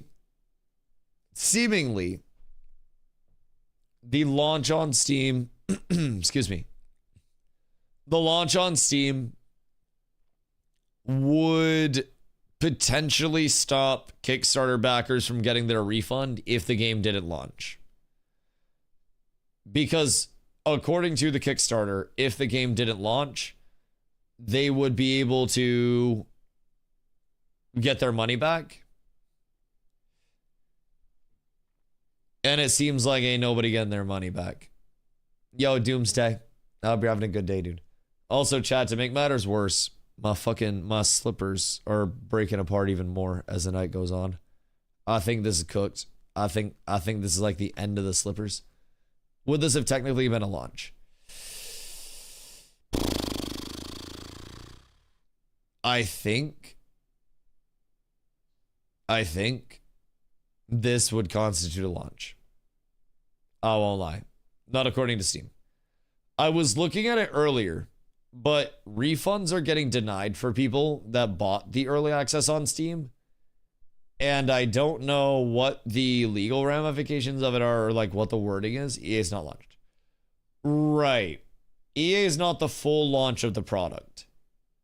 So I guess it depends on the terminology of like, since they deployed on Steam, is it a launch or is it not a launch, right? I think that's the big thing for them to try to figure out now. And I'm really hoping that there's some way where like the OG Kickstarters that spent bans on this can get their money back. Because if not, that's slightly tough. Slightly tough. So is Automod refusing you once you get Steam admins involved? I'm sure the refunds will be done. I hope, brother. I hope. As an OG Kickstarter, this is sad. Yeah, I think this is sad no matter what perspective you look at it through, right? I think from the most dramatic perspective of somebody being incredibly happy that Ashes shut down in the first place because they never wanted it to succeed. I think even then, you have to realize that not only is this bad for all of the employees that had no fucking idea what was going on in the first place, and it was out of their control, right? But it's also bad for the MMO scene as a whole. And that's no bueno. I think that's... Wait, the siege is not started versus Miro, which means the devs were pressing a button. I've had a guess for a long time. Wait, no shot. The siege hasn't started at all? There's no way that the timers didn't work, right? Has not at all. It started. But like the actual spawns aren't in? There's no way they were pressing a button. Fucking hell. Karen's the last person with an IP lien. There are others that are still active from as far back as 24. They'll get first dibs. Oh, yeah, it's all cooked. It's all cooked. I do not think that there is a single scenario where it's not cooked.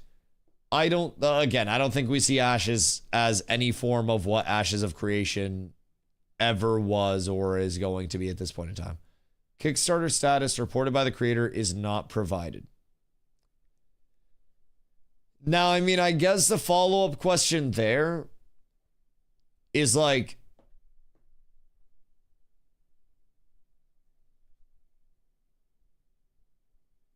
where's the money come from? The devs were pressing button for the siege and for settlement level ups. As a PI member, I can almost say this is true with certainty. I mean, if it's all cooked, might as well leak.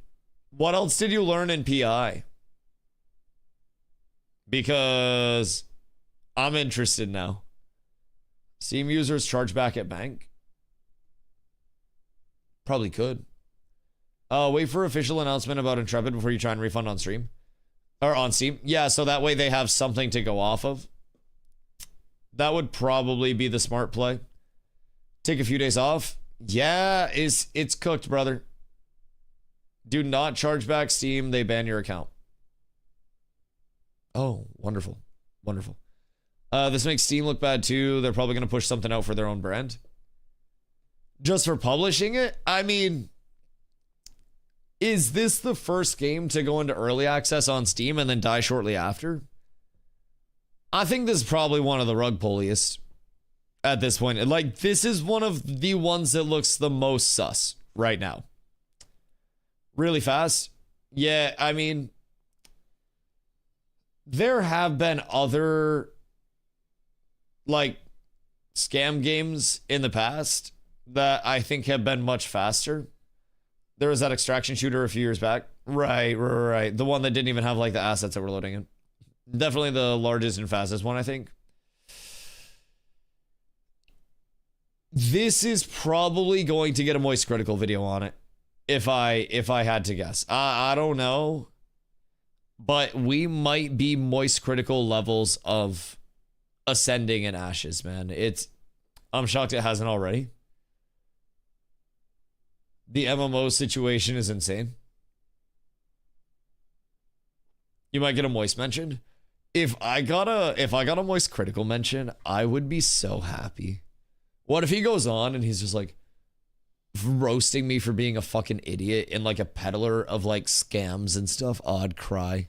I'd yoss myself into oblivion. What about people that upgraded their founders packs in game? None of the content was delivered to players. Can't advertise skins / housing for an extra 150, then not deliver skins and currency. Yeah, I am really glad that I didn't upgrade my pack for another 125 to get the name reservation.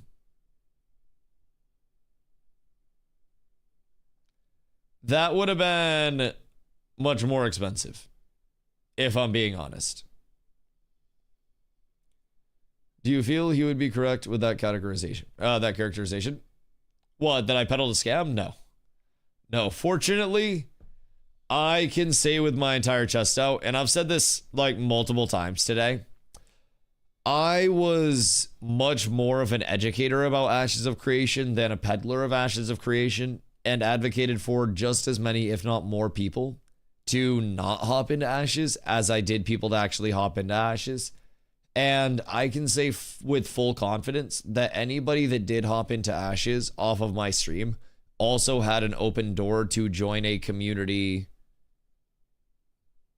you know, that was going to provide them content, right? So whenever somebody asked me if it was worth it to hop in, it wasn't just like a yes or a no from me. As you can tell, I'm very happy, right? And for me, I would ask people what their situation was. What are you playing right now? Well, are you having fun with that? Okay, well, why are you looking at Ashes? Why are you looking at other games? Are you cool with something that's in development that might not make it to launch, that has, you know, a bunch of bugs, dupes, exploits, everything in between, right? And realistically speaking, I would try to give people as much info as I could about the current state of Ashes. I would try to give people Cure videos worth your time if you watch it. Cure's right down there. Look, you can tap him on the head. But odd details. Robert Dawson has all kinds of intrepid named companies for the last 20 plus years. Wait, such as? Because Robert Dawson was Yaya, right? Or no? Where's Robert Dawson from? Because there was Robert Dawson and then there was also Jason Caravanis or something like that. I hate Robert Dawson. He's your fucking op. Is it over? Tell us the truth about that mace of yours that Steven took. Yeah, it's cooked, man. It's fucking cooked. Also, I never lost a mace.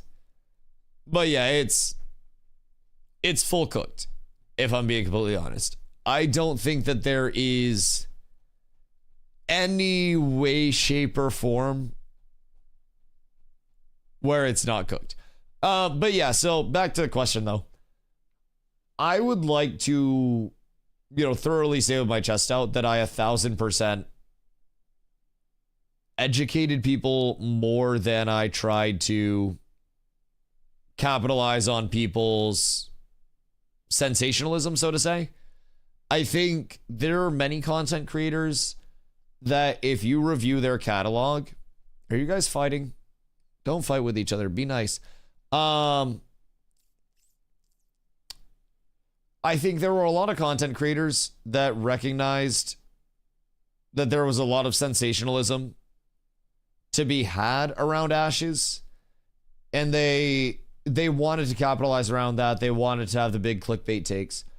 I tried to separate myself from the clickbaity side of things, and I always tried to remain relatively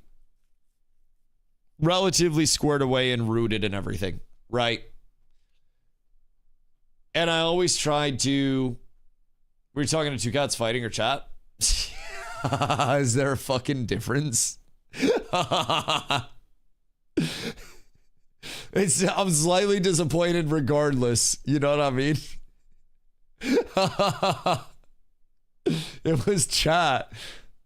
Anyways.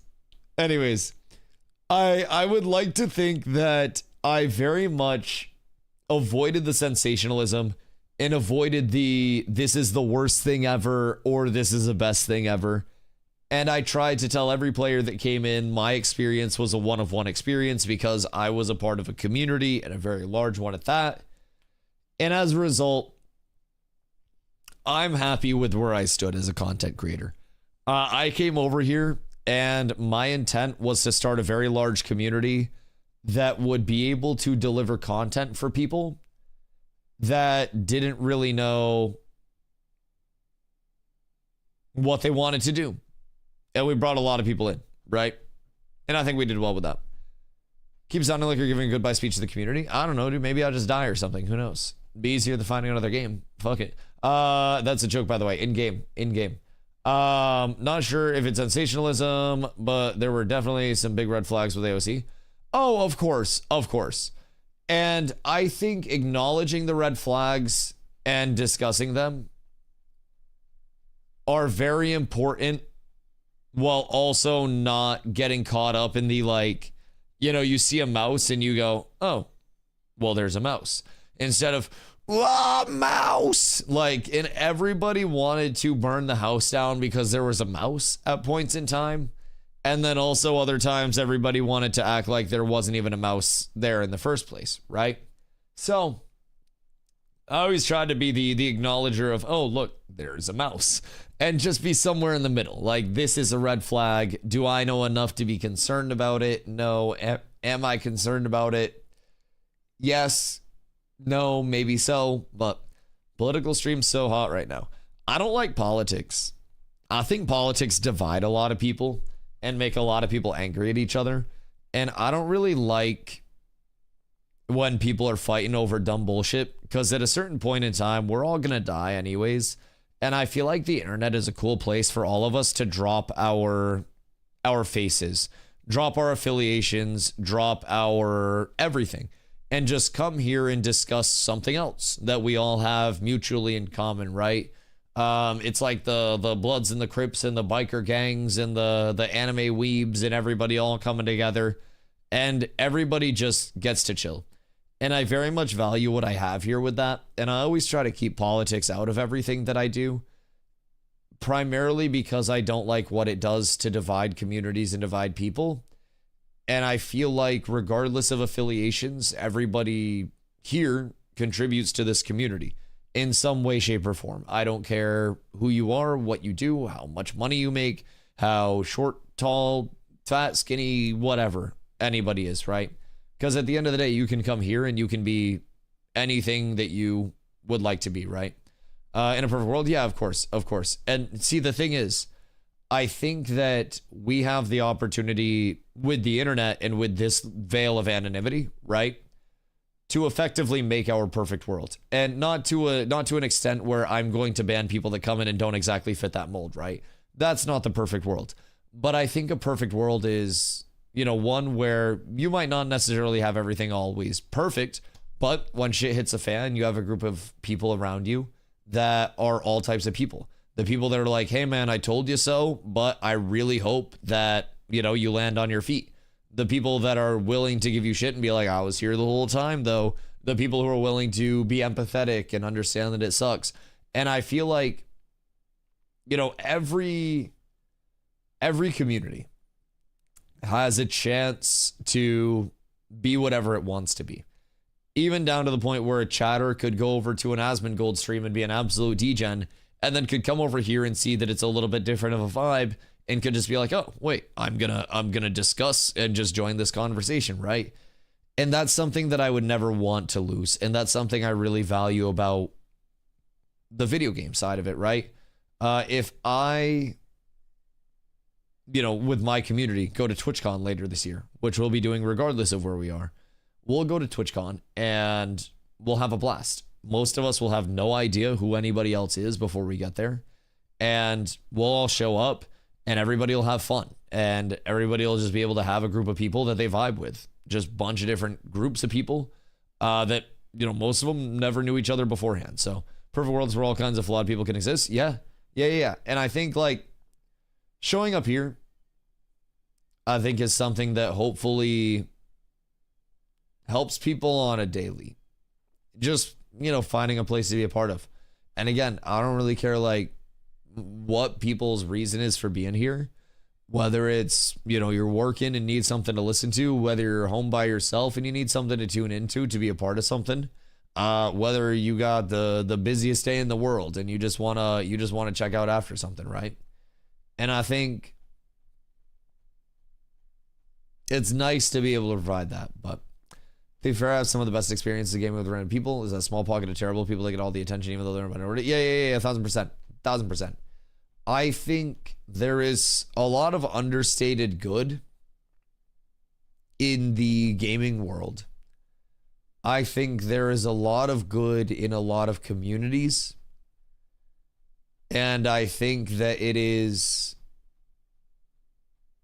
very possible to find that, no matter where you are. Okay, it doesn't make a lot of sense. Robert Dawson, most senior IP lead, created a company called Intrepid Creative LLC on April 1st, 2022. 2 years later, he creates the lean for an Intrepid Studios across the country and now has ownership of the IP under the holding company of TFE Games Holdings LLC again. Just facts, but some really interesting coincidences. So Robert Dawson created Intrepid Creative LLC in 2022. And then created the lien on Intrepid Studios. And now has ownership under the IP under the holding company of TFE Games Holdings. They flipping a crazy ass play.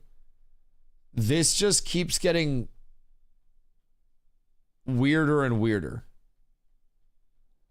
You saw Steven's reply to TMX at 7:30? Yes. Yes, I can't remember which one it was, but yes. Was that about the servers or whatever? Contractor money pipeline.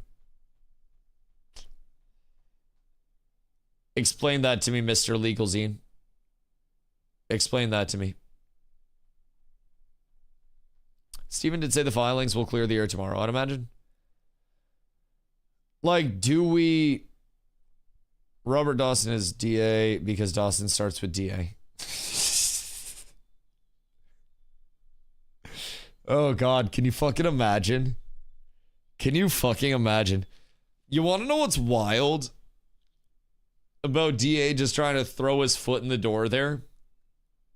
I played New World with Envious and, like, have no fucking idea about anything that was actually going on there. Like, do you kill Ashes too? Wasn't me. It wasn't me. Genuinely was not me. So, now we have this mysterious Robert Dawson. And he has Intrepid Creative LLC, which is held by Games Holding Company.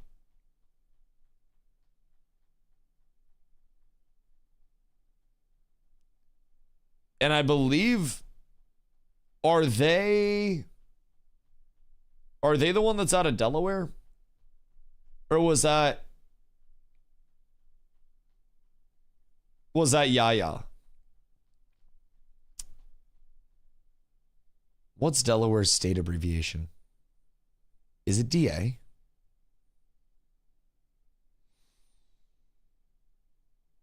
DE. Okay. What's DA? Who the fuck lives in Delaware? Shut up. DE gang doesn't exist. You shut the fuck up. Nobody actually lives in Delaware. There are more people. You do? Yeah, dude, shut the fuck up. You shut the fuck up. I bet you're on the board too, huh? Jesus Christ. Nobody lives in that shit. It's probably not actually Delaware, just registered there. Right. Massachusetts. Delaware is a shell state. There is no Delaware in Bossing Say. Belsing Say. Shell Sing Say is crazy. Board of directors does exist, but it's different setup than normal, which is why it's hard to find the info. Steven was apparently selling shares to keep the game development afloat, and eventually he lost majority as Steven was basically voted out of decisions. Then they sold the company to private equity firm, said they were going to move the company overseas for cheaper labor, downsizing the team from 250 USA workers to 70 overseas workers to finish the game due to the high cost. Like, that doesn't sound too far-fetched at all, if I'm being honest. Because Steven liquidating shares has been something that people have discussed as a possibility since the start of this.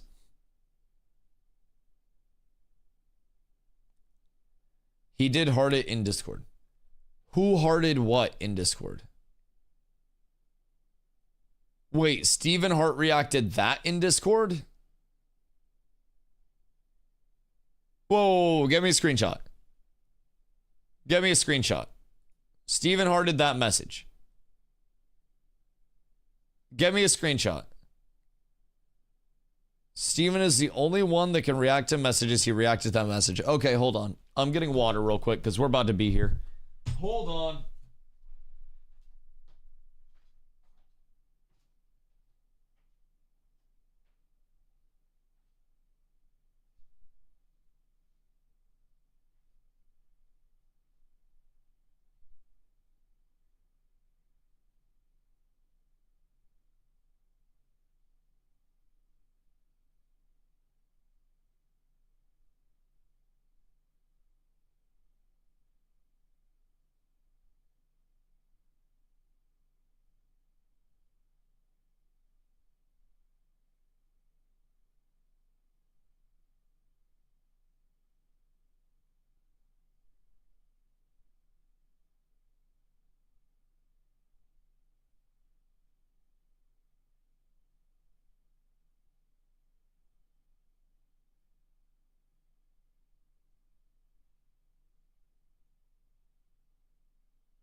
chat, Bolski.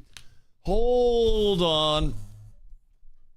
7:30, Steven reacted to a message in Discord about him trying to regain control. Wait, what do you... Hold on. All right. So, I need to get caught up on this. So, you said check Guild General. I'm scrolling. I'm a-scrolling, baby. Hearted by Steven.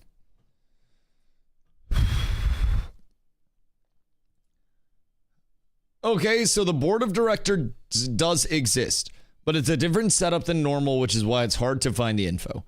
Steven was apparently selling shares to keep the game development afloat, and eventually he lost majority as Steven was basically voted out of decisions.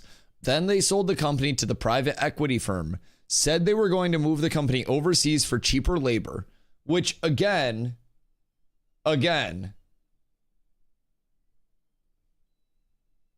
this is something that Steven actually said without saying during the interview that I did with him, just for perspective. When I asked him about what made him confident that Intrepid wouldn't follow the steps of other Western MMOs, it was this side little tangent about how there are oftentimes expectations that, everything is outsourced, that everything from investors has to be a certain way, that, it's just... Specifically, he said outsourcing to Malaysia. What we're hearing is that the board wanted to outsource to the Philippines. He mentioned AI being brought in. He mentioned downsizing and all. It's eerie. He lied to your face. I don't necessarily know if it was lying to my face or if it was him trying to say something without being able to say anything, right? And looking back on it now, right? We can watch the interview and everything is a little more sus. He was making a plea. Right, that's what it sounds like. He may have used Malaysia to not tip off the board or potential NDA. Right, instead of saying Philippines, and Philippines is right next to Malaysia. I know that's a reach. I know we're inferring things, right? I know we're absolutely inferring things. But I'll go back and I'll go back and I'll play that real quick. Hold on. So this is, keep in mind, this was, and in that, on a bunch. Just for perspective, this was a question about what their ideal number of employees would be. Place. Those pipelines need to be ready to interface with outsourced studios. Right. And the reason for that is in part because sustainability is an important aspect, I think, of running any project. And, we've seen, of course, cyclical approaches outsourcing in the development industry where, you hire on a bunch and then you lay off a bunch and you hire on a bunch and you lay off a bunch. And Intrepid never wants to be in that position, right? And I think the best way to guard against that going forward for the outstanding needs that we have in additional support, development support, is to create good relationships with outsourced studios who can plug into our pipelines that we have generated, and can, on a contract basis, help to support what our development needs require. Definitely. And so that was one. And then if we go back here, so that you can, which then perhaps hurts the chances of that. Okay, hold on. This is his rant here. What are those projects in development for? They're in development to provide us a product, a product that we want. I'm pretty sure this was when he was ranting about other titles getting canceled. We're not there to show the support. I want to say I went back enough. To let it be known that there is a demographic of consumers waiting for these things to happen. not a lot of those projects have the same opportunities of independent financing and crowdsourcing that we did. They are dependent on publishers and investors. I don't know if you guys caught that. But keep in mind, this interview was December 4th, a week before Steam launch. But listen to this again real quick. Just make sure it's all the way loud. Just real quick. Let it be known that there is a demographic of consumers waiting for these things to happen. Let me know what you hear. Not a lot of those projects have the same opportunities of independent financing and crowdsourcing that we did. They are dependent on publishers and investors. And that we did. And I feel like that was a small nod. Those groups of You need subtitles? Got you. people, they look to see, do you have a community behind you? Definitely. Do you have a consumer waiting to purchase the thing that you want? And the difficulty that sometimes communities... It didn't even say that we did at the start. It was just that we did. Projects have the same opportunities of independent financing and crowdsourcing that we did. They are dependent on publishers and let it be known that there is a demographic of consumers waiting for these things to happen. Not a lot of those projects have the same opportunities of independent financing and crowdsourcing that we did. They are dependent on publishers and investors. And those groups of people, they look to see, do you have a community behind you? Definitely. So that was one of the points that we're kind of like honing in. It's past tense. Within this space have is that they cannot see the end goal beyond the hill of development that is. I think that was the second one. Right. So right. And as a result of that, they sometimes it is much easier to be a skeptic, a cynic, and a person who points out the negatives and problems, which then perhaps hurts the chances of that particular product coming to fruition. Absolutely. So while you might be true in saying, this looks like shit, or, why don't you have these materials and textures fixed, or why are there these bugs there, or this design is trash, like those types of commentaries, like it is very easy to be a skeptic on something that's unfinished. It's easy to walk into a kitchen and to see an unfinished a meal on the table and say, that looks like shit, right? Well, it's not done yet. Absolutely. And the whole purpose of a vision is to get sign-on from the people who are interested in seeing that vision come to fruition, so that you can go out and get support for everything that is needed to actually make that happen. So what is he saying by go out and get support? So this was the more like, that was the later on one. Let's see. Is it this one? This one was another one. This was the first snippet. For us. Absolutely. To spend the time that we have, that's rare. I think this was the other one. It's not taking, from us, that our I'm trying to learn my timestamps for it. But there was a lot of weird foreshadowing with this. How we decompress as people is we game. Right? Absolutely. We engage in those social activities. So, let's really decompress what that means. These big projects were canceled. That means that those opportunities are being taken from us. And the reason they're being taken from us is many. There are many reasons why this has happened. Right? The funding atmosphere within the space, within gaming in general, is problematic as a result of the bubble that happened post-COVID and then, did not see the results from. Right. The AI movement within the industry is shaking things up on even how things get created now, right? Post-COVID bubble, AI. Are more timid from an investment standpoint to engage with projects investors that might be visibly seen as archaic in their production approach, right, compared to the new production requirements that AI presents. Incorporating AI into development market comparatively to the world development market that outsourcing offers, that has an impact as well, because if you have a team in Malaysia that is building a game they're not going to share the same cultural understandings and the same it's cooked, specific experiences that a Western audience is going to necessarily resonate. Right. So AI shrinking the team, bringing that in, moving development primarily to the Philippines, according to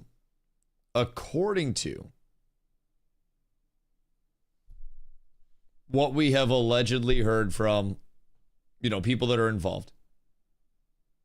A company from Malaysia, that was a real example.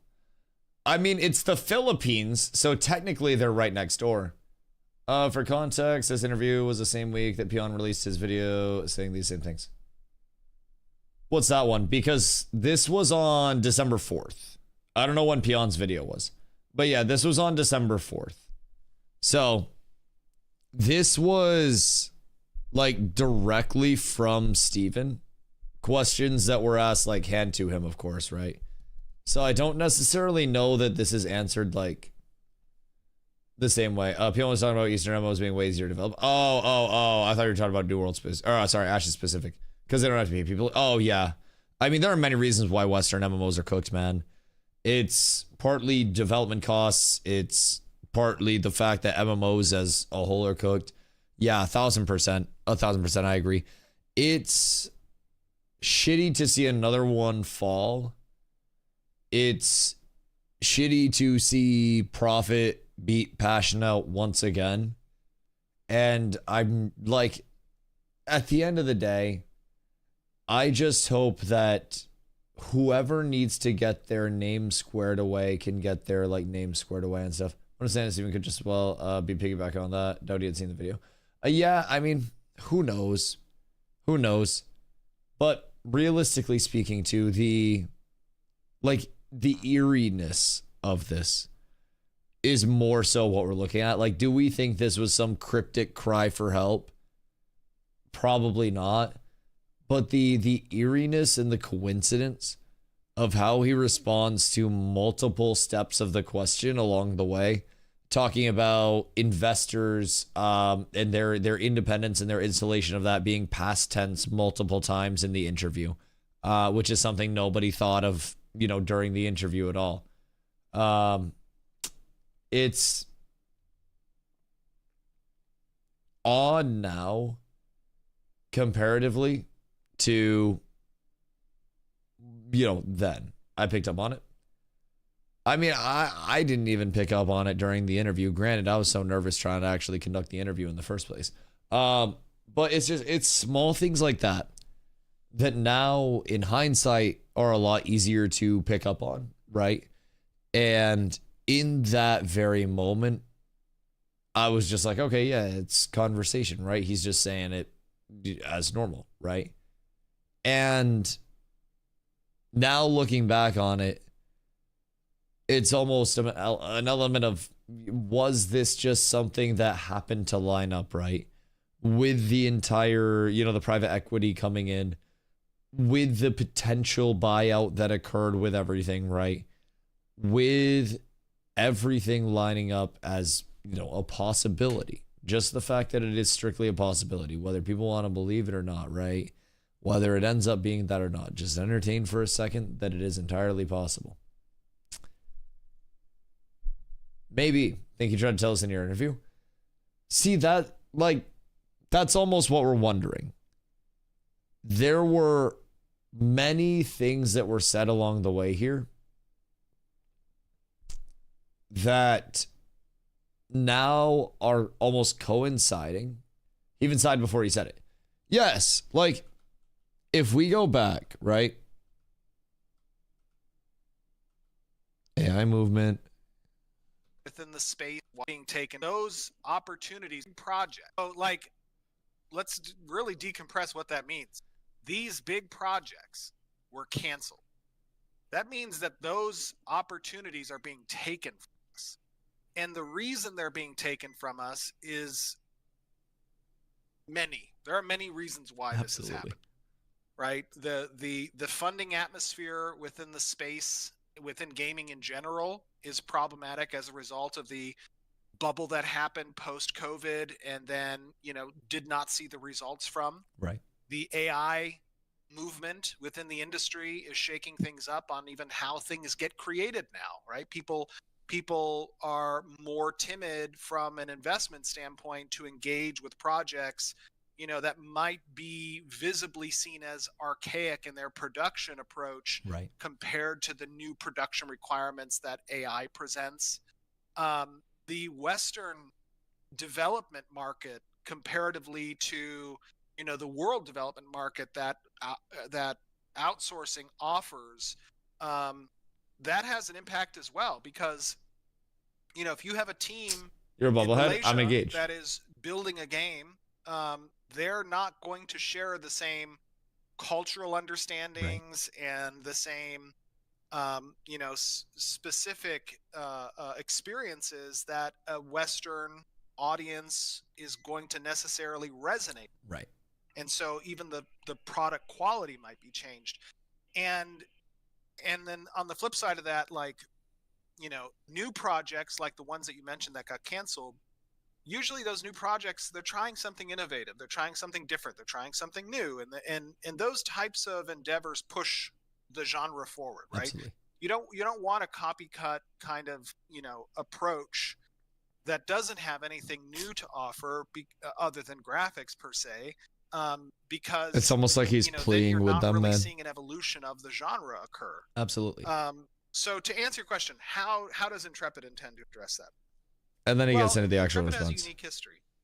On one side, there's a level of financial independence that is not predicated, that has not historically been predicated on our engagement within the investing ecosphere of gaming. Mm-hmm. That right there this is like the ultimate concern bomb. Like this, where he doubles back,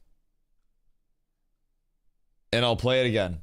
How does Intrepid intend to address that? Well, Intrepid has a unique history.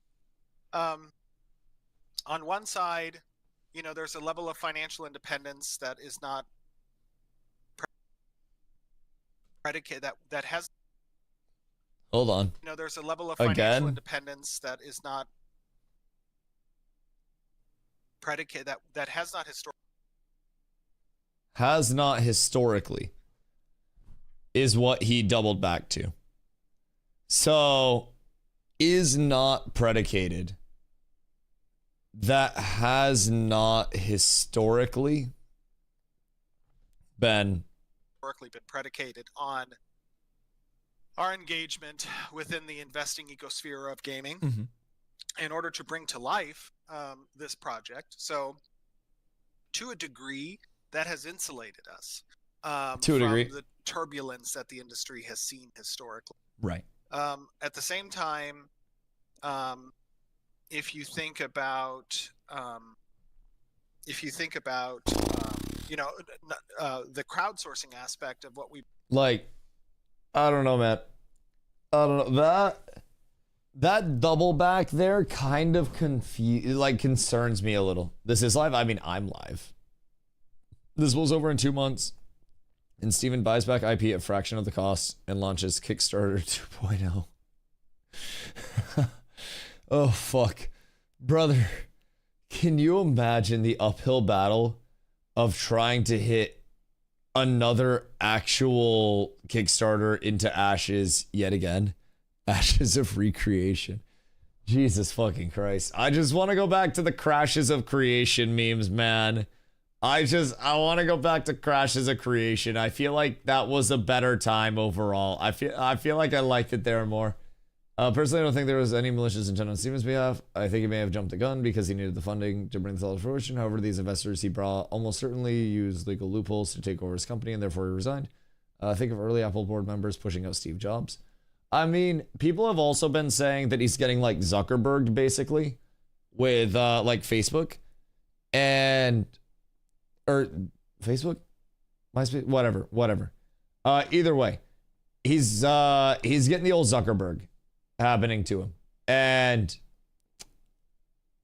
I don't know how valid it is. Of course, I don't know how valid anything is. I'm trying to remain very in the middle on these things.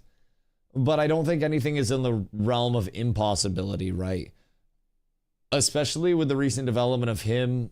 Again, if we go to our most recent,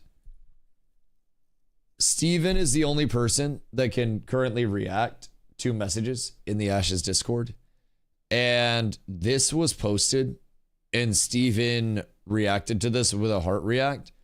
And this message reads, so the board of directors does exist, but it's a different setup than normal, which is why it's hard to find the info. Steven was apparently selling shares to keep the game development afloat, and eventually he lost majority as Steven was basically voted out of decisions. Then they sold the company to private equity firm, said they were going to move the company overseas for cheaper labor, downsizing the team to from 250 USA workers to 70 overseas workers to finish the game due to the high cost issues. They also forced the Steam release to start making money against Steven's wishes as he knew it was not ready. Steven then resigned and his team resigned because he did not agree with sending the project overseas for cheap labor and to make it another Eastern pay-to-win MMO. In the end, this project financially ruined Steven after he put his life savings and his own tens of millions into it. The Kickstarter 3.2 mil is nothing compared to what went in. In total, after all years of development, salaries, etc., the project spent $200+ million with loans, etc. Steven put his entire life into the stream of his, and he was so close. I feel for him, and the workers very sad. So that got a heart react from Steven in the Discord. And again, there are any realms of possibilities of what could happen here. And I don't really know the total figures of what's going on. I don't know how much was actually put in. And I think it's important, as Maravi said, like to keep responsibility in mind, right? Not 200 mil. Yeah, I don't know 200 mil. There was a dev stream a while back where Steven had said, protect yourself. Exclamation vanish sauce. There was a dev stream a while back where Steven basically said that he had spent upwards of 55 million of his own money, like out of him and John's pocket. And they expected to spend 110 mil total over the course of this. And I mean, I'm not shocked, especially trying to develop an MMO in the Western world. Like, that shit's kind of cooked, if I'm being completely honest right now. Especially an up-and-coming MMO, when so many MMOs that are evergreens have been evergreens for 10 plus years at this point, man. It's hard to break in. It's really hard. So, would we rather it go overseas and us keep the game going? I mean, I think it depends, because anytime a game changes hands, changes developers, changes anything, something as simple as one core shift on a game from like a combat designer standpoint, that has cooked games. Just some creative lead coming in that takes it a different direction. It doesn't always translate well at all. And I think that would lead into an ungodly amount of change with what we know. And it really wouldn't be Ashes of Creation anymore at that point. I don't see a world where it would be. And I think overall, like, you know, if you want to call it best case scenario, another studio would theoretically continue it in a very different vision. You'd probably see substantial changes to the PvP system. You'd probably see an emphasis on instancing, perhaps, where the build-outs of like Tower of Carfin and stuff are made inaccessible, and then it's a linearized instance dungeon to the top. And honestly, maybe some changes would have been good for it under a different studio with a little bit of change. But pay to win could also be pay to win. Yeah, absolutely. So glad I didn't put any money into this. Yeah, I mean, I will say, I played 3,500 hours, and I can honestly say I enjoyed the time that I played Ashes despite a lot of the issues. I had a really good community to play with as well, and we made a lot of our own content, which made it enjoyable. So, like, money-wise, I definitely got my time out of it, even aside from, like, the streaming stuff, right? And I know a lot of people in my community also did, but I know there are a lot of people who are also breathing a breath of fresh air right now that were, I had a lot of people coming in recently that were like, Dusty, should I hop in? And I'm like, wait for the dev stream on the 13th. Things are a little wacky right now. They've been quiet. We don't know what we're expecting. Wait for the stream on the 13th. And a lot of people were like, all right, bet, I'm going to hang around. And then this all happened. And I think there are a lot of people that are like, okay, I saved $50, which great.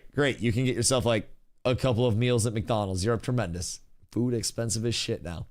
If you have 250 devs at 75K, that's 18.7 mil a year. So in the first year with the office establishment plus employment, not including the board and CEO, you're at 22 to 25 mil in the first year. So yeah, I mean, keep in mind, they didn't just start at 250. They started at 12 and ramped to 250 over time. So it'd be a little hard to figure out exactly what they were at each period of employment and what their profit, what their salaries were along the way. And honestly, I don't even know what the average would be for it along the way, but long story short, expensive as fuck, to say the very least. Expensive as fuck. And thinking that development has now lasted a total of, God, what? Like 9 years or something like that, from, conception to now, like the ideation. 7-10 years, yeah, somewhere in there. It almost makes you wonder, just like going down the rabbit hole, right? It almost makes you wonder how many decisions were powered not by Steven, but like at what point it started to become powered by board decisions, and it started to shift from Steven's vision to the board's vision. Because like, this is hypothetical, of course, in the event that the board exists, right? Just entertaining it for funsies, for the narrative. In the event this board stuff is all true, right? At what point did that shift? He was to board as of December 31. Wait, what? He was the board? Is that what you're saying? So Steven isn't the bad guy. Hear me out. I still would like to say, even in the event that the board stuff is true, right? Even in the event that that's completely true, and everything happened with the private equity firm coming in, and over time, Steven having to liquidate his shares to keep everything afloat, I think that does not absolve any fault.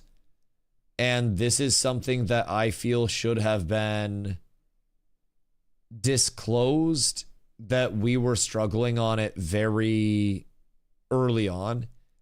And I think that there probably could have been other routes short of this. Granted, I don't know. This is a presumptuous state of mind that I'm in right now. And it's very easy to sit in this chair and say this, right? But I feel as though the constant everything is funded until launch, no matter what, we're good, we got it. I feel like that is something that needs to be acknowledged along the way as, if anything, overconfidence in eyes larger than stomach. He took a huge Thanksgiving plate and didn't finish his plate because he couldn't eat it and ran out of belly space, and a lot of the plate had to be thrown away. And now, as a result, a lot of people don't have their food. So Kira dropped a video basically saying the board is true. They wanted to gut the company and ship it overseas, keeping about 70 to 100 core employees and then farming out cheap labor. Steven didn't want this and resigned. When the core employees resigned, also the board decided to send out. So that's also, keep in mind, Steven literally said this yesterday. He was just a bit more broad. But we've also been breaking down my interview with Steven from December 4th exclamation interview. It's an hour and 24 minutes. It's over on my YouTube. Pop over, check it out. We're breaking this down very heavily because of some of the answers.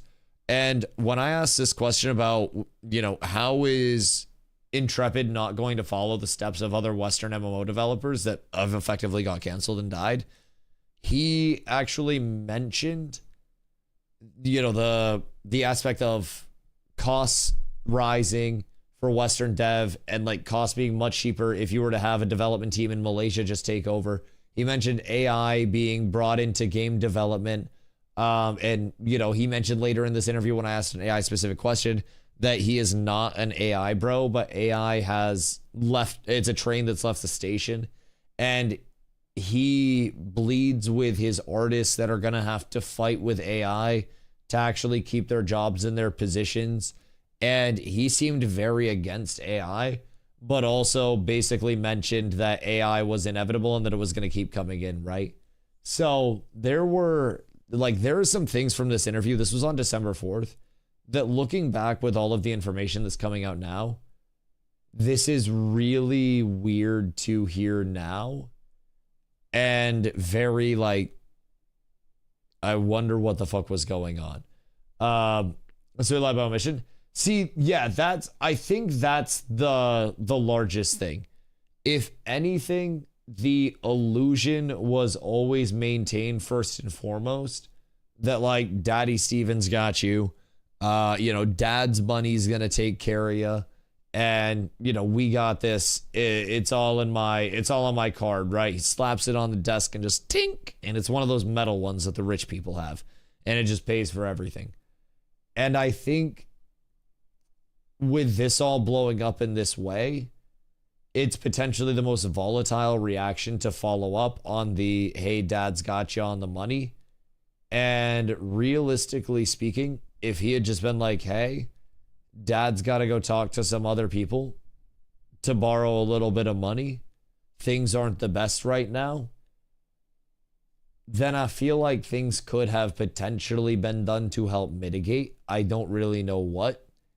But if I'm being honest, I personally think if it was between this scenario where it was always, we have more than enough money, it's funded till launch no matter what, everything's okay, and also box cost and no sub cost, I think if they had just done no box cost and a monthly sub cost to maintain, especially with the later packs, and they were like, hey, we need to transition to the sub model a little bit earlier through the remainder of development. We are quite literally out of clams. This is going to help us maintain development and not take out as much money from investors, which we're already having to do. And just, bring in the people in an honest way. Should have been honest when this board was implemented. Yes, he may not have been honest with himself. Man, it could have been legitimately anything.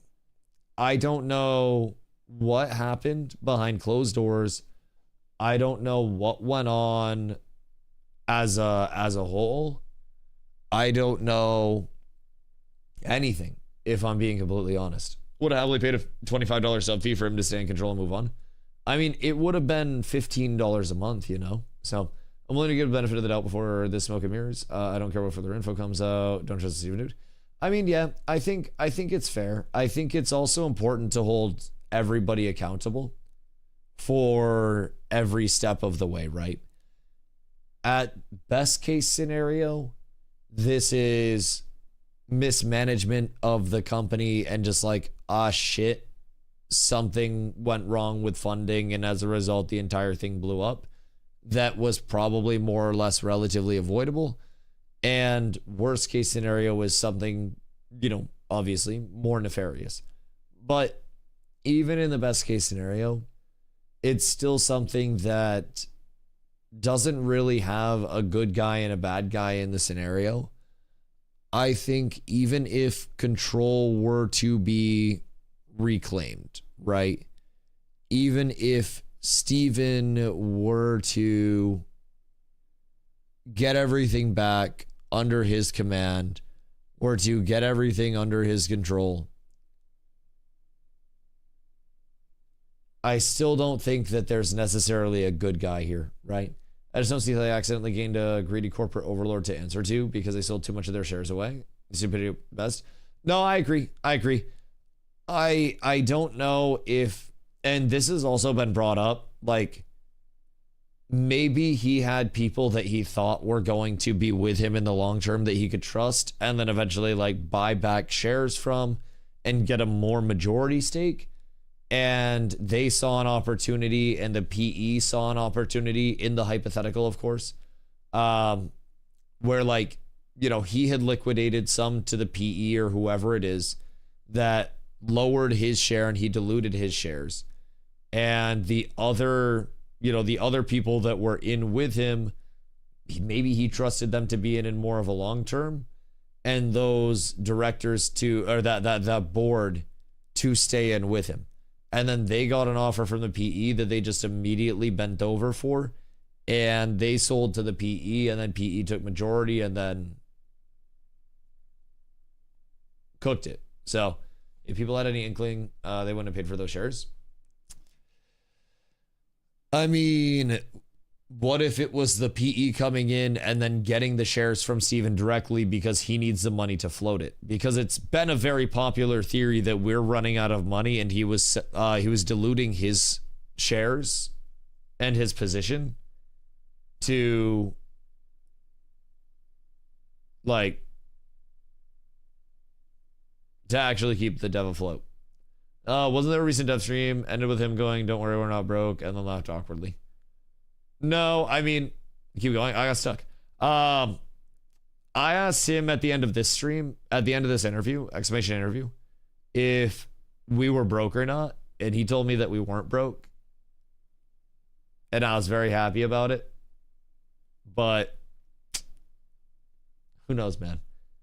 The board was structured mid-year last year. Something must have happened because they had to push the phase. Where is that coming from?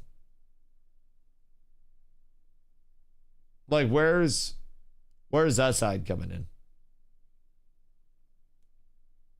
How do you ever trust him? I mean, I feel like you've also probably done something in your life that would warrant me not trusting you. And also many other things in your life that would probably warrant a shot at me trusting you. I don't think, if you fact check it, I don't think Steven was the one that ran it. Steven set up a website and, like, sold it. But I think realistically speaking, it's very easy to also separate games from personal actions of people from long ago, if I'm being honest. Heard the dude who brought the game of our dreams to somewhat of a life. I think it's also important to keep in mind that his big controversial juice selling was, if I remember correctly, when he was like 18. And now he is, as you can see, clearly not 18. And I'm sure there are plenty of people that when they were 18 did some stuff that they probably looked back on and were like, okay, I probably shouldn't have done that. I think, realistically speaking, a decision made early on in life doesn't necessarily define somebody. And I also think that I'm not necessarily separating art from artist, so to say. But I knew the concept of Ashes far before I knew the concept of Steven.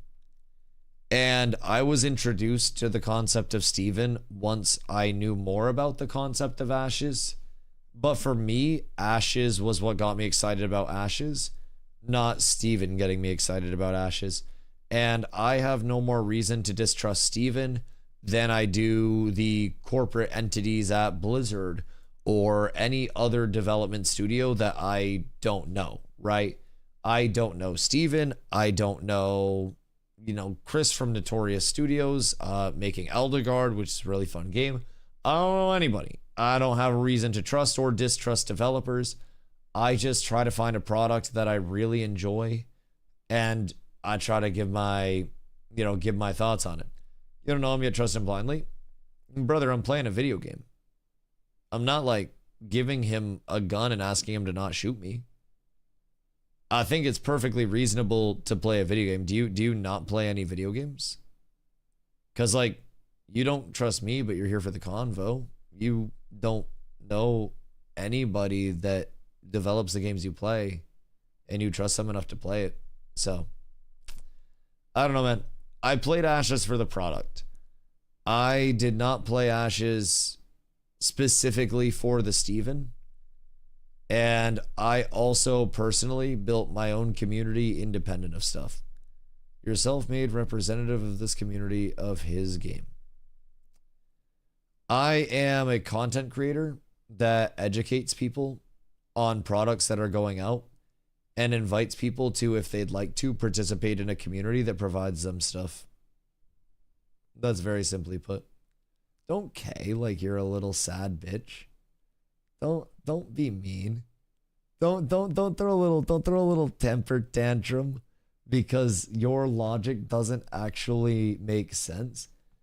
G2G suing Finney. He's being sued by 3 people. Wait, hold on. Hold on. Give me proof right now. Give me proof right now. It's hot on the line. G2G suing Finney. There's no way, allegedly. Allegedly. Wait, I need to see proof here. Why would G2G sue Finney? I have no idea. Why would Finney be sued by 3 people? Who's that for the non-knowers? So, for the non-knowers, Finney is a weaponsmith that was a part of a guild named EBC. EBC was like the Emily Blunt Coalition, I believe. But more or less, EBC was on the Resna server with Polar, Aura, and Vice as like the core 4 PvP guilds, so to say. And when the first wave of ban lists came out, EBC was named, Polar was named, Aura was named, and Vice was named. Finney from EBC was named, and before the ban list came out, Finney came out and effectively said, hey, we have been duping since phase 2, which, keep in mind, phase 2 was like October, December of last year, right? We have fought against them. As Grim said, they were kind of ass even with duped gear and dodged our wars multiple times. Anyways, that's not the point. So they came out and were like, hey, we have been duping since phase 2. And we talked about duping in a dead game. Wait, it gets worse. It gets worse, though. It gets worse. So 2024. Yeah, 2024. Sorry. Since October 2024. So the past year plus. Now, keep in mind, duping is very impactful in Ashes because everything is player made, player driven, and nothing's bind on pickup, bind on equip. So anything that is duped item wise generates it for your entire guild if you're duping in mass, right? So Finney came out and was basically like, hey, I've known dupes since phase 2. We have been abusing the shit out of this.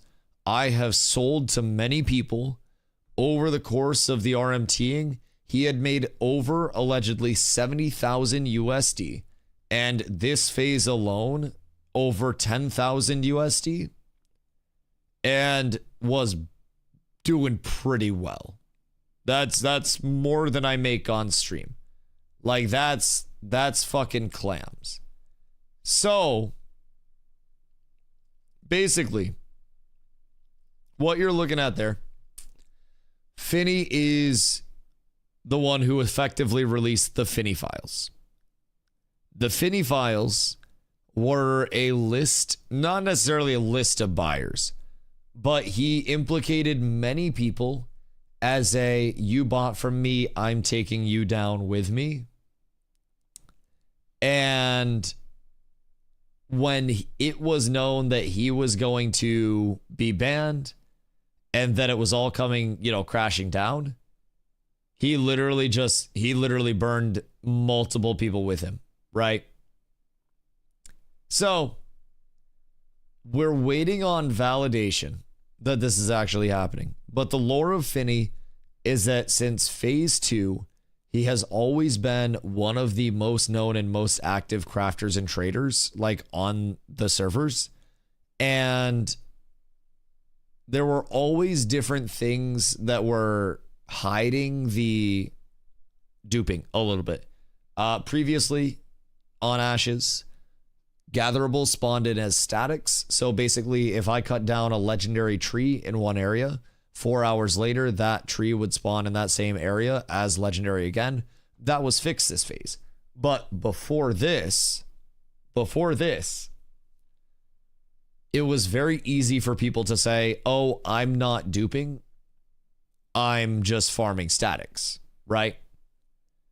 And a lot of people were very under the guise of that, right? Of like, you know, we just camp statics. We got a lot of shit because of that. But turns out duping was fucking rampant.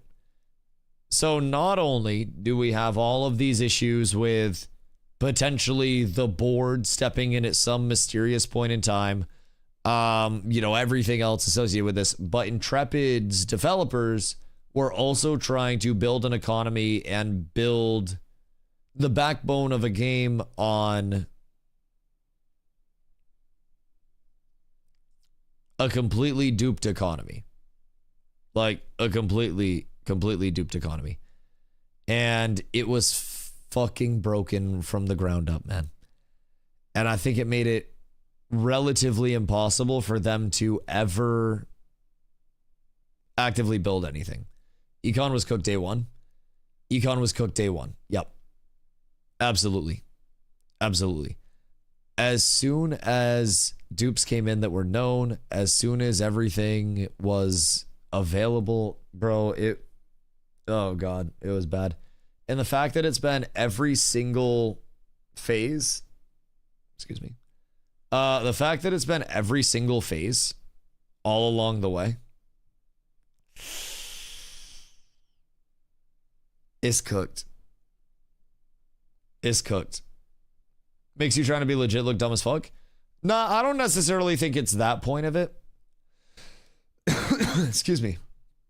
I think it's more along the lines of like, it doesn't make us look stupid as fuck. If anything, I think it makes our community even more impressive. The fact that we competed with that all along the way. I think that it is a slap in the face to all of the communities that were trying to find and report these things more than anything else. And I think, realistically speaking,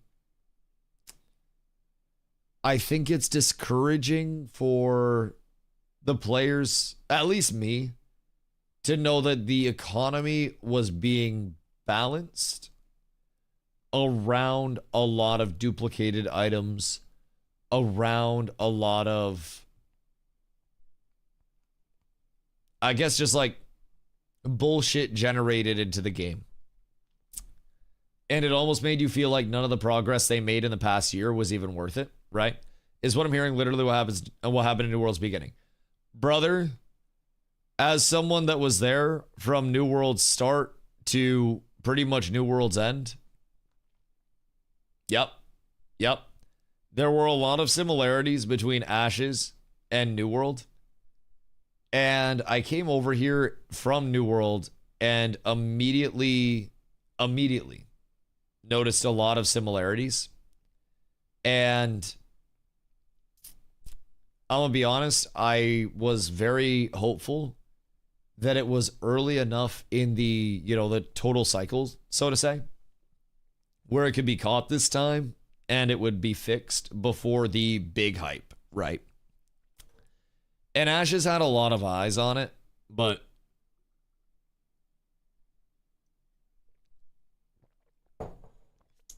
overall, also, Nin, you can like shoot that guy in the kneecap or something if he's barking too much.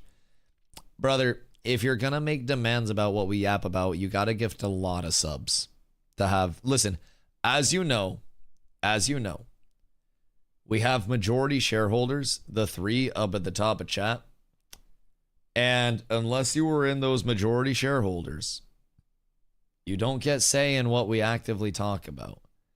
If I want to go back, I will. But if you're not dropping the subbies, then you don't get to dictate the flow, right? That's about it. You gotta buy the sponsored segments. So anyways, the board, yep. It's the board. That's fair. See, that's what I'm saying. I don't mind redirecting my yap for somebody, but you gotta compensate me for the sponsored segment. I'll hashtag add that bitch. I feel like that's reasonable. I'm trying to just lead a conversation. If you want me to divert, then pay for me to divert. I'll happily do it. But if I'm working for free, I'm working where I'm going. So, anyways. Are you fully funded? No, motherfucker. That's why I need primes. God damn. That's why I need all the primes. It's fucking tragic out here. Anyways, Neural was a real product. Ashes was trash. Like, I don't necessarily think that. Keep in mind, I played more New World than I played Ashes. I know that's crazy to say, but I played 7,000 hours of New World and honestly about half that of Ashes at right around 3,500 hours. And I got a burp coming in. Hold on. Excuse me. Pardon me.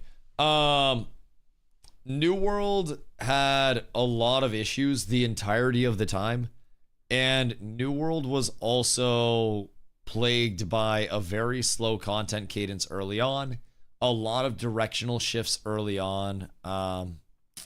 So, you know, when I say that New World was a real product, I mean it wasn't alpha with a rotating cash shop plus box price.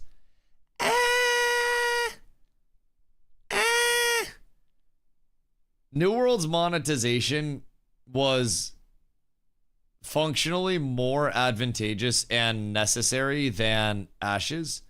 New World had box cost as well as some DLC costs. Some DLCs were free.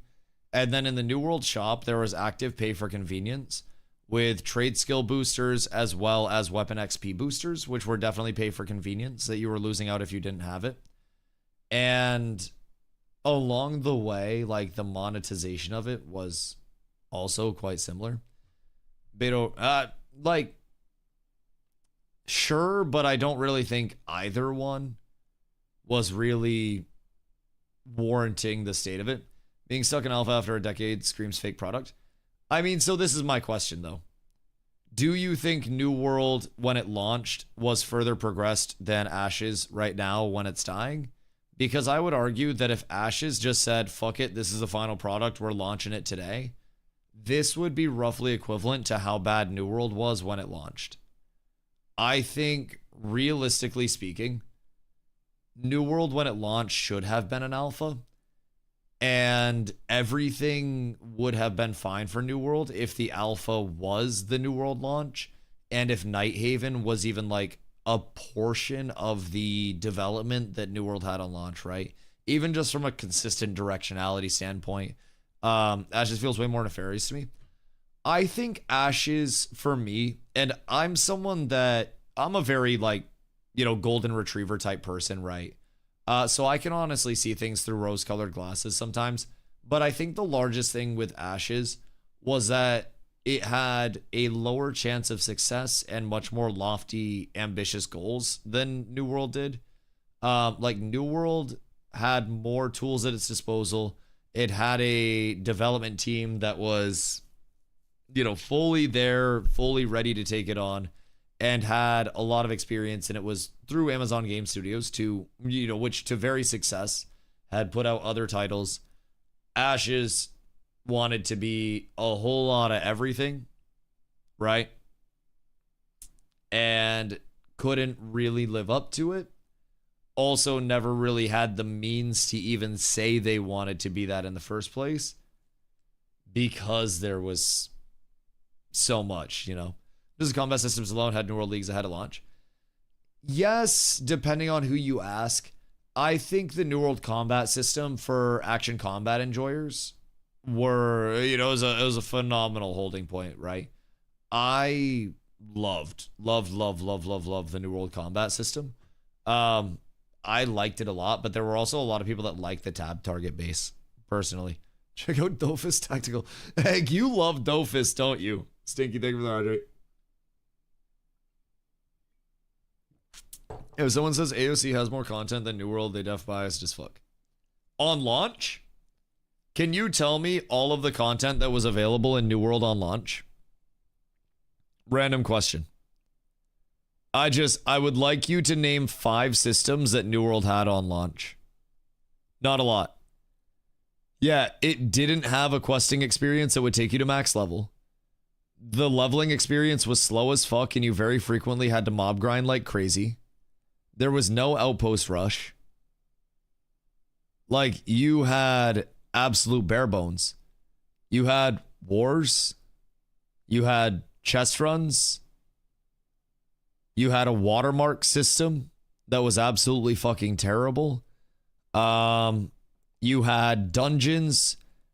Only a couple, by the way. Only a couple that you had to make tuning orbs for that were limited and extremely expensive. New World was cooked on launch, man. Like, if you actually played New World on launch, you know how bad New World launch was. And like, New World was cooked. Open world PvP and wars were amazing on launch, though. You are on Fent. Open world PvP was laggy as fuck. Wars were slideshows. And might I remind you, one of the ways to be the best player in New World was going in a sacred ground. Or going windowed mode and just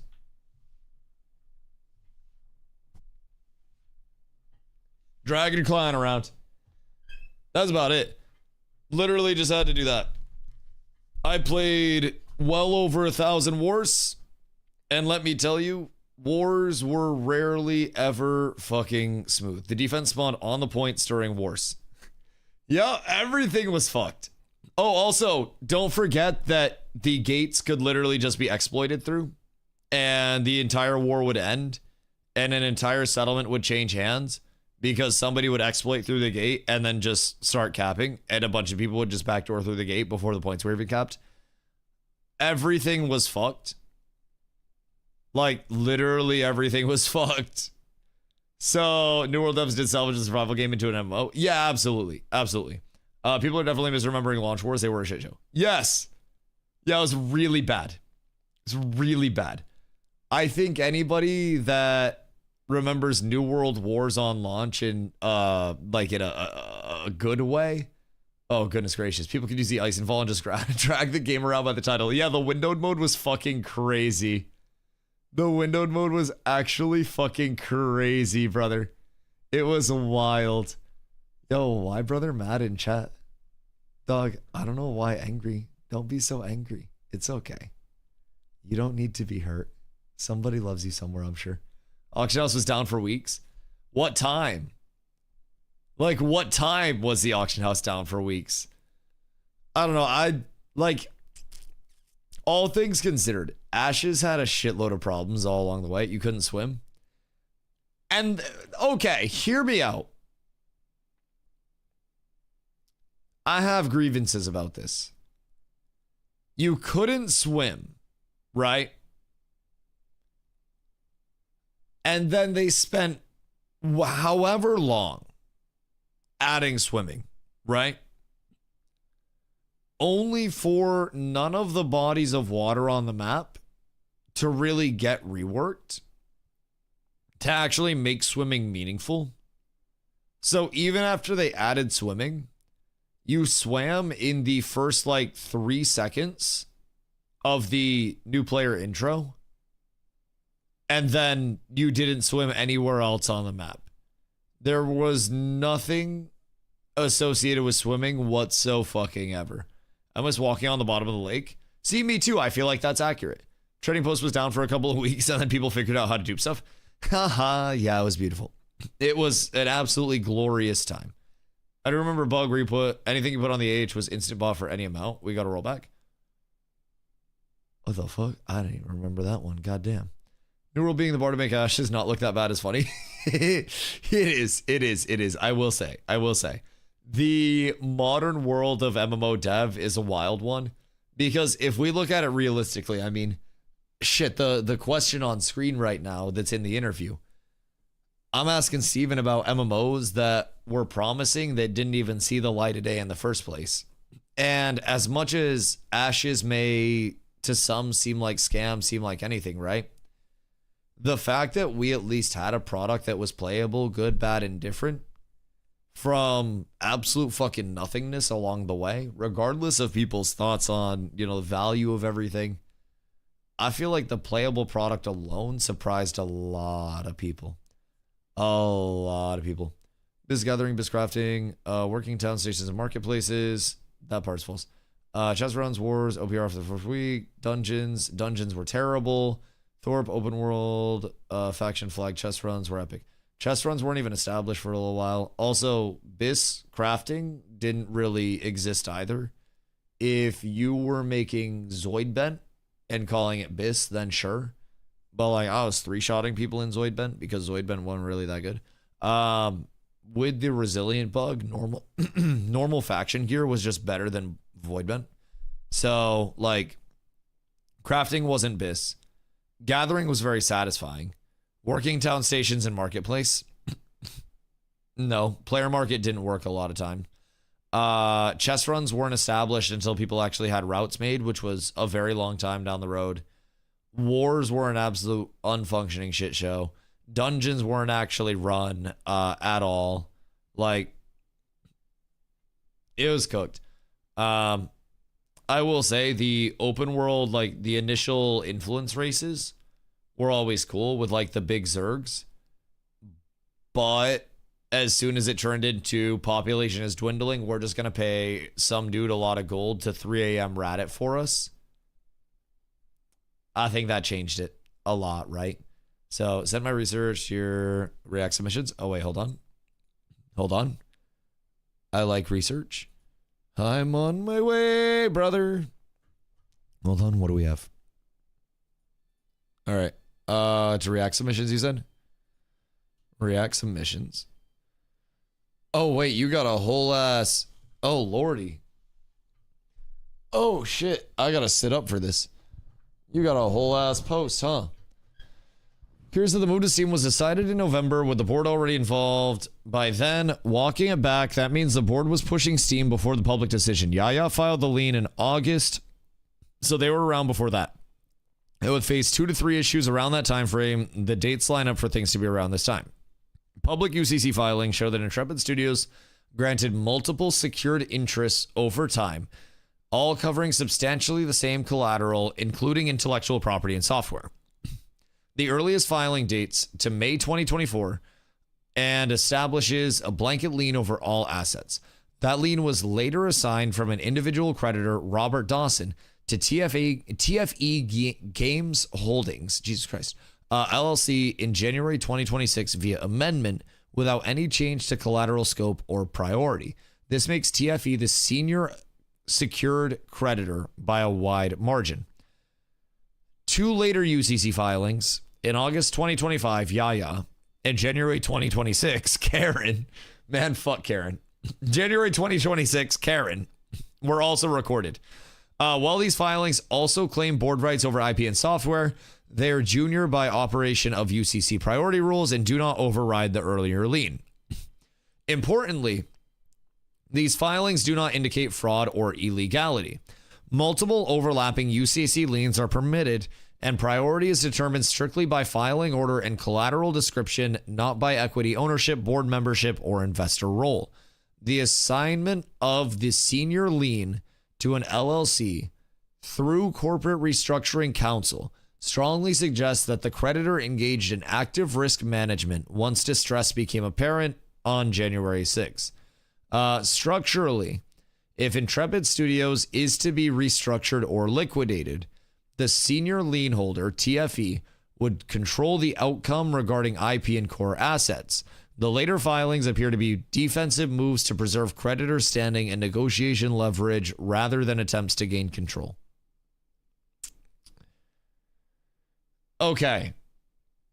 So what I'm gathering from this, Euclid case numbers, Aries Yuko. What I'm gathering from this, if this is true, we have TFE games with the earliest filings to date from May 2024. And based on those filings,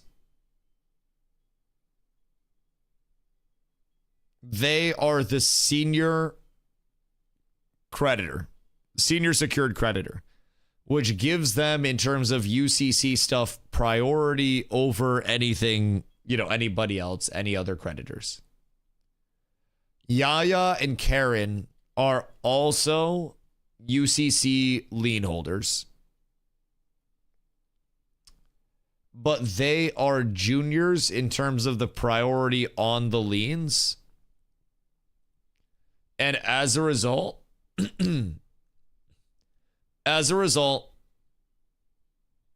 these are not going to have direct claims on the IP and the software. This would be going to TFE. TFE Games Holdings LLC is Robert Dawson. So, the assignment of the senior lien to an LLC through corporate restructuring counsel strongly suggests that the creditor engaged in active risk management once distress became apparent. So, is this basically just... Is this saying just ELI 5, the ending of it? Is this effectively saying that big corporate body comes in, right? Kind of around the same line of this. Steven over dilutes his shares, right? And needed money to keep everything afloat.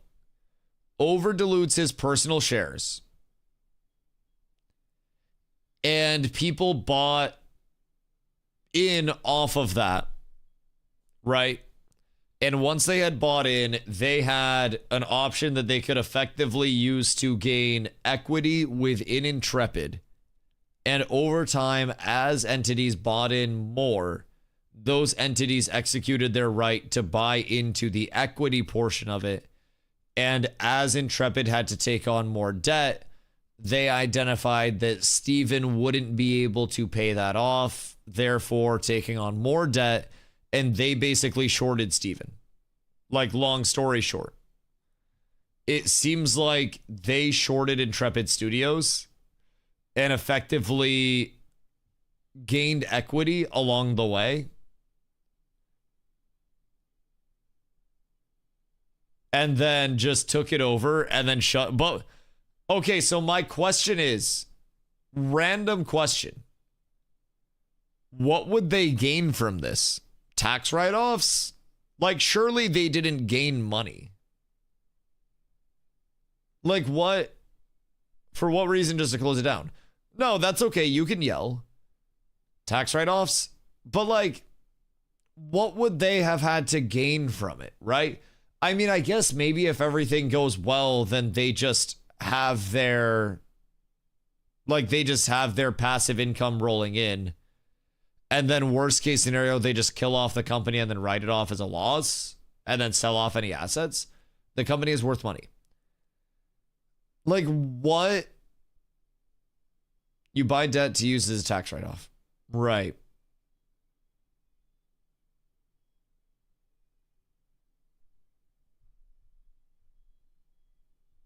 Right. But what assets and what tools do we have that would actively be worth anything? Could be an Eastern company buying into Western markets, built-in access. I mean, could be combat at least. Yeah, I mean, combat class design, but I mean, there's still a lot of class design that wasn't even there. I mean, maybe on internal there's more. Maybe dynamic gridding. Maybe if it was more progressed on internal, all the tools they made in-house to have the game. They did do their own like day-night cycle and weather system. So like they had a weather system fully in, or not fully in, but like capabilities to turn on more from it. They had their own day-night cycle from that.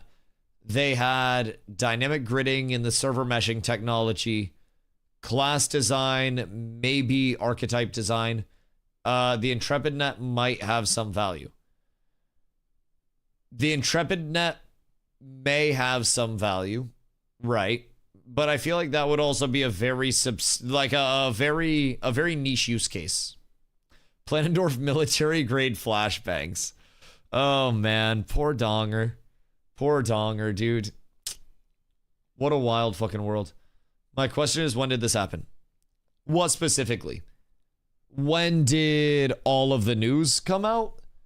Because, like, the news came out yesterday, basically. Everything was speculative and very up in the air. And then yesterday, 8:14 p.m. EST, Steven posted the story about about the control of the company shifting away and all that stuff. So when did he lose majority holding? That's what we have no idea about. Like, we were always continuously told everything's funded to launch, everything's taken care of, everything's fine, right? And we were not told or led to believe anywhere along the way that there was anything other than that going on. And from there, even like with the investors, the latest like board of director filings had Steven Solo listed. So we don't really know where this mysterious board is or like what is happening with this. The board was two people, Steven and a significant other. Right. But also, that was the board of directors that was like legally listed, right? And I don't know if there was something else behind it. Supposedly, we're getting a filing very soon. Supposedly. I don't know when. Excuse me. I don't know when. I don't know what the filing's actively going to be. But I'm really hoping that it reveals something, man, because we know fucking nothing right now. We got peeps wondering if you're at least giving WoW a chance and if we can choose a server that we can start grinding. If no answer, all good, just curious. Or just ignore the server on a different topic.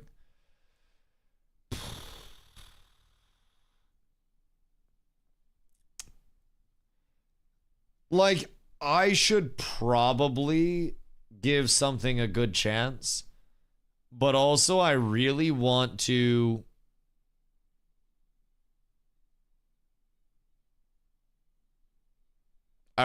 keep covering this, right? As much as I can. Give Tophus a chance. Brother, I've never had anybody plugging this as consistently as you have. I respect that shit so much. But goddamn, brother really wants the Tophus. No, I know, Psalms. I know. I just, like, I'm so torn, right? Like, choose server you'd go to so we can start. I don't even know the server names. Excuse me. I literally, I don't even know the server names. Please, anything but WoW. Dude, I don't think there is anything on WoW or anything but WoW. Like, I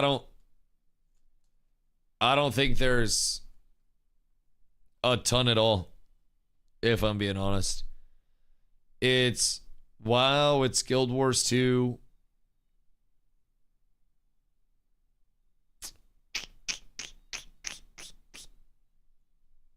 And then, like, something else, right? But, I mean, either way, I think the growth potentials are pretty limited. Sure, you should have disclosed all this financial stuff was happening if it was intent on transparency. I agree. I 1000% agree. Guild Wars 2? What is... Oh, excuse me. What is the rambling of like Guild Wars 3? Guild Wars 2 into Guild Wars 3 might be best for surprise growth. But like, what is Guild Wars 3 going to be? Epitome is still being developed actively. Yeah, man, I don't know. I know there are a lot of MMOs that are in dev, but I know there are a lot of there are also a lot of MMOs that aren't going to make it out of dev. Guild Wars 3 is 4 to 5 years away. Wonderful. Wonderful. Guild Wars 3 would be crazy if they did healers and tanks rather than what Guild Wars 2 is. Right. Robert Dawson, Ash's waiting room. Oh, God. Heard a lot of great things about New World. Unironically, I could just go back and farm on New World for a year. Maybe try to play that hype out. Oh, God. Maybe become best friends with Alistair. Give him some good ideas about New World combat. We get a lot of war content right now, realistically. I think they're dropping a roadmap soon. LOL New World. Hey. It ain't looking that bad right now. It ain't looking that bad. It would be nice if New World got bought out by someone. Listen, man. I would be happy at this point if my stream got bought by someone.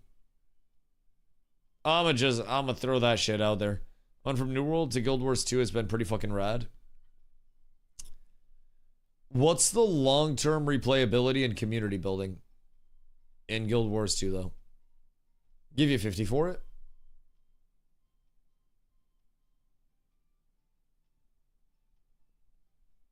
That's not that bad. That's not that bad. That's more than a lot of people would say I'm worth. Guild Wars 3 has been in development for 3 to 4 years already. Possible we get news this year about it.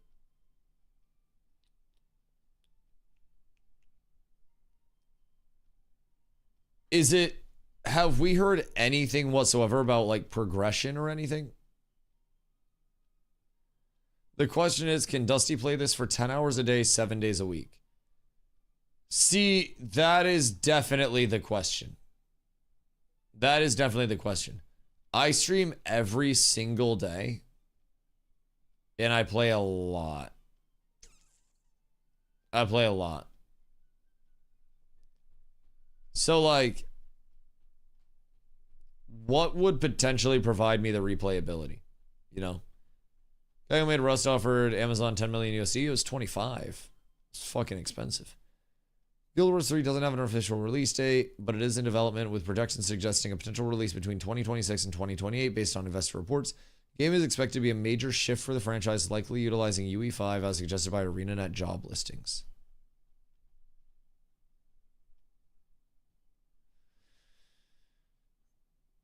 I mean, time to start the political commentary. Mine wouldn't be good. I'm not very dramatic. So there's no saving Ash the Creation. Oh, shit. Not from me. Not from me, but...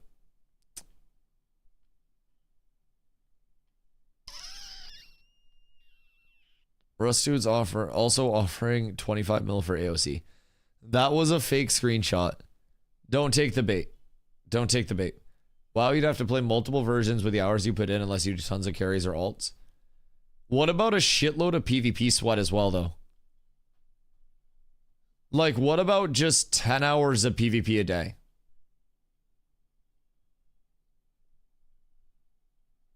See, Dusty would PvP sweat when raiding wasn't a thing. Right, like, that's kind of what I'm thinking. If I have the ability to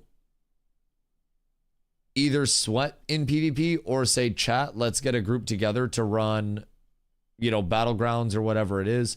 Let's get a pre-made together to go into Warsong Gulch. Whatever we're doing. Like, I feel like that would be fun. And, like, that's what I really like to do in New World as well. Where, like, I would... that's why I wouldn't blame you for boosting either to get into PvP content fast. Right. Yo, nice. What up, my boy? New World and Ash is everything we touched on. That's what we killing next. Shit, I don't know, but you coming with me, baby? We might as well stick together at this point. We gotta bring Jamie, so we got someone to keep us grounded when we all excited about shit. He'll yell at us and call us pussies. We gotta get the whole gang together, dog. Wherever it is, we all gotta go. Shit, man. Shit. What a time. What a time. We gotta get Richie's ass back over here, dog. Fuck. Like, I'm gonna be honest. A lot of people thought in their heart of hearts and knew in their heart of hearts that like Ashes might not make it to launch. But I don't think we thought this would be how it went out and like when it went out, right? Jamie's stuck on WoW decor. Fire. 1 to 60 is easy. I could probably, I don't know the pacing of it, but I could probably 1 to 60 relatively quickly. The only thing is I would need to get Carla all caught up and like she works normal job. Like that would be the tough part. But also, again, what does WoW actually provide versus Guild Wars 2 for the community? I only play World vs. World and I've been playing Guild Wars 2 since release. You're Pally? I mean, I do love Pally. I do love Pally. Just drop her in the dungeon power level. That is true. That is true. I could get her up to a very baseline level and then just pump like stocks and shit over and over and over again. Level yourself, boost her. Well, she'd need to learn her her archetype as well.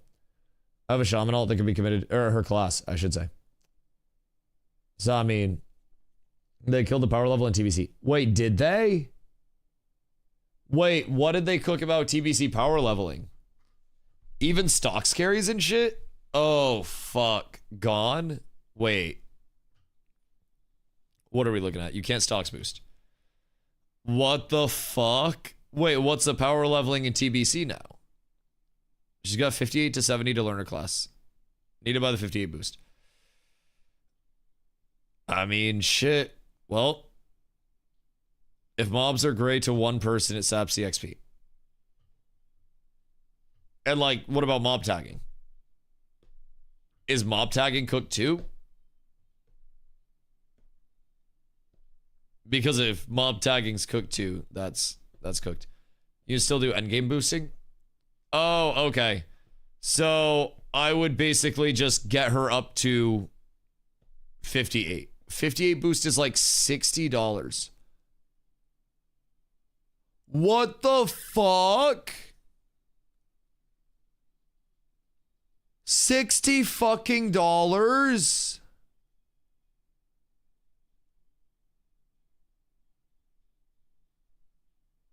Bruh. Faction changes 40. Nah, that's absurd. What the fuck? Can't boost in Guild Wars 2.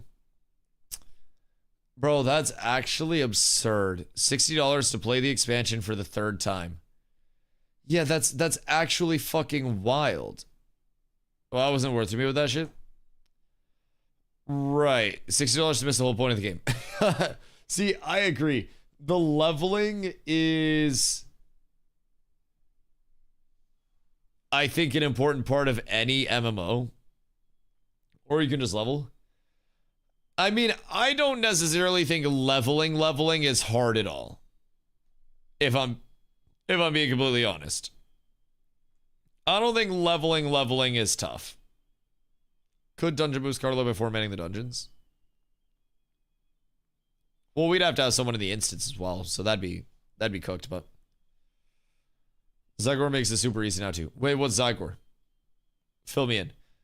It's easy but time consuming. That is fair. That is fair. I think AI quest helper.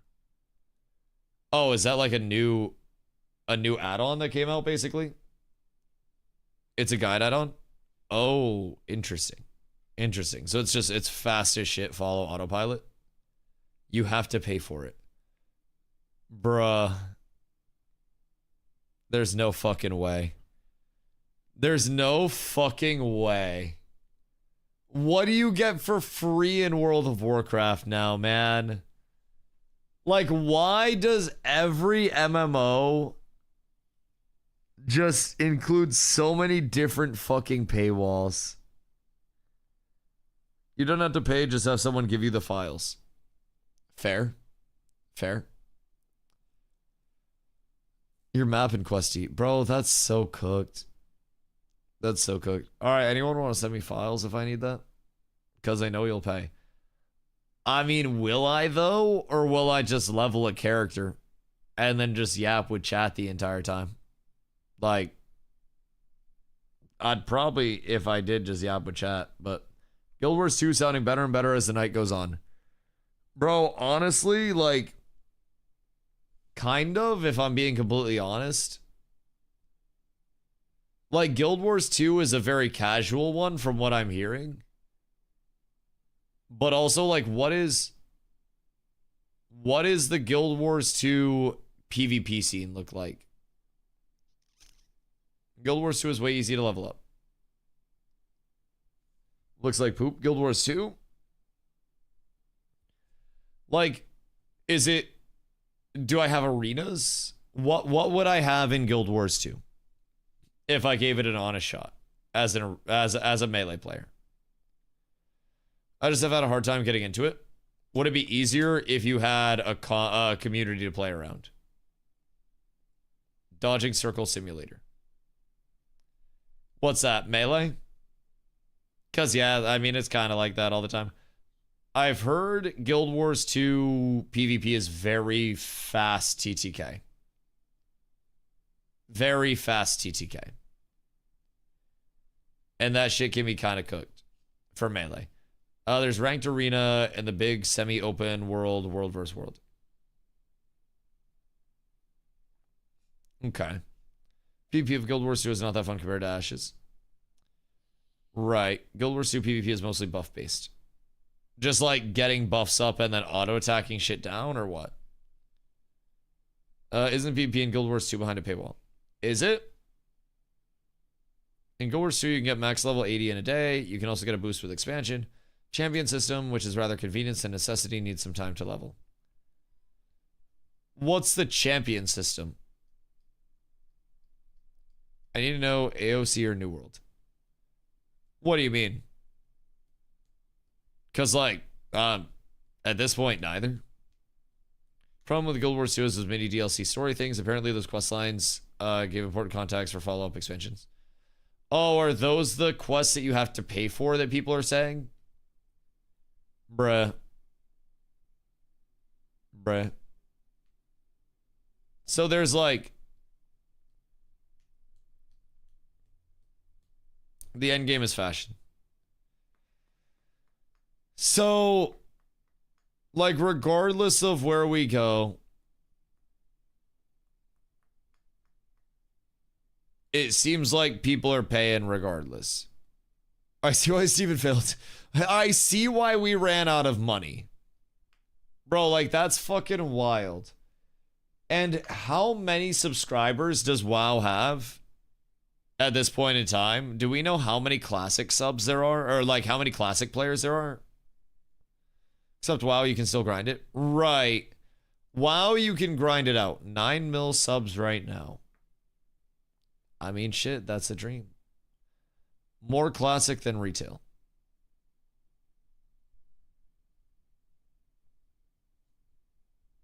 Is it? Jesus Christ. 9 mil is fucking absurd. Genuinely. That is an ungodly amount of players. If Steven had started the monthly subscription, it might have still been alive.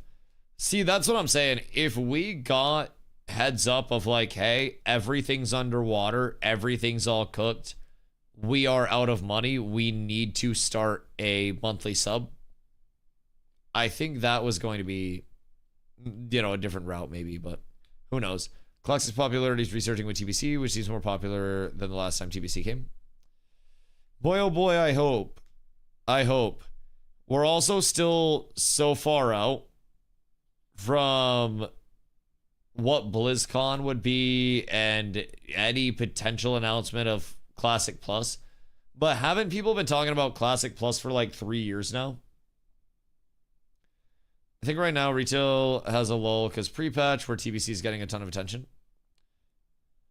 And then retail will just fully pop off comparatively soon. Early left Guild Wars 2 for WoW and didn't lose many viewers. Yeah, Early bounces around a lot and does pretty well with his viewers. He hangs on to a lot.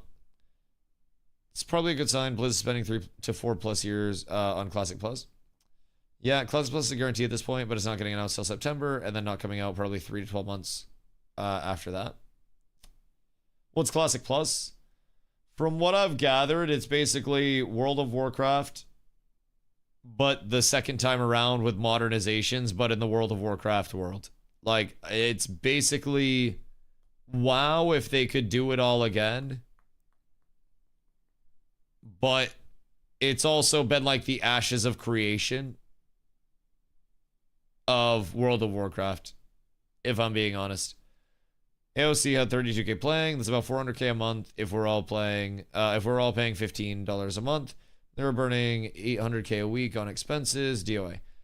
I think you may be also switching out, Grandpa Greg.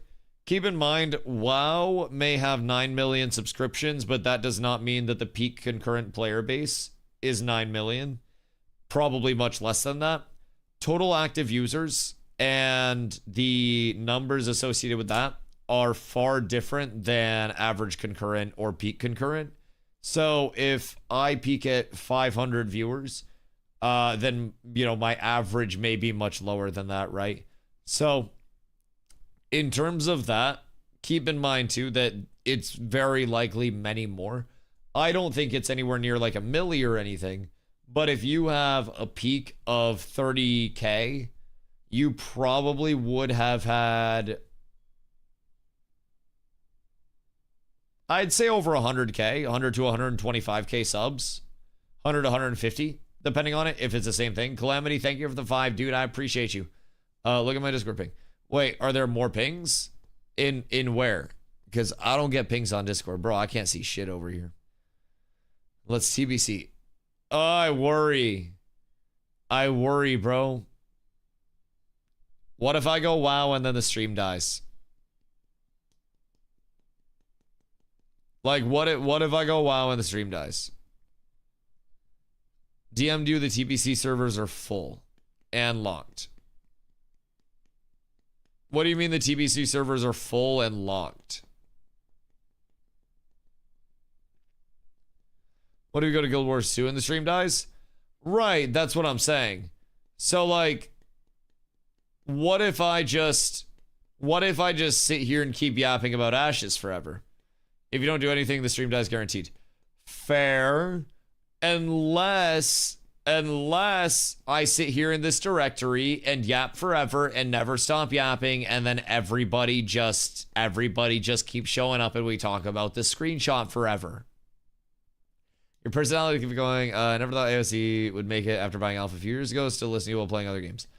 I genuinely appreciate that, man. Like, genuinely thank you for the kind words. I do greatly appreciate that. And I really, really, really hope that people do choose to show up regardless of what I'm playing. Because it is, you know, it's imperative. It's imperative that people do show up, right? So I gotta try to make a decision, and I gotta try to go into that wholeheartedly, right? So we gotta see. We gotta see. We're not here for Ashes. Yeah, I appreciate that. I genuinely, like, more than you guys know, man. I greatly appreciate it. I'm not good at math. I'm not very smart. Hey, but I'm smart enough to appreciate the boys. I think, regardless, I have a great community around me. And look at my name, brother. You do that. Yes, Sirski. Yes, Sirski.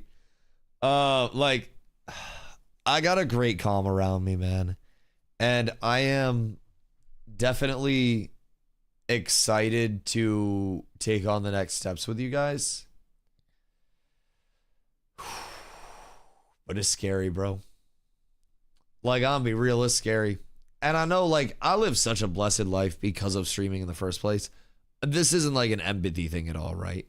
It's just the fact that one day I got on stream after congratulating my guild for getting a world boss kill. Calamity, thank you for the 10, dude. Thank you for the 10.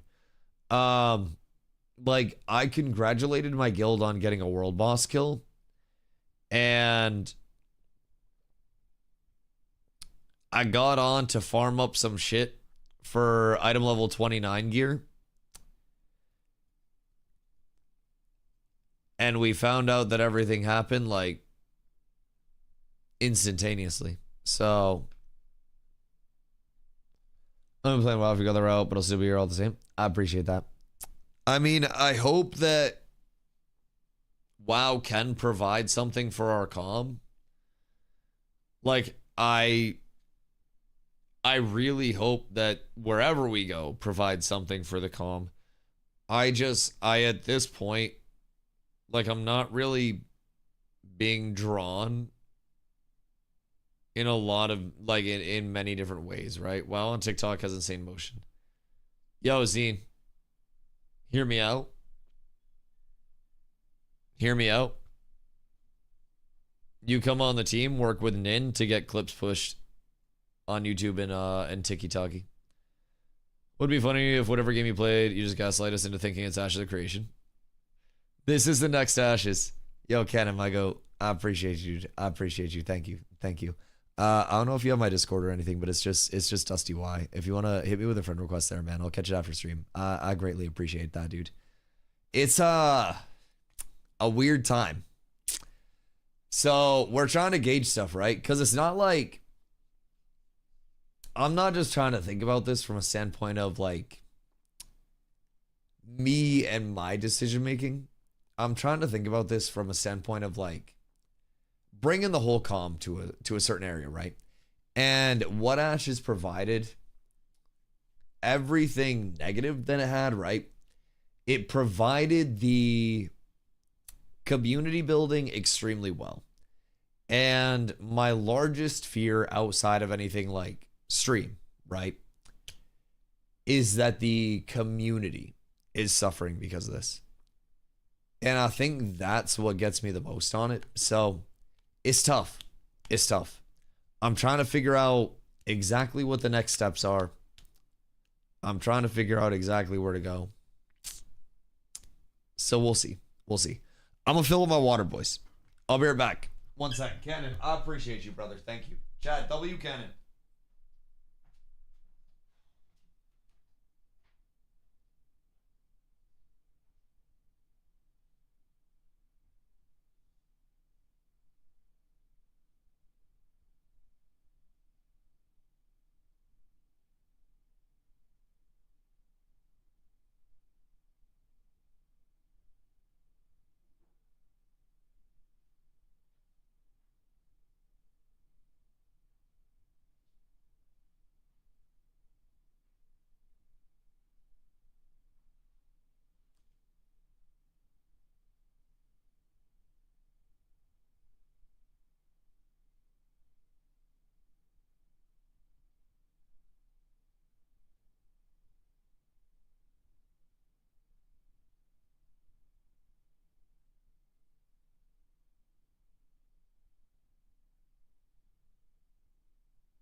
Chat. Do y'all think it's possible that I broke my shin in half running on a treadmill? Random question. Because I feel like I broke my shin in half running on a treadmill. For perspective, I'm like 195 pounds.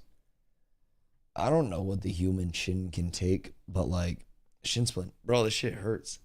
Shin splints are a thing. Yeah, I mean, I probably got shin splints like crazy because of playing basketball my whole goddamn life. But like, owie. I've been saying, I went to the gym for the first day yesterday. And like, I'm gonna be honest, bro. How much you weigh? Like 195. I'm 6'5", 195, right around there. You just overdid it. See, Carla did tell me that I overdid it. Like 1,000% told me that I overdid it. So I gotta be careful. I gotta be careful. 6'5", yeah, I'm a lanky boy. I got very long arms and shit. So tall bitch like my sons. Yes. I get the. Oh, you're a basketball player. Better shoes. Yeah, better shoes. Probably a good thing. Seem very light for height. I mean, yeah. I'm not exactly brolic. I'm not built like that. Sorry, 6'5"? Yes. Being 6'5" must be awful.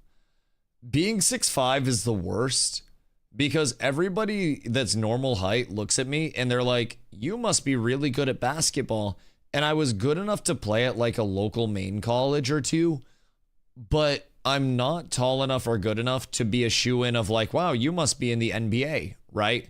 Like, I'm good enough to be a basketball player, but not good enough or like tall enough to be like a millionaire off of basketball. So 6'5" is the worst height of the tall heights because it's taller than everybody else, right? And it's tall enough to get like the side eyes of like, but it's not tall enough to be a spectacle. I would either like to be like, a nice 6'1", just a little bit shorter, like down here and shit, blend in a little bit more, or just like fucking 7'6". I feel like I just gotta crank the slider all the way up at this point. I might as well. Big tall is absolute cheeks for being on a plane. Oh, dude, I'm poor as fuck. So I hadn't flown until like 2 years ago. Like 2 years ago was genuinely my first flight. That was out from Maine to TwitchCon, San Diego nonstop. Bro, that shit sucked. It was beautiful because I was like, I had a window seat and I was like, wow, the whole time, right? We were taking off and I was like, I thought we were going to die. But the shit was a blast. Let me tell you, the first time that I got a middle seat, man, it was fucking ass cheeks. Also 6'3", and I need an aisle seat or it sucks. Okay, well, in all fairness, Doss, you're 6'3", but you're still like 2 of me. You and I are not the same build of man. Doss is like football lineman build. Doss is a wall of man. Doss could pick me up like a baby and cradle me and just like carry me like this all day, no matter what. It's fucking wild. Doss is a Goliath. Doss and I are not the same type of tall. LC or first class or I don't fly. Look at you, Mr. First Class. Look at you, Mr. First. Calamity, what the fuck, brother? Calamity said I needed a pep talk and now he's throwing 37 pep talks out. Jesus Christ, Calamity.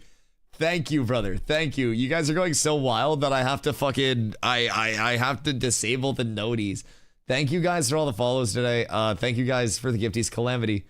Jesus fucking Christ. Calamity. Thank you. Thank you. Oh my fucking God. You're absolutely absurd, dude. Thank you.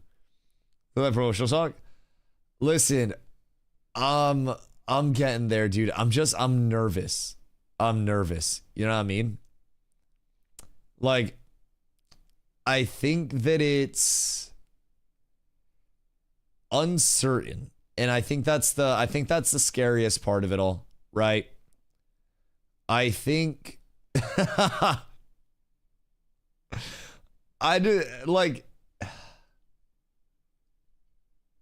I've made it through one game switch already. And trying to make it through another one is gonna be hard. And I don't have a choice. Like, it's not like I have a fucking option. I gotta just do it. It's just a matter of what, right? All right, about Ashes, what are you gonna do? That's been the big topic of discussion, man. It's been the big topic of discussion. Right now, the top 3 options are basically looking like WoW for TBC with the community into midnight, potentially. Guild Wars 2 or Indeed speedrunning on stream and try to basically monopolize that directory. I feel like speedrunning still has a very good niche hold on things, and speedrunning Indeed job applications could honestly be something that hasn't really been done yet. So I'm trying to think of how, in a world where content is already so established, I can still be an innovator. And I'm running out of ideas. Arc, like, there's not a huge community aspect of Arc Raiders, you know? What about IRL streaming? Bro, I live in fucking Maine. What do you want me to IRL stream? Like, not in like a rude way, but like an honest question. I can like bring you to the woods and be like, yeah, Chad, today we walking through the woods. But like, I don't know what I'd do. What would I do? You're dodging? Inspirational pep talks make me feel awkward sometimes. I don't know how to, well, lobster harvesting? Lobster harvesting sounds kind of fire. Hold up, that sounds fun. Okay, well, hold on. You guys will love to know then that anytime I do travel or I'm off of like stream, if you guys are new, I appreciate you guys being here. First things first, nobody really has any reason to be here with everything going on. But my name's Dusty. I stream every single day starting around 2 p.m. EST. We in the Ashes scene call this the Dusty shift, where I am just quite literally always here. I've streamed over 940 days in a row. I'm working my way up towards 1,000 in a row just as quick as I can. And providing people keep showing up, I'll keep streaming daily, just trying to figure everything out on the go. So I appreciate everyone coming through. If you guys have any questions about like what's going on with Ashes, if you think I've answered it 1,000 times, please feel free. I'll answer it 1,000 more, man. There's a lot that we're all still trying to figure out right now. And as you can tell by the number of tabs that I've got up, there's a fucking lot that's associated with this, man. Just chatting Arc. Like, unironically, I would do just chatting stuff, but basically my stream is just chatting, but also with video games. Like, my stream isn't me ignoring you guys to game. If I'm gaming, this is the same amount of yap that you guys get the entire time, right? So I try to always be yapping with you guys about something. And I think just chatting would be, I don't know, it'd be natural. I mean, I will say I did the Ashes talk show, as I called it, for the longest time, right? And the Ashes talk show was on downtime days. I would show up and I would just yap. I would just talk about Ashes. I'd talk about systems. I'd talk about the guild and like what was going on with the guild. Like, shit. I'd just chill, man. I'd be chilling. Yo, Bogsy, thank you for the 5, brother. Thank you for the 5. Yo, Chili Breeze, what up, dude? Question, is Drake May the best human being alive? Do you mean Drake May? Yeah. I mean, I'd say he's probably top 5 right now. If I had to elect a seasonal Mount Rushmore +1, because there's got to be a sculptor as well. Can you become an NBA streamer? Like a streamer that yaps about the NBA or a streamer that plays NBA 2K? Because, like, I'll be honest, I'm ass at anything controller based. I would have to play NBA 2K on a mouse and keyboard, and I don't know how well that'd go for me. I'd be like WASDA moving and hitting like fucking mouse cranking 90 dribble combos on him. A streamer that just glazes how good Wemby is. Oh, well, I'll do that for free. Brother's a fucking freak. But keep in mind, I'm from Maine, so I got my love for Coop as well. But watching Wemby play basketball is remarkable. It's actually like seeing an alien that we may never see. I want to go to bed. What's going to take this talk? I made sure I was in the number 1 spot per your direction as someone else trying to steer the conversation earlier. How long do you need? How long are you requesting on the schedule? Good fucking God, you're staying up for me. Like, what if you yell at me? 5 minutes tops. All right. Get in waiting room in my Discord. I'll join. You got a 5. You got a 5. Join waiting room on my Discord. I'll drag you. Good day, my boy. Hey, man. What up? Look, first off, you're doing amazing things. I gotta mute the stream. There we go. Look, you're down on yourself. I get it. I totally get it. But this is not the Dusty that my wife and I started watching over a month ago. The Dusty that we started watching over a month ago was super confident, and he was a shepherd that was herding his flock towards a destination. I get that you're lost right now, but we really need you to divine that destination. I would love that it's WoW and TBC. I've been playing it for years and years and years, ever since it came out, right? My wife is still going to hear you yap regardless, because she loves to hear you yap, man. It doesn't even matter what game you play. It doesn't. Like, these people are going to follow you. So if you're going to something like WoW that has 24,000 subscribers, bro, that share of wallet that you can get. Motherfucking S-Van had 3,000 people watching him today. That's 10 times your normal stream. Motherfucker was sitting there eating a goddamn salad in Nax, doing nothing, waiting to pull. Probably a good salad. You would, probably, but you would be filling that space with the lovely words of your yap the whole time, and it would be 10 times more entertaining, bro. 10 times. No, I appreciate that. Like I can keep throwing this money at you for the fun of it, but I really want it to really no, man. The words mean in your life. The words mean more than the money. Like, genuinely. I think right now, like you said, man, it's just, it's the uncertainty, right? Like you said, it's a feeling lost. So, bro, but nobody did anything. Nobody did anything extraordinary from inside their comfort zone. Right. No, I feel you. Yeah, I think part of it is, for me, just like knowing that we're gonna lose people along the way. And knowing that no matter what decision I make, the Cats with Apps community and, like, you know, our in-game community, the stream community, it's not going to be this exact community. And I think that's something that I've been trying to come to terms with, because, like, my New World community was one thing. My Ashes community was a completely different evolution on top of that. And, like, the thought that that's going to be different is very hard, because we were working so hard to get to a point that we weren't previously at, right? So, I mean, yeah. Have seasons in your life. They come and they go. Like, Virewar's in here in chat, like, Cal, don't embarrass me. I've known Virewar for like 15 years.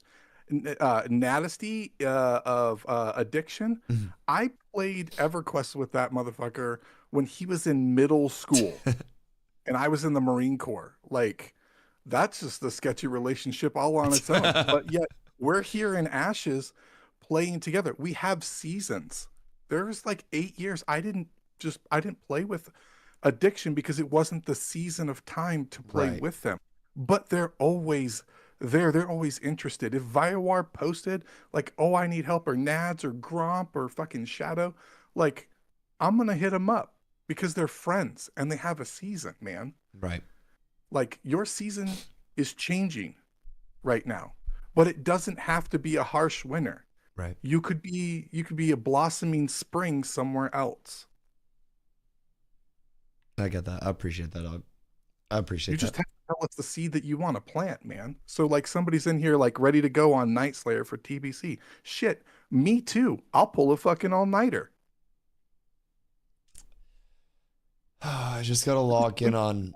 We just want to hear you having fun, man. Yeah, I feel because you. that inspires us to have fun. That's why we watch. That's why we play. You make it interesting. You bring the game to another level, and it dude, it doesn't even really matter the game. It's you. You're the 80%. The game is the 20. I appreciate that, man. I genuinely do. I'll figure it out, man. Like, I haven't been this, like, I haven't been this blindsided by something in a minute. So I gotta figure it all out, man. We'll hit the ground confident. We'll get to it. Brain, thank you for the 20, dog.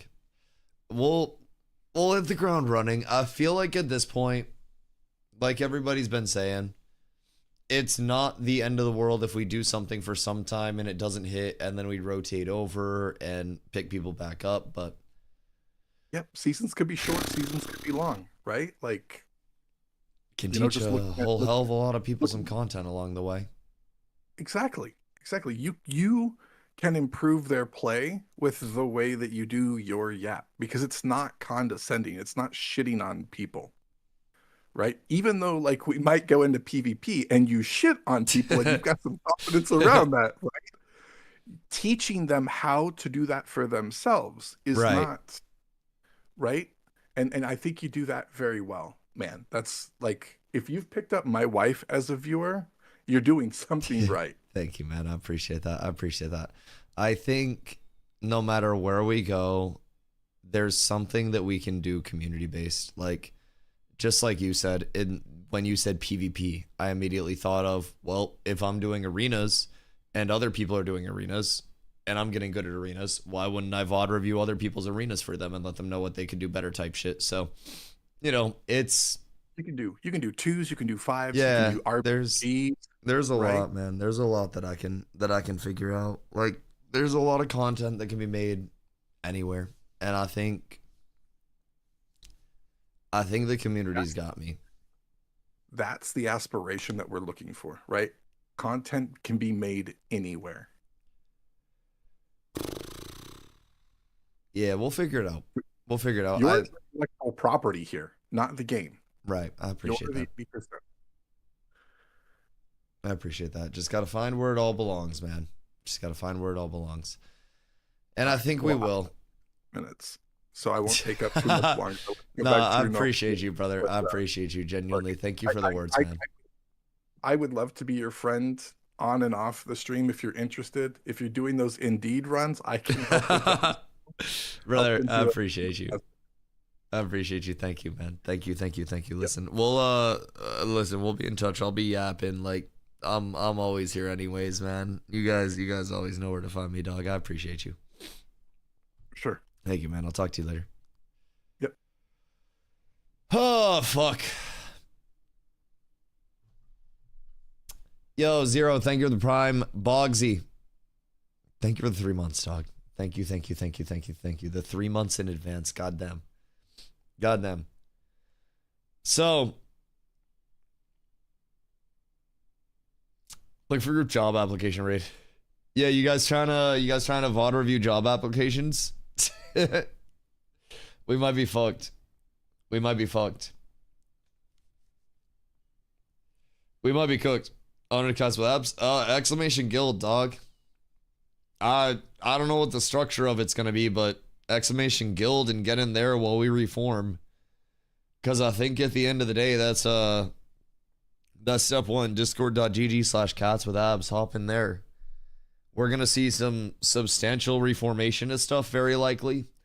We'll be figuring it all out from the ground up. So, officers chilling until you pick a game. Yeah. And I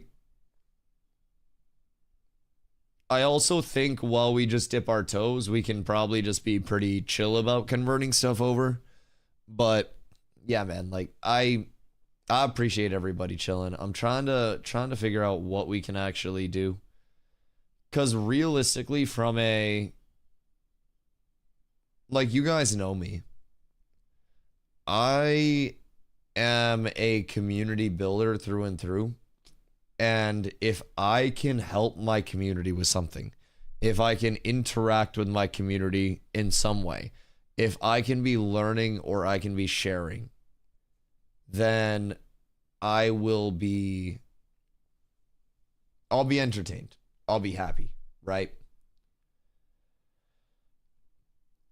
And I just gotta know that I can double back for the calm and not leave people behind. Feel lost after Ashes, but I feel less lost after being here. I appreciate that, dude. I appreciate that. I think that's always the goal with it. Would ever try Apogee? I don't know how to pronounce it, so I don't know how the fuck I'd try it, if I'm being honest. I gotta learn how to pronounce it before I do anything else. Also, they probably wouldn't sponsor me until I learned how to pronounce it. So, this is kind of my downfall, right? So funny enough, like Cannon poked his head in earlier and said what up and wish well, right? I'm kind of like the anti-Cannon in a sense. Not only do I only play like one MMO at a time. Yo, Nick, thank you for the 5, dude. Thank you for the 5.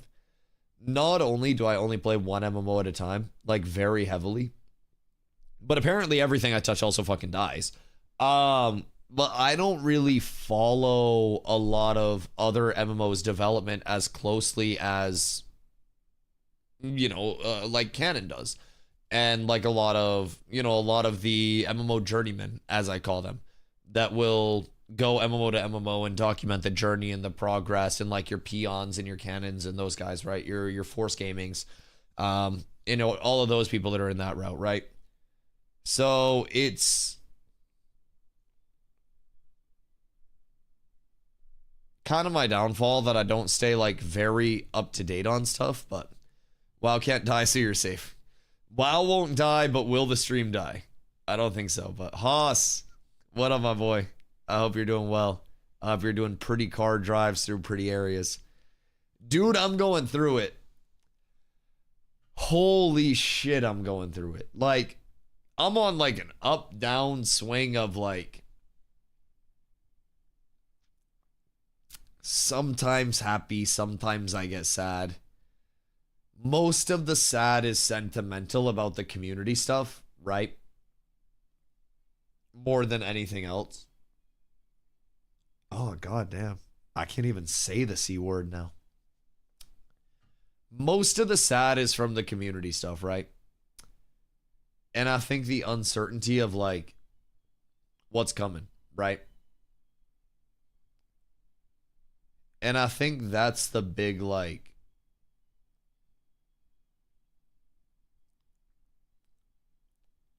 the big gut check, you know?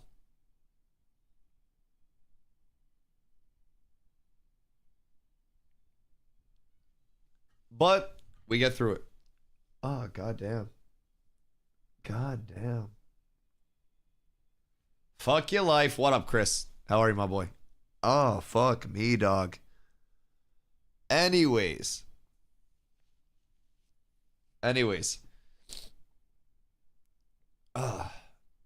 Community screaming, let's go. They'll follow you anywhere. I think, like, just such short notice, man. You already got a game in mind. Like, I'm naturally leaning towards trying to find something for us on WoW. A spot for us on WoW. I'd like to play Alliance if I go over there for TBC. Probably get squared away, get set up.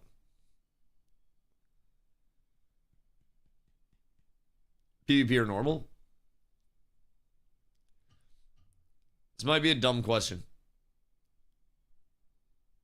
What's difference? What's difference? I think you should do dunks on stream for every 20 subs. Hit a little East Bay type shit. PvP is always flag. Normal not.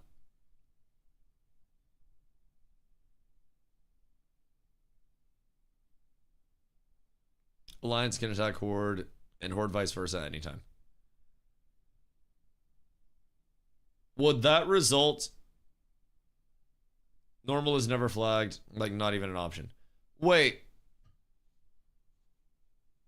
So, normal, we can't fight Horde at all? Or what? Roll on normal server, you can PvP when you want to. You can flag in PvE. What is the difference between PvP and normal? Normal, you just have to flag manually. PvP is the only option. It's only for open world PvP. And Arena's cross server? Thank you for the Prime. But PvP is more like Ashes.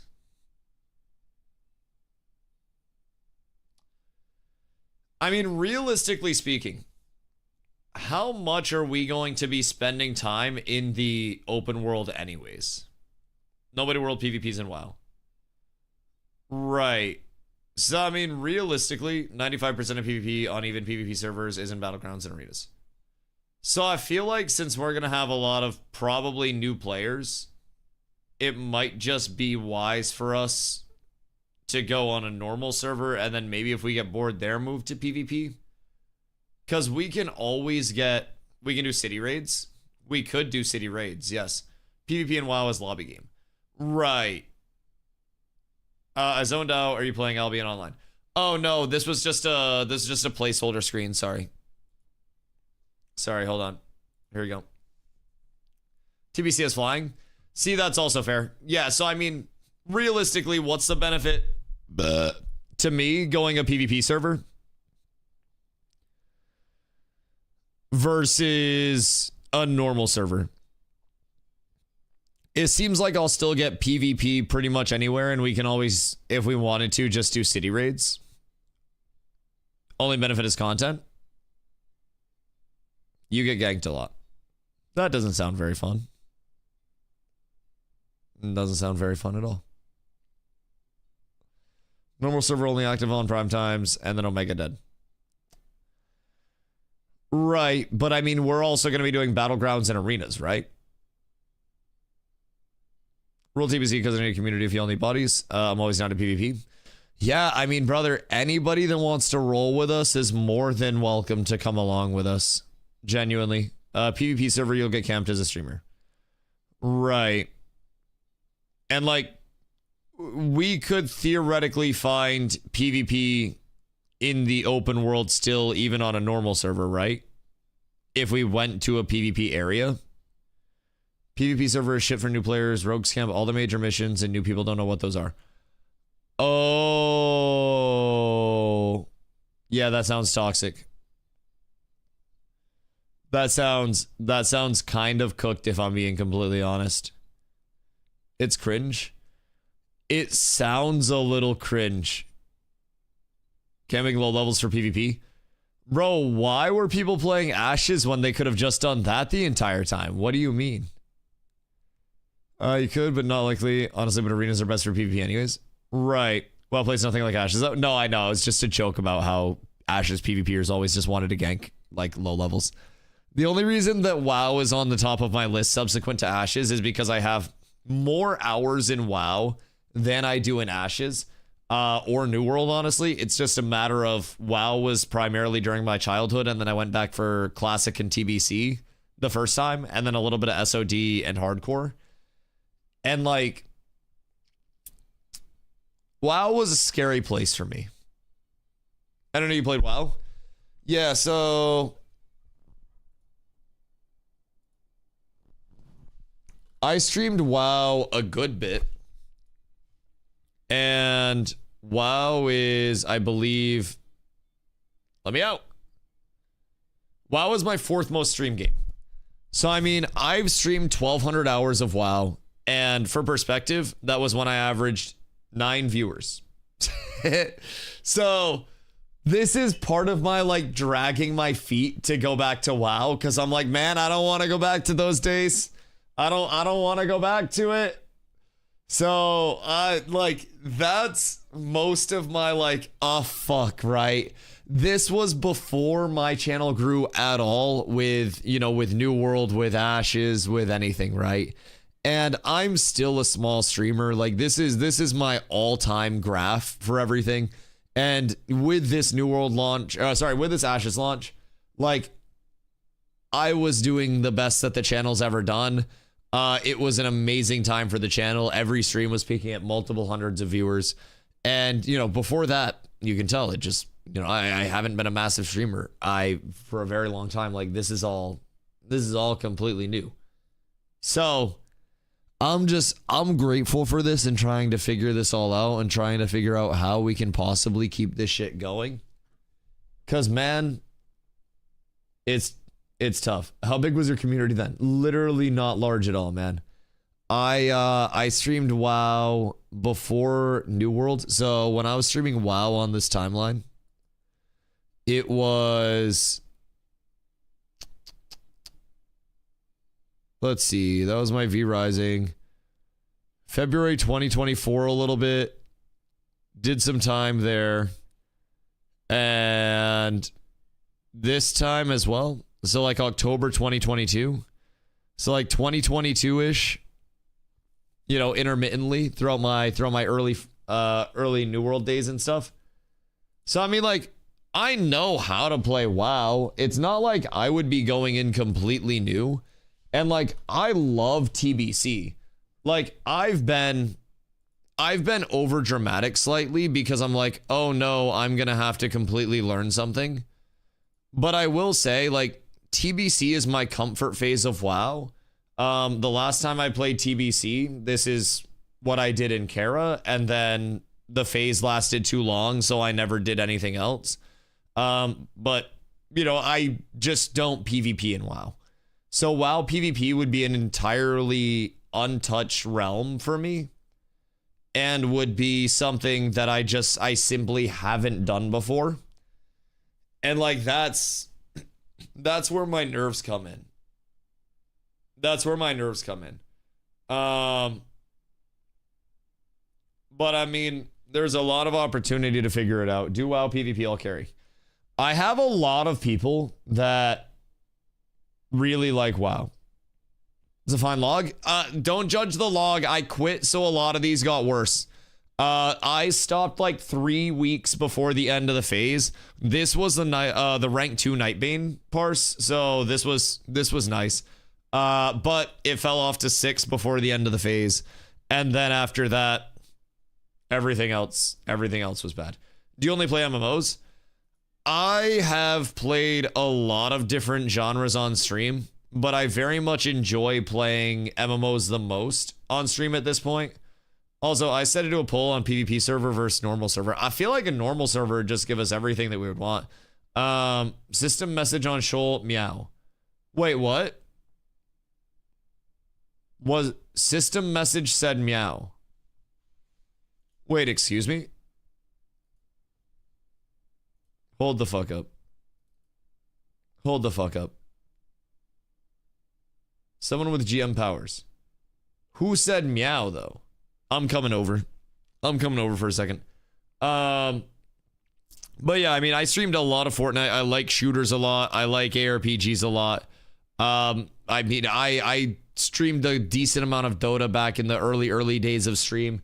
Played a lot more Dota than I actually streamed, but doesn't say. Yeah, I mean, I'm on my way over at Deadlock. Deadlock's fun. I played a decent amount of Deadlock early on as well, but it didn't really like stick for me like crazy, if I'm being honest. My channel also didn't really do well in Deadlock, so have you thought about Wild Midnight? Supposedly going to remove a lot of add-ons.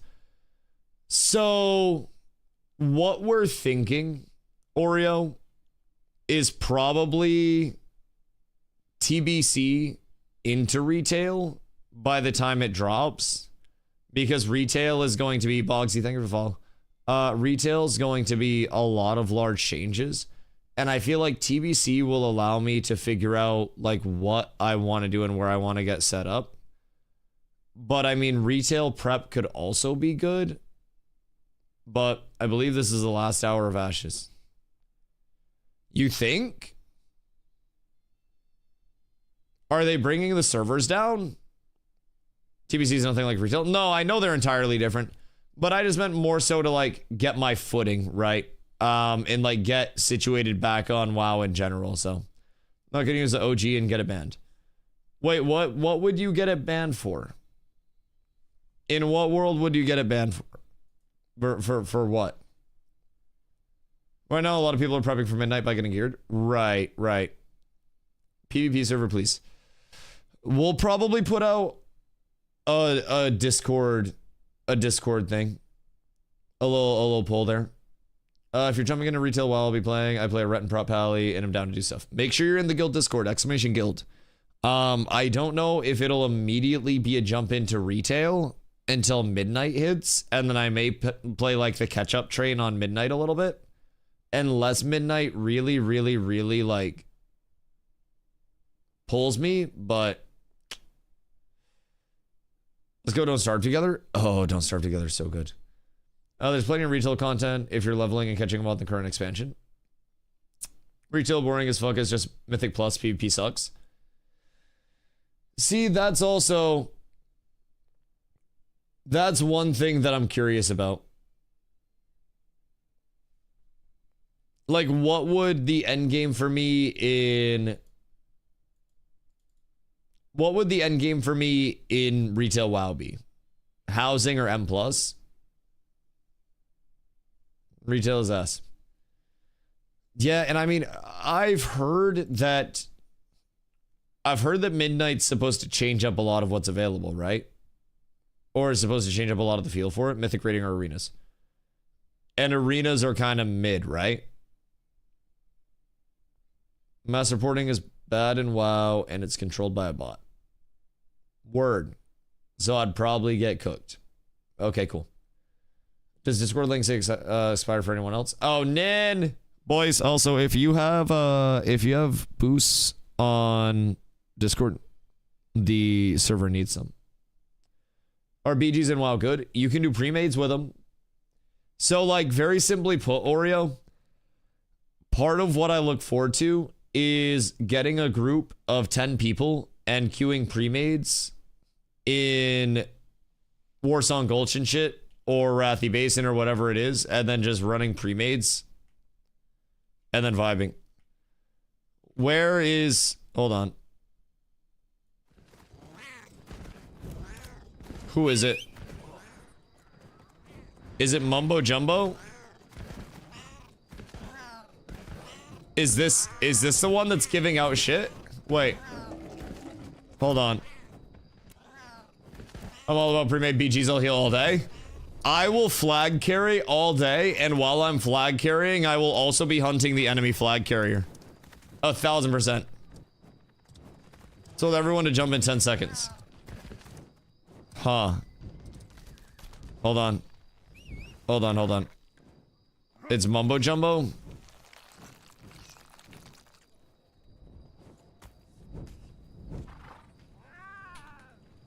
Hold on.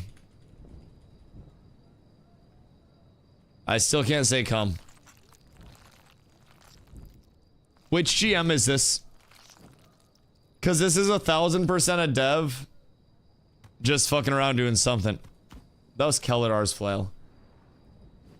Is this game really gonna shut down? It may.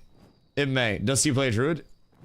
Honestly, better point. Maybe worth having a Druid flag carry. I might dual spec rep for BGs. And then just one-shot people. I might do that. Ash's Codex. Oh my goodness gracious, the GOAT. Oh man. Returning from the holiday break. And then having this bull happen. Oh my goodness gracious, man. I hope you're well. DH flag carry for retail. Yeah, we're probably going to be on TBC though. Holy Priest flag carry and Warsong Gulch for the win. Listen, I'll support it. You AOC shills are pieces of shit. It's 100% shutting down. Stop lying to people. What? Brother, who's lying to anybody? Why are you so sensitive? I think if anything, you're angry and very offended against something. I don't really know what your beef is. But brother, I've been here for 2 days talking about how this shit's cooked, so. I've already drunk them all. I'm devastated. Oh man. My bong has been getting hit like I left it in a car with Chris Brown lately. It's fucking awful, dude. It's fucking awful. I have been trying everything I can to cope, and I don't know, man. I don't know. I'm hoping that the next step hits as much as, you know, as much as Ashes has for me, but... Oh, it's not a hash? Yeah, I wasn't going to take another bong or Pinsky tonight, but... Can't hit it. I have a big job offer coming and a drug test. I'm so sad. Goddamn. Hey, well, congrats on the big job offer. That's fucking huge. I'm assuming you work in important field, so congratulations on important field job offer. Listen, hear me out. I basically just got fired and I don't even have a job. So I don't really know what's going on there. But you know, it is what it is. I'm a little confused overall. Yeah, you girl, hey, I appreciate you, dog. I appreciate you. The craziest part of this all too, right, was that Carla and I are in the market, like, looking at houses to purchase because, like, for the, you know, in our, I guess, in our planning, Stream was so consistent for a year plus after the change that we're like, hell yeah, it's a great time. Let's get out of the apartment. Let's get the house taken care of. And then, boom, wild card. And now we're like, all right, well, what happens if the next step just dries up Stream and all of that, right? Single mom with a house. It's not all this cracked up to be a homeowner. I know. You also got your hands full there. You also got your hands full like crazy. Goodness gracious. But that's the thing. Like, it's extremely convenient sometimes to just rent. But also building equity is... as we can fucking tell, building equity is a pretty impactful thing, huh? I hope you've had ads cranked the last couple days. Nah, just my normal 6 minutes. Equity is cha-ching. It is. Equity is important, so we gotta build that shit. But no, I have not cranked my ads. I'm an honorable man. I live or die by the 3. And I know we're gonna have a lot of people coming in that aren't subbed. So I try to not... Oh, what the fuck? They just jumped at the same time twice. Anyways, I try to not, like, force people into it, you know? Right now, buying a house is just an anti-inflation tool. You're telling me all we had to do to stop inflation in Ashes this entire time was have housing? And it would have been fine? The fuck do you mean? What do you mean? I brought myself and you guys knew it. After divorce, my credit was at 500, now I'm at 800 plus. Oh my god. Wait, good for you. Good for you. That's actually like a Yas Queen story. No, I do appreciate the kind words. I genuinely do. It's, the last couple days have been weird, man. I think spending so much time on stream both helps process it and also really stops me from processing it as a whole. Like, when everything went down, I was on stream farming with my guild. Like, we had a 2-group raid that was together that was just like pumping out content as we always had been, right? And everything was just another normal day, right? My title was Everybody's Freaking Out Woo. And then over the course of the day, when everything started to get more serious, my title evolved. And it was fucking cooked over the course of it all. The level 25. Upgrade us to 30. Pump us to 30. I was pulling and when got Subway, then it all fell apart. Yep. Listen, it's because you left. What do you get at Subway? Were there signs the game was dying before the announcement? In hindsight, with the announcement coming in and with all of the developments that have come out, like, yes, there were many signs that were spread out over the course of many years that on their own as a standalone was just like an, oh, this is something that happens for businesses sometimes. But as everything started to come into fruition, right? And as everything started to be realized, everything started to click in a little bit more, right? And I think hindsight's always 20/20. and it also illuminates things that are typically very dark. Hellstrom, thank you for 3 months, dude. I appreciate you.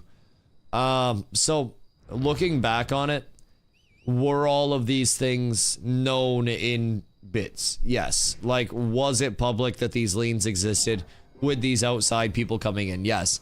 Was it known that all of these people somehow had a majority share and had somehow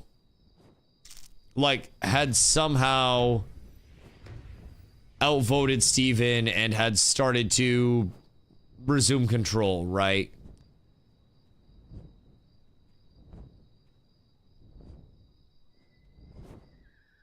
I don't think anybody really knew that was happening, even with the writing on the wall. Wouldn't say there were any more signs now than there were every January of the past 9 years, as opposed to it's always been shaky, so the actual end is a surprise. Yeah, that's what I'm saying. I think like, anybody in their right mind that was an Ashes player or Ashes anything, right? Put in at least 20%, so you're not forced to pay PMI on a mortgage. Biggest waste of money there is. Oh, really? Wait, is that tech? Remind me tomorrow. Remind me tomorrow, because Carla will be in. PMI sucks. What is PMI? I have no idea what that even means. PMI is paying insurance because you don't have enough money. Oh, broke people insurance. Okay. So if I buy a house at 200K, I would need 20%, which would be 40K. Bro, I'm not going to be able to pay taxes this year. Shit. Listen, either the IRS getting paid or I'm getting PMI. God damn. Or, yeah, I don't know. One way or the other, dog. Something got to give. It's a ripoff on poor people. I, a poor person, am offended. Let me tell you what. If you do an FHA loan, you can't get out of PMI. Right. Look into USDA rural development loans and the zoning. Zine, you should DM Carla this.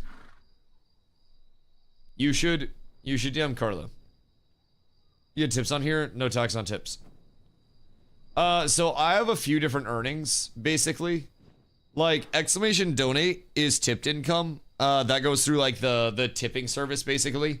Anything subs, gifted subs, anything like that is taxed. That goes through Twitch Split, and then that goes through Twitch Split, and then that also gets taxed after the Twitch Split.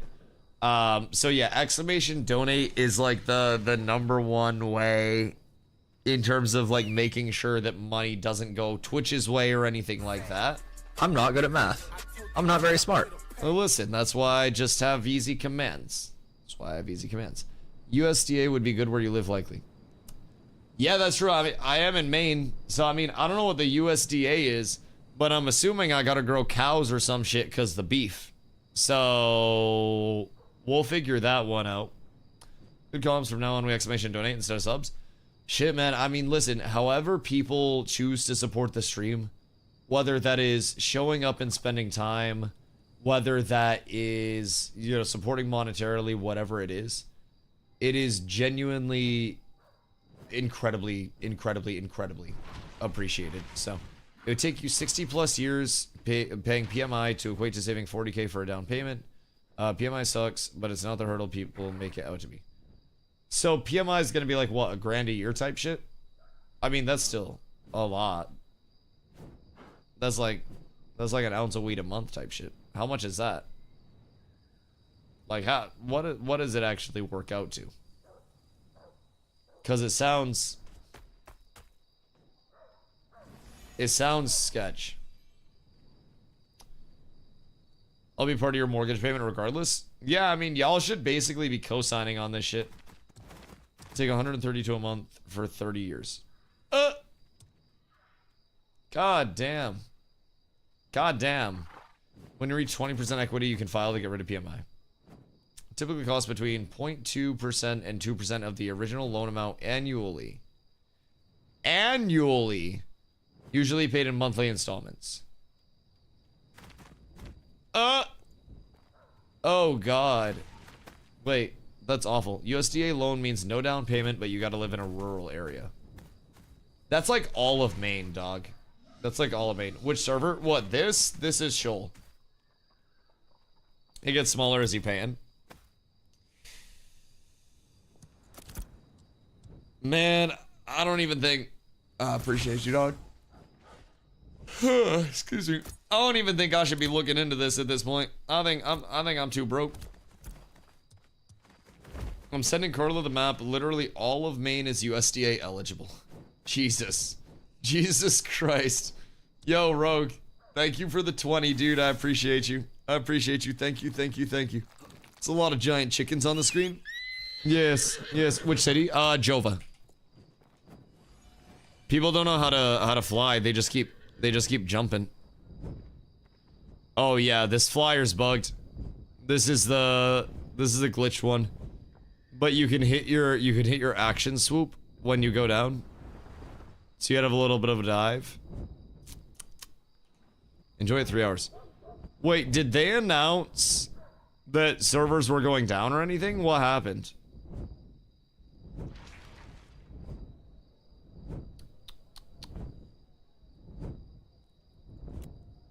No? Why are people saying 3 hours? Oh, mounts are good for 3 hours. Oh. Yeah, that makes sense. That makes a lot of sense.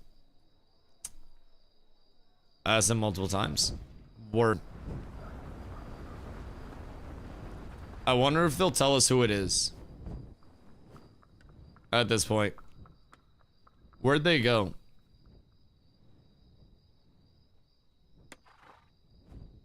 Wait. Where the hell?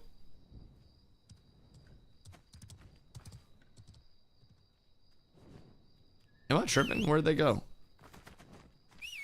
They DC'd. Mumbo logged off. Bruh, ain't no way. Wait, they straight up... Oh, shit. Give those out, Naughty Gnome. Birdman out. Damn, bro. Yeah, he actually said he was just dipping. And that's the official Intrepid tag, too. He gave me a bunch of shit to hand out. Jesus fucking Christ. I mean, it's like... There's no way, shape, or form where it's not just full cooked at this point. Like, we've been saying this since the announcements initially went out. But everything's gone. The inmates are running the asylum. Everybody's being given gear and flyers and gold cap and everything, man. Literally everything. So, how do you see 5 years of active development just go up and smoke overnight like that and keep going? I don't think you do. I don't think you do realistically, man. I just realized he gave me 1k gold too. He didn't give me any money. The fuck? Goddamn. There's no money to keep it running right now. It seems like there's no money to keep it running, and also the people that loaned the money to keep it running wanted to collect on the money that they were owed. And as a result, it was, you know, it's time to pay up. It was time to either pay up or it was time to lose stuff. And it seems like it was time to pay up to too many people at once, and all of the collection calls might have happened at once. But hard saying. Hard saying, man. It's a shame because the game had my favorite summoner type class I've played so far. I really enjoyed the tank archetype as well. I don't really know if they had any reworks that were coming in. I don't really know, like, what they had planned for it, but I think their archetype designers were very, very, very, very, very talented. I think there were many people on this team that were very talented developers that did put, you know, good work out. overall, right? Yo, Wars, what up? How'd everyone get a flying mount? There was a GM that was handing them out. I don't know whomst, but yeah, there was a GM that was handing them out, and then they said bye a little bit ago. God damn, we really up in this bitch right now. I don't even remember if I could take my flyers aside. This is like up here. I feel like they might have increased the ceiling. Because I'm going still. I'm going. So beautiful. Oh, I've hit the ceiling. I've hit it. Boys, we got the tropics. We got a beautiful look down towards the Goondark wrapping across here. All the way up. The Joondark Harbinger down here. The Riverlands with our weird-ass random tree that we never got to look at. All of the Riverlands. Carfing off in the distance. Steel Bloom, our little petal. The Essence Geyser that we never really got to see, you know, what happened with it. Bro, we never even figured out what happened with the Eterna event. Like with the Desert Mama event. Cause the statue down in the desert always had an event with it. And we never actually got to figure out that event. So that fucking tomb, brother. That shit had a lot of people that were like racking their brains on how we could do anything. You up here, GFX? Me? I'm playing on Epic right now. Yeah. We're supposed to not play on low, so I played on Epic. Can you see KT? I mean, off in the distance, like this is Mount Dune over here, the starting area mountain. So KT would be like over this way, if anywhere, but playing game for 10 years, only got a month ago, 180 hours, and I was just dead. Yeah, I mean, I think this and New World both just bang getting cooked. Two titles that for many reasons had a lot of reasons to not believe in, right? There was a lot of valid lack of belief overall, and the end of service announcement with New World, while it was doing well, all things considered, and then the announcement instantly of Ashes getting cooked, I think it just caught a lot of people off guard in the sense of like how abruptly it happened. I think that both of those titles had millions of reasons to not succeed. And I don't think anyone was really surprised that it happened in general. I think that people are surprised that it happened in the way that it did and in the rapidity that it did, right? I think everybody expected it to just be a little bit more of a, Ashes fades off into the night, development slows down to a crawl, people leave their jobs, and then out of nowhere, it's all just cooked and washed, right? But I don't know. I think this was the surprise. Not surprised that Ashes failed. I'm surprised that it was so abrupt. Agreed. No attempt to salvage the game by going ahead with the subscription model or anything. Just boom, it's gone. Yes, 1000%. I absolutely agree. I think the shock for many people was, again, just the abruptness at which it happened. I don't think many people were shocked that Ashes didn't actually live up to it. But for whatever reason, the insistence from Steven, everything is fine, it's all good, it's all taken care of, right? The insistence of that was what I think facilitated this happening, right? If there was an element of, hey guys, we're out of money, we really need a sub, people would have done that. Didn't he say their monthly expenses were $800K? Weekly weekly OpEx. A $5 to $10 subscription fee would have probably helped. I mean, their long-term goal was a $15 a month subscription post-launch anyways, with no box cost, no DLC cost. So, like, why not just bring that in early and be like, hey, we really are down bad on money, and we need some form of, monetization along the way, right? Ashes would not have failed if they had the money. Even now in the state it's in, none of us can find a better game. I think better's subjective, if I'm being completely honest.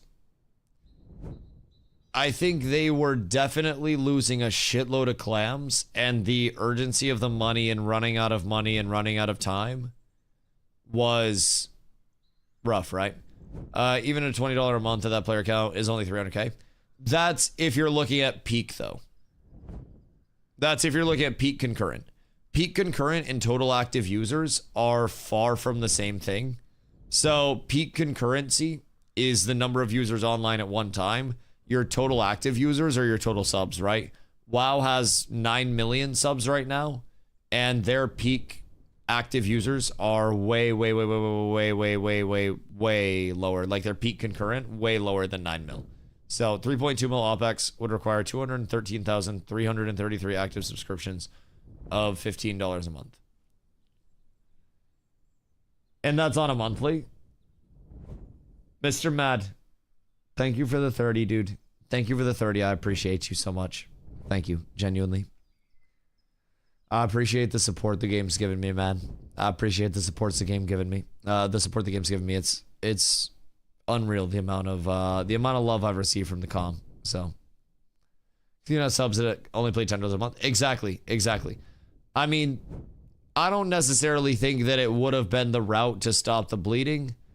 I also don't necessarily think that even if the sub was in, that everything would be fine and smooth and dandy, right? I think... Wait, what the hell? Do we have two Mr. Mads? Hoofsy, thank you for the 5, brother. Thank you for the 5. Mr. Mad comes in with the $30. Rogue came in with the 20 earlier. Hoofsy comes in with the 5 gifties. Wait, so we got like the actual Mr. Mad in here, and then we have a Mr. Mad that couldn't get the actual Mr. Mad tag. Huh, that's crazy. That's crazy. Game looks fun. Should I download it? Yes, sir. Yes, sir. Spend all of your money on it. Creator code DustyWhy, man. This game shuts down tomorrow? We don't know. We don't really know when it's shutting down. Nothing's been public about that whatsoever. So we don't really know when the shutdown's going to be. We don't know if it will be placed on an EOS, like an end of an end of life support, so to say. We don't really know. But at this point in time, I think there's a 0% chance that Ashes continues. I think there is a 0% chance that Ashes long-term sustains. Private server with all the Kickstarter backers might help, but I highly doubt it. So my ask on that, though, without Steven, the direction and the vision of Steven as the decision maker, good, bad, or indifferent, is then gone, right? And to some, that may seem like a better thing, right? But to most, Steven was a very integral part, if not the most integral part, of like a single person that was associated with this. Like, as Nutty said, he made the game. Yes. Like, this entire world was built off of a Pathfinder campaign that Steven had ran. They could 100%, they could stick with 100% of his vision, but without him, it's different. I agree. And as the vision adapts, if there's no Steven, then it's a lot, it's a lot different trying to follow instructions on changing a light bulb if the entire house is on fire around you and all you have is a book on how to change a light bulb and it doesn't include the instructions, right? So, was a vision for one person. I mean, good, bad, indifferent. I think that was part of the appeal of Ashes, where like people wanted an MMO that wasn't shaped by a bunch of corporate entities along the way, and it wasn't shaped by a bunch of decision makers that were out of touch. And I think that the illusion with Ashes was always, I think, that the vision was going to be executed on, right? And good, bad, indifferent, that was a vision that was made from somebody that was really passionate about MMOs and not somebody that was trying, at least that we thought, that was trying to extract the most profits. Things all just hitting now, just flying across the map. Yeah. I mean, it's cooked. Not passionate enough. I mean, my counter to that is, can passion actually beat profit? I think we're being proven time and time again that passion can't beat profit. Bad management, not the game. I agree. I think the game itself was close to having the foundation of something that was actually really solid and was on their way.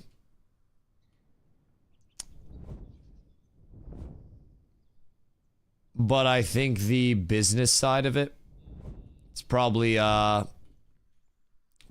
the largest aspect of like what could have been, right?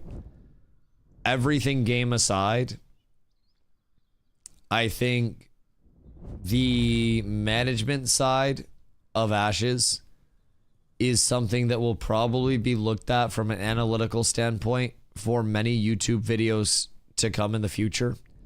Many content creators will discuss this. Many MMOs will use this as an example. Just so many things. What would be the next one for you?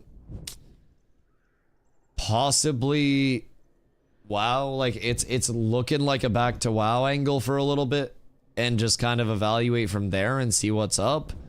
At the end of the day, that's the hope at this point in time. Look at everybody. I wasn't alone. But yeah, probably a TBC angle to start. Classic is just mainly PvE. PvP is worse in retail. What you mean? Like Classic, at least TBC, like yes, the PvE side. I also like PvE and the community building side of that.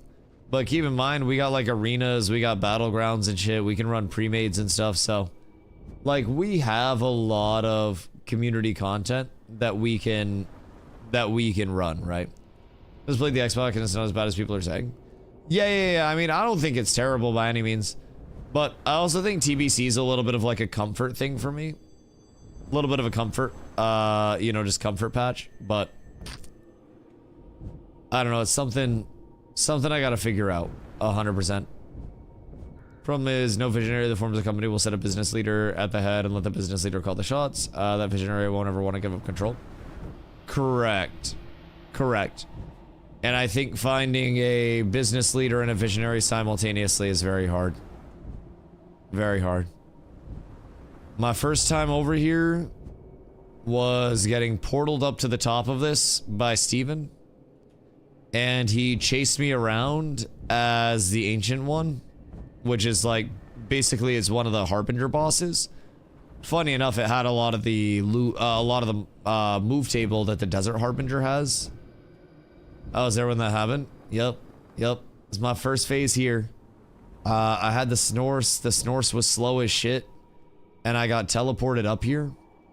And the boss was walking around the outside. And dude, like, chased me down. So, I don't know, pick a roll for you. You absolute mad lad. I appreciate you. You still have the clip? Oh yeah, I got the clips. I got everything. Please don't give Blizzard money. I mean, brother, who else at this point, right? Also, someone asked if we're sure that the money wasn't just like pocketed. No. But we're not really sure of anything at this point, if I'm being honest. Like,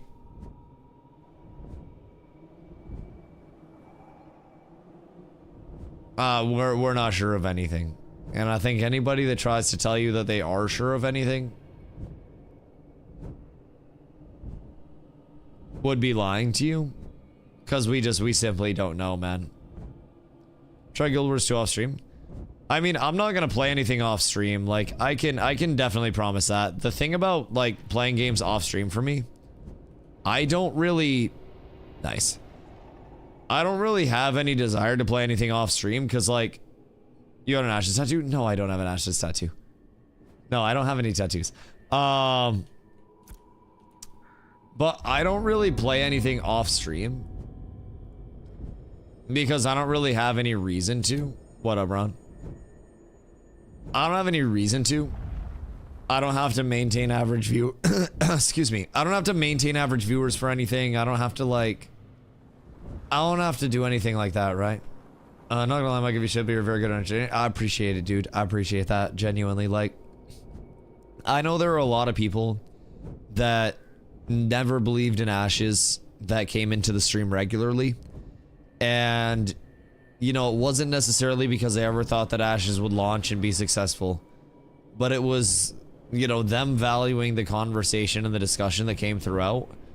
And... even people that were preying on the downfall of Ashes every single day have come into the stream and they're like, damn, man, like, I hate to say I was right, but, you know, sorry for you, but I was definitely right. And, like, that entire time, I think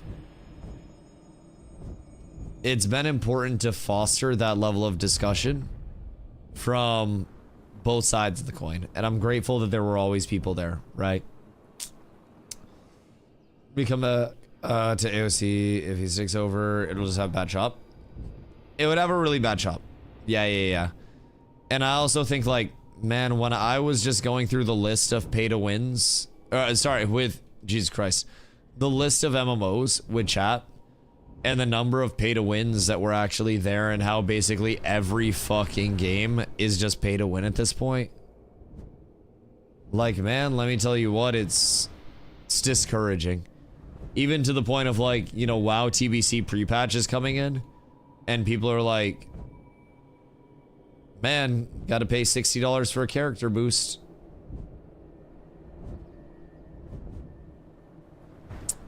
Man, it's all tough. This was a breath of fresh air to see this game not being pay to win. I mean, I guess the old adage... You gonna boost? Probably not. I can't afford $60, brother. I just lost my fucking job. No, I can't spend $60 on a video game right now. The fuck do you mean? No big deal to level 58 if you have some time. I got time. I got nothing but time, if I'm being honest. I got literally nothing but time at this point. Why would you pay to not play the game? I don't know. I wasn't going to boost. I was just more so pointing out, like, the $60 to boost a character, you know? I think us as a community need to understand that MMOs moving forward need to be paid for convenience. But, like, what dictates that? Like, I don't really think anything necessarily dictates that that is a true thing. I think there are many realms where that doesn't have to be the case, but Tech Bubble is forcing it. Yeah, I mean, it's fair. It's fair. It is very much working that way. TBC PvP server Horde is locked. I don't know if we're going over to the PvP server because we're going to have a lot of new players. Oh, thank you, my good man. Toke. Goodness fucking gracious, dude. Here's a character boost for WoW. Your sincerity and raw emotion has me following cats of apps. Oh, Toke. Toke, you about to make me cry, dog. Toke, thank you for the $79.99, dude. Thank you. Thank you, guys. Like, no exaggeration, no bullshit. Thank you. I have shed very few tears over, like, the actual Ashes news. I have shed many tears over the kindness and the generosity of the community. And genuinely, from the bottom of my heart, thank you guys. Like, I would not be here without you guys. I would not be able to go on the next steps without you guys. I couldn't. So, thank you. Thank you a lot, man. Fuck. Like, I really hate...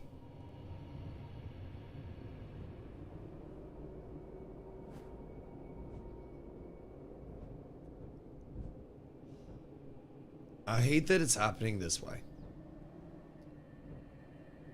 I wish it would have just died like a normal fucking dead game. If I'm being honest. It would have cooked the community less.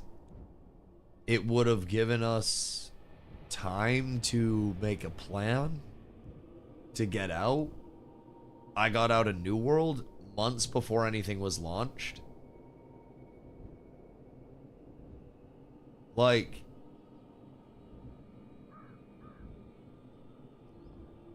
I got out of New World. I saw that shit coming. I left New World in December of 2024 because I saw that shit coming, right? Writing was on the wall there.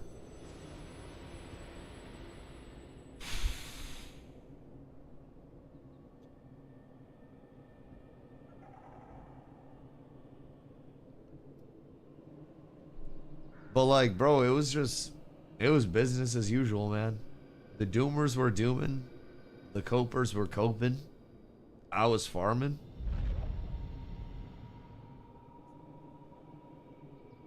It was just a normal day.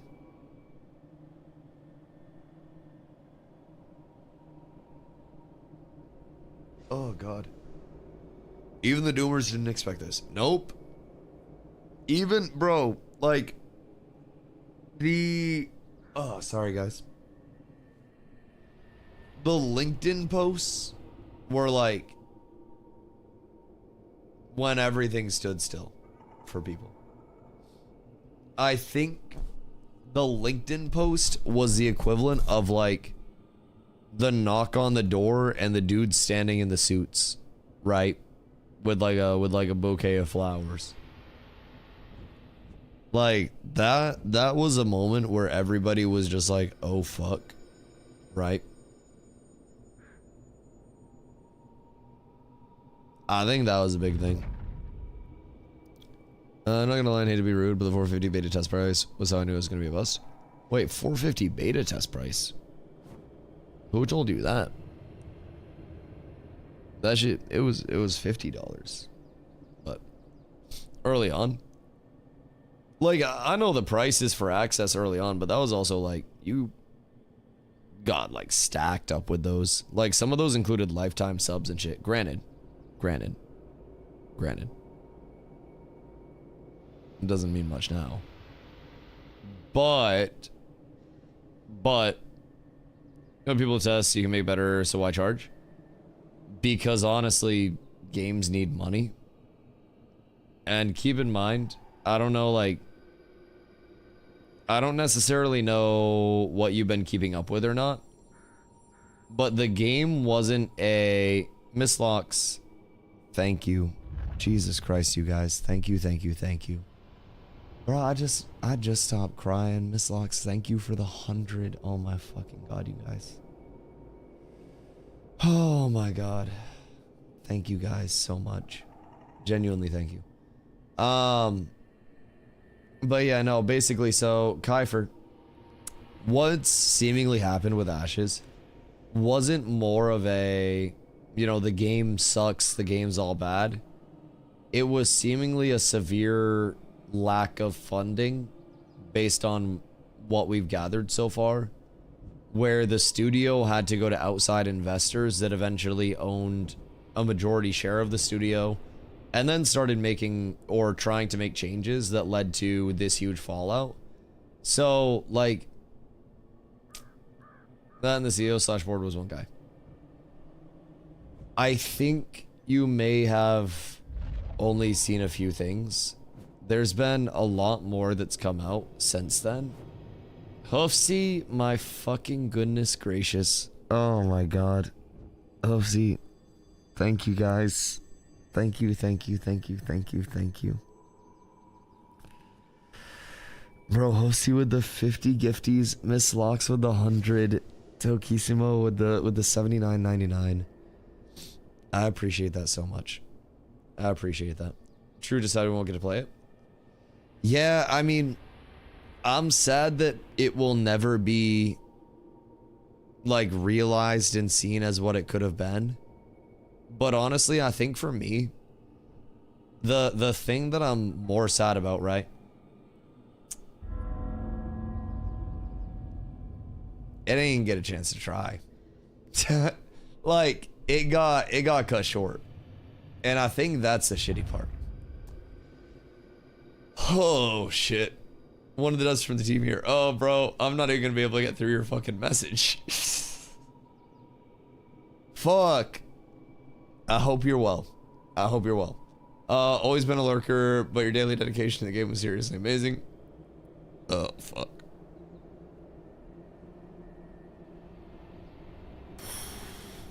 Thank you.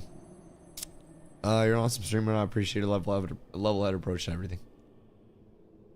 I appreciate that, man. I appreciate that. Thank you for the kind words. And I hope everything is good on your end as well. Oh, fuck. Man, I just stopped. I just stopped.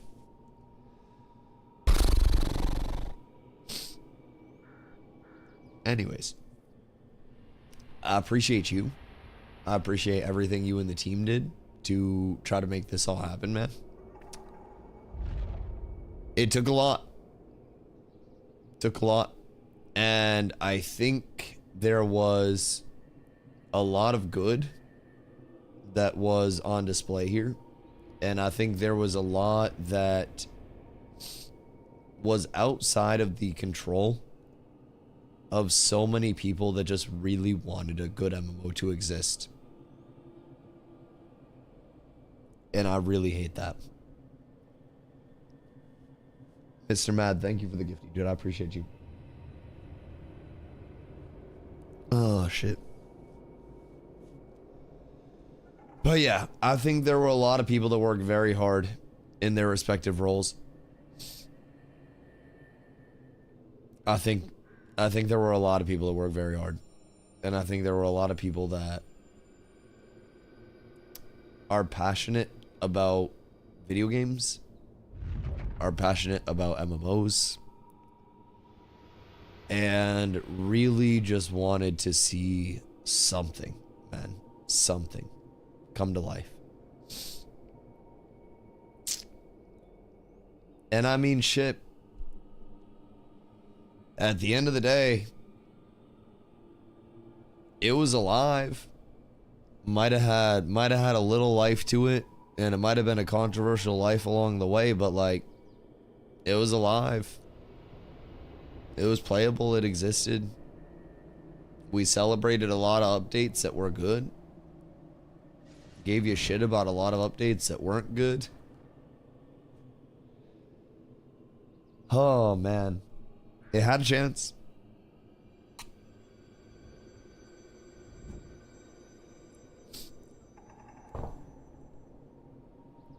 Really sad that its true potential wasn't ever reached, but I'm glad I was along for the ride. I think it's a mix of like, the potential was never reached, but it also didn't really hit a point of throwing in the towel. A lot of games right now hit the point of like, we fucked up with everything, we don't see a road out, and they throw in the towel, right? Ashes did not seem like it was ready to throw in the towel. The developers did not seem like they were ready to throw in the towel. but some people that had a lot of control were.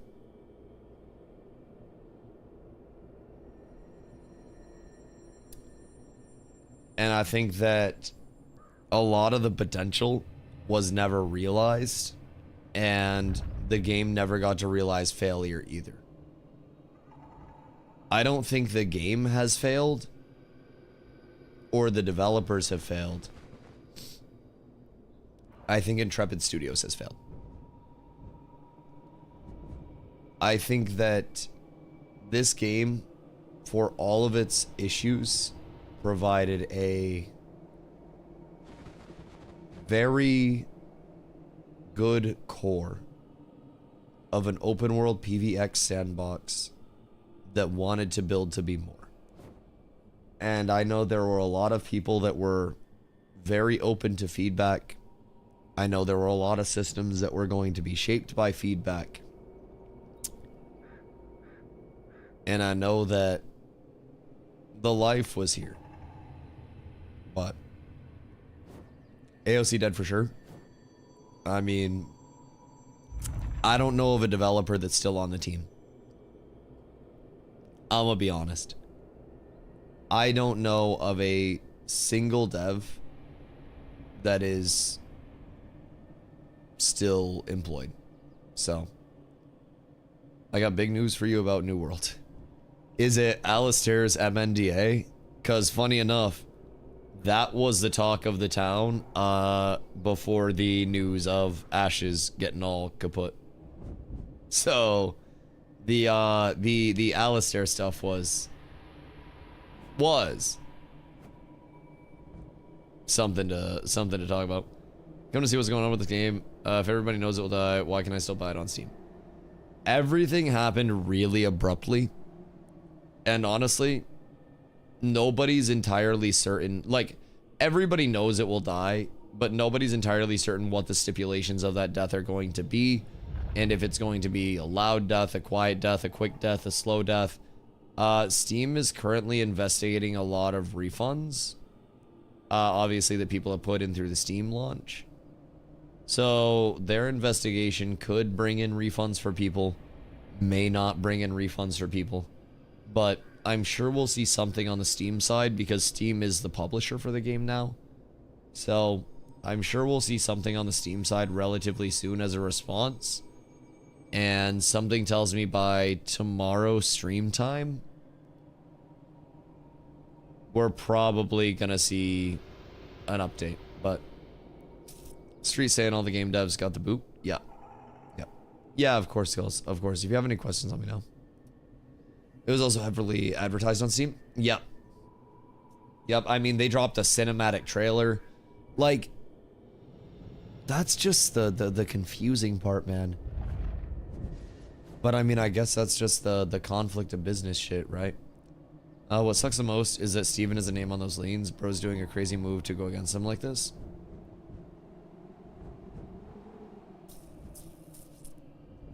So, like, he is directly putting himself out there, right? Now this over, can we agree that trailer sucked? I didn't think the trailer sucked. I didn't think it was that bad. The Lien of Dead is on his name and the studio. Right. Steven has said if it fails, all backers get their money back. Seems like the investors might have liability. I foresee a class action. I believe it said if the game didn't launch that Kickstarters would get their money back and stuff. But if Steam release was a release or a launch, then maybe that could be a legal loophole. I don't know though. I'm not a doctor. All we can do at this point is just wait and see what happens. Painful, but it's all we can do. Yeah, I mean, I think realistically speaking too, I don't think that it's a wait and see what happens with the hope of optimism. I think it's a wait and see what happens in terms of the details. I think everybody in their reasonable marbles expects Ashes of Creation to cease to exist very soon. With everything that has been coming out,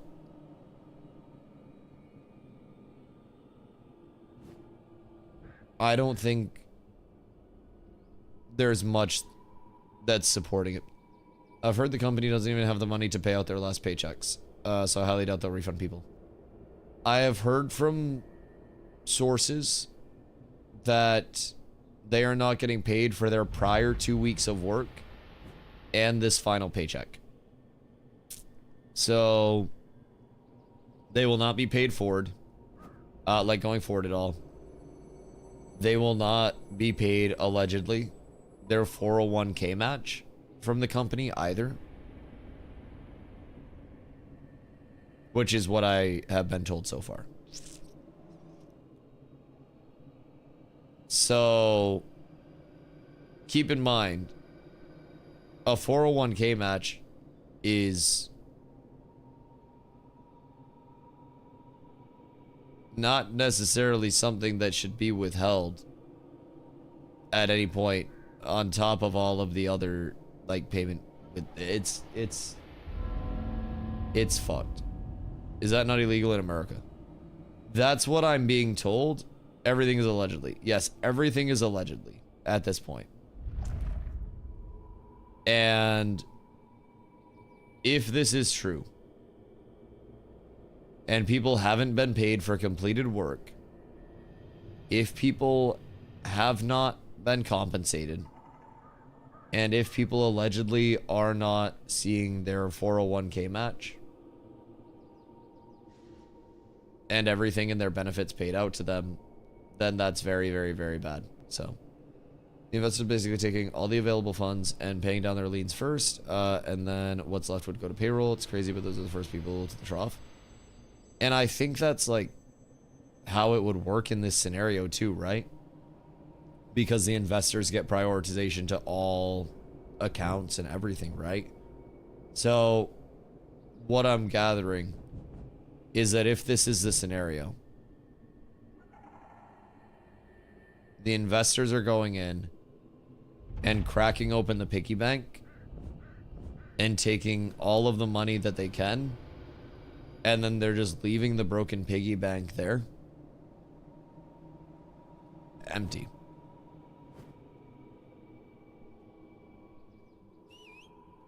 It's interesting. I don't believe that. They sold over 220k copies on Steam at $49.99. They should be able to pay them. 30% cut from Steam. Taxes on top of that. And then 800k a week OPEX. And then factor in that very likely there were other debts to pay down as well. Maybe. But if they're already in debt like crazy, then the 9 mil that was paid off from Steam recently went somewhere. Somewhere. Probably half to Uncle Sam, but taxes in a business are calculated after profit and loss.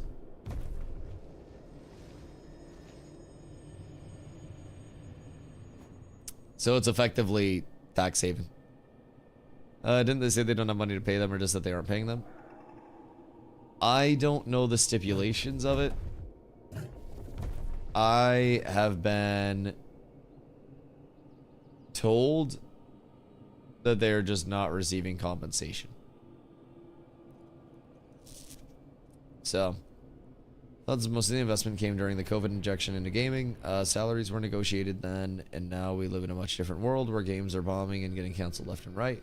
The money just isn't there for an MMO. Only company I can see doing a successful AAA MMO right now is Riot, because they have deep pockets. Yeah, the COVID boom is a very valid thing, Legend. Kristen, thank you for the 1K biddies. Thank you. The COVID boom is definitely something to keep in mind. Player bases were inflated. Everything was inflated. I mean, streamer viewerships were inflated. Literally everything. Literally everything, right? And the COVID boom, I definitely think, made it very hard for certain genres to... Wanda, I hope you're having a beautiful day over on YouTube. I think it definitely made it very hard for certain genres to have anything going for them right now. Literally anything. But yeah, I agree. The way that you put it, where the salaries were negotiated in a much more competitive environment, where there were also like much more opportunities, there was much more success, there was much more to throw around, right? Could spend more money to make more money. It makes sense, and Western seems a lot more reasonable. Yo, Jason over on YouTube, meow to you, my friend. Wait a minute. Wait a minute. You know a thing or two about a couple of birds? Did you do well during COVID times in terms of streaming? No, I was a fucking nobody back in COVID times. I was working a job during COVID times. I didn't go full-time on stream until 2024, like early-ish 2024. Basically when I went full-time on stream, it was like early to mid 2024, like somewhere around here-ish was when my community started to pick up, and then this was like where it started to get cozy. So I've streamed now for over 2 years in a row, or over 2 years full time, right? But all of this was basically like 0 time streaming, right? Like this is COVID time, and like I got like some raids and some bullshit, but like I was a 5 viewer Andy, dog. This is my entire COVID experience, right? This is most of my stream existence. Just for perspective. I spent years streaming to nobody. Except people that would show up. And this is literally years. So, as it started to get a little larger, you know, it is what it is. Ashley, was your breakout moment? Like, it was New World that got me to full-time. So, like, New World built me up to full-time. And New World was, like, my original, like, oh, shit, breakout, right? And then when I stopped, you know, believing in New World, I came over to Ashes. Lost a lot of my viewership. Was down at 60 average viewers. And then with Ashes, just really took hold, right? And keep in mind, Ashes has been up and down the entirety of my existence here, too, right? So, Ashes, this was May for the Phase 2.5 launch. 197 average viewers. That was great. And then immediately after that, player base started to fall off. And so did viewership. So right back down to 65. And then back up with another deployment to 130 average viewers. Back down to 87. And then the last deployment came out. And realistically, like, this last deployment was the one that really, like, bumped the channel up. And I was like comfortable streaming full time, right? Not that I'm a millionaire or anything like that, but I was still streaming full time. And I would see 100 average viewers and I'd be like, damn, that's a great one, right? And when I was over here at the start of this phase, I mean, shit. I can just illustrate this right now, right? So I have 13,185 total followers. In the past 3 months, I've gained 3,715. Just for perspective on what the last 3 months in particular have been for this channel, it has been astronomical growth. So 16. Like, this is a period of time where everything in Ashes was, for me, looking very up. You know, I was building a community that was getting larger by the day. You know, I've never even been a large enough streamer to run what would be considered a streamer guild in the first place, or a Zerg in the first place, right? I've never had people that were like, Dusty, I'm gonna follow you wherever you go. When I left New World, my channel almost died because everybody when I was leaving New World said, Dusty, you'll be back. Like, you know, it's not gonna work out over there. And they were kind of right, but also not that I would be back. And this is partly why I'm so, like, I don't know, wishy-washy on where I want to go. Because I have never, ever, ever, ever had this level of community where people were like, Dusty, I am here for the community, and I, you know, will follow you in the community. And it's a different feeling, right? And it's nice. But do people still play New World? I mean, probably about as many as Ashes right now. But yeah, that's a big thing though for me. I haven't really been in a spot before where this has been what the transition is looking like. So, well, it's been done to the CBC hype will be gone in 2 months. Yeah, it will, but that's also kind of why I am hoping that Midnight is good. Like a little bit of a transition from like TBC into Midnight, or, you know, keep the hype going with some PvP and try to, you know, try to at least get some people excited about something, right? Eat that roll? I gotta save it just in case. I gotta save it just in case. While I'm in here, Midnight looking bad. I mean, are we talking like shut down bad, or are we just talking like needs a little love bad? Is everyone going to classic or retail? Probably TBC. Probably TBC. Gonna stick on Resonant until midnight. I'll be here with you to see we're all in this pain together. Damn, you stick on Resonant until midnight? God damn. God damn. Like, that's cooked. But I respect it. I respect it. New Dash, this is a good time to start. Yeah, absolutely. Good admit I'm definitely in the stream, but that's just me. I mean, do what you gotta do, dog. At the end of the day, you gotta realize this is no longer an Ashes stream. There is no more Ashes stream. So, like, you do what you gotta do on it. If you gotta leave the stream because I play something, then, like, you gotta do what you gotta do, right? And, like, I hope that other people along the way also support. But at the end of the day, like, if people do gotta leave because of what I'm trying to play, then feel free. You don't have to stick to MMOs. I want to stick to MMOs because MMOs are the community builder. MMOs are a way that I can directly interact with my community, directly play with my community on a daily.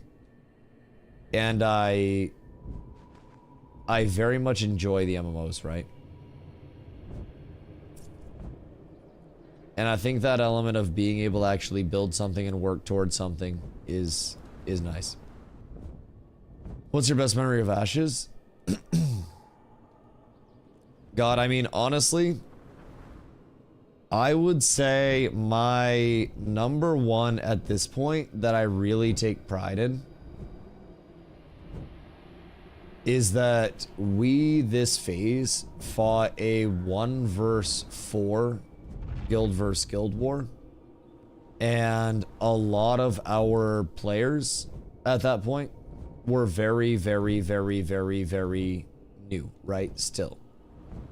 First phase players, first time players, and shit like that, right? And we had been prepping a lot of our people. And, you know, all of my power leveling time, I had spent hundreds of hours power leveling people. All of our time with the infrastructure of our crafters getting shit together, our gatherers that were gathering, our guild officers and guild leads that were all working so hard, like, to get people geared out, right? We had the full war machine in motion. And we told everybody, like, we're prepping for when it actually happens, right? And we were trying to get ready for something. And that something finally happened. And we were trying to kill Tumok, and Tumok's one of the world bosses, right? So spawns up here. And other guilds figured out that we were trying to kill Tumok. And they came over and didn't want us to kill the boss, so they declared 4 guild wars on us all at once. Our players immediately, like, we were already in a raid, but even more people showed up at that point. And everybody locked in and played really, really, really, really, really well. And I think that alone, like this phase especially, I think it's a sign of community building. it's a sign of like what we all worked towards and what Ashes was truly supposed to be with the PvX on display. And I think all other things aside, like, you know, character interactions, you know, all of the small memories along the way, building a community and having the full PvX payoff of that community was incredibly fun. And I feel like I always preached that everybody played their role within our guild, and it genuinely felt like everybody did play their role within our guild, and that contributed to the greater good very heavily. So the quad deck was peak. I agree. I think that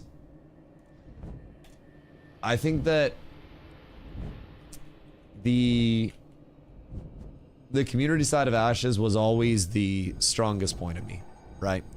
That was always what kept me here. That was always what kept me playing. You know, that was a big thing, right? All good or game gone. Game probably not up for much longer. I would say enjoy it while it's here, man. It's probably on life support, if I'm being honest.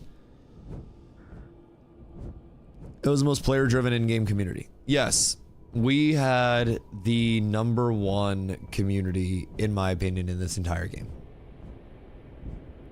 PvX social sandbox, player-driven content and player-driven decisions, with complete player structures and player organizations. Yep. And I think Cats with Abs did it really fucking well, Loop. I think we did it well. So, you know, it is what it is. Sad that everything went down the way that it did.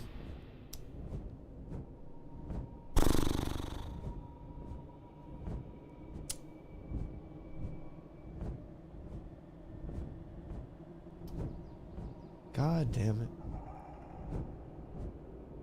Like, I ain't even trying to at this time, man. Like, I'm not even fucking trying to.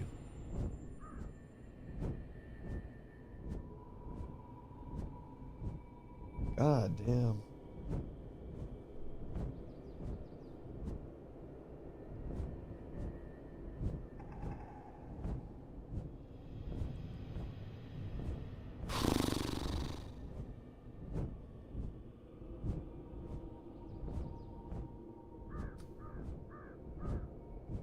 I feel like we did it really well.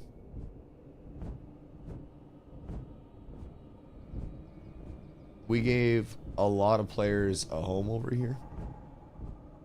We gave shit.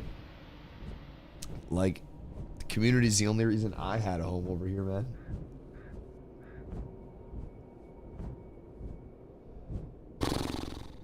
Like, the people that joined our community are the only reason I'm here.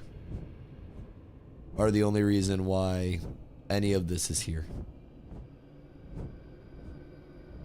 And it was never just like me building all this. It was so many people. And like, in a game where so many people felt that to compete at the top end, right? To compete at the top end, you had to do things a certain way. And you had to exploit. You had to embrace that shit. I came in and people said I was fucking crazy, right? Yo, police, what up, my boy? The official, unofficial cat, dude. I appreciate you, brother. I appreciate you.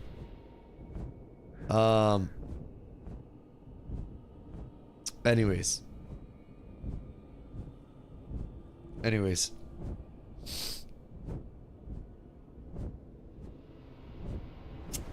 I'm proud of this comm, man. I came in and people said I was crazy as shit because I was not immediately allying with all the big guilds. I wasn't joining a guild. I wasn't, you know, I wasn't going anywhere. People came in and the community sentiment was that I was just another content creator that was going to run my mouth and act like I could PvP, and I wasn't going to be able to hold my own. I was going to be a dog shit player, and then I was just going to die once, complain on stream, and then, you know, never PvP again. And I kept showing up, and I had like 3 friends that kept showing up, and over the course of it, people started to realize that, you know, maybe it was worth checking out the comm. And we got some people that were extremely committed. And we got some people that were very willing to take a chance, right? And I worked very hard to instill early on, like, what we were going to do and how we were going to do it. And a lot of people said it wasn't going to be sustainable. It created a whole shitload of work for people. We said we weren't even going to grief. Mob training onto other people. People come up with a ton of reasons why it's fine, why it's okay. We said, hey, we don't need to do that to win an area. If we can't win the area, then we don't deserve it. We played the game. Mumbo. What up, dude? We played the game in a way that I am proud of every single one of our people. I am incredibly grateful that we had so many people that bought in, man. And like, so many people that trusted us, so many people that stuck it out with us when we were taking losses, when we were trying to figure it out. Every single person that stuck it out is why we're here. And like, building a community that truly got to emphasize the PvX aspect, right?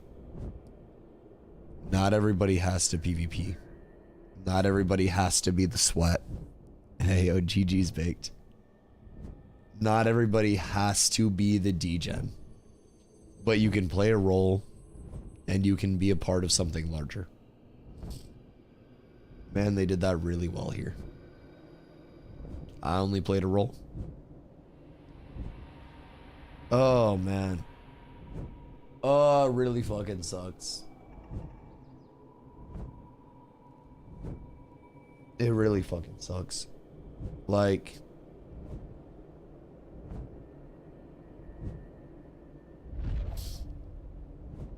we had a lot of people that really believed in the community. And people, whenever they stopped believing in Ashes, would always turn to the community. Community's still here. It is. It ain't going anywhere. I hope not anyways.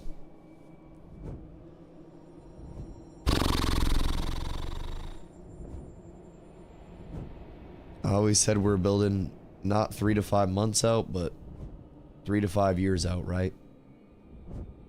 And I guess we get to test that shit, man. Oh, I guess we get to test it.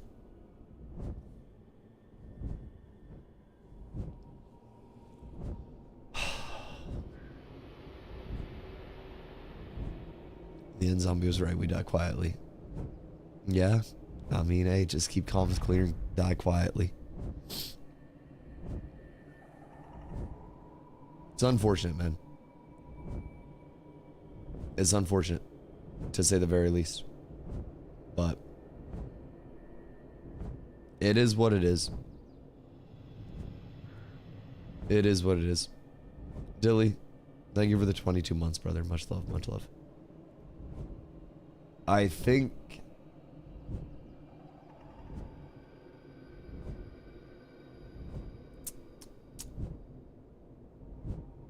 I think the next steps, which are obviously like scary for the comm, which are definitely not guaranteed for the comm, like all of those steps along the way, man, it's gonna be interesting to see it happen. It's gonna be weird to see it all develop and to see it all come through.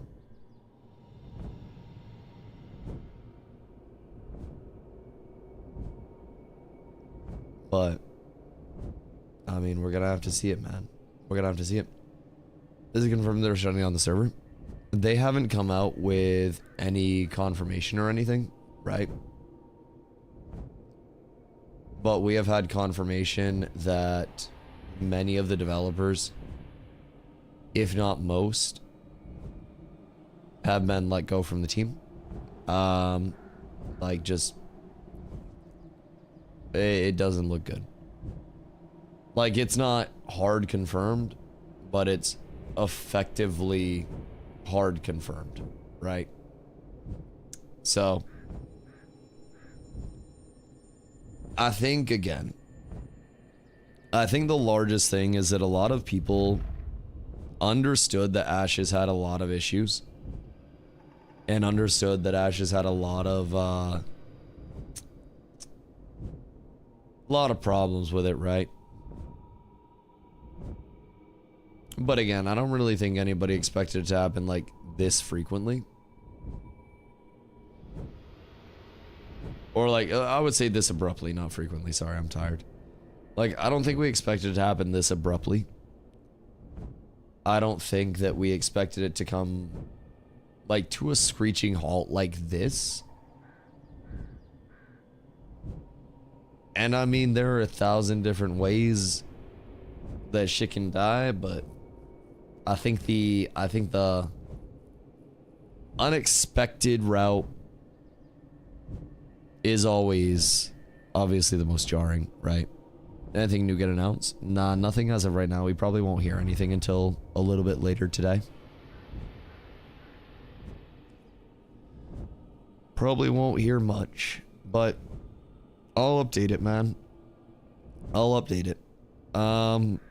Someone asked what the plan is tomorrow. I don't really know, man. I don't really know.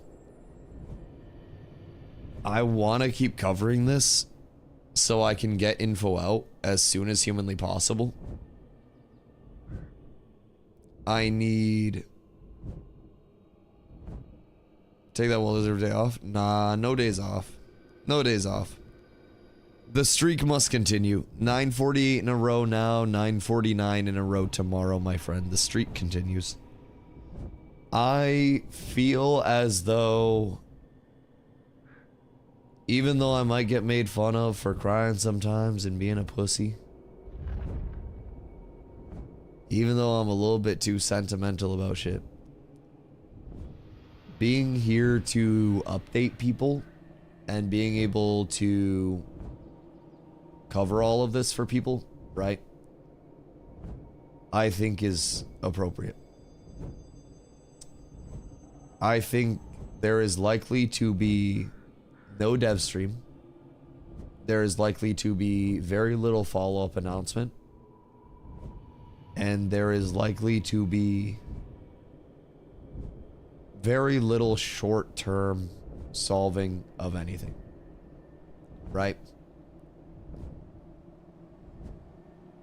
So,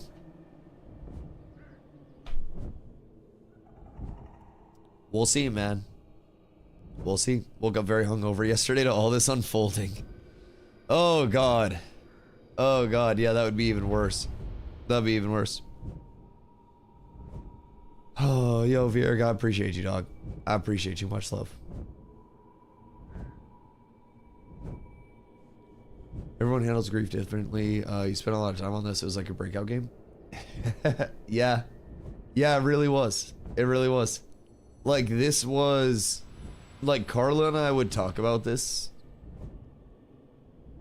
with such large hopes of, like, imagine where stream's gonna be, you know, 6 months from now. Imagine where stream's gonna be a year from now. Like, imagine how, imagine how good life's gonna be and how not stressed I'll be about viewership and stuff. Oh, dude, it all got cooked. It all got cooked real quick, So, yeah.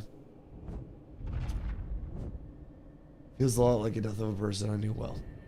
I mean, to a certain extent,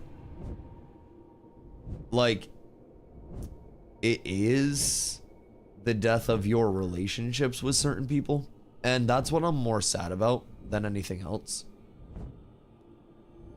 Margaret is writing something in Alpha 2 News, but still didn't post yet. Wait, Margaret's writing something? Is Cap or no?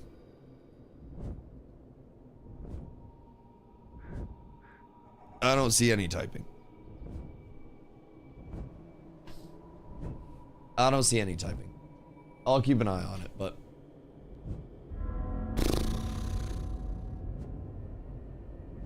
yeah, I'm not seeing much movement at this point. Alright. Dusty, can you get the fuck over here? They deleted Steven's message, the one that's been your background for the last 2 days. Wait. In general, or which message? Thank you for boarding the Dusty Express straight to a fucking ember spray. Yo, Vier, thank you for the prime, dude. I appreciate you. You good? I mean, shit, good as I can be. Good as I can be, dog. Heinous, thank you as well, bro. I appreciate you. I appreciate you. Nin, thank you for the 165-day streak, dude. Oy. Oy, oy, oy, oy, oy. Yo, Symmetries, what up, dude? Feel so defeated installing Burning Crusade Anniversary. We'll be there. We'll be there. As of right now. Here, go watch. Hey, I appreciate you, Phil. I appreciate you. Thank you, brother. I will be here. I will be here. All 3 of his messages from yesterday and today are still there. Word. Yeah, I mean, I'm not seeing any more, like, typing or anything at this point. But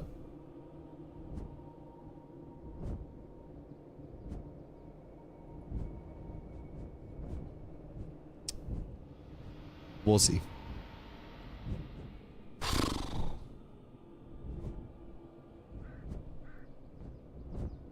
See yourself rebuilding your guild on another MMO game? I mean, yeah, I'm gonna try. Like, all you can do is try, right?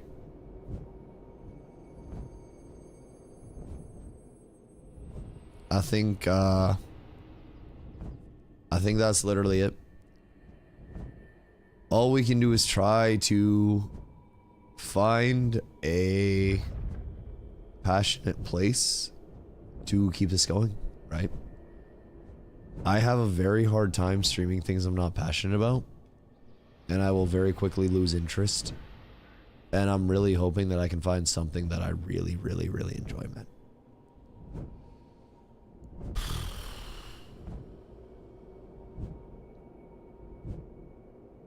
Like, really. Wow, TBC sounds great, even if it's only temporary. Yeah. Yeah, I think TBC will be a good spend of our time for a little bit. I think it'll be fun. Really is sad watching the mod list in Discord just shrink. Yeah, no, I agree. What games did the AOC community decide to switch to? Tino, Kind of Man, New World's Dead, I guess, well, possibly. I mean, it's a little bit of everything. Like, people are just looking and waiting, man. Looking and waiting. I think some are doing ESO, some may go to like BDO, some may go to Arcage. A lot of us went to Arcage Classic, very decent. Yeah, the thing about that is how many people are watching that shit on Twitch right now? That's the part about like the community build, right? No idea stream wise. Yeah, that's the tough thing. That's a tough thing. What about Guild Wars 2? I don't know. Just, I don't know how sustainable Guild Wars 2 would be. But I mean,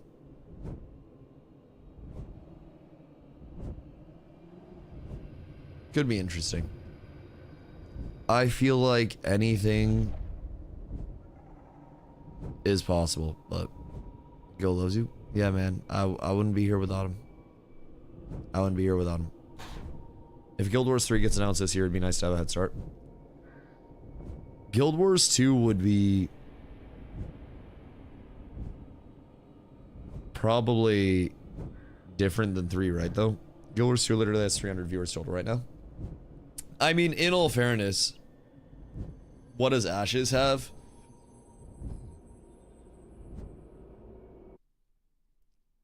Because I don't... Ashes has... Oh, I got DC'd for being AFK. Ashes has 600, and 500 of you guys are here. So, it's hard saying. It's hard saying. Guild Wars 3's been in the works since 2021. Right. You have a VTuber in Stream 14. Thank you for the laugh, dude. I needed that. I actually needed that. Thank you. Man, it's tragic that the VTubers won't be able to create their Tolnar. It's a goddamn shame. It's a goddamn shame. Buy New World, bitch. I can't even buy a house, especially with this new update. I'm fucked. I'm literally fucking cooked. I don't know what y'all want me to do, man. I'm down bad out here.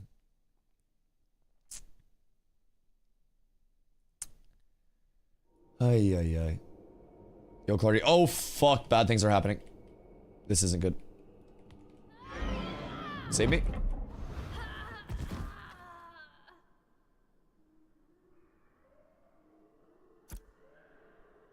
Right. Right. Man, even when Ashes is about to fucking die, I still can't catch a break. I still can't catch a break. I lost some of my Carvin emblems, dog. I was gonna craft with those. Fuck, I was gonna craft with those.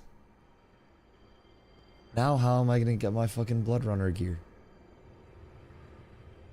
Man, I'm down bad.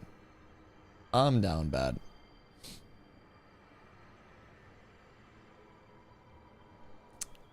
I forgot that I was up in the air. I was gonna make a Lego Arson Cantus tomorrow. Well, not over here. We don't have our arcane NG. You weren't doing that for a goddamn second, brother. Let me tell you what. Wonder if you could pump the occasional ex-intrepid staff for in-game secret info. Man, that'd be cool.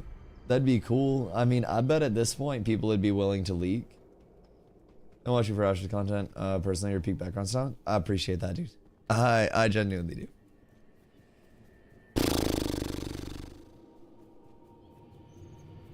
Man. Y'all always provide the premium gas, and I appreciate that so much.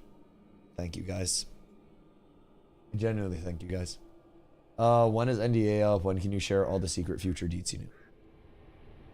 I don't know, honestly, when the NDA is up. I don't know. I also know way less than you guys may think. Like, I'll be completely honest. Do I maybe know some stuff? I don't know. Hard saying. Hard saying. Far enough in the future that none of us will care anymore. Oh, yeah. Oh, yeah. I mean, I think by the time everything that I know rolls around, I mean, we'll have about 30 different levels of things to be concerned about outside of Ashes at that point in time, between all of the things we've got going on in WoW and stuff. We've just got so many levels of PvP and PvE and everything else in between to worry about. I think everyone will stop caring. Just, I don't know. Like, I think we'll just be so deep in other shit.